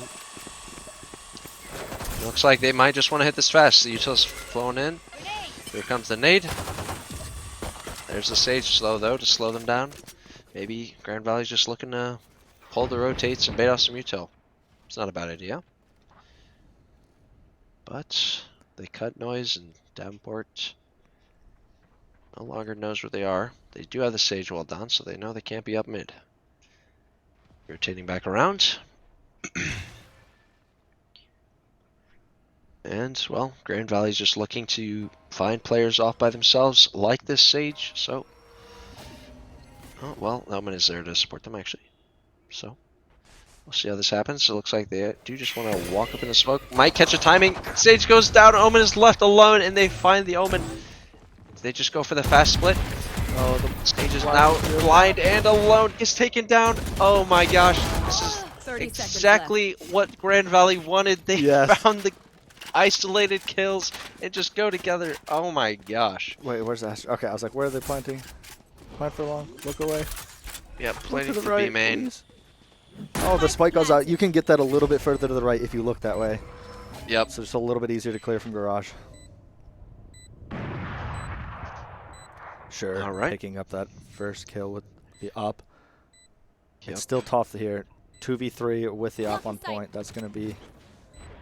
You really need Lucas on this to play well to help assist the Jet get these kills. There's the last smoke for the side of Davenport. They aren't going to be able to do much with this crossfire. They find one side of it, and Lucas is just fighting forward. Both players in B main finds one. It's a 1v1. Sure has the op. The timing's He's running just going to low. save the op. Give her the round up. And that's a round win on a very low buy from Grand Valley. Yeah, and they get to keep a gun as Thrifty. well. Yep. Wow. This is such a good attack side from Grand Valley. 5-2. That's wow. Yeah. This is That round not two, how I expected this to go. I didn't, when they were all 5 heaven, I was like, okay, you know, maybe they get 1 or 2, trade out some here. No, they managed to get all that they needed and hold sight. And that plant for long too. Like they know if they would have planted safe there, the Jet could have just stuck it, you know, or stuck it and then peeked. Yeah. When they halved it, but they didn't need to. Yep. Knowing they have that op, there's no way Grand Valley goes B or goes A here, right? Like you know that's where the Jet was playing last time. Yeah, but here we see her rotating around. But well, Grand Valley's quite split up, looking to just take different parts of the map. found No, the Killjoy is towards B. It Right there. does not look like they have used Sage Wall yet on the side of Davenport. So maybe looking to use that for Without blocking vision. a little later in the round, or maybe to retake. Or they just don't have it. I don't know. But Grand Valley now taking towards mid. Do have the trips up for their flanks, so should be safe to do so. And Killjoy is getting info towards B main, calling out to their team. They're not postured towards B. Noise gets cut in mid. Davenport still has upper B control. They should know this is looking like an A hit, but they're not rotating. I don't know what they're thinking right here, to be honest. 30 I would expect left. the rotates to come in, and well, it's what should be a very obvious sight hit is coming out. Here we go. See what Camp hit both. Davenport can do. Double blast packs on the site. Picks up big hearted KB. Yep. Going for more as well. Oh my gosh! Gets my two! Oh wow! And well, Trace come through, and we're in a 3v2 for Grand Valley. Spicy Tortilla sitting very far back, gonna flank the flanker, looking like, or maybe just playing lineups. Site? Yeah, I bet you there's a lineup there. Obscuring vision. Astra has to do everything she can to just control the tempo here. Yep, J-Rod Player with the standing. heroics not going to be able to do everything. And will these Viper bites be enough? It forces them off. Yep, gonna shoot the next one out, but I don't think they do enough damage. Not to Yep, get the, just gonna be able to defuse. with the self heal, she threw the heal on as well. Not that I guess I get stopped by the damage, but good attempt there from Grand Valley, but good clutch up from Davenport. Yep. Davenport able to find the kills on the retake. The sight hit looked good from Grand Valley. Got their early pick, got the plant, had the Viper for the lineups, but they, they just lost the fights eventually when Davenport came in for the retake. And, well, yeah, we're 3-5 now. Grand Valley's favor. They do have the Razor and the Viper roll, so maybe they're just looking to quickly, explode onto the site with a Razor and then follow up with a Viper pet. But we'll see. Because Davenport also does have the Killjoy ult, maybe to push them out of the Viper pit if that were to happen. But so far, pretty slow round. But Grand Valley posturing towards B, showing presence. Already committed the Viper wall. And Davenport does have 3 players here. Grand Valley making their way back towards mid now. Maybe they're just thinking to use the Viper wall as a kind of like to fake that they want to hit B. Ooh, that Sage does spot one out. Is she gonna wall now? Maybe? Nope. She's gonna get caught out with the nade. Yep. Only one goes down. Will Grand Valley be able to get up there to the gun though? With the Killjoy and Vents and the Omen and upper B. J-Rod. 30 seconds Still left. alive. Gonna be able to get this gun. Look at the time though.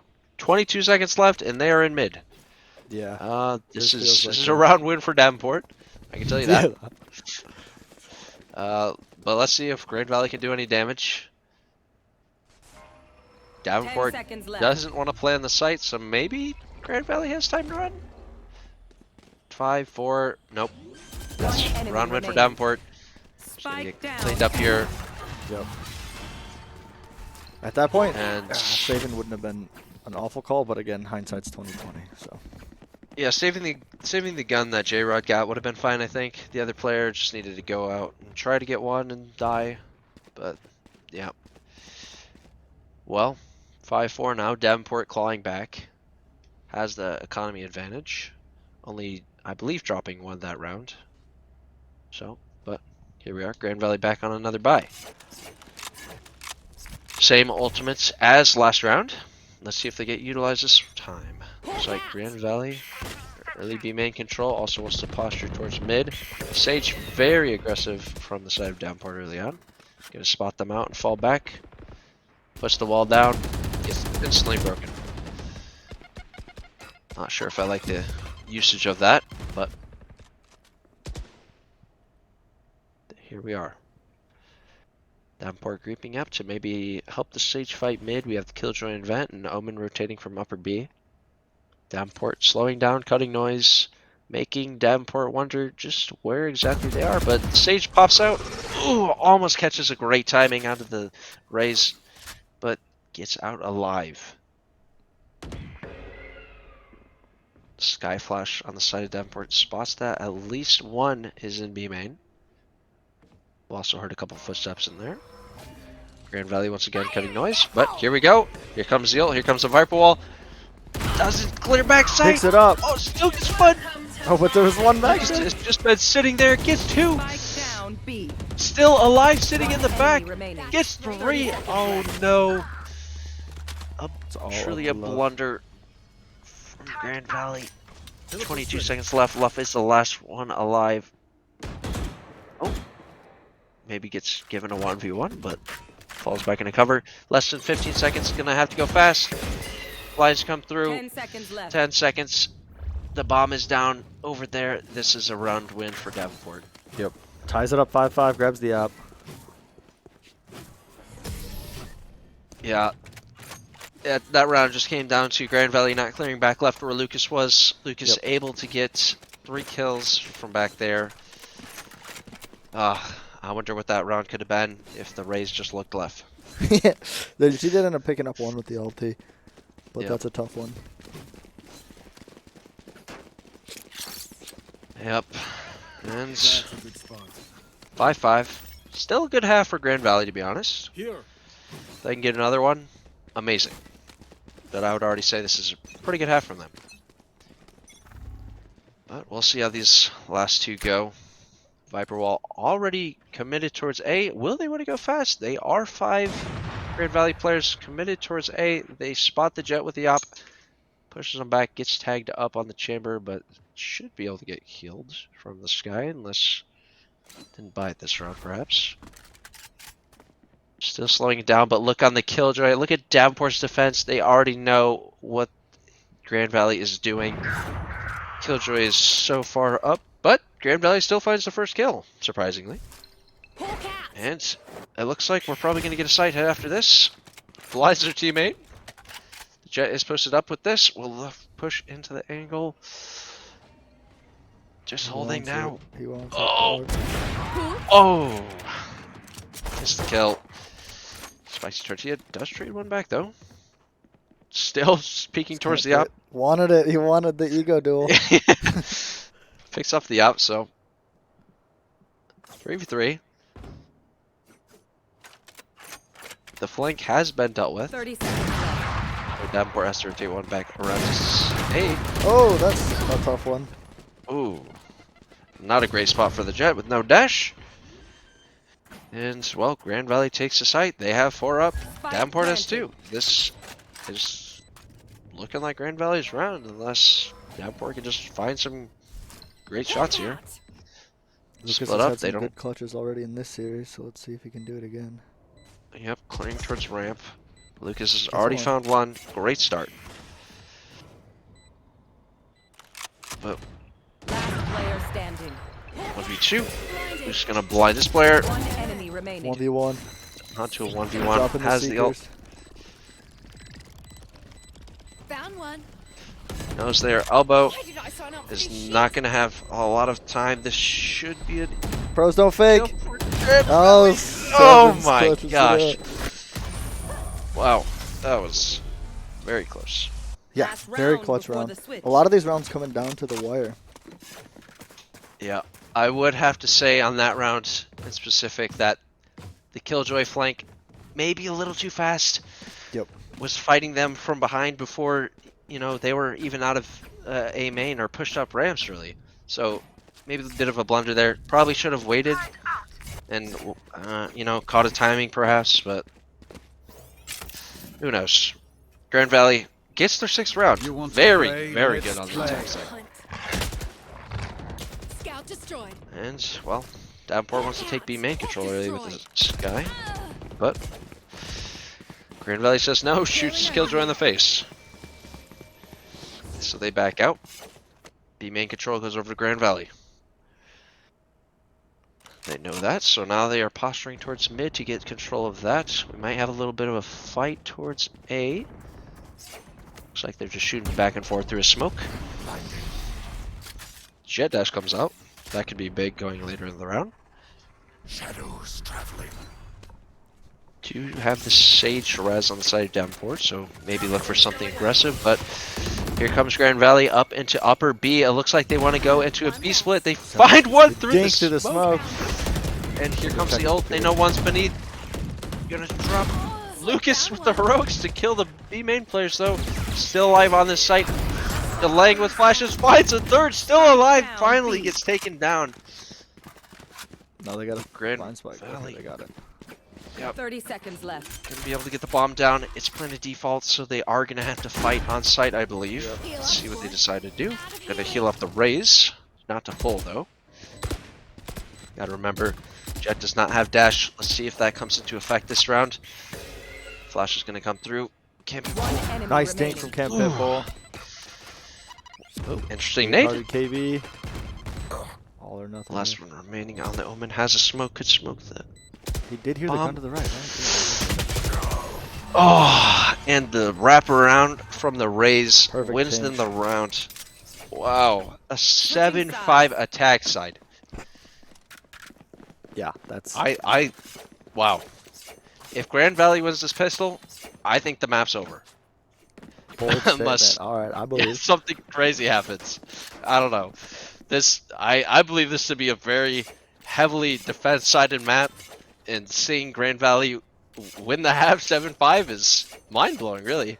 Yeah, they're coming into this defense very confident, right? After that showing on offense, you go, hey guys, all we have to do is not drop the spaghetti, and this game's in our hands. Yeah, and what's even more surprising, Davenport has 2 Sentinels. What are they known for? Holding down areas. Yeah. They lost their defense. How does that happen? It is not looking good for them. But, well, to start off, they need to win this pistol and start bringing it back. And, well, we see them all towards A so far. Grand Valley, well, they might have redone this. They have 3 players towards A so far. Do have ramp control.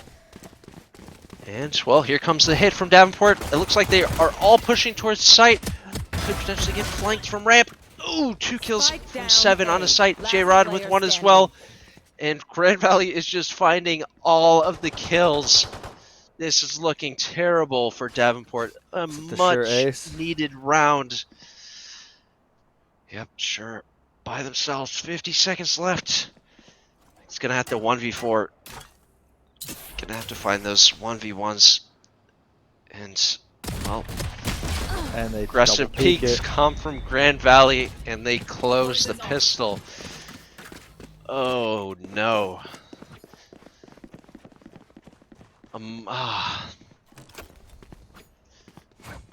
Dang. Yeah. Grand Valley buying up here. Not good. Saying, hey, we need to come out. We need to clutch. If we clutch this round up here, we're in such a great position. They know that. Yep. How close is left to his ulti? No, he's not at all. Okay. Yeah, no ultis yet. I just saw that he only has the ghost. I was wondering if he was 2 or 3 orbs away. Only 2 sheriffs on the side of Davenport. This round is going to be very difficult for them to find much, to be honest. They also do not have a chamber with a headhunter, so they're really going to have to hope these sheriffs can find something and open up the round for them potentially. As we said earlier, maybe group up, did what Grand Valley did that 1 round, you know, find the solo kills. That's such a good one-way from the Viper too. Yep. Stopping them from pushing that. Silence finds 1. Ooh, Lucas. Oh, the kill gets traded.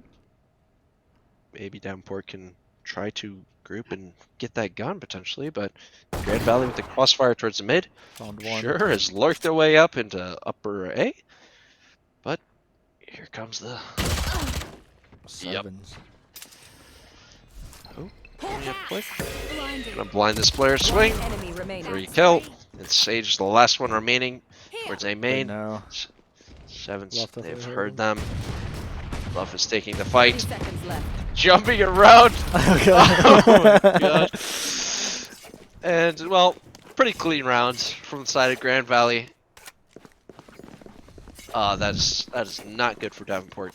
This, if they want any chance in this game, this is They have a to must-win round. Yep, absolutely have to force up here.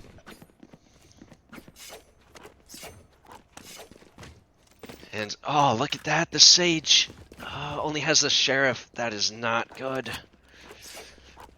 And this could be so easily one for Grand Valley as well. There's a lot of close angles on this map. They could just play those close angles, and, you know, their Spectres are perfectly fine against these, you know, Vandals and such.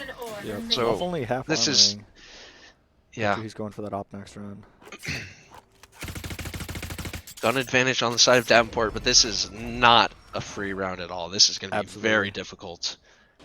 As we saw, you know, Sage having to buy the Sheriff to maybe get the wall and slows. Half armor on another one, and, you know, the rest probably don't have that much util. As we see, the Omen player in Davenport only has one smoke. They're gonna have to look for picks or just hit the B bomb site maybe with a jet lurk. I'd love to see that. Oh, the dog caught out. And here they come out onto B. Has a Sage wall across. Picks one J up. Rod holding down the site. Ooh, only gets one. You do have the rest of the site though. A fast retake from Grand Valley gets Tortilla. to take kill. One And enemy remaining. Grand Valley just wants to fight 2v1, and here we are with the jet lurk. Sure, it's just- Trademark. Love 30 to see it. seconds left. yeah. It's always nice seeing your jet lurk. Well, sure does have the Vandal. But these Grand Valley players are playing together in backside. Sure heard one of them reload. So, ooh, look at the time though. Very low. He's going to have to get both these quick kills 10 in seconds succession. left. But 7 it's not swings going to it up. happen. They were lining up like it could have happened, especially with the Yep. spray. Just the spray could, if you get the bottom person first, and the spray just sends a random Yeah. bullet up top. It would have had to been like instant headshot Yes. into transfer headshot. Yep. Very And well it- played by Grand Valley. Great setup. I do love this. I actually started playing Viper back in the beta, and this bounce was always one of my favorites, just because it's such a solid one way. It's so hard to get into. You Yeah. can just see so much of their feet, and you can't see anything walking in. Yeah, some people say Viper kind of works as like a controller Sentinel mix, you know, so I wouldn't say Grand Valley's comp is that bad for defending, really, you know, as well. That Viper wall. See here. Davenport helping on the out. Sheriffs. Marshall. Oh, it's Marshall the op. Luff is very confident about playing this position here. Yep. I was back to safety. Oh, Goes dude, for the just retake. no! You Finds just it. saw what happened to your teammate. Not looking good for Davenport. It's another taken down. Oh no. They are not finding anything in this round. Grand Valley's economy is just growing. Their round lead is growing. They're on defense. Shadows traveling. Something incredible is going to have to happen for Davenport to come back from this. Oh no! God. Find one. Luff gets a third. Yep, off with the trade. Once again, back No, to this not corner. again! Not again! He knows. And Luff gets the Ew. third person from that corner, 4th kill on the round. Yep. Wow. 11-5, Grand Valley on the defense. Wow. Grand Valley feeling confident going into these next rounds. That works. Yep. They their economy's great. Davenport just had to save, you know. They're able to buy here, but it is not good. They're gonna have to they're just gonna have to win and win and win. You know, they're down 6 rounds on Oh, the attack. aggressive peek. I like this. That's such good from Luff. You saw another one there as well. Oh, regression. Ooh, TP out, TP out. Oh, he yeah. I don't does know why he didn't TP. Little aggro there. 1 for 1. Usually goes in the favor of the attackers. Killjoy lurking in mid, able to catch one off. Good start on this round for Davenport. The Jet has lurked into spawn, catches one out. Advantage still remains in the side of Davenport. Also has a Sky ult if they want to figure out where these last two are. But they have the sight, you know, they don't need to know where they are. They can just sit on the side and play Forgot post to play. intel off that blind as well. But, well, this is not a great spot from Jet. No one can help them. So that's a free kill for Camp Pitbull. Finds another, gets the other kill. It is a 1v2 with the Jet. Oh, The same nice. with no HP. Oh, almost tries to spray transfer. Doesn't find it. Tortilla That's clutches 12 with 15 rounds. HP. 12 rounds for Grand Valley. Spicy Tortilla with the spicy extra shot. And let's look at Davenport's money now. Gonna be a rough buy going into match point. Yeah, they're barely gonna muster a buy here. This is gonna be so difficult. They're gonna have to win, what is that, 7 rounds in a row? Yeah. I mean, just look at the ults on Grand Valley. They have 4, they have the Chamber ult for Luff to knock them down if And the need be. Astra's They only have 3 the apiece. Raze ult. 3 away. And Oh, this this Viper is... ult's gonna be huge to just lock down mid too. Yes. Get out of my way. And then Luff's gonna be on one of the sites. Luff There it already is. kills one. Already an early pick. I've got TP your That's this a good time. TP up top. I like that. Yep. They're not gonna be ready for that angle. Again, I'm learning so much. I can feel my brain getting bigger watching this fight. Yep, Sky ult comes out from Grand Oh, is the Valley to Jet gonna figure peek into out where this? Davenport is. They're not gonna know, right? They don't know. Great don't think- info. Oh, he misses. Sees This is another. decides to. There we go. Falls finally. Okay. 1 bullet remaining. Yeah. All right. It do be like that sometimes. Yep. Maybe wanting to look for the TP back up, I guess. Yeah. Goes for it. I mean, Yep. they smoked it off for him, so he'll take it. Yeah. They're And gonna rotate A. Yeah, Astra it able to is. catch this out? this is so bad for Davenport. They have there's the Viper ult in mid. They lost their Killjoy, who had her ultimate. That would have been like their one thing to win this round. Yeah. Push them off a site. 30 seconds left. They lost it. All they have is jet knives and their guns. And Luff is still here on B to shut them down. Takes his last Misses shot. the misses shot, the 2-4. but gets the info. Still has the Playing judge. as a judge. I love it. This is Can play so terrible for aggressive here. Davenport. Look at the time. Look at the time. 10 seconds. They do clear him. Oh my gosh. Luff. 1, 2, 3, 4 4 kills on the There's round for Luff. game. That's a great play from Grand Valley. They came out so strong on their attacking rounds that when it came to defense, they didn't have to worry. Yeah. Wow. Grand Valley win. Great plays from Grand Valley. What are your thoughts on that series? Phenomenal series. Both teams played really well. Both teams, it was close all the way along. Grand Valley just clutching up when they needed to in map 3. Yeah, their attack side was amazing. You know, you rarely ever see that on split, and then they go into their defense half and just shut them down. That was beautiful. Absolutely. So, actually, I know chat's excited for it, but we're going to get a J-Rod interview here. I'm going to do an interview with J-Rod at ELO. We can only get one person at a time, so thank you for being here, ELO. I understand. Much appreciated. Good work on your guys' play over the season as well. But Grand Valley, congrats on winning the Michigan Banth Bowl for Valorant. You guys popped off, so congrats to you and your squad. And Davenport making it to number 2, taking it to map 3. It's no slouch either. You guys popped off too. So I'm going to throw it to a BRB screen. It's not going to be the full 10 or 5 minutes or whatever I had the timer set to. I'm going to get J-Rod in here as soon as possible. But thank you for coming out today, ELO, and I always appreciate your assistance. Thanks.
Hello and welcome back. I'm Coach Eaton, Coach Ricochet, here with J-Rod. I know chat's going crazy right now. How are you feeling after that game, J-Rod? Feeling good. It was a lot of fun. Felt like the team did really good. Just formed the team about 2 days ago, so went really well. Yeah, no, glad to hear. Yeah, you guys definitely popped off. Congrats on winning everything as well. I know a lot of people were coming into that series expecting Davenport to win, so yeah, congrats on winning that. What was the team's kind of talking about? How are you feeling after your attack round on map 3, where you guys went up quite a bit? What was the team's thoughts at that point? Yeah, we felt really confident going into the second half. I think we started up 4-2, and at that point, everything else is pretty much a bonus. You get 4 or 5 on attack on that map, you're pretty satisfied. So 7, we were pretty ecstatic and thinking we could close it out on defense. Yeah, absolutely. I know from the casting point of view, we're like they did such a good job on a defensive heavy map coming in on offense. And you look your play, you could tell you guys were confident in your defense. Just like, hey, we don't have to sweat. We're playing from an advantage position. How are you? Is this going to be the team going into next year? Do you know yet? Are you looking forward to kind of practicing with the squad, or how does that look like? I don't think this will be the team going into next year. I know that there's going to be a lot of changes in terms of the esports program here next year. So I think they're going to run tryouts again and do another team. But this was just kind of the team we threw together for this tournament. No, absolutely. Absolutely. Yeah. Chat wants to know, do you cut your sandwiches down the middle or do you cut them on a diag? Diag. Diag. Understandable. Yeah, congrats on winning. Do you have any final thoughts here for us in chat? We just wanted to get you on stream, say hi, and say congrats and ask how the team's playing. Yeah. Appreciate it. Thanks. Appreciate everyone's support. Shout out Husson University always in the chat supporting me and the team. Shout out to the guys played really well today. It was a lot of fun. So thanks for hosting the tournament. Yeah, no problem. Well, with that, we are off to get CSGO set up. We've got CSGO and Call of Duty coming up next, so lots of gameplay left in the Michigan Bandwidth Bowl. But again, congrats on the win, and thanks for coming out, Jared. Thanks. Take care.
Hello, everybody, and welcome back to the Bandwidth. The Bandwidth Bowl. Today, we are going to be watching Central Michigan University take on Davenport University in the grand finals of Counter-Strike Global Offensive. I'm joined here by Unknown HD. Say what's up. Hey, how you doing, guys? I'm. All right, so No, I was just going to please. say that I'm the president of the Esports program. I was the guy who's been talking in chat all day, and I am excited to see this game. CSGO has been my game for a while, so I'm excited to see these two teams play off. Same here, yeah. I'm excited to get to cast for you guys. This is going to be one of my first matches for CSGO, so I'm excited to share this moment with you guys. It's going to be the grand final here for the Bandwidth Bowl. Two pretty exciting teams here. Davenport, pretty nationally recognized team, actually. Central's also here. They've made it to the grand finals, so hopefully we can see some good Counter-Strike today. Looking forward to it. Yeah, for sure. We're going to be seeing how CMU can face off against Davenport, and I'm excited to see how it goes. Do you want to talk about the map picks and what you're excited to see about them? Absolutely, yeah. So the three maps that we're going to see today, well, two, hopefully three. We're going to see Dust 2 first, then Vertigo, then Mirage. Dust 2, obviously, pretty straightforward, simple map. It's going to be interesting to see how these teams work together strategy-wise. To be honest with you, unfortunately, I'm not very familiar with either of these squads, but I think map 1 should be pretty revealing, and then honestly, Vertigo is pretty much the inverse of Dust 2 as far as corridors and everything. So it should be an interesting contrast. Might need to see two completely different play styles early on, so should be interesting to see. A lot of varied gameplay. Yeah, for sure. I'm actually interested to see. We don't know exactly who picked what, so we don't know how it's going to go officially when it comes to who's starting on what side just yet. But I'm excited to see how each side handles these. The defense side, obviously, Dust 2 is going to be a little harder to defend because it's actually so spread out, and the rotating for defense side is ridiculously hard. So we're going to see how that's going to fare for each team here, and I'm excited to see Dust 2 as the first map, to be honest with you. Vertigo is going to be interesting. Like you said, it's the inverse of Dust 2, so it's going to be very interesting to see. And if we get to Mirage, I mean, that's what it's also pronounced My Rage, so we'll see how that goes. All right, well, hopefully we don't see anybody get too tilted today, but, you know, let's see some exciting CS. But yeah, Dust 2, like you said, especially on the counter-terrorist side, it's infuriating to try to get a lot of rotations, especially if you have to rotate through CT, through mid. But it'll just come down to which team can pull it off better. It's definitely a little bit more of a CT-sided map, so we'll see if teams go for that advantage. Yeah, for sure. I'm actually interested to see grenade placements and lineups for smokes and flashes. Those are going to be huge game changers, actually.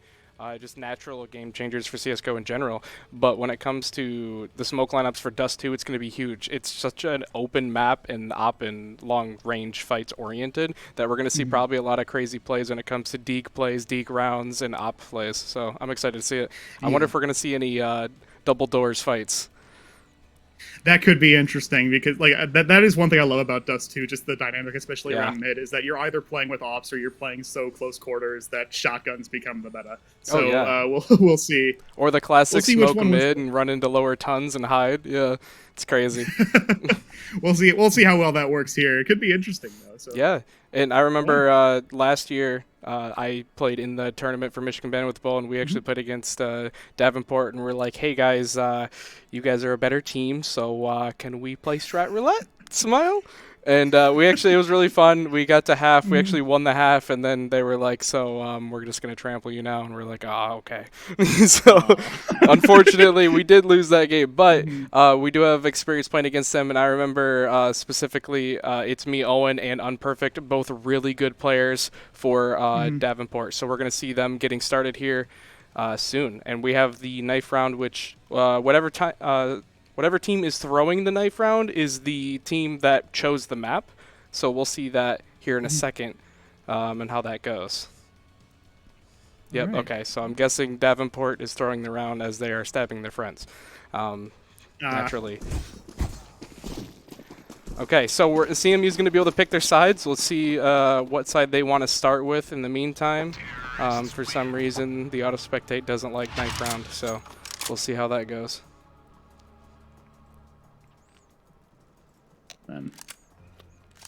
All right, here we go. Here we Took go. a second. Now we're all set. Yeah, for sure. I'm not surprised on CMU starting, or sorry, on CMU. Yeah, CMU choosing to start on CT side. It's definitely the favorable side, but also teams like to be aggressive and start on T side as well. So not surprised. I mean, like, yeah, if a team wins T side on this map, especially by a significant margin, it's pretty much a death sentence for the map. So CMU just trying to play it safe. They want to pick up as many rounds as possible early on and hope they can outlast Davenport in the second half. Yeah, for sure. And it looks like Davenport's going to be running onto site here. They played too long for CMU, and Davenport's going to be taking control of site with 4 players. They're going to be picking up 1 kill already, and they have site control. They're planting the bomb. Yeah, fantastic setup already for Davenport. Just took a wide open catwalk and waltzed right onto site. Really got a quick kill, but not really much cleaner. Yeah, for sure. It's going to be picking up a few trades here, and 1 HP for MX3 on that grenade. So we'll see how they are favoring. There is 3 on site. GK does pick up 1. He does peek the corner and get taken down, but he does take down his teammate in the process, and CMU does win the round. Yeah, fantastic quick retake there by CMU. It seemed like Davenport wasn't really quite set in their retake formation yet, so yeah, quick easy round to pick up. Take the pistol round early. It's a great start for Central. Yeah, for sure. And as you said, that maybe the post plant setups weren't just there, or they couldn't get in the positions, and the 1 HP was very unfortunate. But they did take him down in the first place right after they initiated from catwalk. But when doing so, they gave away their position. So that was a trade-off. Yeah, absolutely. And then, I mean, now at this point, it looks like, oh, actually, Rain and Owen have both gone for Galils, and Midget's gone for a Scout, actually. So there could be a little bit of fighting here. Obviously, Central with a little bit of an economic advantage. AOIC is actually going with an M4 this round, so is Flash. We'll see if it plays into their hand. If not, then Davenport could just immediately bounce right back on top of this. Yeah, it's actually going to be an interesting round. Davenport clearly wants to relax and see if CMU is going to be brave enough, as they won first round, so they want to see if they're going to rush with SMGs, assuming that Davenport's going to have just pistols or something, assuming because they lost the round. So we'll see how this is going to work for them. They're waiting a little long, and they're going to be what looks like to be lining up towards catwalk. Yeah. Oh, here comes the push on catwalk. If you take a look at the mini-map up there. Yep. All right, GK still going for a B push, actually. Solo, trying to make some noise. GK getting taken down in the process. We are going to need production to either turn on auto spectate or it's clearly only following GK. And that's not a problem or anything, but yeah, no. I mean, come on, GK's great, but yeah, we'd like to see a little bit of action on A site, maybe. Yeah, there correct. We go. Yeah, for sure. So we'll see how this goes. Hopefully hopefully we're all set with the auto spectate now. We're gonna see main coming over towards long. Not surprised on the molly, but forcing Owen out and getting killed as the first pick is huge. Yeah, Central so far just playing great. They took the second round pretty easily. It forces Davenport into a full eco, and this could be a start to something special here for Central.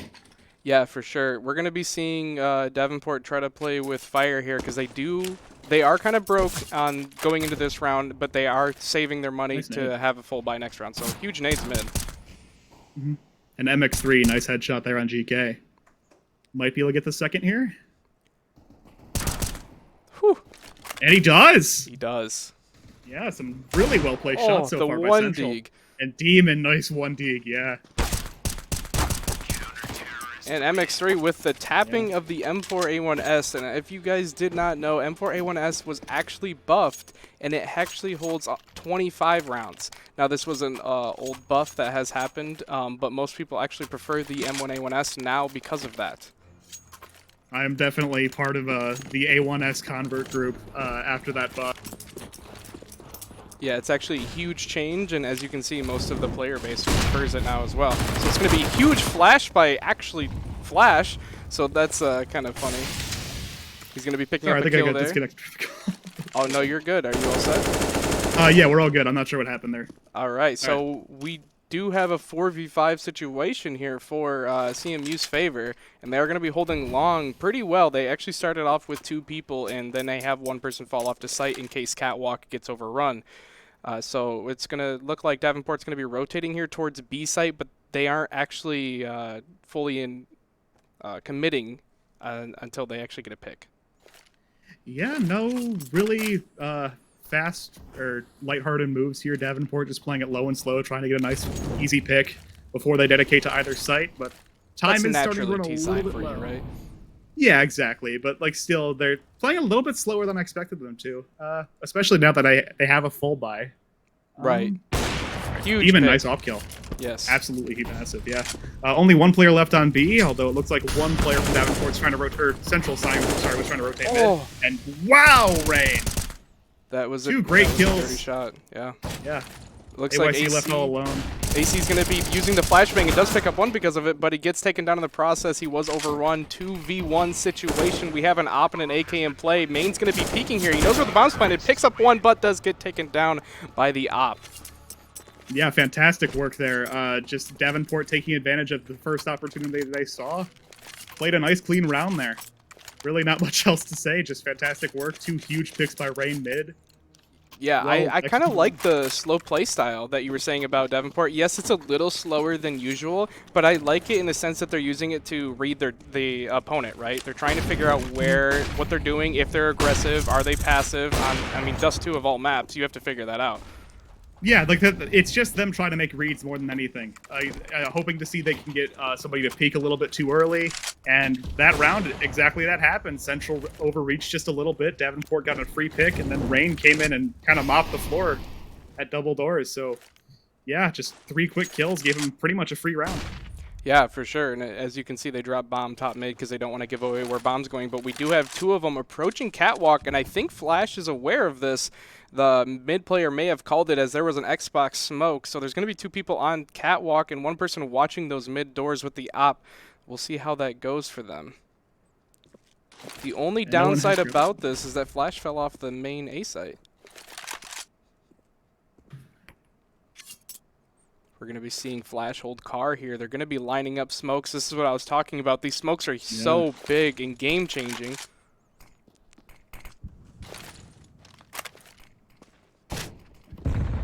And AC getting into a little bit of a 1v1 on B site too, but here comes the push. Yeah, Flash picking up 1, picking up 2. He's going to be going for another one, and Rain picking up a kill on... Holy cow, Rain picking up 2 kills. They actually got the call out from Rain picking up those kills. They are rotating. Yeah, fantastic plays there by Davenport. I mean, obviously lost the entry onto A site, but they structured themselves so they could easily rotate if necessary, and now Owen's going to be able to plant B. They're going to have a little bit of time to set up at least. But yeah, 2 very big kills by Rain, getting that B side entry and a 1v2.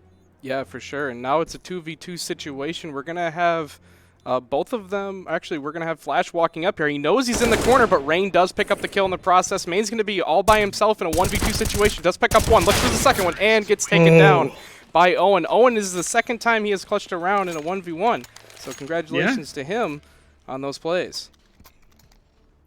But yeah, Main, I mean, almost able to pull that back. Did at least pick up a kill before the round ended. But yeah, that's unfortunate. Davenport very quickly making their way back into this game. Hopefully Central can hold on. Yeah, for sure. And as you said, T-side is definitely huge. And if you can carry those rounds over to CT side, that would be a very big, as a lot of teams just try to aim for at least 5 rounds, if not slightly more. Absolutely, yeah. And it looks like Central is going to have to go for a full eco here. So not a great look for them. Davenport, unless something goes horribly wrong, will probably be able to tie up this game. Do have dualies coming in from Flash. That could be a game changer. It could be. It's going to take a little bit of luck to make it happen, but Main gets 2. Dualies are picking up a kill. You called it. I did. The dualies got a kill. Unfortunately, they all got taken down in the process, but the dualies, you could say, was an efficient buy. So that's always good for their economy. Really just a 300 IQ play to pick up the Redos and an eco buy. Yeah, you get it. You get it. Absolutely. So we're going to actually be seeing a Mac 10 coming in from GK. He does have $2,500, but he might want to save in the same price range of his team. They're going to be peaking long with 3 people on the CMU side. Yeah, but it looks like Davenport actually has the same number of people just waiting. Bomb is going to go back through T side, though. The rest of the team is sticking. Yeah, we're going to be seeing the lined up Xbox smoke here. They're going to be smoking off Xbox, but there's nobody mid to see that anyway. So it's not a huge deal for them. But CMU has little to no knowledge if they're going mid. They are going to be slow walking towards long, and Main's going to be sitting here. He's going to be holding the corner, Oh, waiting for the man. slow peek, and they don't realize it. Picks It's up the kill one. with full blind. Oh, not able to get away. But yeah, I mean, nice entry at least by Main. Creative positioning to pick up essentially a free kill, but it's not going to be enough. GK picks up another one. I thought Rain was going to go for another solo B push there for a second, but... MX3 picking Not up a gonna have very any lucky needs. headshot on that last spray. AYC knows he's there, and he knows he's low. He's going to be throwing the grenade. Does not pick up the kill. Owen's going for the plant here. It is a 3v3 situation. Not much are they going to know util. CT's that close? MX3 Nice shot by going for the MX3, jumping gets shot. it! Oh, man. What a play by MX3 there. Not AYC ready for getting Demon taken and down. Pit. See if Demon gets this one too.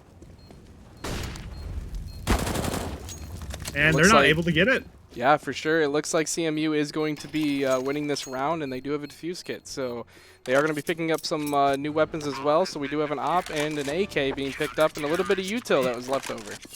Oh, are they going to make... No, they're not going to make it to that second op, unfortunately. But still, yeah, fantastic pickup round there by Central.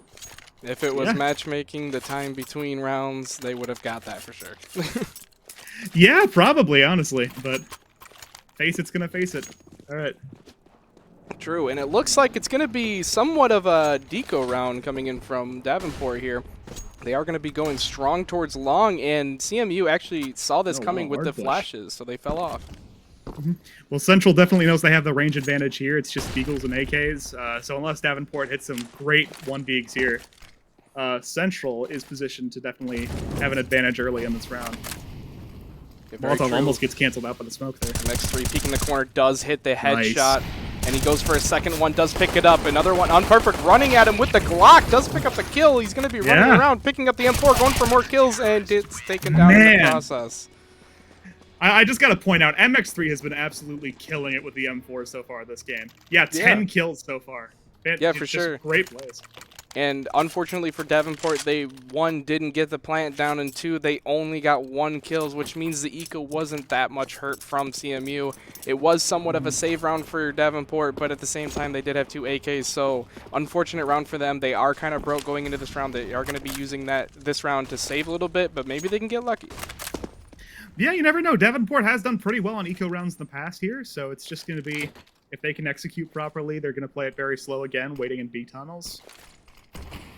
Not going to get too aggressive here. Nice! 1D by Rain! Oh, but he walks through a Molotov. That's a ton of damage. Already down below half. Another 1D from Rain! So, I know we just got done with Valorant, but I didn't realize the Headhunter was in this game too. Yes. Rain's playing like it's fantastic gunplay so far from him. And he's doing it all essentially alone, at least in this round. The rest of the Davenport team is behind him. But Yeah, for he's sure. been getting 1v2s, 1v1s left and right. It's looking like AYC is trying to pick up these kills here, but Main does pick him up from... Oh, he jumps over the hole in the wall and does pick up the kill. It's going to be defused, and another round going towards CMU. Yet again, they are on the defensive side, so we'll see how this goes. Yeah, it's not a comfortable lead quite yet, but they absolutely are doing a fantastic job in this first half against a really strong Davenport team. AYC with a fantastic 4K that round, by the way. 3 players on Central have actually hit double-digit kills already. So yeah, all around, pretty great work so far. If they can string a couple more rounds together here, they're going to be pretty well set for the second half. For sure, and Owen does get a leg through the wall on Flash, and that is their offer. So being legged as an offer is not a great starting point for the round. All right, Owen is going to pick up the bomb. Looks like he wants to go mid. We're going to be having a catwalk push here from Davenport. They're going to be walking up slightly, but MX3 has an MX3. idea. They're there. A little bit of damage. All right. Flash just aiming at nobody right now. And it looks like Owen's going to be looking to see if he can get an angle here for the op kill. Maybe a pick to help. He did drop a smoke grenade down to Rain, and Rain's looking to see if he can use that smoke grenade for his advantage to maybe go through mid to B, but they might be trying to work catwalk here. They are smoked off, so they're playing time. They have a minute to work with, which in CSGO is a lot of time. Yeah, and at this point, they have plenty of time. Get some nades down, see if they can get a central player to overreach again, and just try to narrow down locations. AYC with a nice pick there on Imperfect. Yeah, for sure. And it looks like Davenport's going to be going all in here. Does get flash in the process, slows them a little bit, but they are kind of smoke walled here, which they did as intention. But they do pick up a kill. It's going to be a 1v1 trade there. They do have 3 nice on wallbang site. headshot. All right, and MX3 coming up to elevator, and he gets it. Nice kill on GK there. Quick trade though by Owen. For sure, Owen is definitely panicking, trying to see if he can watch 2 angles at the same time. It's going to be a 1v1 situation. Demon's going to be looking to see if he can pick up the kill, but he doesn't know exactly where he is. He has an idea that he's Cat. Does pick up the headshot. Big play by Demon there. Yeah, fantastic read by Demon. And a nice split ace there. Owen and Demon pick up a total of 5 kills. And Davenport making sure they still have plenty of rounds going into the second half here. 5 rounds left to go in the first half. Yeah, for sure. And CMU actually is not broke after that round. They do have a full buy, I would say, here somewhat. They're going to have 2 players that don't have a full buy here, but that's okay. On Davenport's side, too, they have a somewhat of a full buy. So it's both sides. The economic value of this game right now is actually very balanced. Yeah, fairly even. Ethan obviously not happy about losing that A1S last round, but the rest of the team has enough money lying around to where they definitely are pretty evenly matched this round. Maybe, oh yeah, there's definitely a bit of a gun advantage for T-side. Will be enough. And Demon gets the first kill. Yeah. It's going to be big play here, and it looks like Davenport is going to be looking to go up Catwalk once again. That flash is going to be an indicator to the players on A site that they are pushing Catwalk, but we do have a flanker. Main is slowly flanking behind them mid. Let's see if he might be able to catch him off. I think they're faking A site to go mid here, and AYC is going to be calling that to his team. Looks for the kills, and he does pick up 1, goes for 2, does pick it up, goes for 3. There's nobody there. They're going to be going hard on B site. AYC picks up another one. Man, Ethan the Pope, he doesn't see him. Oh, he ran out of ammo. No! Unperfect is like, I know he's there, but I'm getting surrounded, and he gets stabbed. Oh no! Oh, I was half hoping that Main was gonna get all the way around long there and actually pull off the flank, but you know what? AYC picks up 3 kills and Ethan finishing the round with a knife. I think he'll be plenty happy with that. And now Ethan has plenty of money. He doesn't need to worry about saving this round for sure. Yeah, definitely has a lot of money from that knife kill for sure. So it's going to be an interesting round coming in from Davenport here. They're going to be doing like, somewhat of a split. Does get taken down to about half HP from that Deagle Peak. Doolies coming in from GK. Oh. All right, and Demon is really the only one rocking a significant weapon right now. He has the op, and then it's just Owen with the Nova, and that's the only other primary for the I was team gonna right say, what you're talking about, Owen and the Nova? I mean, that's the significant weapon here. You watch this. Ethan didn't take it down. Never mind. Nope. Ethan did make it, but he's got 2 HP. Yeah, that is true. He did get Nova, but let's see. Did get Nova. Unfortunately, the Nova did not kill in 1 shot. The Nova, you're just spinning a wheel of damage at that The point. wombo combo of the Doolies and Nova setup. Demon does pick up a kill with an op, and it looks like Davenport's going to be trying to take B site here, but little do they know, AYC's on the site holding it to his advantage. Oh, Demon gets taken down. Oh, AYC and MX3 do hold B site, and they have bomb. Now it's going to be a 1v4 situation. The headshot for Unperfect was there, but that gun does not do very much damage, and that is a Glock. I mean, I gotta be honest, like, Central... like Davenport, like we said pregame, like they're a nationally ranked team. They're pretty well recognized. I did not expect Central to come in with gunplay this good. They have been like holding their own in 1v1s and 2v2s. They really nothing they've done wrong really. For sure. We have a full util buy, full buy from CT side. They're going to be blind peeking that corner, but do pick up 1. It's a 1-for-1 trade. They're going to be rushing it. Nice. Boy, I am a loss for words. What a play. Yeah, just fantastic entry push through flashbangs and all for Davenport. There's going to be 4 of them pushing the site here. Yeah, there's going to be 1 flanking long, though. He might get a kill. Flash might get some kills here. If Ethan can buy him some time, they both get to pick up a kill in the process. Ethan's going to be walking up here. Owen's looking around, see if he can see anybody, but remember, they don't have armor. They're sitting here with good guns, but they don't have armor to show for it. Nice nade by Flash. Okay, does pick up 1, goes for the second, picks it up. Huge for Davenport there. GK clutching it up, and one of the only people who bought armor that round.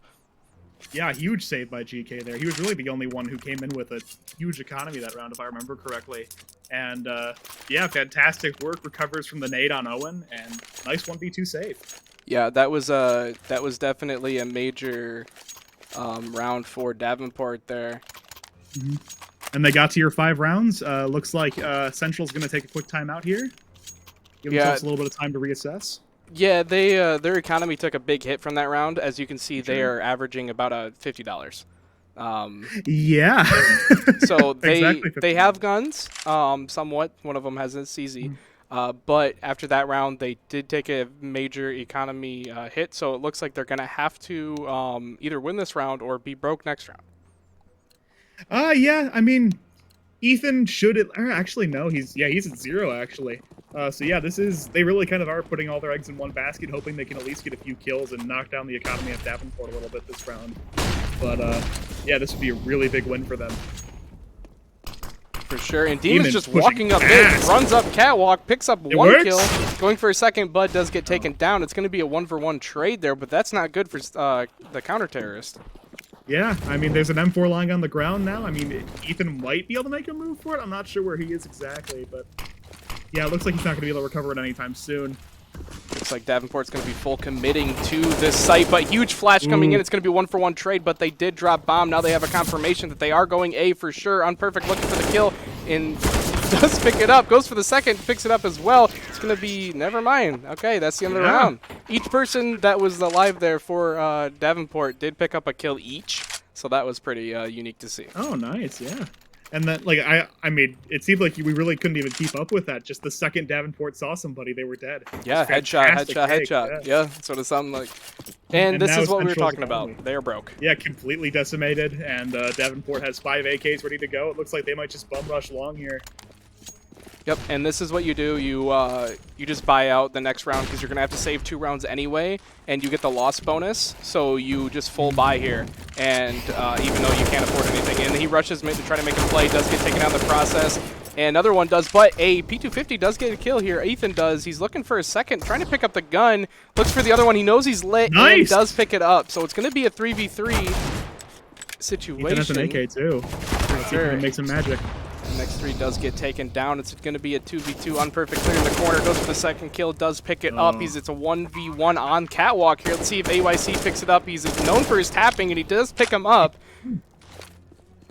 So we're going to see AYC. He's going to be pushing onto catwalk here. He's looking for the kill, but they're not willing to peek him. He's probably going to get double peeked here if they coordinate it well. AYC looking for the one on long, but does miss the shot. AYC knows he's going to have to 1v1 Owen and does lose the gunfight, unfortunately.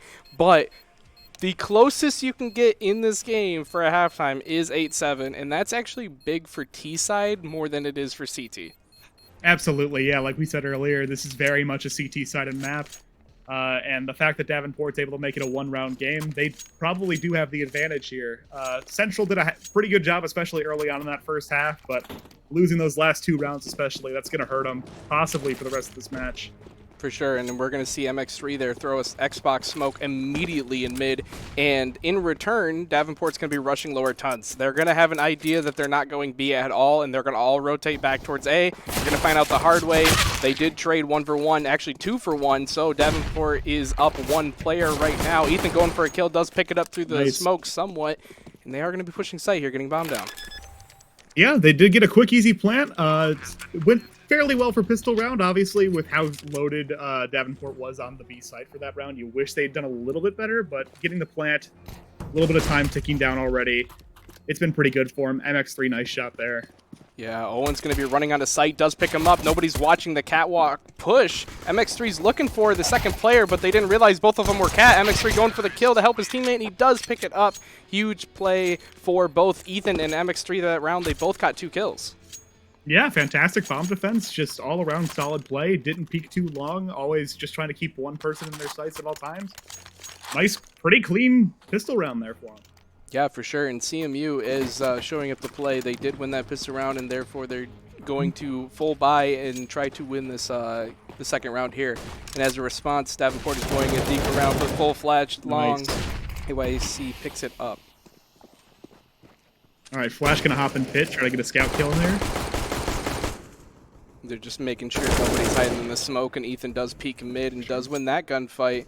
It's going to be a 5v3 against 2 Deagles and a scout, so we'll see how this works. Okay. All right, just a scout now. Yeah.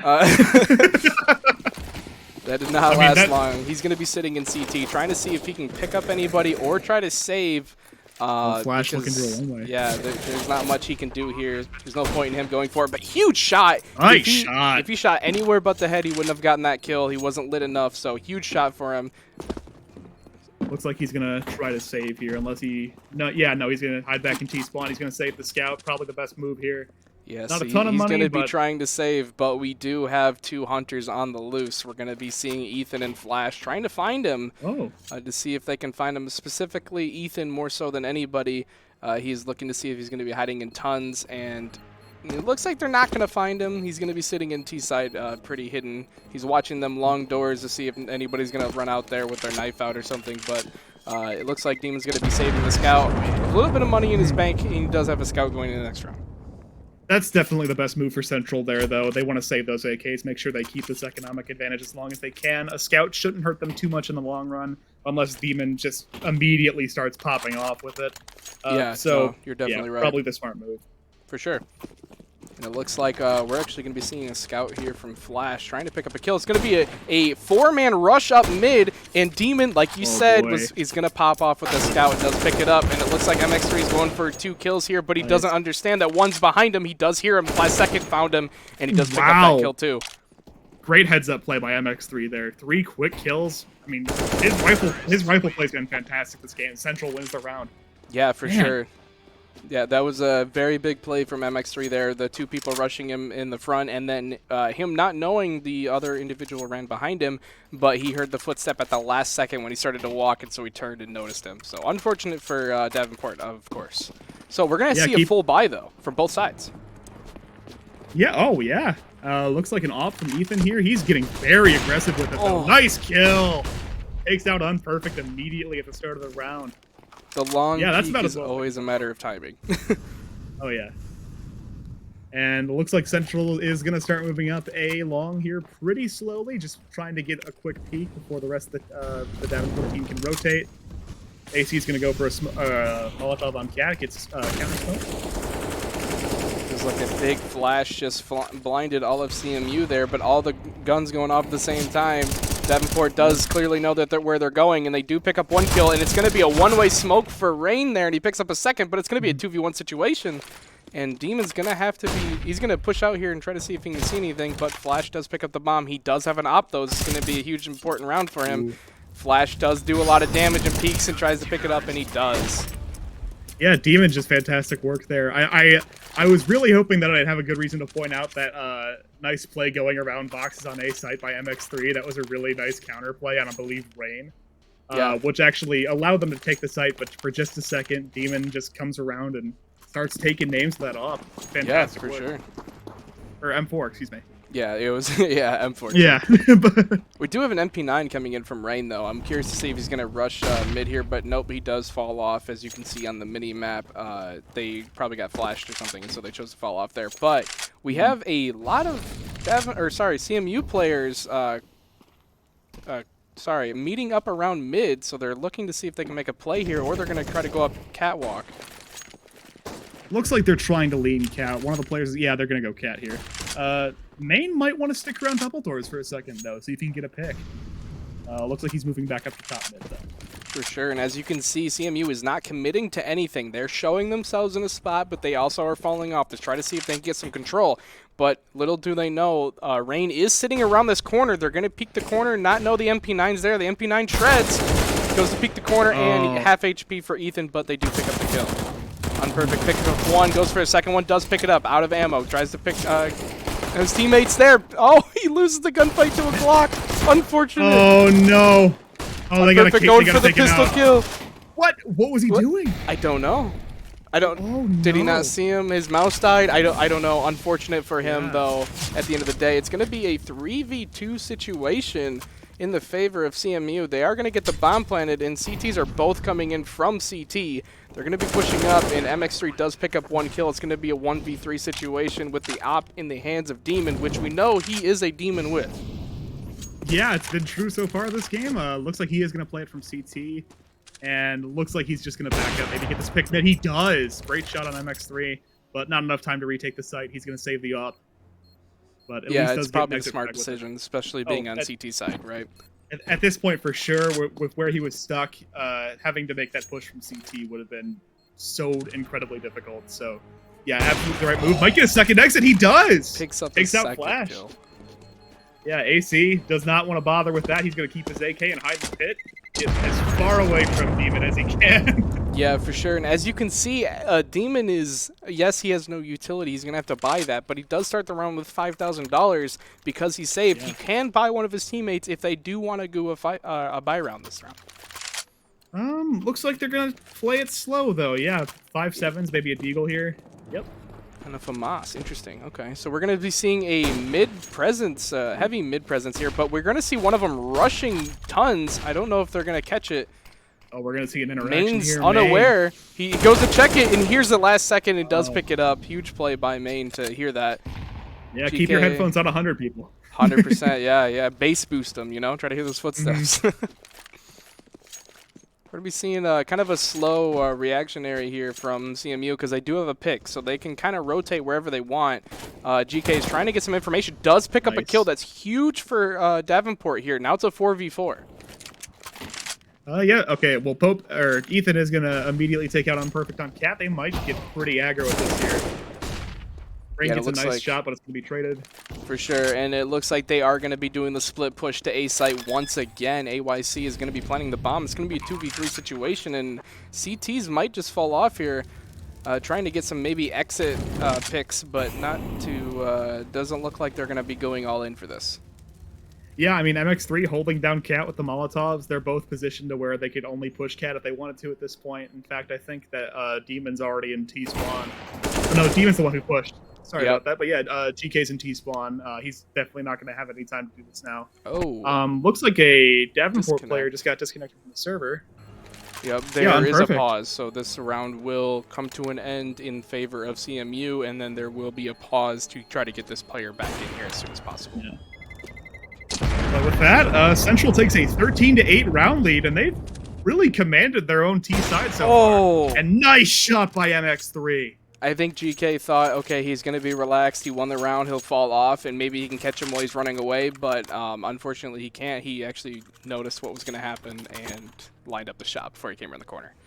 Yeah, just great setup. MX3 just keeping his head on the swivel that whole round. Fantastic work. And what is he at now? 25 kills. Definitely been playing like the match MVP. Yeah, and CMU, they are feeling kind of comfortable right now. They don't have a crazy economy, but they do have a full buy, and next round they will be able to buy again with a 13-8 lead and full utility, whereas Davenport will have a full buy this round, but it's going to be somewhat low on the utility side of things. Yeah, I was wondering if a couple of them would actually consider saving this round, because I noticed GK especially only had about $3,200 at the start of this round, but he does decide to go for the A1S. We'll see if it works out for him. Yeah, for sure, and we're going to be seeing a 1-for-1 trade there with lots of flashes going on both ways, but there's going to be two running out at the same time. Rain's going to try to go for a 1v1, but he picks up one and tries to take off the silencer. They're full blind. And Ethan's going to be sitting in that corner with like a little bit of HP, and Unperfect throws a molly, force him out, and does pick up the kill. That's a 2v4 situation right now, but CMU does have bomb, and they know that there's 3 dedicated towards A. So they're going to work their way towards B. Looks like Davenport's starting to catch on, though. They realize the map imbalance. CMU needs to make this push. They need to find who is that in the corner. I believe GK. GK has not sat in that corner before. I wonder if they don't check it. Yeah, Auto spectate is not being our friend right now.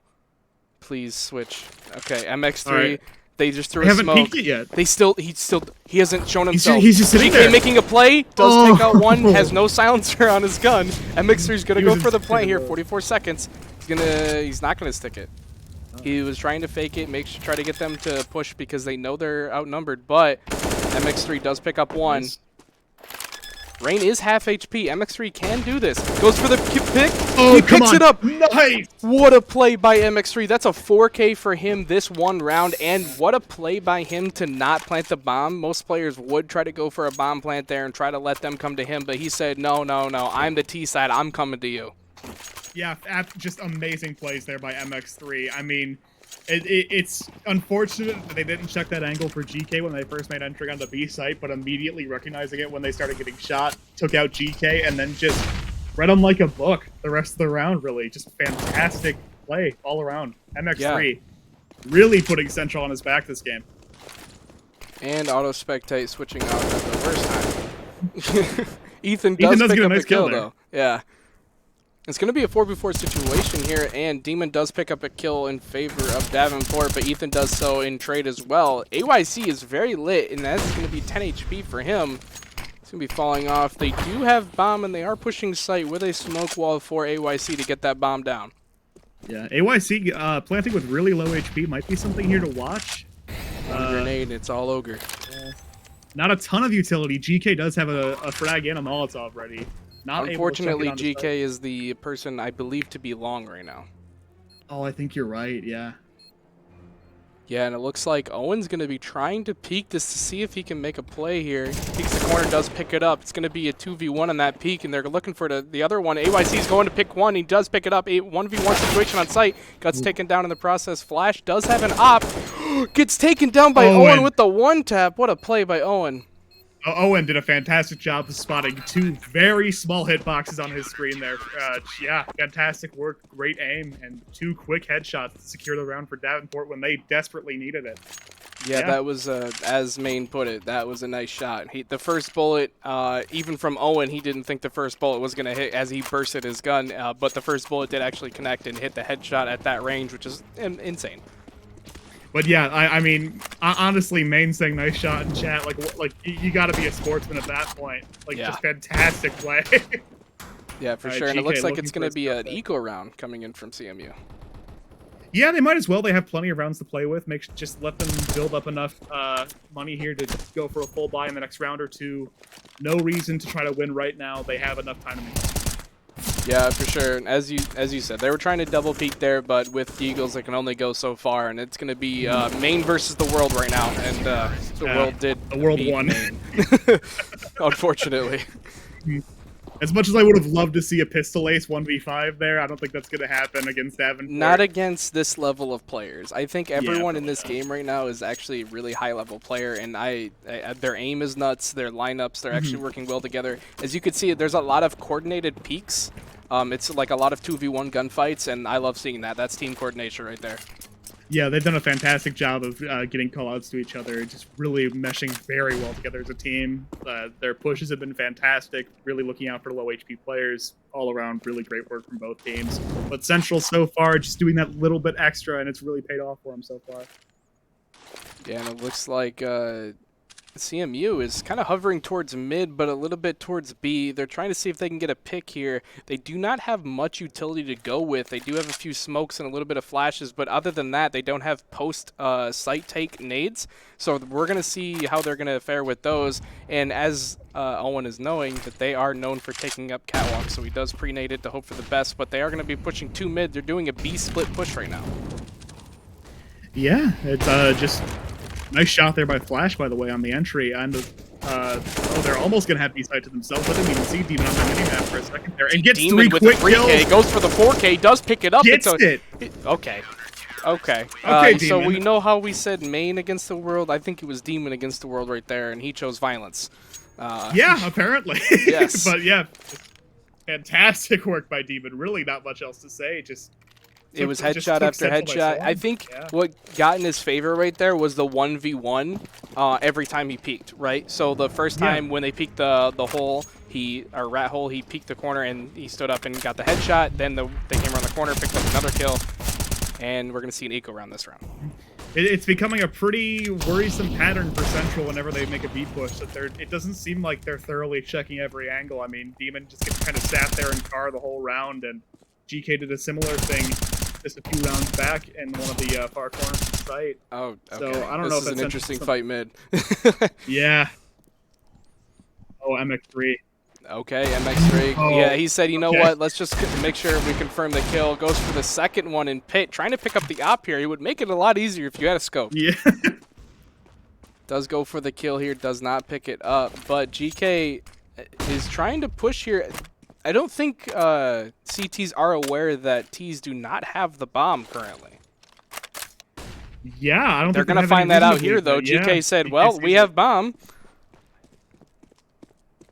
Has Central realized they don't have bomb yet? That's what I'm starting to wonder now, because they're okay. Now it looks like Flash is gonna make a move for it. Nice shot by MX3, base unperfect out of pit, but GK has bomb locked down. He has an M4 ready. And they're going to find that out real quick, that GK is definitely sitting on the bomb. They're going to check this last corner, and they're going to confirm that he's just camping the bomb, and GK is going to be sitting here. He's going to know they're pushing long. He's going to try to see if he can pick up one here. Does get Flash in the process. Flash is looking around, doesn't see anybody, but he misses the shot. Flash turns around and gets the headshot. Unfortunately, the car got in the way, I believe, for him, and that was just an unfortunate death. Yeah. I mean, Central just does a great job of beating the odds. They really just kind of took that round and did what they could to bring it back under their control. It was a really nice bait by Flash to throw some nades down in the pit that got unperfect at peak. It kind of freed up A site for them, and they were able to make the push down long to go pick up the bomb. I mean, obviously GK whipping a really important shot. But unfortunate that Main's Flash didn't really do anything, but his teammates did. He bounced it off the wrong spot, but that's okay. It was zoning Flash, if you will. Oh, for sure, yeah. Yeah. And then Ethan does a great job, yeah. Last player is Owen on Cat, and as we can see, we're memorializing Demon. Can we queue up We're still memorializing Demon. Yep. Demon's still chilling, still down, unfortunately. Oh, there we go. I think we have there we go. I was about to say, I think we have a Demon fan in the AV room today. That's what it is. The production room's fans of Demon. All right, and that's going to be the map. Yeah, that's going to be Dust 2 in favor of CMU. That's huge. Yeah, I'll be honest. I was not expecting Central to come out and win a map this early. I mean, they won enough on the CT side, and then T side, they took control early and never really let go. Just fantastic work all around from Central, especially MK3, or MX3, excuse me. Just fantastic the whole way through.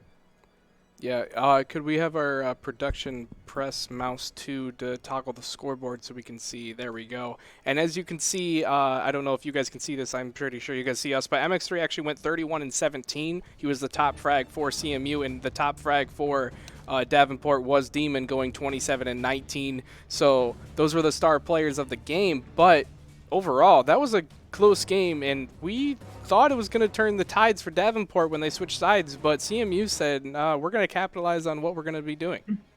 Yeah, I mean, especially like we were saying, like winning 7 rounds on T side first half is a pretty significant victory a lot of the time on Dust 2. But Central just winning 1 pistol round on their T side and never really looked back. They just kept moving, and Davenport unfortunately wasn't able to get the economy fully shifted in their favor and just kind of wasn't able to make it work. Yeah, so yeah, great plays by Central. And as we were talking about the literally the round before it happened, we were just talking about how there was coordinated plays, 2v1 peaks, and then right when we talked about it, that's when Demon got the 1v1. He got a 4K, don't get me wrong, but every single fight he took, it was 4 1v1s. And it was just, I felt like it was just a misplay from CMU, even though CMU did come out on top. It was just a misplay by them on that part, but it was just very ironic to see how it went from, well, there's a lot of 2v1 well, okay. In fairness to them, though, that was really their only real blunder of the match, if you ask me. Like, they really didn't make any significant errors. It was just misplaced shots the rest of the rounds. And then immediately after Demon got that 4K, they had that really nice 2v2 that I talked about, where they were able to bait, I believe it was unperfect out of pit, and then made the play on GK for the bomb. So I mean, Central, besides that one pretty glaring mistake, everything else really well done. Yeah, we've actually, we didn't talk about it much, but the smoke grenades were actually on Yeah, they didn't miss a single smoke that I could see. There was a few flashes that were kind of just thrown, whatever, you know. Yeah. But the smoke grenades were definitely on point, and they needed to be. It's Dust 2. It's a very open map, and if you don't have those smoke walls in place or at the right spot at the right times, it's gonna negate your team from getting to wherever you need to go. So those Xbox smokes, even if they're off spawn and you don't do anything with it, that's blocking a lot of information from the CT side, and so that's a very good to throw those at the beginning of every round. Exactly. Yeah, and I will. Oh, go ahead. No, I just wanted to say let's talk about Vertigo because that's the next map, right? Yes, it is. I believe this was Central's pick, actually. If I can double check the chat here. Okay, yeah. Let's see. Wait. Oh no, Central. Yeah, it was. Central did it's pick Central's Vertigo. pick. Yeah, because Central picked their side on Dust 2. So yeah, it would be Central's pick. So yeah, that's going to be really interesting to see. Actually, it's a matter of are they super confident about Vertigo? Do they have a reason to believe that Davenport is not going to perform well on Vertigo? So that's really what I'm excited to take a look at. Yeah, see that you're asking the real questions, right? Are they picking it because they're comfortable on Vertigo, or are they picking it because they know maybe their opponents aren't so comfortable on Vertigo? There's a lot of odds here we don't know, and that's what's going to be very interesting going into this game. And as you said, you didn't know any like the teams that well, and I didn't know a lot of the teams. I only know like a few players from both sides because I played against them in the past, right?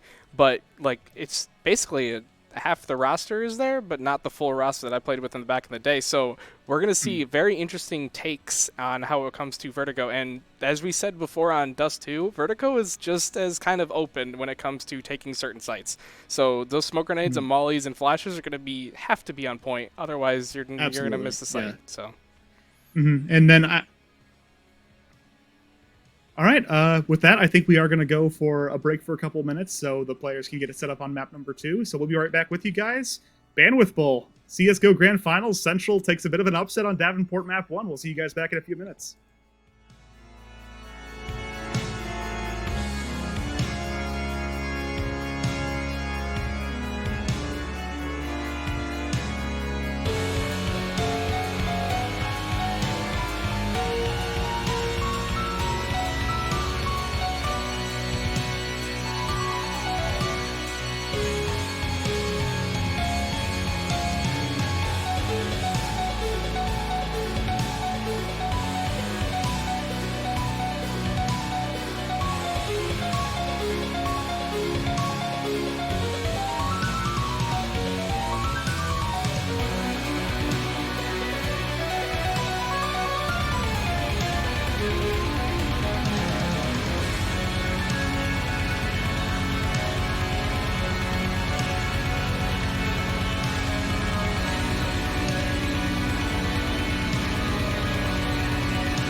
Welcome back. We're going to be going into map 2. That's going to be Vertigo, and we're going to be starting off with the knife round. And the knife round was immediately ended when CMU jumped off the map because it is technically Davenport's pick for which side they want to start because CMU picked the map. So we're going to be starting off, and it looks like it's going to be Davenport on the CT side and CMU on the T side. So we're going to be getting into the game as soon as possible.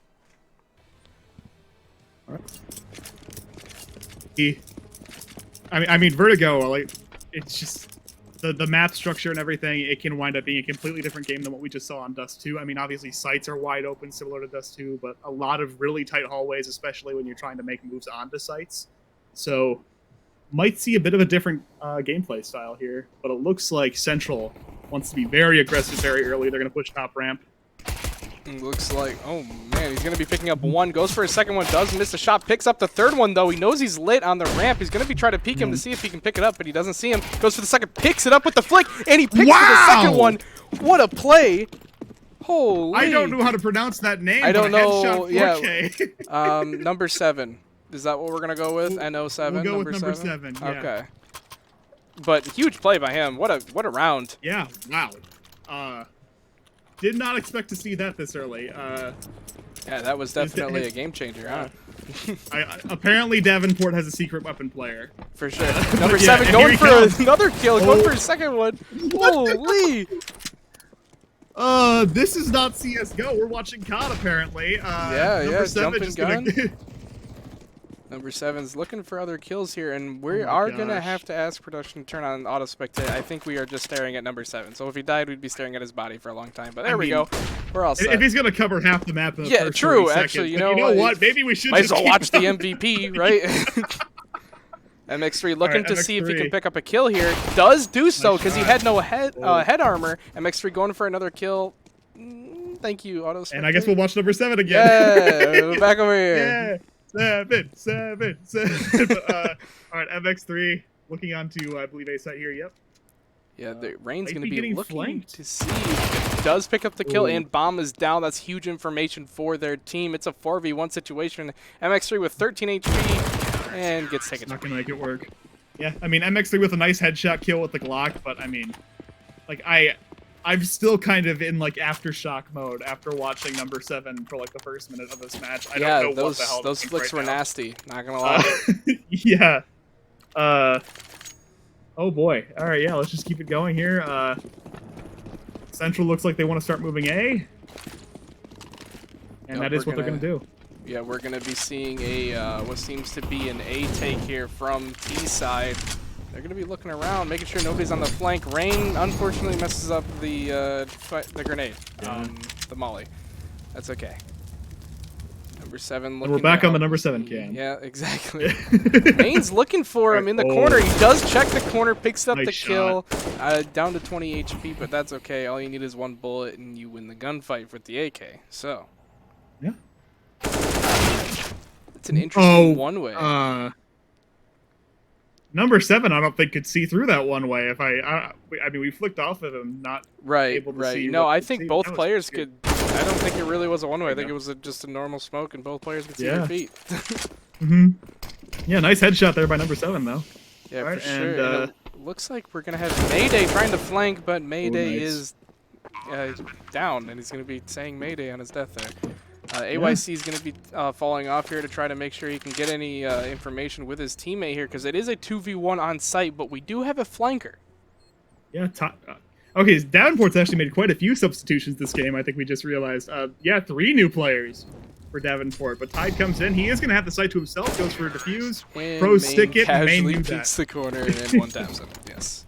Yeah, but yeah, I did not realize that there were going to be 3 substitutions. Yeah, that's Davenport's half the game. roster. So Yeah. interesting to have the subs in, but that's okay. We're gonna run with it as we see here. It's gonna be 2-1 in favor of Davenport, and they're gonna be setting up 3 towards A, 1 mid, and 1 towards B. As T side is. Oh, what a nice nade by Owen! Pops it right through that window onto T site, and Main just eats it for 53 damage. Flash going for the spray pattern, but does not hit it. Tide does pick up the kill on B site. MX3 is going to be trying to pick up this kill where he knows he's low HP. He hears him. He goes for the lineup and gets himself killed because he went for it. MX3 is looking for any others on site but doesn't see them. Owen's falling off of mid. I don't know nice shot by MX3. And another one for MX3. Got 3 kills this round.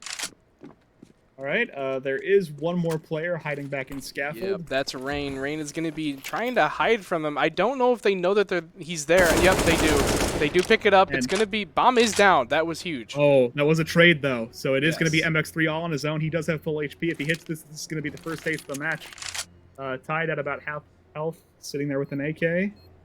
Looking to see if he can suss out where MX3 is. Tide is making a lot of noise and making himself known. Acts like he's going to be defusing. Does look for the peak.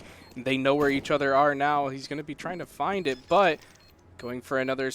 Nope, he's going to be faking it again. Goes for the kill. Both of them 1 HP, really. 39 HP from MX3, but 1 bullet is all they need to make it work. 1 HP literally for Tide. Now there's Tide 1 runs HP. There and you does go. take it down. And MX3 gets an ace, winds up dying at the end of the round, but I mean, victory points for that. Yeah, man. huge round for MX3 right there, right?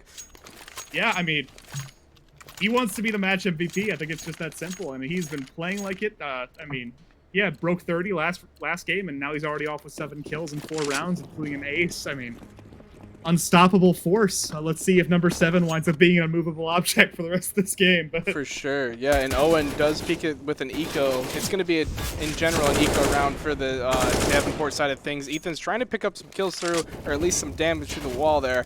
Does not hit him at all. Mayday saw a bag through the wall. I don't know if he could see it on his end, but our end, we could see the bag go through the tarp. So hopefully it's not like that. AYC does pick up the kill though, so I mean the information is useless anyway. That might just be a spectator mode hitbox Could be thing. I'm not really sure. Yeah, it could be a spectator thing. That was interesting. I've never seen that before. Clipping. Yeah, neither have I. That was really weird. Yeah. So AYC and the T side is going to be pushing on A site here. They're going to be using the smokes and the flashes to try to get control, put up that smoke wall, and they understand that that smoke wall does leave the on top peak vulnerable, and Owen does run through the smoke to try to stop the plant, but gets taken down in the process. Even with the flank, does pick him up. It's going to be a 1v5 situation from Rain. I mean, Rain has shown off some pretty insane moments so far, so maybe he can put something together here. That's not a good start, though. It's not a good start when all 5 of them know where you are now. Yeah, unfortunate. Yeah, all right. I mean, Central. Like we said, Davenport's a pretty well-known, highly recognized team. Central's coming in and just killing it so far. I mean, like, it's not a significant lead right now, but they're holding their own, especially with how disastrous that pistol round was. The fact that they're winning this game right now is pretty amazing. Yeah, for sure. And CMU is sitting pretty comfortably. They will have a full buy next round just as much as they have a full buy this round. And on CT side, they have a full buy with low util, but that's a huge pick coming in from Ethan. That's already an M4 down. All right, number 7 with the Beagle. Woo! Nice 1D. Jeez, man. I think he's just a pistol god. Yeah, I think he just needs to rock with the Beagle all game. All right. Looks like B site is under control by the T side. They're going to be looking to see if they can pick up anybody else, but nobody has shown themselves on the CT side. They're going to be trying to coordinate themselves to try to retake it, but they might also consider here a save if they have low util. Goes for the 4v3. Oh, yeah. Yeah. It looks like they want to make They a have move, no util in armor and a diffuse kit. Oh, never mind. You know what? They, by all means, do your thing. They have full armor, and they did pick up 2 kills. So it's a 2v2 situation. Number 7 is going to be entering on the site. AYC is setting up a flash grenade for his teammate. He's going to be peeking off the flash. Doesn't see anybody. Number 7 peeking the corner. The molly is on top of the bomb. They're looking for the kills. Does pick up the 1-tap, but MX3's spray transfer is insane and takes on number 7 with his exit. Jesus. I mean, MX3, fantastic round save there. Whenever I see number 7 hit a shot, what is going on with his accuracy? Yeah, he's flick nasty with it. Yeah. Apparently, I think all of his kills besides the pistol round have been 1-tap so far. Yeah. And it's oh my gosh, his aim is nutty, but then it just doesn't happen sometimes. It's crazy. Yeah, it's definitely, it comes and goes, and that scout shot is a predetermined shot through the wall if they did rush it, and unfortunately nobody was there at the time. It would have been really cool if it was, but didn't check the corner, and it costed him about his entire health bar, and he does get taken down because of not checking that corner, and the scout just has to hit him once with anything. Main does mess up a little bit of a flash there, but that's okay, not the end of the world. Looks like T-Side is going to be focusing towards A site here. Going to be setting up the smoke walls and the flashbangs to get themselves on site. Bombs going down. No mollies have been landing at the feet of the bomb planter as of yet. And the CTs are rotating. Yeah, looks like Central has pretty quickly established control of this site. They're in a pretty good situation here. Pretty significant economy advantage too. Mayday rocking Logistic Eagle. Number 7 though, I mean, I'm still like not a. I don't want to count this guy out no matter what the situation is after these first few rounds. Mayday does get hosed down pretty quickly. Yeah, for sure. And it looks like CTs are definitely going to save this round. They have little to no util to retake the site, so they are going to be saving, and T-Side is aware of this, and that's okay. MX3, you can shoot heads all day, but not cones? Apparently not, yeah. Apparently the object needs to be moving for them to register. The moving objects. Yeah. Yes, MX, for sure. If we interview MX3, that will be my first question. I'm just like to preface that. Does the object have to be moving? The world needs to know, you know? Yeah. So we're going to be seeing this round, and we're actually going to be seeing an actual buy, I should say, coming in from CT side. They will have a lot of util going into this round. Not as much as they would like, but do pick up a kill. It's going to be a 5v4 situation. So that's a good start. I think Davenport was getting sick of Ethan just coming in and getting a free entry on. Yeah, he was doing that pretty consistently. Yeah, right? I think 3 or 4 rounds in a row, he just walked up and essentially got a free kill. So yeah, Tide said, you know what, this is old. I'm tired of it. pretty difficult to win rounds when you always pretty much start a man down. So yeah, maybe don't do that anymore. Yeah. But Flash, watching Scaffold, starting to move up now. Could be interesting. Number 7 holding a tight angle. Yeah, T is definitely holding. Okay, yeah, they're going for a pick here. They're going to be pushing at the same time. He switches to his nade and pulls it back out. Does not save his teammate in time. AYC turns from the flash grenade, goes for the plant, and Main is going to be trying to cover him. Picks up the one on the top. They don't know. Oh, it's a 1v3 situation coming in for Tide. He has no util to retake this besides a smoke grenade. Can he ninja defuse this? Is this a possibility?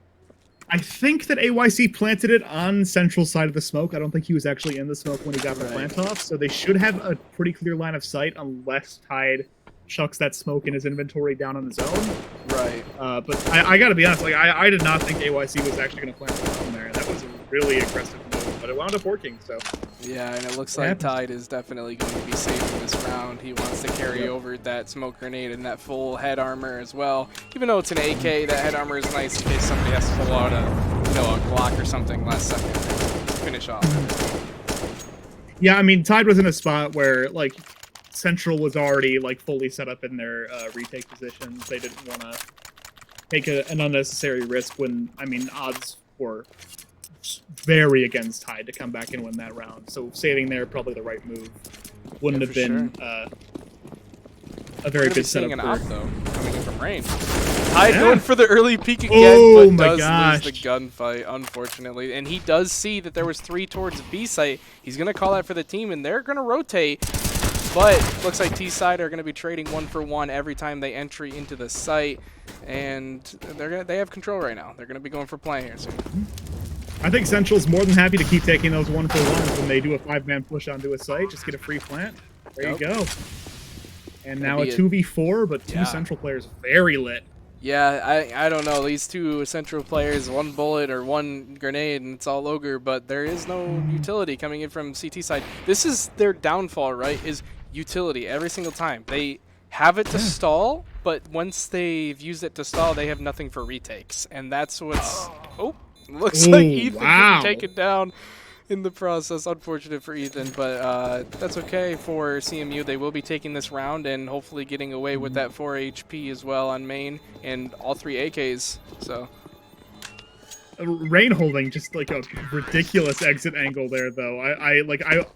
I question the utility of holding that when number 7's sitting right there, but I mean, it Right. worked. You got to pick with it, so I guess I can't complain too much. But yeah, great work again by Central, taking another round, minimal losses, got 3 players out of there alive. So Yeah, and definitely look at the economy on the CMU side of things. They are sitting comfortably. I know 2 players only have $1,000, but there's $30,000 between 3 players. yeah, the Central definitely with a ridiculous economic advantage at this point. Rain trying to knock him down a couple pegs with the op, and he's done a pretty decent job so far, but hasn't been anywhere near enough from the rest of the team. All right, Main's gonna throw a flash in.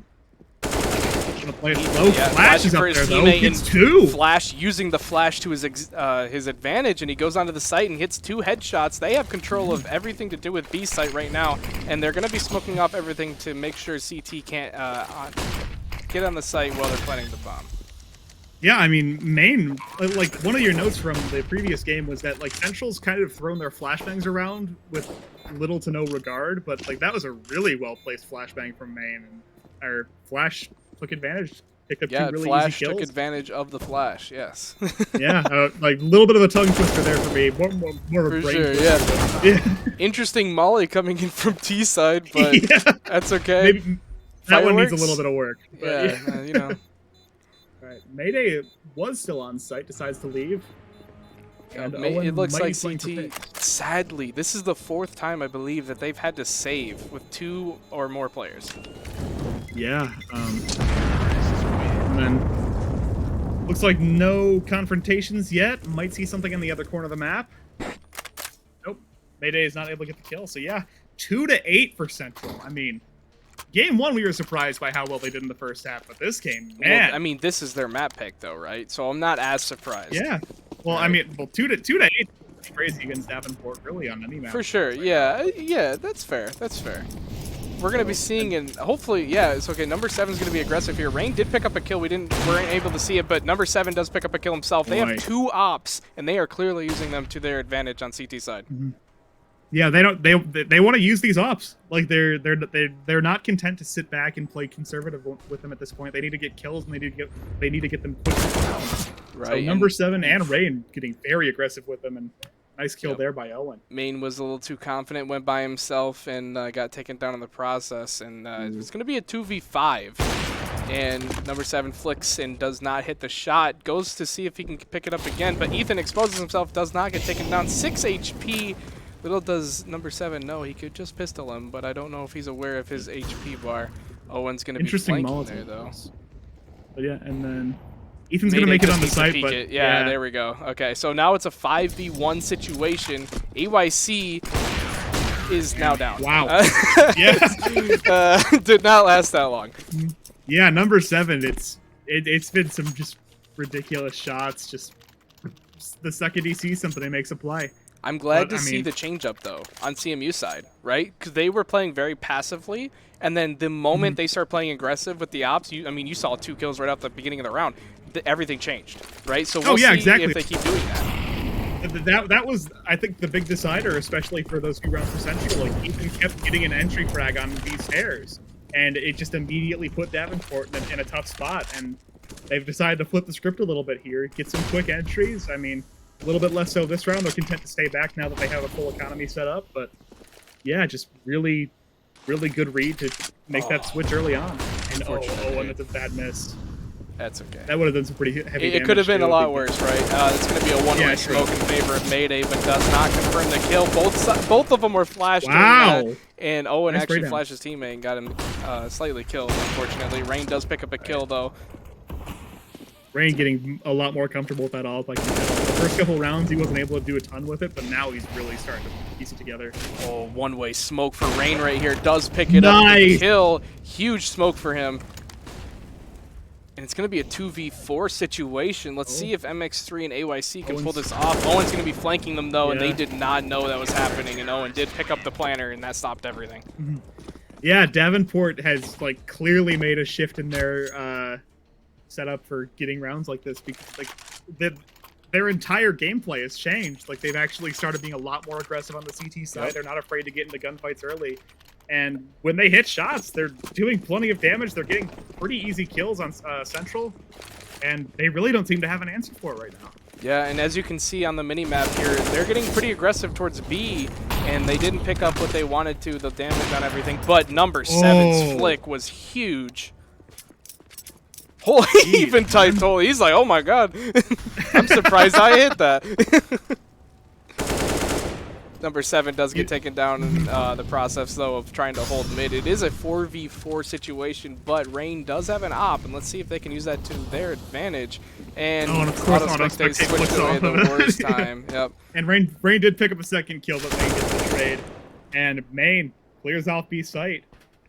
Yeah, Is and it AYC looks going to get in position? Yep. Yeah, for sure, and it looks like it's going to be a 2v2 situation. They do have a little util on Owen's side here of things. He has a nade and a flash. See if they can do anything with it, but 2v2, there's no reason why you shouldn't go for this. You both have defuse kits, you have armor, and Main does pick up a kill immediately, and that's unfortunate for Mayday, as he is in a 1v2 situation right here with no util.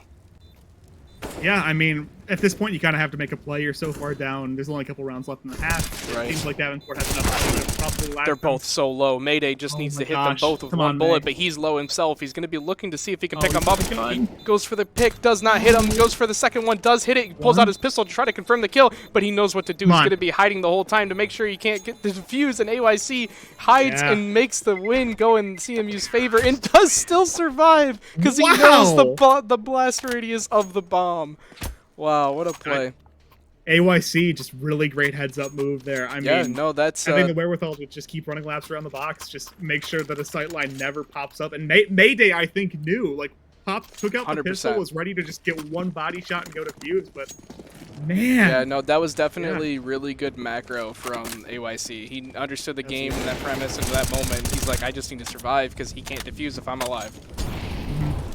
So we're going to be seeing an aggressive play by Owen here. He's going for it. They don't know he's there. He picks up one, goes for two, does pick it up. Huge play by Owen.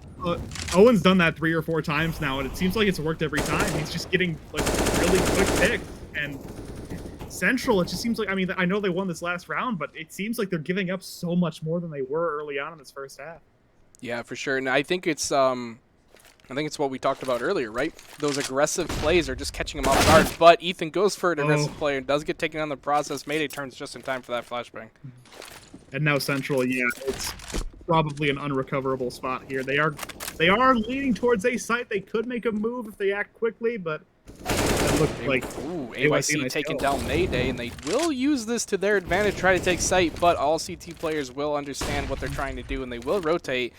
And AYC going to be setting up that smoke wall to try to get that plant down as soon as possible. But classic Owen's going to be doing the flank once again and does kill the diffuser, or sorry, the planter once again.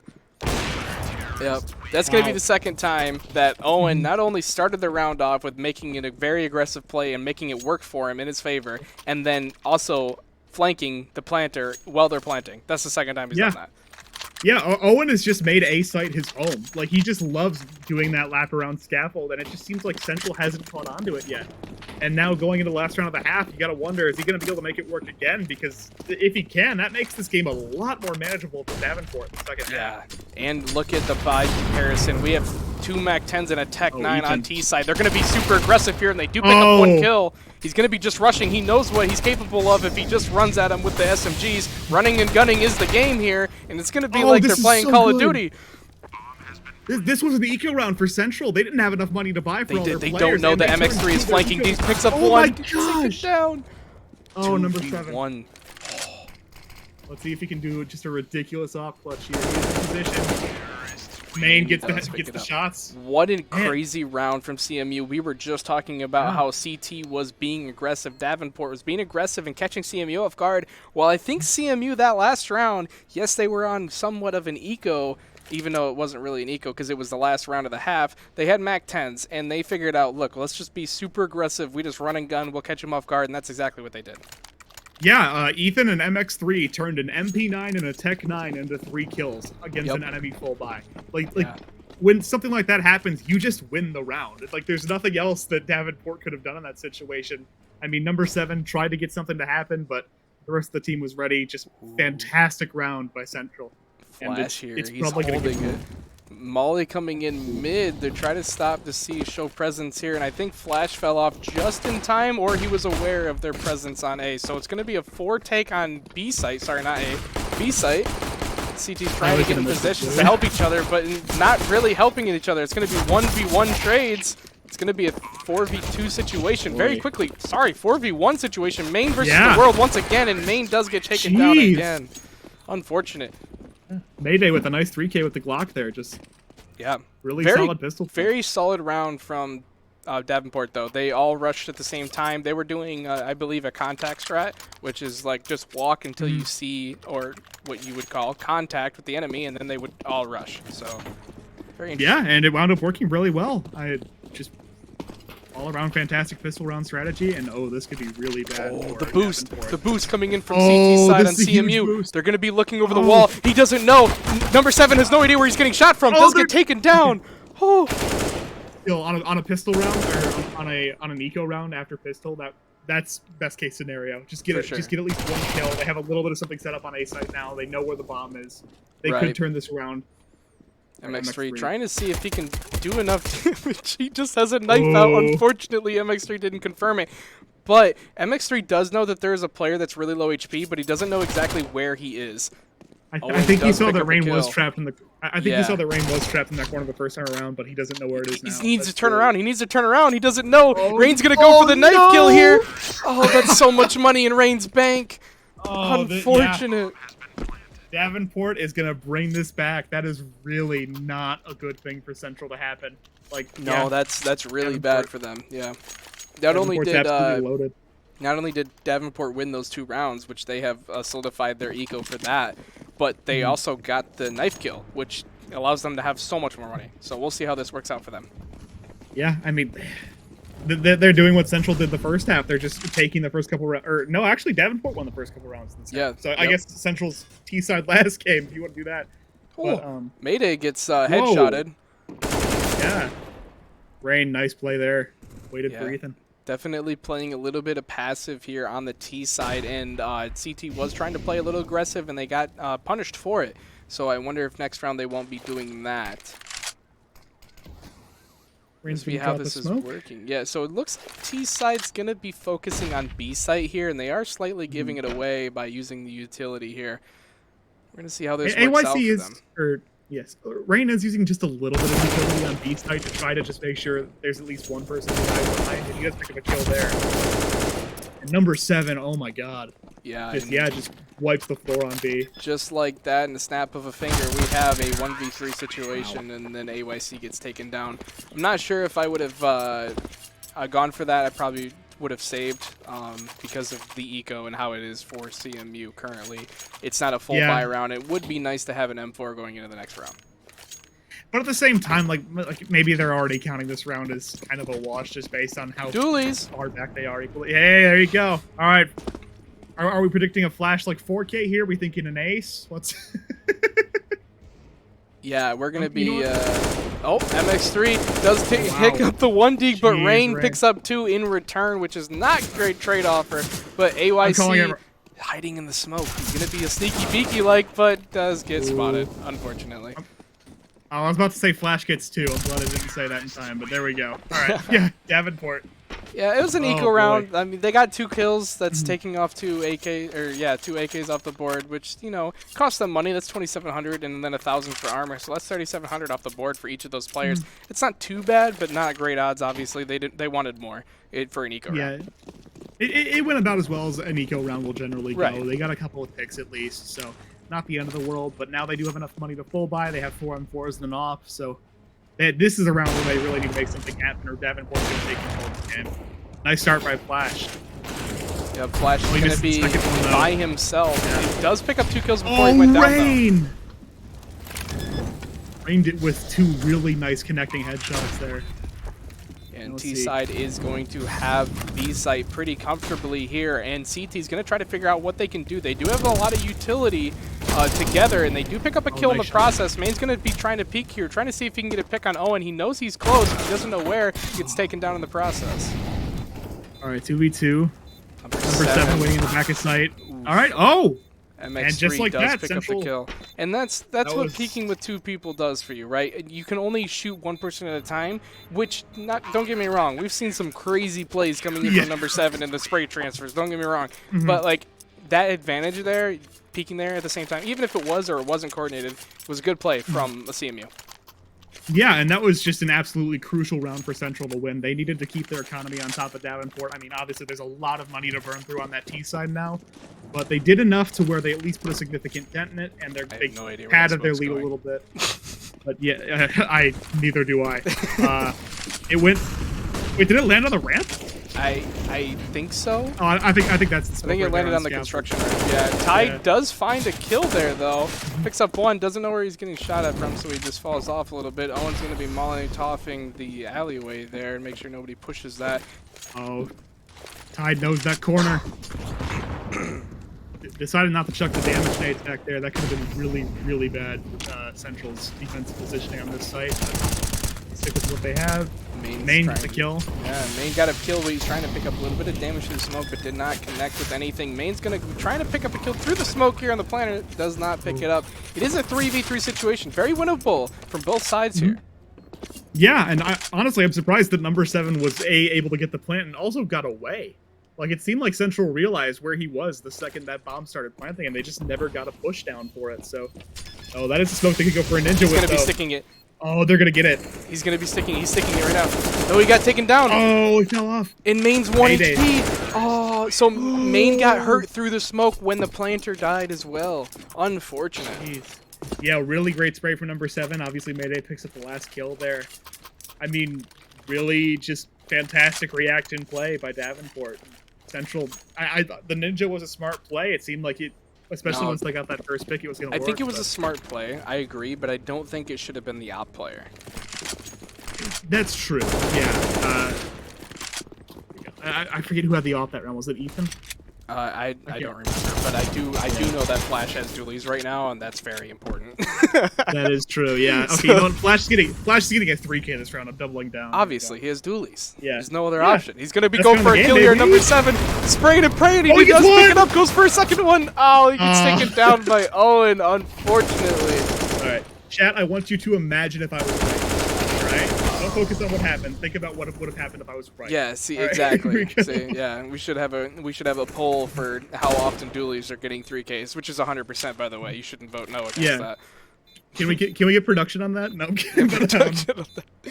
It's gonna be Owen and Rain holding down the site here, and MX3 isn't looking to go for anything. He's trying to get either a gun or an exit frag. Let's see if he goes for it.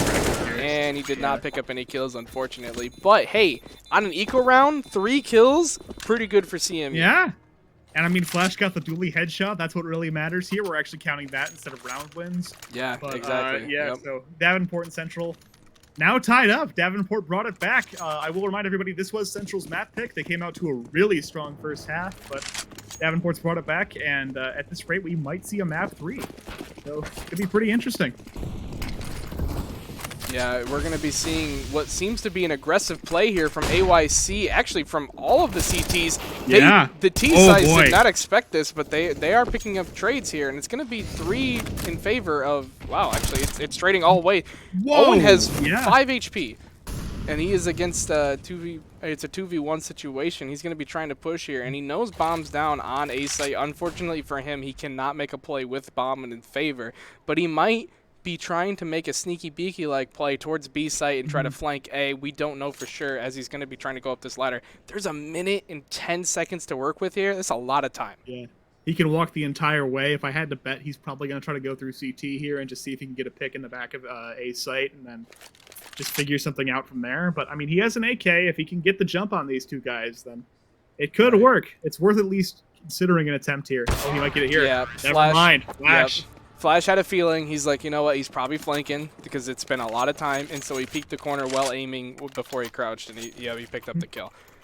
Yeah, just great read by Flash. Really not much else to say there, and it's going to give Central the lead back, but yeah, CMU needed that, though. They were falling apart in their economy, and they're not even looking that good even after winning that round when it comes to the economy standards, so they need to win this round as well. I will point out Davenport's eco is not in much of a better spot. Mayday has about $3,000, but didn't buy utility this round. So, I mean, really, whichever team loses this round, it's going to be a really big blow. Yeah, exactly. That's why both teams are kind of playing slow here, because you can tell they're kind of like, okay, this is a very meaningful round, and let's work closer together. The flash for number 7 there to help his teammate, but nobody was there around the corner. So we're going to see how they're going to be doing this, but it looks like they're trying to see either get information or a pick to help them get to a site, but CT's CMU is not giving it to him. Flash holding this angle, does pick up the kill right as, Auto Spectate says, no, let's look at somebody else. Ethan does pick up a kill and trade, so it's going to be a 3v4 situation in favor of CMU. Yeah, and I mean, CMU definitely in the more favorable position right now. They have an idea of where the Davenport players are wanting to push from, and it looks like they are going to make a rotate to B site now, which is the right call. There's only one person on B. Yep. But and it looks like there's going to be a boost coming in for number 7 to Owen, and what this allows, if that jump did not make a sound, what this allows for somebody to get on the same level on site and get information, if not make a big play. But Tide messing up that smoke is not good for him when it comes to him making a mid play here. So Flash goes for a double nice scope, shot by picks Flash. up, goes for the second scope, and he does not pick up a kill. MX3 does pick up a kill, though, and it's going to be a 3v1 situation against Owen. Owen's going for the plant, and they are understanding that he's sticking it. 3v1, and Main does pick up the headshot, and the molly is preventing them from defusing, so they have to wait a little bit.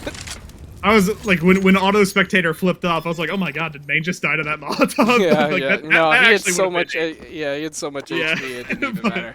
But yeah, that was. You gotta love Auto Spectate when the scope is on the person and you see them walking into the scope and it goes, nope, next person. Yeah, let's watch this guy on mid alone. Instead Yeah, that's not even seconds. aiming at somebody. Yeah, it's exactly. great. It's great. Mm-hmm. Thanks, Valve. Really appreciate you guys. But, so we're gonna be seeing very interesting buy from T-side here. They have 3 AKs, a Mac 10, and a Tech 9, and they are pretty much broke. No utility. So they're going to be making an aggressive play here, and AYC is reading it like a book, does pick up 2 kills, and he's got a lot of HP to work with here. He's going to be using his util before he goes down, if he goes down. Ooh. I thought that nade was going to connect for a lot more damage than AYC. Yeah. It's like MX3 is helping him out. Yep, the crossfire setup for CMU is insane. AYC knows he doesn't need to peek here, and he's got a teammate watching it, and he's got another teammate watching the tarps. So all they need to do is play passive and force them to peek them, and they're all set. But that smoke grenade is going to cause a little bit of problems. Yeah, it actually did. Tide, nice headshot there, but AYC is going to get the trade. Number 7. Nice spray through the scaffold wall, yeah. Yeah, that was definitely slightly risky play by AYC there, because it would have made a 1v1 situation, and Flash was not close enough to make a play off of his death there, but he did pick up the kill anyway. 11-14 for CMU. CMU hasn't lost since they've had a good buy round.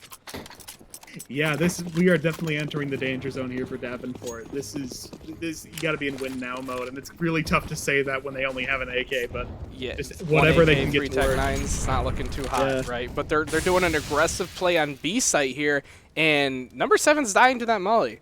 That's half HP gone for number 7 and almost half for Mayday. And yeah, that's not what you like to see. Right, exactly. And if CT was close enough, they could hear those ticks on the players, which means they are aware that they did damage and they know players are there.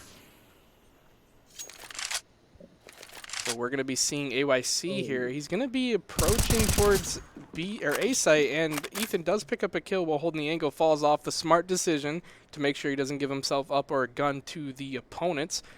We're going to be seeing them slowly work their way towards A site here, what it seems like. But they have a minute to work with. A lot of time here. Yeah, just take their time. Just see if they can take every angle one by one. There's no reason to be super aggressive right now. Just see if you can get one pick by surprise, pick up a weapon, and play it from there. But they need to win this round, so they need to keep pushing. Yeah, it's going to be, risky play by Ethan, but he did get taken down. MX3 is trying to see if he can pick up anybody that's kind of out by themselves. Does spray through the smoke and hits a little bit of damage there, but does not actually get a kill. Picks up another one, though, as the smoke fades. Sees the last one. Oh, that's a really big kill, too, from MX3. Yeah, it's going to be a 4v2 situation. All the utility is on the CT side of things, and Rain has a deco, and yep, I was just going to say, we are aware that his Headhunter skills are still there. Mm-hmm. All right, and then main 3v2 situation. Flash has the off pit behind him. Oh, nice shot there on Rain. All right, the last player's on the ramp. 9 Number seconds. 7. Yeah, that's Ooh, unfortunate for number 7, but technically, because he's on T side and bomb wasn't down, it would be technically better for him to die there. So he has the lost round bonus, and as you can see, they actually have a decent economy because they've lost the rounds and they have that bonus. We're going to be seeing actually a full buy from both sides here, and by full buy, I mean as much as they can on the T side. Unfortunately, they do still have a Mac 10, but they do have a decent amount of utility they can use to take a site. We've seen SMGs get a lot of utility out of these last 2 rounds of Vertigo, though. So, I mean, if Tide can just run through the right person at the right time, they can turn that into a rifle pretty quickly. For sure. But it will take a little bit of ingenuity. Yeah, exactly. And CMU doing that aggressive play on A site gave them a ton of information. They're aware that they're not towards A. So B site is going to be sitting back here, and they're going to be trying to see if they can see anything, and they're going to be going for this boost once again. And that jump may have given away everything. If they any of the CT players heard that. I think they might be far enough back to where they might not have heard it. Right. I'm not sure. Looks like they're going to be using their util on B site, trying to go for the play. Flash does pick it up as the molly lands in front of him. That timing was unfortunate. We are still stuck staring at Mayday's body. This is unfortunate. Somebody press like a 1 key or something, please. Yes. Oh no. We're stuck. All right, no, we're just playing a text-based FPS. All right, Owen in a 1v4 situation takes out Flash. Here we go. Yeah. Oh. He's going to the B site. That's not. We're that's third not, person. Oh, no. We're third person. There we go. AYC There we is looking to pick up Owen here. Owen's not looking up. They don't see each other until last second. And AYC just turns the season. And that's going to be Michigan. That's going to be map 1 for Central Michigan, Dust 2, and it's going to be map 2 for Central Michigan, and that's going to be, hey, look, a Dreams and Nightmare case. Good drop. For map 2 is going to be Vertigo going for Central Michigan, and that's going to be a 2-0 for Central Michigan in the finals of the CSGO tournament for Michigan Bandwidth Bowl.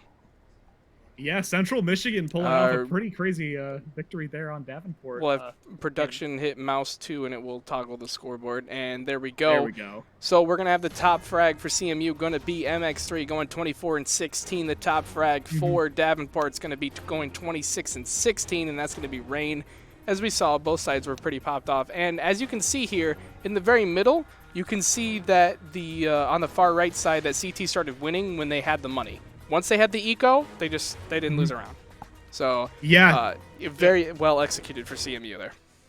Yeah, and Central really just won their rounds in massive batches there. They just didn't let go of win streaks easy once they got them. They took advantage of really just crazy amounts of economy and just they were regularly able to chain 6 or 7 rounds together in both of these games. So yeah, great job. They managed to win a 2-0 set against Davenport. So fantastic win for them, and congrats on winning the grand final. All right, yeah. So like we said, the grand final is going to be going to Central Michigan University. Congrats to them on winning 2-0 against Davenport. And we will be seeing the next game is going to be Call of Duty. And that's the last game we have for the actual finals of Michigan Bandwidth Bowl. Once the game is done for Call of Duty, we will have the scores outputted to everyone as soon as possible. If it's not out by the end of tonight, it will be out by tomorrow. So if you guys stay tuned for that, it'll be great. Other than that, let's get ready for Call of Duty. Yeah, really exciting. Have fun, guys. Yeah, have a good one. I'm Sam Mazzola, and I'm the team leader for Ferris State Call of Duty. 48-29 on this young man, and he's just locking down the point. Oh my God, Karaka! I'm graduating with an ISI degree, which is Information Security and Intelligence. My education here at Ferris was amazing. I came from Wayne State previously, and Alma College before then, and it wasn't the right fit for those 2 previous schools. But when I came to Ferris, I started out with another degree entirely, and then eventually transferred into what I'm doing now, and I've loved it ever since. And I highly recommend anyone who's looking into any sort of cybersecurity, definitely check out Ferris State. 30 Karaka in a really advantageous spot here. If he can get this guy in Reno, that's huge. Can he get the guy coming from patio? Yes, huge. he can. Big kills from Karaka. What a leader. Can he get this 1 kill coming in right now? Yes, he can. That's a big kill. Huge. One more Georgia alley. Oh my God, Karaka. I do feel like I've gained a lot from being part of the esports team at Ferris. I definitely wish I would have known earlier about the program. I came in last fall after I saw an email sent out, and it's definitely something that I would recommend anybody who's interested in playing even competitively or even casually, just to make some new friends and have a good time. Oh, he's going for the no. assassination. No, he does it to him. Oh, Karaka. Coming from a background where I've played competitively for orgs and other things like that for about 10 years now, it's definitely been supplemented it, and I feel like a lot of the people that haven't done that definitely have a lot to learn from Ferris Esports. Even if you don't plan on pursuing something in the future, it's definitely an experience that I think if you play games and are interested in competitively at all, it's something you definitely should look into. My favorite moment from this past year here was probably our game versus Davenport. We ended up losing, and we still took it down between 2 rounds, and it was just a good showing how when we play together, good things can happen. I mean, I believe. I'm a Karaka believer. Karaka is gonna read this. He sees him. He sees him. You're just playing ring around Rosie right now. Hey, Karaka with a 1v4! Oh my God, Karaka! Oh my God! What's your favorite memory from being in the Ferris Esports? I can't say it on the interview. Wins on the game, on the map. Let's go. Oh, no, Karakas, no. There's a spot for everybody in every type of game. Speaking from my experience for Call of Duty, we have the more competitive A team who goes out to try to win every day, and then we have the academy team who definitely just comes out to have fun and be part of the team. So there's definitely a place for everybody, and just take a look. There's always something for you.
Hello, everybody. Welcome back to the Michigan Bandwidth Bowl. I'm Coach Ricochet, Coach Eaton, the Ferris State Esports Coordinator, here with Central's Maine. Maine, talk about what we just saw there.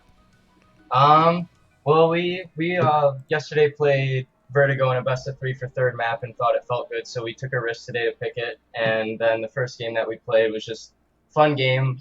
Davenport's always fun to play. We played them yesterday and they beat us. And then we went and beat Michigan, so now we played them again, and it was a really fun game, fun group of guys. NO7's a good guy. It's always fun playing against them. So. Yeah, for sure. How's the team feeling after coming out and winning the Bandwidth Bowl, getting some points for your university? It feels good. The CS team, this is like kind of a lot of us are seniors, so, or well, at least 3 of them are seniors, and they're graduating, so it's going to be it was kind of a good farewell. Win something, get some points, get some recognition. So it was fun. But yeah, we're feeling good. Yeah, glad to hear. Glad to hear. You ever want to thank anybody? Any final thoughts for the viewers out there? Well, thank you guys for hosting the tournament. It was a lot of fun, and thanks for the viewers in chat supporting. I saw it at the end; it was pretty funny and crazy. So thank you. No, for sure, for sure. Chat was definitely cheering you on. Thanks for coming out and doing this. We're always glad to have you guys. And yeah, congrats on graduating college and going to get jobs for all of you. So I know Thank that's you kind of the so end much. goal, right? So Yeah. take care, man. All right. Thank you. Have a good one. Call of Duty coming up next.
All right, hello everybody and welcome back. Today we have the finals for the Bandwidth Bowl Call of Duty portion of the tournament. We have Illinois State and we have Grand Valley State University. I'm here, I'm Otto, I'm with Missing Piece.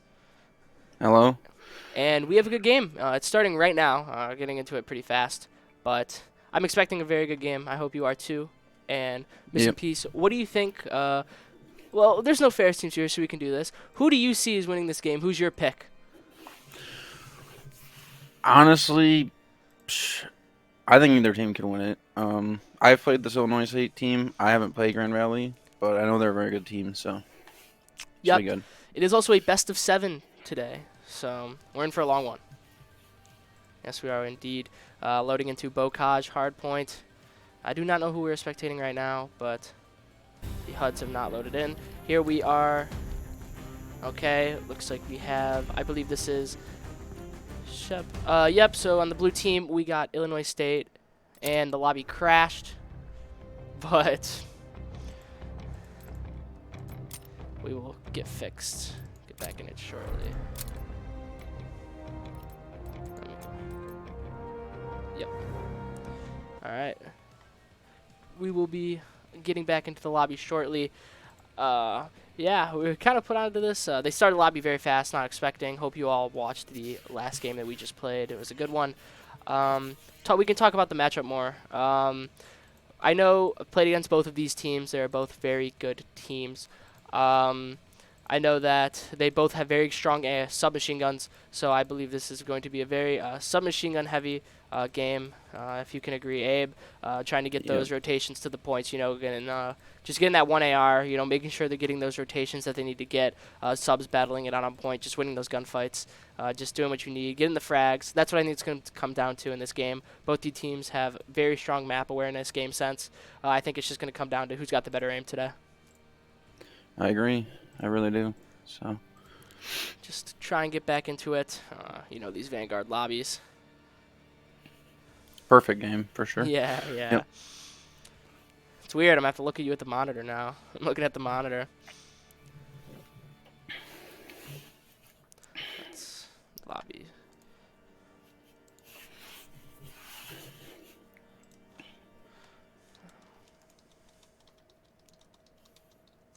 All right. All right. Two. All right, cool. All right, so game should be starting again.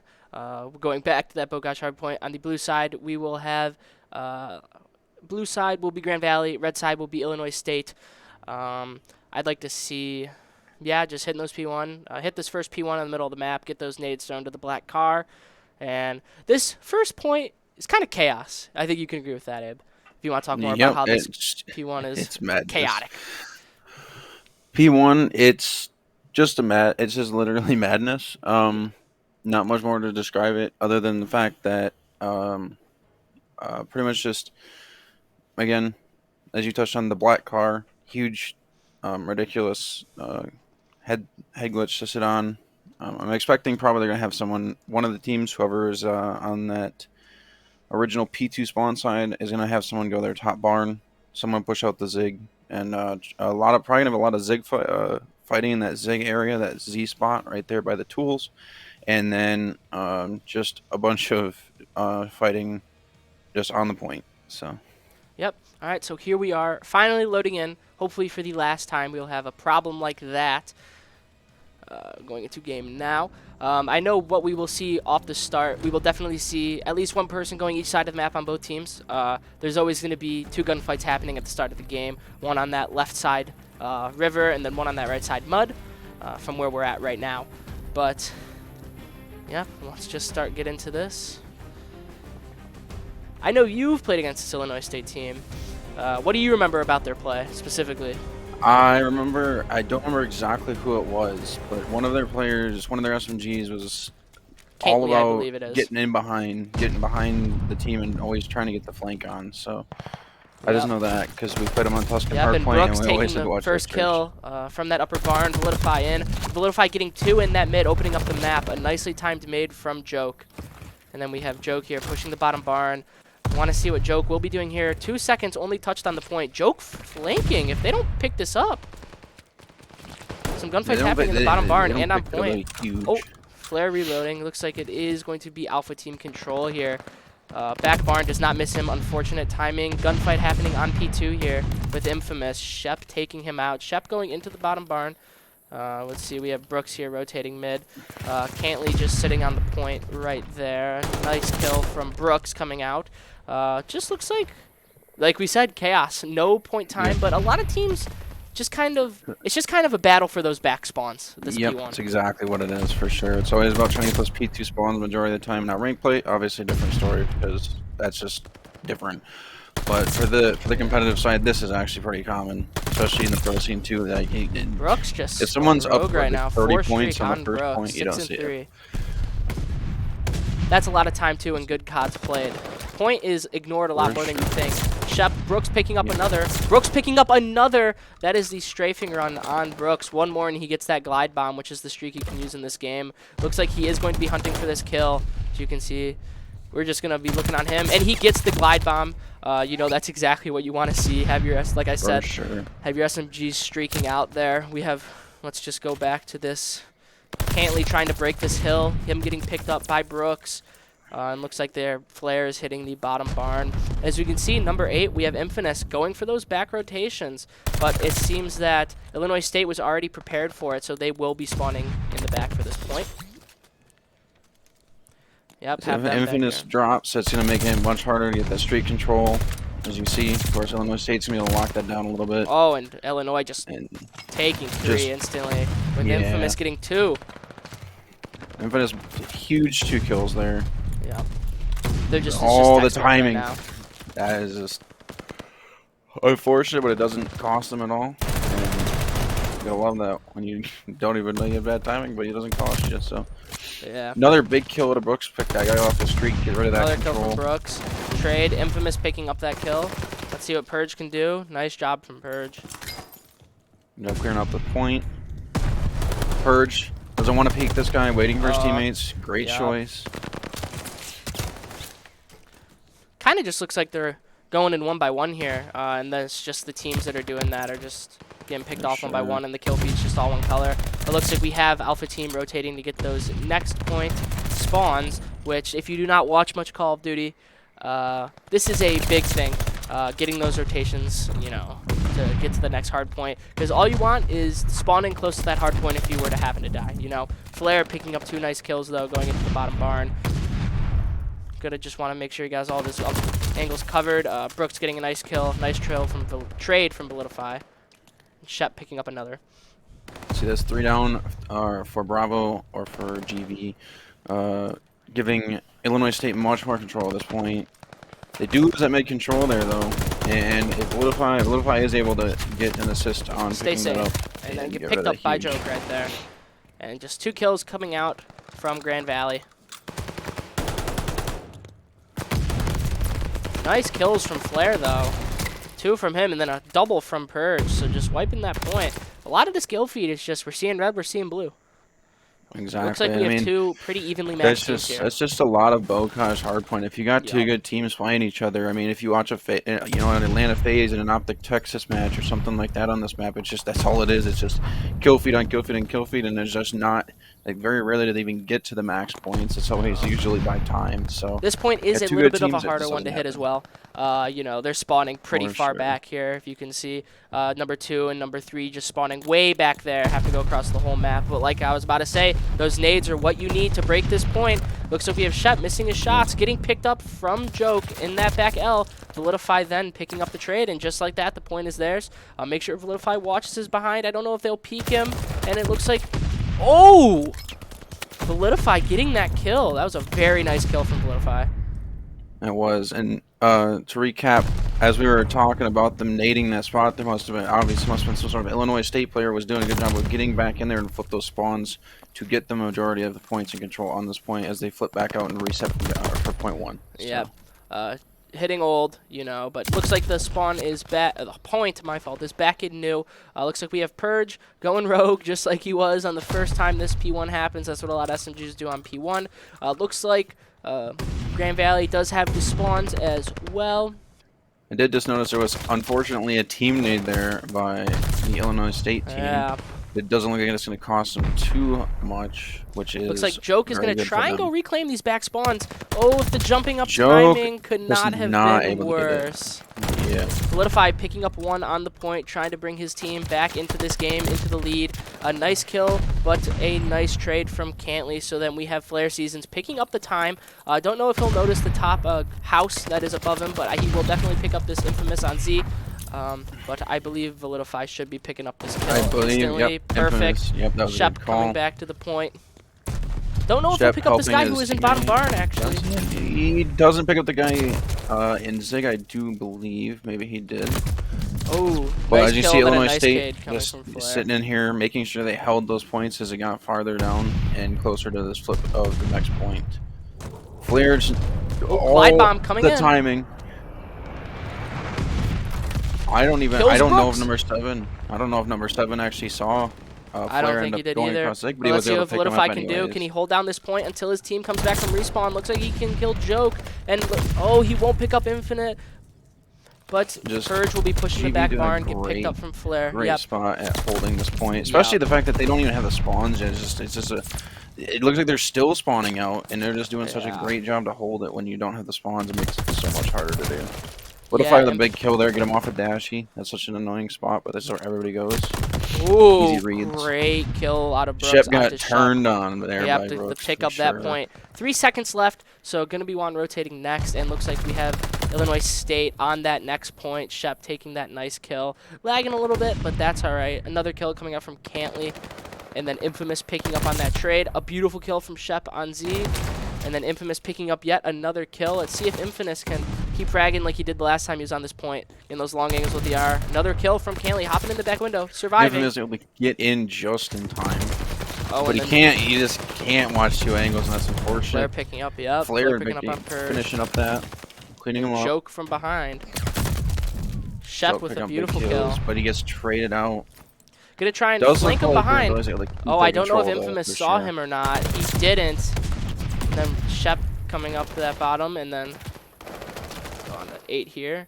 Infamous looks like he will be setting up, getting his team these spawns. Gonna set up in the upper barn to try and watch this long rotation. This is a great, beautifully this timed. is great rotations by Yeah. Grand Valley here. I love this. Ooh. Just already setting up new, just like chalk the previous point, you know. So love this. And Purge, just Purge and Joke, especially Purge, 2-piece, just going off, keeping the control, Yeah, let's go to pushed these up guys. towards mid. Just doing a great job of that. Just keeping able the to pick up spawn another one, trap almost alive. 2. That's what we want to see. It's just huge from Bravo team there. See if Brooks can go back to point. You know, I'd like to see him maybe fall back a little. His teams are on respawns, picking up Shep. Beautiful. Let's see if Cantley will peek this.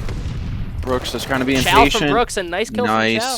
Good, great I trade there. messed up that sentence, but oh, and then Validify from Validify was the target, but Flare was right behind him to pick up that. Which is, I like seeing this. Teams are they're picking up each other's trades. It's a very close game, 153 to 150. Brooks with a beautiful kill on this next point. You just gotta love watching a good close game of chaos. It's a great thing on Call of Duty for sure. GB just trying to maybe kill some people off a point, but also keep them on that side of the map. Don't want to give them back shots, but it looks like they ended up giving it to them, and I don't think they saw the flank. But it's going to be on Bravo team to break in here and then hopefully possibly flip the spawns if they can. Otherwise, they're going to have to be able to pin down those spawns and get another spawn trap going if they want to. Flare's going to have to keep watch his themselves above in as this his game. team he's the last one there, and Joke picking up the kill. That was a Gonna be good the one break there hopping by on Joke. point. Yep. Let's see what they will do. Number to 6 can retake get in this. here and maybe pick up a couple kills, maybe flip the spawn. Oh, the timing. I think number 6 is just kind of waiting at Purge. Ooh! 1 with 2. Purge with Oh. 2. Nice little 2-piece right there. And then Flare picking up another. Couple of them, With actually. Brooks with 2 on the Brooks, point. nice, another break. Like Just I love said, these SMGs are couple getting these great doubles. break teams. Yeah. For These sure. It's very much an SMG's game, you know, seeing the kill feed. It's Yep. just all these SMG players popping those doubles. Those Especially 2 and this 3 map, pieces. so close range, is just, it's unreal. I couldn't imagine if we had the BO2 competitive scene where you could still use shotguns, it'd be madness on this map. Yeah. For sure. So let's see if Brooks will pick up. Brooks Shep is in the going to try and back. get this trade. Can he get it? Brooks with Yeah, that that's nice huge. one, and they have the spawns. That should put So, them out. Yep. There yep. you go. They got the P2 spawns. That's what they're going to try and play for and hold. They might try and grab some time here.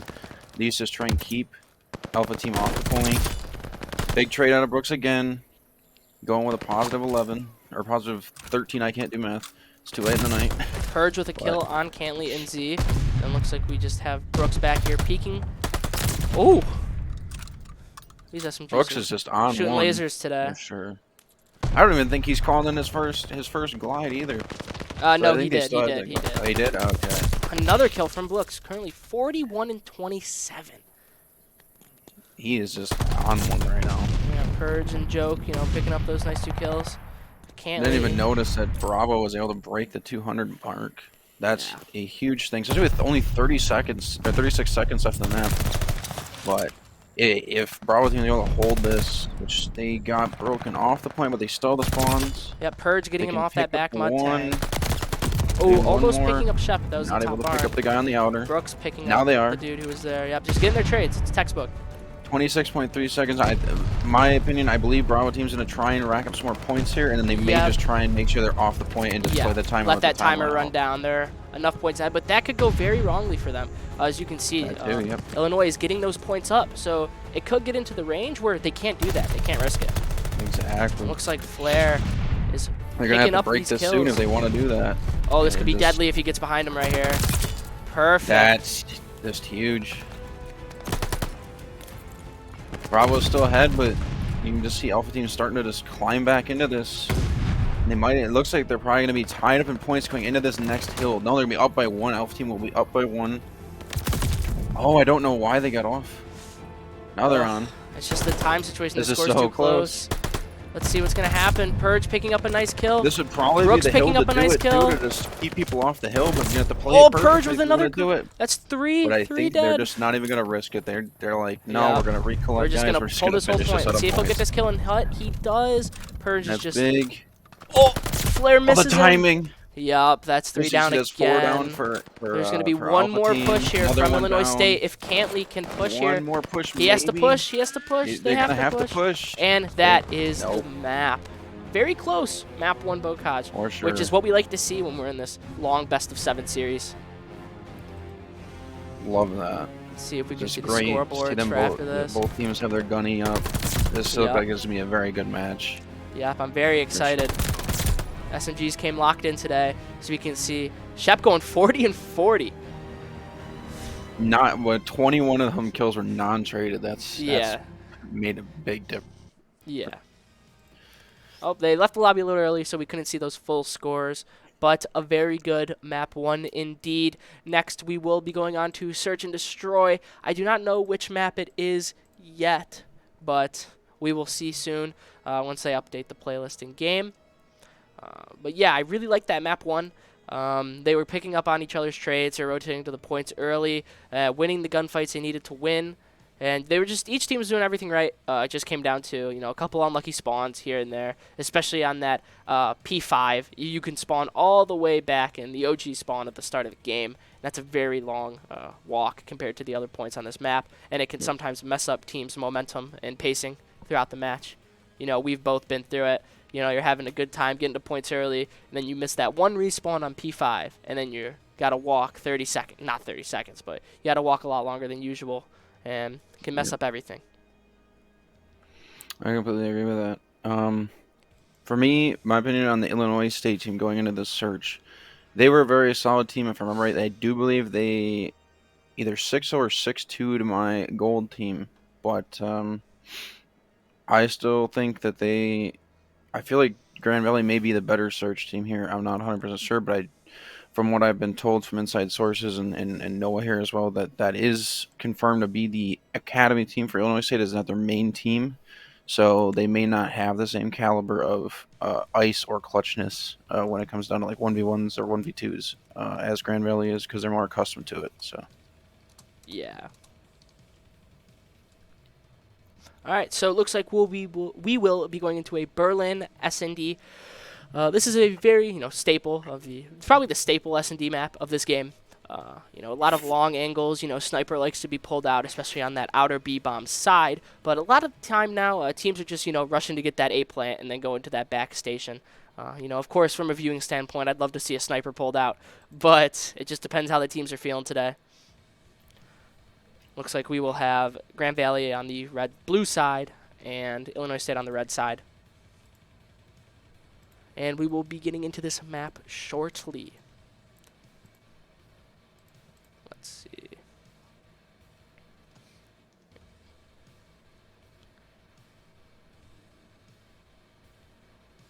One of the biggest things with this map as well is if you're on that B side, especially SMG players sitting in the B bomb, if the other team goes A, you have to long rotate or hit from the only other spot you know they're going to hit from. And especially with an SMG, it can be really difficult to hit that long rotation because once you make it all the way to that outer train, there's a lot of long angles that they're going to be looking at, you know. So it's really hard to win those gunfights.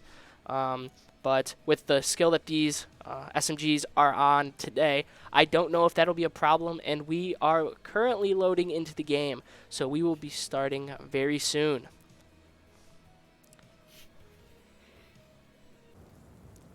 All right.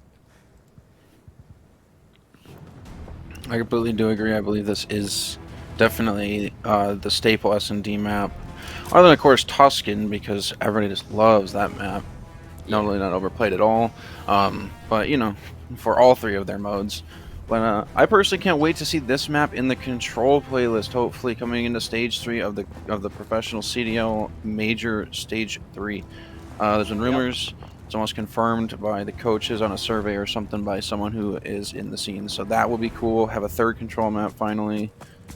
Yep. Just, and let's you know, see pray to the God gods for that. Yeah, let's see the setup that Grand Valley chooses to go with, sending just a 2-2 staple. Looks like the bomb is going B fast, though. So let's see. I don't know if they're picking up on this, and it should just be a free plant. Yeah, it does. And it is free plant. Bomb is being planted now. Yeah, they're not picking up on it at all. Yep, doing that fast rotate. Number 7 looks like he will be wrapping long, going to be meeting with Flare in a short time. Looks like, who do we have here? Validify just, you know, sitting on point. Nice kill coming out mid from Flare onto Purge. Joke using that stun, getting nothing, and then getting his position exposed. Looks like we have Infamous GG pushing up now. Some nice kills on the Canley. Let's see if Validify will peek this window. Joke with a nade.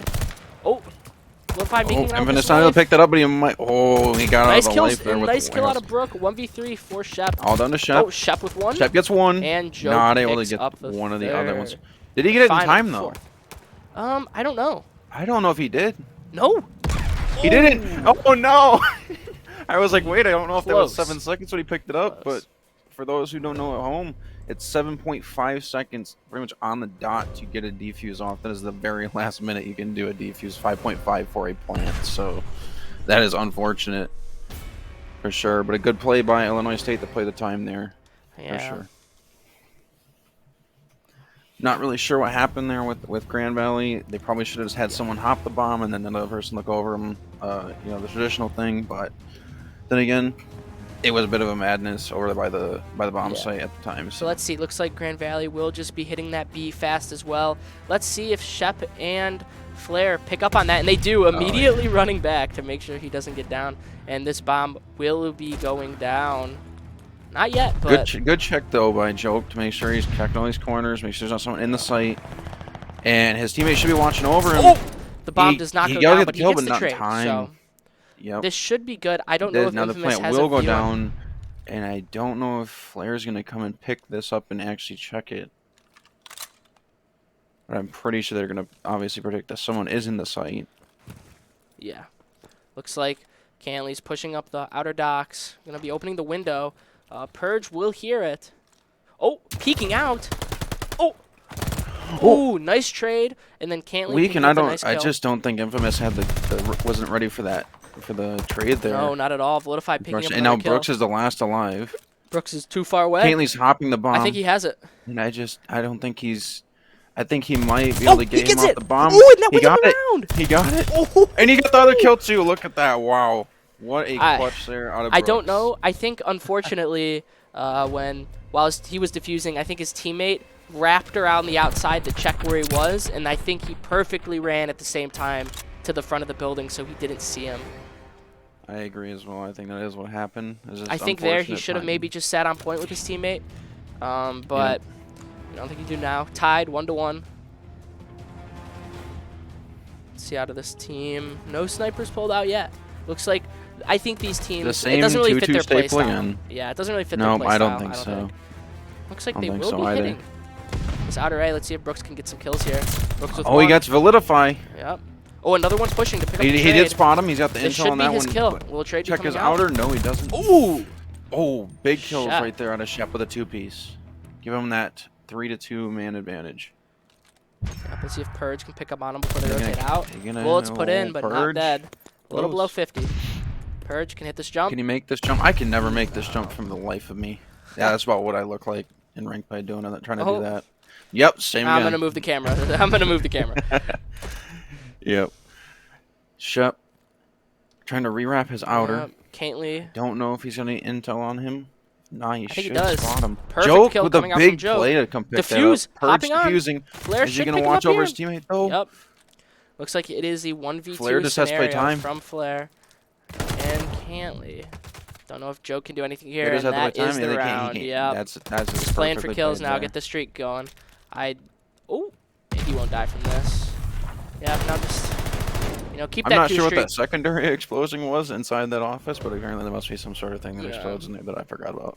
2-1 going up in favor of Illinois State. Going into round 4.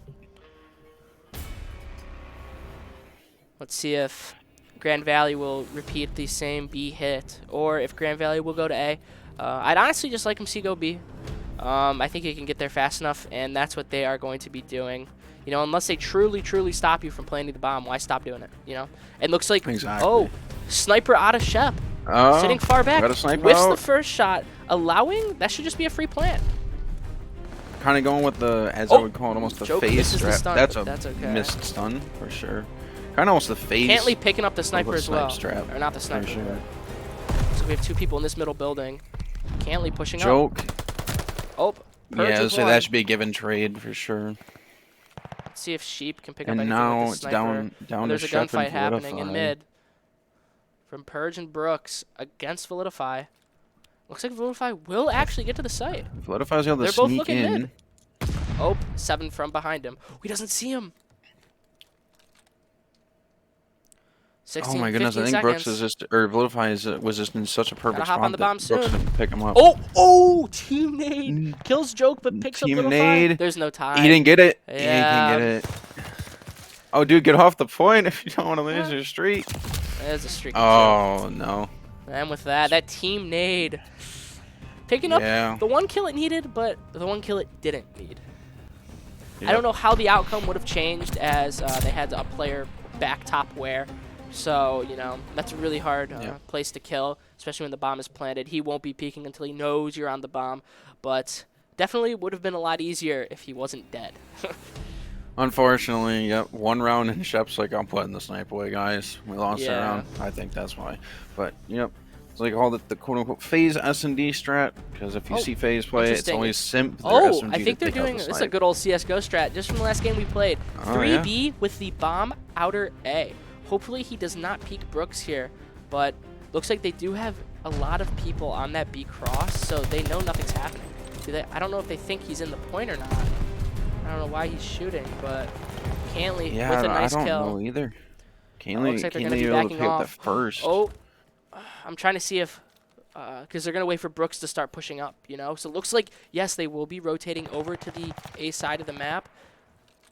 Let's see if this gunfight will happen with Brooks. Brooks is...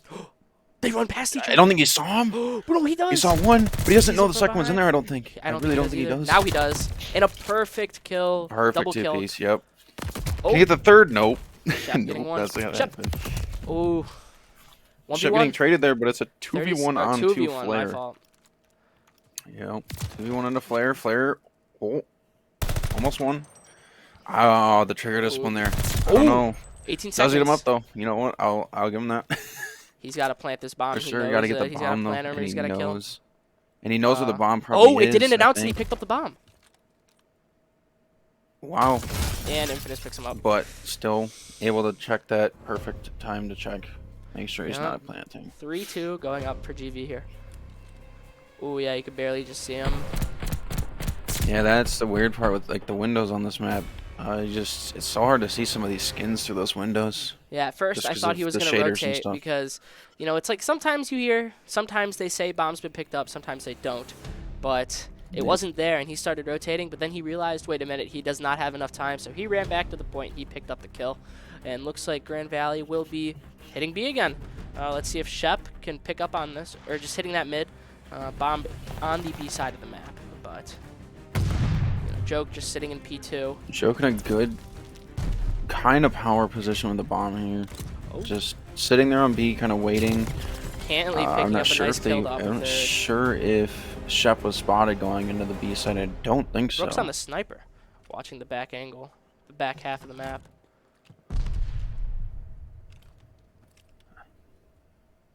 You see Flare kind of pushing up where Joke's at.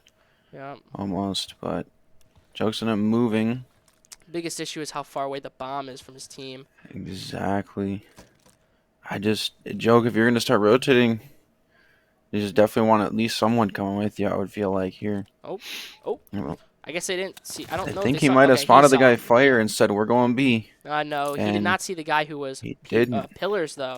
And the guy shot at him, Yeah, so it looks like they're going to be hitting for B sure. here. Let's see if they pick up No, Shep I don't on know the if he got site. spotted. I don't think he got spotted going in the site, but they should Nope, check but that. Joke He just got wins it. the gunfight anyway. For sure. Let's see if Cantley will pick up Brooks, who's in the back heady and useless. Flare with a nice kill onto Infamous. Joke will Cantley's in just a be sitting on the decent side. spot here. But as long as Bravo doesn't push out that outer docks, it kind of just invalidates Cantley's position. Now he's got himself pushed up, putting more pressure in this 3v2 situation where they have a man in life advantage. Nice kill. Able to pick up one. 1v3 with Joke. He hops onto defuse. Yo, he just And hops onto Joke's gonna get defuse. picked up. Oh, and then Flare with And the oh, I think he was just baiting for his that's team. just- He's like, I'm gonna hop on yeah. defuse, jump out and kill me. My team will be here any second, and it works out. 3-3, a very close game, just like the first hardpoint we played. Yeah. Knew this would definitely be a good series. And I just expected nothing less. For sure. Yeah. Out of these two teams. So I don't know how much they got out of the sniper watching their flank that last round. You know, of course, if somebody were to run into his crosshairs, it was perfect, but just nothing happened. I don't know if that'll cause them to put it away or not. Let's see if Brooks has Not it out now. sure. Probably not. Looks like they're just think running so. to that B side again. nope, he's got the auto back out. Put the snipe away. Oh, he's having trouble with the window. We've all been there. Yeah, that's just the lovely engine here on this game. It's just, for some reason, ever since even Modern Warfare 2019, it's just the engine just... It's like, we're going to have windows, we're going to have doors, but you may have a struggle getting through them. Yep. So, Purge in a somewhat decent position. Catch anybody crossing the street right there, or checkered. Nice little gunfight. Bullets traded. Nobody hit. I like this. Yeah. This little inside fire rotate by Purge. He misses the jump. Oh, No. Solidify picking up Brooks. Solidify on a good flank there. Picks up CTs Brooks. know that half is open for the most part. I don't think they will be rotating. No, if anything, they're pushing up more onto the B site. Let's see if he'll have anybody push with him. Joke, can he defend this site? He can. Bomb Big down. kill. That's He bomb down. I don't know if he sees it because it's on the. Oh, is it I on don't think site? so. I don't know. Infamous don't with a know nice either. kill as well. Cantley, can he get behind him? Can he pick up Infamous? He can. I think the bomb is Oh. in sight, and I think it was right on the inside of the window. I actually like Flare. Oh, ooh, he shoots. Flare's spot is just, he's just not gonna be able to get it Ah, down. I didn't like him shooting there. Yeah, he should have just honestly played his life and just Yeah, not I given that actually kill really there. like that spot he was in. They were not Yeah, it expecting was him a to be good one. there. They were like, oh, one player flanking. Okay, the other one's got to be over here. You know, they wouldn't send two flank, but he was in fact flank. Yep.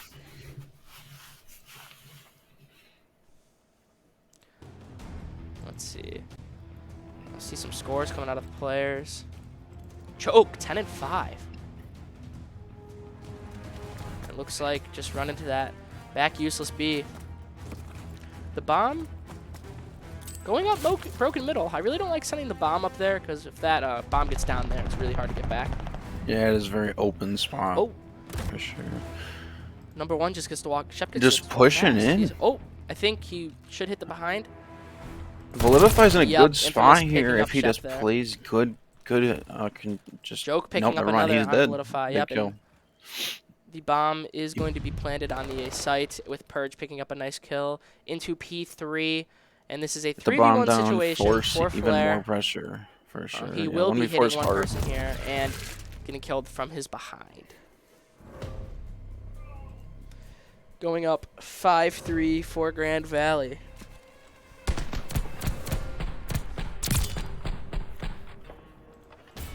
Just looks like I maybe want to see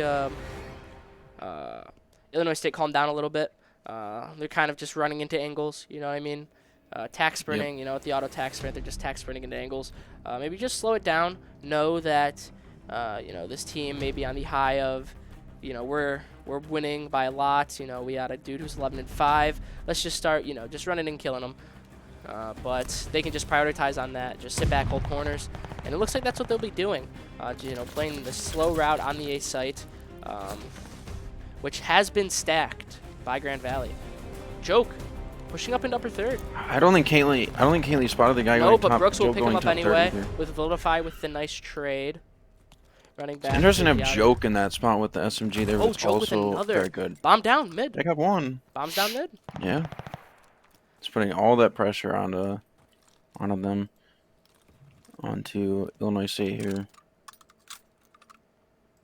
I mean, they may have all the station control they want right now, but if you don't have a bomb, you're not going to go anywhere with it. So they got to go pick this back Joke up. should pick up one, unless the timing. That's the COD timing right there, chat. Yep. That is the timing and a half.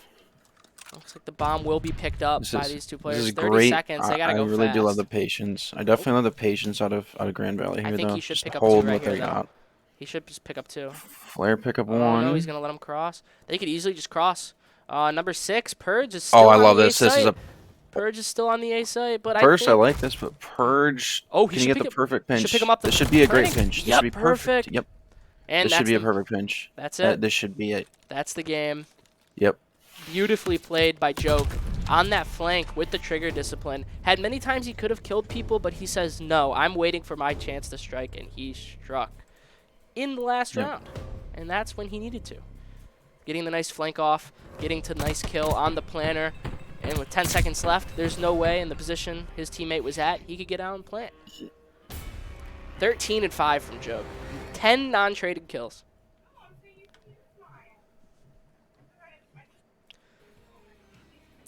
And that will be map 2, Illinois, or Grand Valley, my mistake, going up 2-0 in this best of 7. So 2 more wins are needed for them. It is not a best of 5. So next map will be a control. I believe it to be a Gav, I believe, but let's get into the lobby.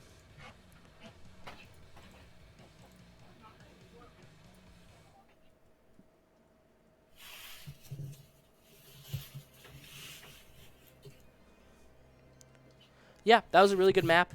We are on Gav control for the next map. So for this, let's just talk about the last map for a little bit first. I really liked how Grand Valley played together.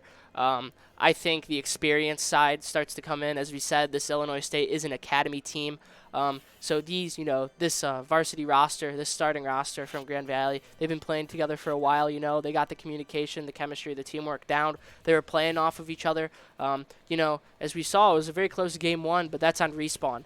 I like to say that, you know, the true teamwork comes out in the Search and Destroy. I know you could say that's true as well, Abe. Yep. We just saw here they were playing very well together. You know, we have Grand Valley player just making sure he's on the flank, just telling him, hey guys, they're here. Let's just make sure that I'm not going to kill them, but start rotating now. And we saw his teammates instantly rotating. They were there to meet him, and then he just picked up that nice kill at the end there. I'd like to see, especially on this control, Illinois State just start to slow it down maybe a little bit in times when they don't need to overextend, because in this game mode you have the lives that you have to make sure that you do not run out of. Make sure just get those ticks so you can, you know, if it does go to round 5, you make sure you can start on that defensive side. But I just want to make sure that they don't overextend their lives, because especially this Grand Valley team, I've played against them in Gav control, and they will punish you hard if you overextend, and they will get that spawn trap, and it will be the game. I can believe it. Yep. For sure. So I think for Illinois State, if they want to win this map, Cantley has been playing well, and I believe he is their main AR. But especially this is an AR's Paradise map, so if he's able to go off, it gives him a way better chance of winning and coming out and making it a 2-1 series. Yeah, maybe for this, maybe for the A side of the boat, maybe for the boat point, you will have one submachine gun, just to get down and prone on that point to get the ticks. But we usually see 4 ARs on this map, one of those kinds of map in Call of Duty, where every person's just sitting at those long angles, behind something, on a head glitch, or just the top part of their head showing, and they're like, hey, peek into me if you want, but you will probably be dying. Yeah, I believe that's kind of how Piccadilly played in the pro scene in the CDL 2020 season, but I didn't watch it as much back then, but I believe that is probably how that played, because Piccadilly was a massive map. Yep. Just like Gab is, so. Yep. Just all ARs, maybe one SMG, and that's about it. So. Yep. They are right now doing which side each team will be on, and then we will be getting back into the game. I'm excited for this map 3. Besides a couple things happening in search, it was honestly a close thing, maybe just some miscommunication issues, but with how the respawn went, the first respawn, the hard point, I'm excited to see how this goes. I'm expecting a lot of kills, a lot of trades, just some nice AR play from these teams. Yep. I can agree with that myself, for sure. I'm still not the biggest fan of control on this map, even though they have changed it over to ticks, but when it is played evenly and played well, it is actually entertaining to watch, for sure. One of the things that the side that is attacking has to watch out for is the spawn trap. If the defensive side, this is a very defensive-sided map, if the defensive side gets a full team wipe and they're all close enough, they will just set up a spawn trap, and you will not be able to leave your spawn, and the game will just end because you're not touching those zones. So gonna have to make sure as a team, if you do get the spawn trapped, play together there. Make sure you're peeking the angles you know they're at, and yeah, it's just don't get wiped. But a lot of teams do realize this, how defensive sided this map is, so they always try to get that defensive sided first, just so they can get the tempo going, just so they can get the aim locked in for this map, especially this map where there's a lot of head glitches. You have to make sure you get your aim's on point. But we are loading into the game right now. Gav control. I believe Validify and his squad are on the blue side, so I believe.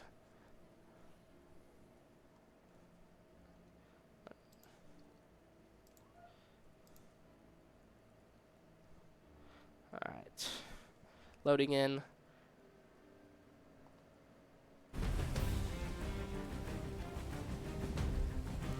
Ten seconds, and we will be underway with map 3 of the Bandwidth Bowl Call of Duty Finals.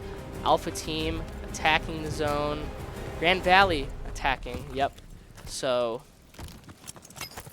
hitting the B hard. Let's see what player number 5 Shep will do here. All 3 of Grand Valley just hitting cliffs, and Cantley picking up a nice kill. I don't know if they'll see him here. Oh, Infamous just runs past him. He did not see him.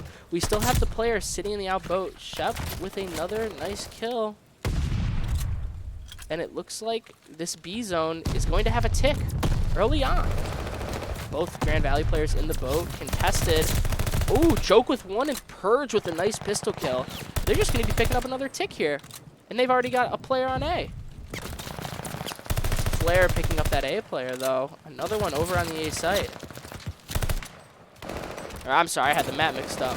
But B zone almost captured, but Validify picking up 2 nice kills on the zone.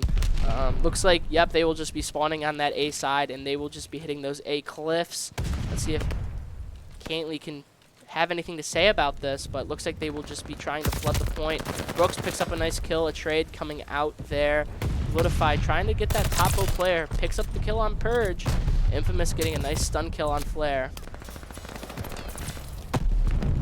And I like this here. They're not hopping the point. Well, they weren't. They were just trying to get kills. You know what I mean? Let the time run down and get those kills on the other team because they have a semi-spawn trap set up. You know what I mean?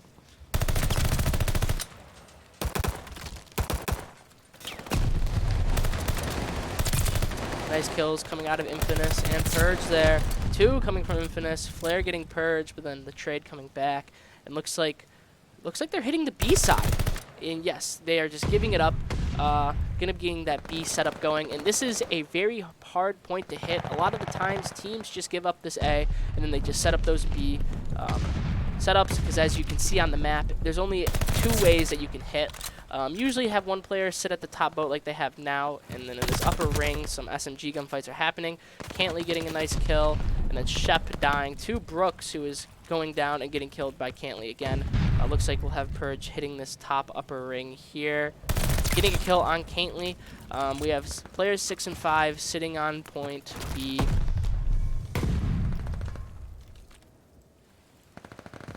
Looks like just player 6. Player 5 on the flank. Should be picking up Purge here. Yep, picking up Purge. It looks like we have players 1 and 4 in the spawn of the other team. This is what I really like to see. They're going to have to divert their attention. Now they can come from any angle. Cantley dying on point, and then the other team is spawning there. But this is a nice head glitch that Joke's got himself on. Should be finding some more kills here soon. Another coming from Joke, and another coming from Joke. Being a menace in their spawn, and if you look on the map, this opens up the whole point. But it is 11-6 lives. So Bravo team needs to realize 5 lives. They have at least 1 more attempt on this. There are no respawns remaining. So they have at least 1 more shot to hitting this point. Nice kill coming from Purge. And that just locks it in for Illinois State. Round 1 going to Illinois.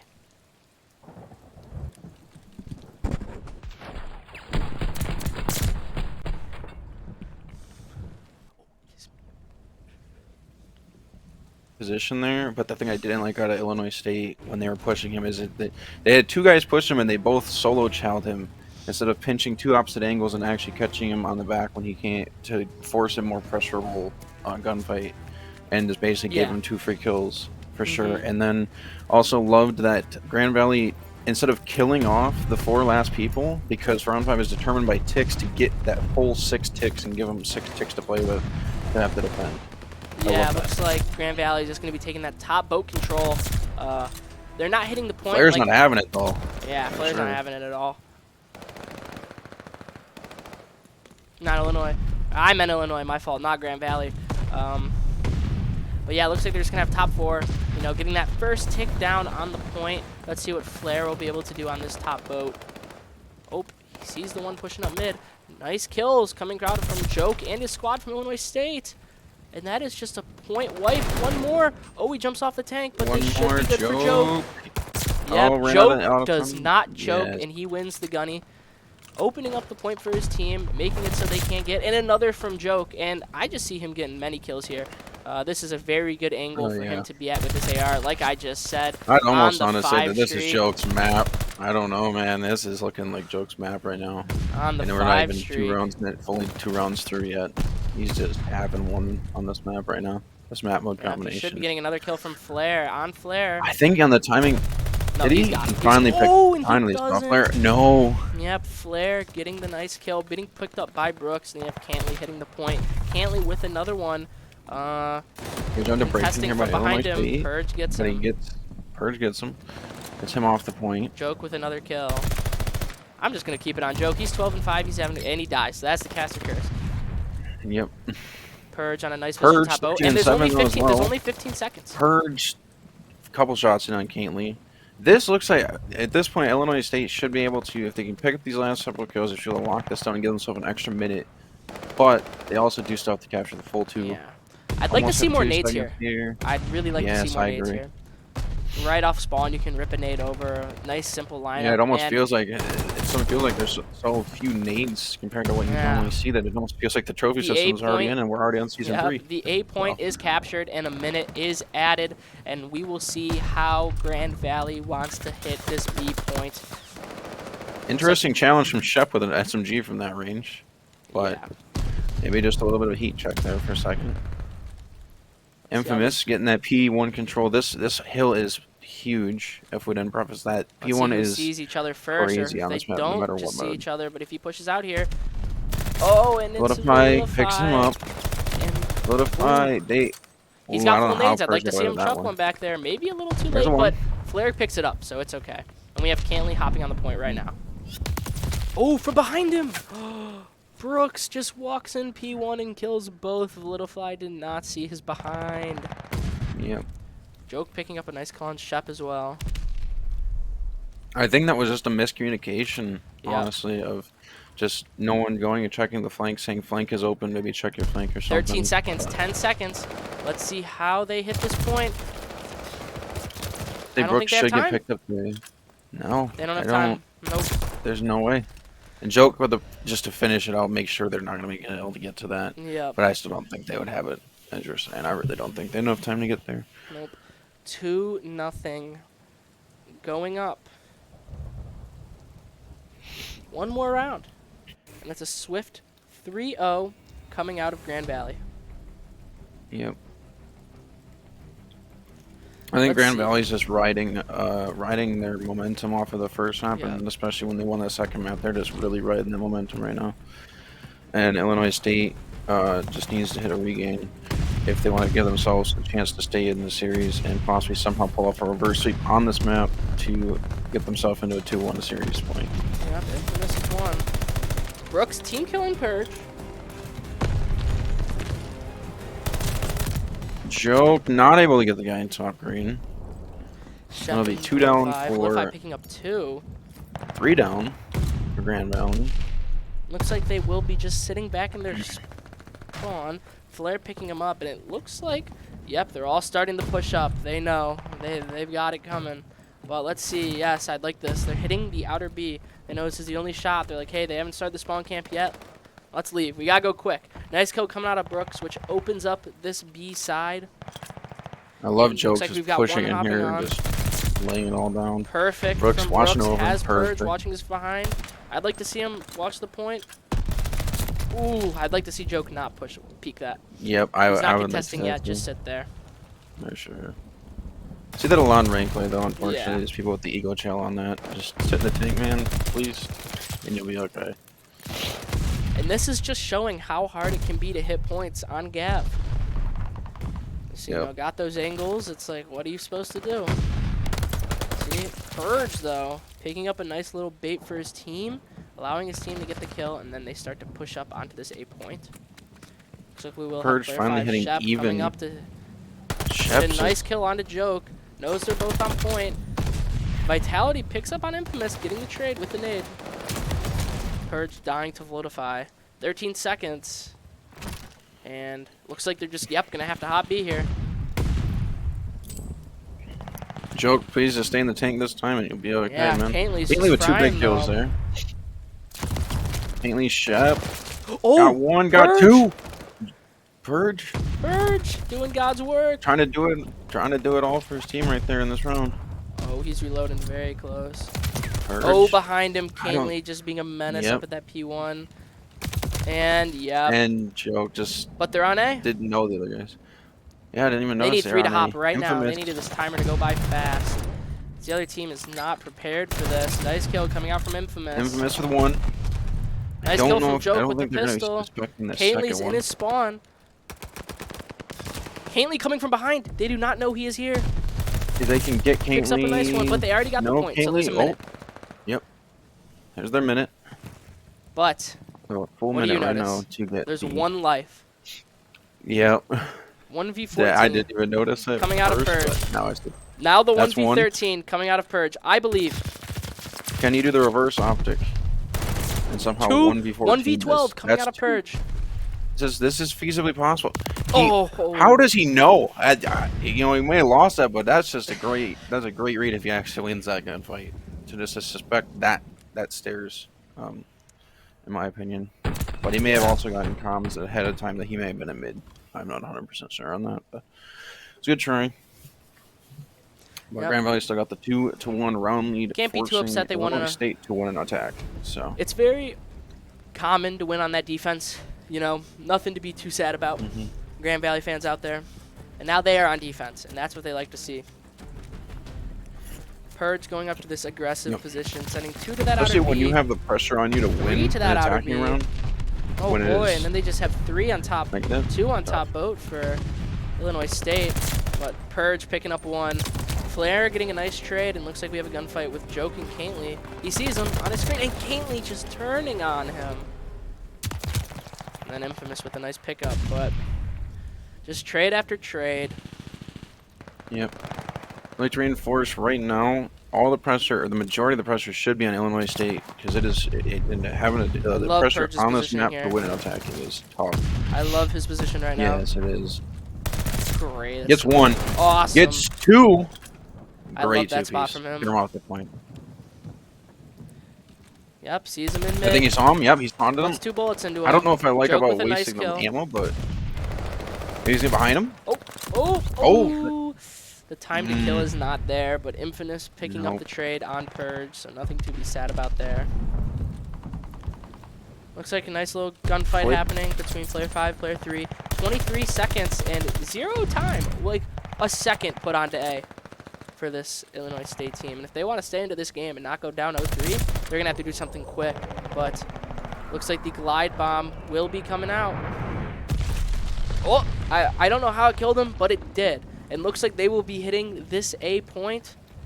Cantley getting killed by Joke, getting carried by Flair. My mistake. Infamous picking up on Cantley, and looks like we just have Validify on this point. If he wants his team to win, they have to. And 5, you have to touch. Thank you. Whew. I thought he was going to try and run up and go A. I was like, no, please do not. I do not like this spot. If the Infamous just comes from P1, yeah, I do not like that position from him. And with that, the map is over. 3-1 win from Grand Valley. And they go up 3-0 in the series.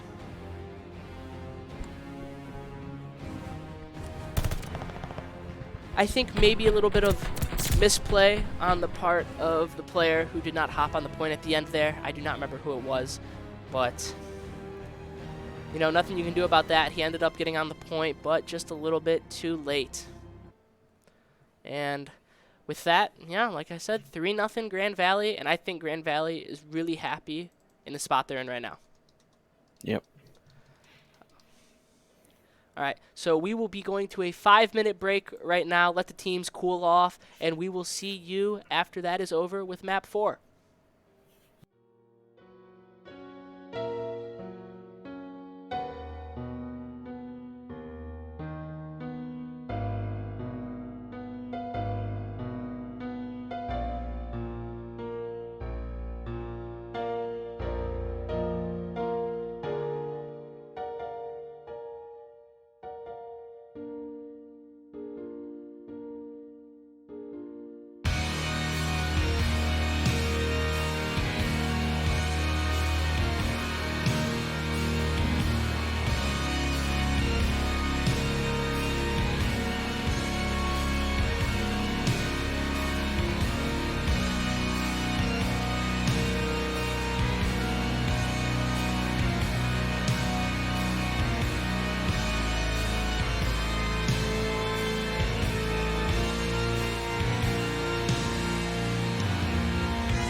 And we are back.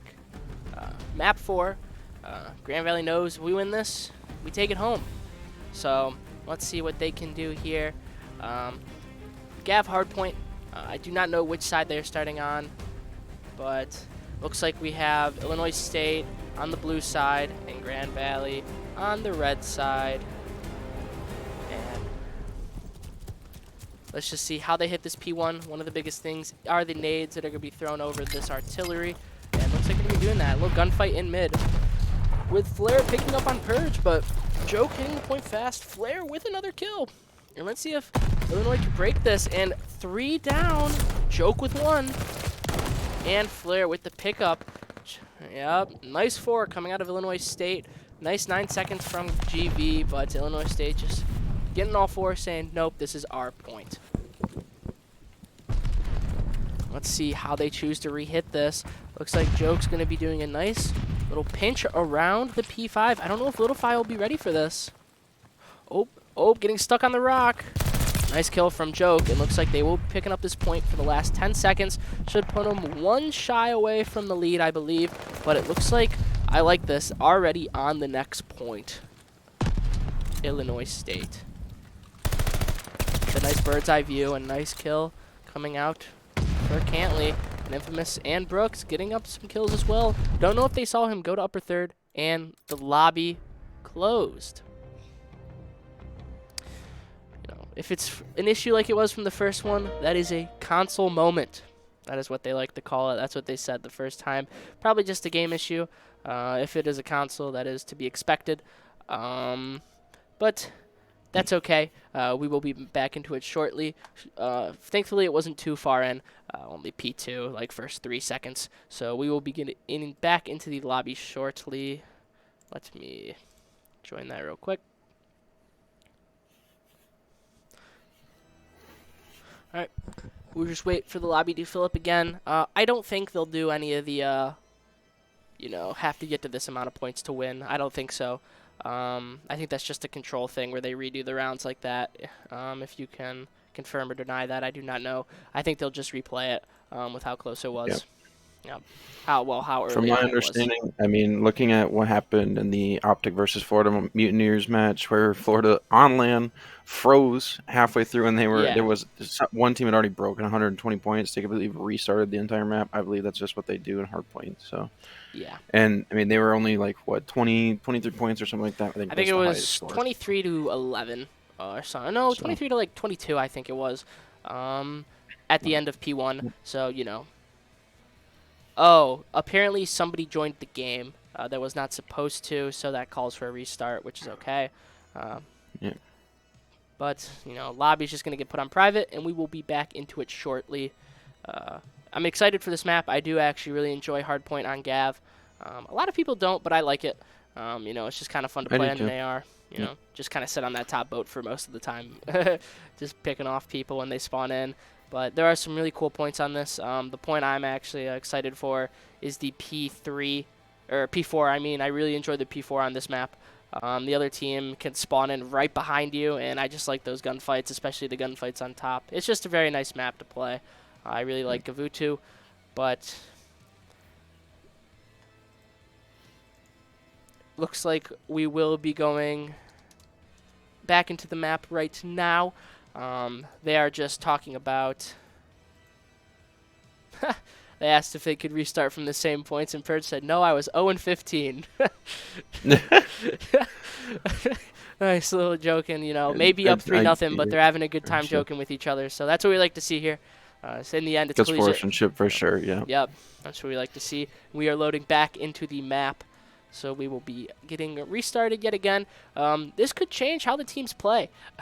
They could do a totally different hit than what they had before, which I honestly think they will. But we will just have to see. In the end, they may actually not, because it's just, do the same thing. Just throw nades over, go P1, Try and stun them. Who can get the first kill usually gets that point. First kill or 2, first trade. And we are loading in 10 seconds until the start. The second attempt of map 4, and we are starting right away. Put the cam on. Joke here. Looks like Joke will be hitting this point.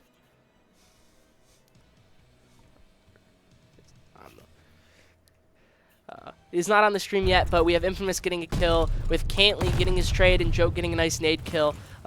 Grand Valley getting 10 seconds, 11 seconds early on, seeing if Illinois State can pick up 2, and they do, and that is both from Shep, one of those being a nade kill. Brooks killing Shep with Validify on the trade. Missing piece. I can't hear you, but I'm sure we will fix that soon. Yep. Yep, and then the site getting taken back by Illinois State. Nice frags there to help them get that point back from Shep, opening up the point, killing Joke. Looks like we have Joke taking this position on the top boat, which I like to see. Missing a nade, but that is all right. Bounced back and went back to the close cliffs anyway. Let's see if Joke will pick up on this. Nope, the spawn's flipped, and he does pick up on that. And he will be making sure to look over there, see if they can get there, but just picking up point time on next. Yep. I completely agree. Nice too. Let's see if player number 1, Shep, can hit this point with the SMG. Yep, that's what I like to see. Going over the tank and then not playing too aggressive. You know, just get that time, realize, hey, we're down by a little bit. Let's just get it somewhat closer. Maybe I'll hop off then. But let's see, he will pick up Purge here. He won't pick up Purge there, but Flare gets a nice trade on him. And then almost starts shooting his teammate, but that is all right. Brooks killing 1 on the top boat. Jumps down the top cliffs to go to the first cutout. First opening. Nice kill from Brooks onto Flare. Infamous. I love this picking up another kill as well. close hardpoint map. I love this. Yep. Great stuff out of this. I do like this rotation out of Illinois State to keep their spawns back there for P3, because pushing this is basically, in this situation, P3 is pretty much the B control if you can't tell, and it's basically the exact same type of a hit. You have to try and hit from the P1, or you have to hit from your spawn. Cantley with so 2 pistol kills. Cantley in a great spawn here. This is just literally the power position for this point, pretty much. Illinois State just getting that time to try and get back into the lead here. Infamous picking up somebody, Validify in the back spawn, and looks like we will have Brooks hitting the point on Shep. Cantley's still alive. Picks out the stun, but P1. still kills him, or Infamous helps him get the kill. Cantley with the trade, Joke with the trade right back. Looks like we'll have Brooks. I don't want to see him peek here. He has his mid covered for him. I don't either. I'd like to see his cross I'd like to see him just sit here on time. I'd like to see, yep, I would too. Oh, we're both just in here. Looks like Shep will be coming up close. Oh, he picks up the nade. He drops it though. Maybe it'll... Oh, I saw him run back that way at first. I was like... But, yep, this is the point I was talking about. We have Team Bravo, GV spawning in there, getting those spawns, which is not that good for, you know, the other team, because, you know, they spawn so far away on this point because they still have old spawns. You know, they were the last ones on the point. Yeah, they were the ones who finished on the point, but they are so far away from this next point, and it is just a shooting range for Grand Valley, and it'll be hard for Illinois State to pull this one back, at least just this point. Nice double from Infamous and Purge and Brooks, and that's all we're gonna red see, that we are seeing. But and Grand Valley has exactly what they want. They want him to pin back there, because we should be seeing. Yeah, it looks like number 5 maybe. Not sure, but someone in Grand Valley should start rotating to the next point. Are they not going to rotate?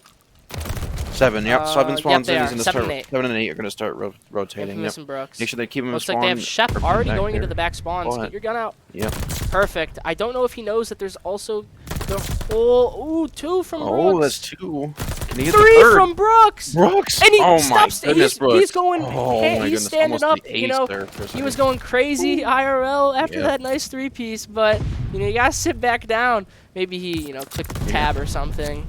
But it looks like after that 3-piece, they still pick up the spawns, so they will be now back at this point. The key to this point as well is nades, because the spots that they can stand, you know, they're so exposed. As you can see, the stuns are just getting thrown. Let's see if Cantley at 18 and 8 can defend this point. Picks up one on Brooks. See, perfect nade from Purge and a nice headshot from Joke. See if Shep, he gets killed by Infamous, and now we have just players 4 and 3 to defend this point, while his rest of the team is on respawn.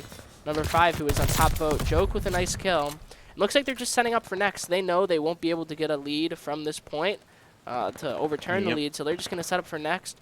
Nice 2 kills coming out from Grand Valley. the back spawn. Grand Valley with the early rotations in. Yep. If they just hold this, they can turn this into a money hill. They just have to hold these stairs. Biggest spot to hold. They can hold And this pick up hold hill, one, they will be in a pick very up good spot two. this game. Pick Joke up with a nice pistol more. kill. Good old rat right With there. another nice kill coming out of Joke. Another big kill. And then, Joke is he doesn't kill him, but he goes back and he does. Okay, He Joke is knows on his one. I bullet. didn't want to jinx it Yeah. there, but yep, we're good. Joke is just showing out for his team. He wants this win.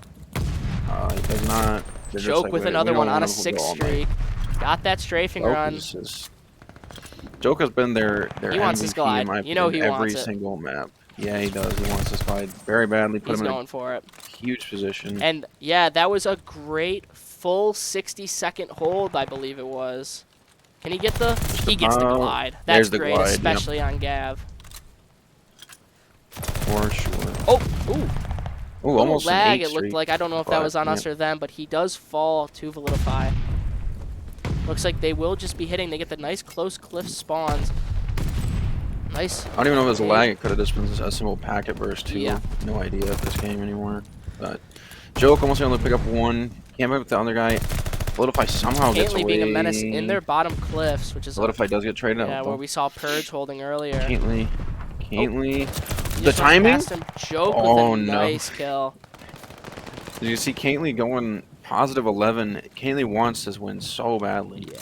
And I would say that they're not completely out of this yet. No, Illinois not at State all. isn't completely out Looks of this, like but Shep they got do definitely need behind to start him, getting some more time but here. they didn't see each other, so I don't know if he will see Joke right now. He will. Doesn't pick up the kill. Playing ring around the P2. rosy, but nice kill from Joke. And looks like Grand This Valley should be has set up for Grand this next Valley's point. Yeah. start on the hill here. Yep. Just hitting that mid boat.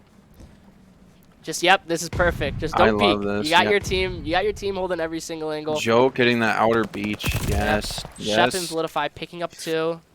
Looks like I don't Joke know. should be in a good he spot to should pick be up able to number watch one their and number cross. 2. Yep, Joke is in a great spot right now. I don't. Oh, he doesn't know. Oh, he's got to get. I was saying he's got to get that trade, otherwise he's just Purge threw it with a away, nice but kill on he's point, got but it looks like that Validify can just pick up this time. I didn't even realize that Purge had gotten a glide. Yeah, but if you can look, I believe Joke Grand might Valley still have slowly, those too, I don't know. Grand Valley slowly pushed themselves to the other side of the map so they could get those spawns for next. Yep, they're so high. They're so far up in points that they just kind of. This is perfect. Look at they have player 6 Purge on old, causing Illinois State to have to commit players to the old point, and yep, they're just giving it up. They're like, hey, they're baiting us. They just want us to go kill him, and they've already got spawns for next.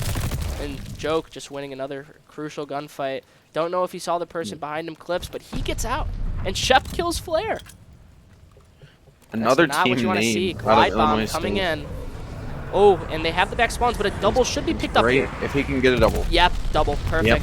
236. And with this, if they can hold this last 10 They seconds, have to hold Grand this. Valley will be your winners of the Bandwidth Bowl Call of Duty portion of the tournament. And it looks like they are. An amazing map 4 played out by Grand Valley. Well, they did everything. They did everything they needed to do, and with that, they won. So, Grand Valley Lakers are your 2022 Spring Bandwidth Bowl Call of Duty champions. yep, they are the. Gotta love that. So, for them. Which, they did everything they needed to do. If you look at the other side as well, Flair was doing everything he could. His whole team was. They were doing everything they could to try and get themselves back into this game. But like we said, that one Money Hill, that second rotation on the P1, just getting that full 60 seconds was huge, giving them a 100-point lead. Yep, I completely agree. You were saying you love the P4. Mine is I do love the P4, but I love that P4, P5 rotation that we were talking about. Pinning people in the back of the spawn there and just getting to that P5 because you get punished if you don't do it right. If you get it done right, you get rewarded so highly for it. So yeah, on your P5 points. So yeah, and with that time. win, that secures that the Grand Valley State University are the Michigan Bandwidth Bowl Spring 2022 champions. That secures that for them, so congratulations to them. They won in 3 games. They won in Rocket League, Valorant, and as we just saw, Call of Duty. So congratulations on them. Great games played all day. And with that long 9-hour day, that wraps up the Bandwidth Bowl. So It was a great time. I hope that everybody enjoyed it. I know I did. I was watching all day today. I'm sure some people who are here have been watching it as well. Again, congratulations to not just GVSU for winning, but everybody, all the schools who participated in the tournament. It was a great day, fun games, fun to see all the Michigan people, play games with them again. Just make sure if you want to play, if you're at Ferris or any of these schools, all these schools have Discords for their esports programs.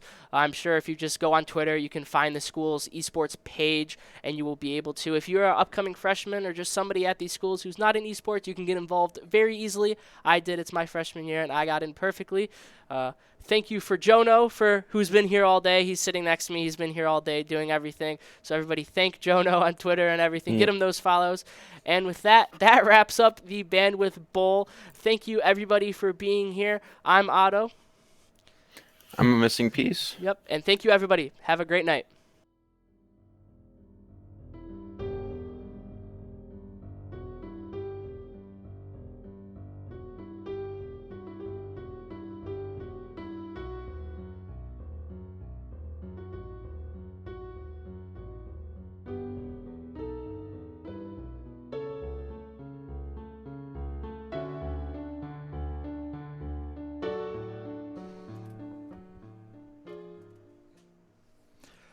All right, and with that, we are back to me. Thank you all for watching the Michigan Bandwidth Bowl. We're super excited to have everybody out here for the entirety of the whole weekend. All of those who came out yesterday, today, all the teams that played. Congrats to Grand Valley again.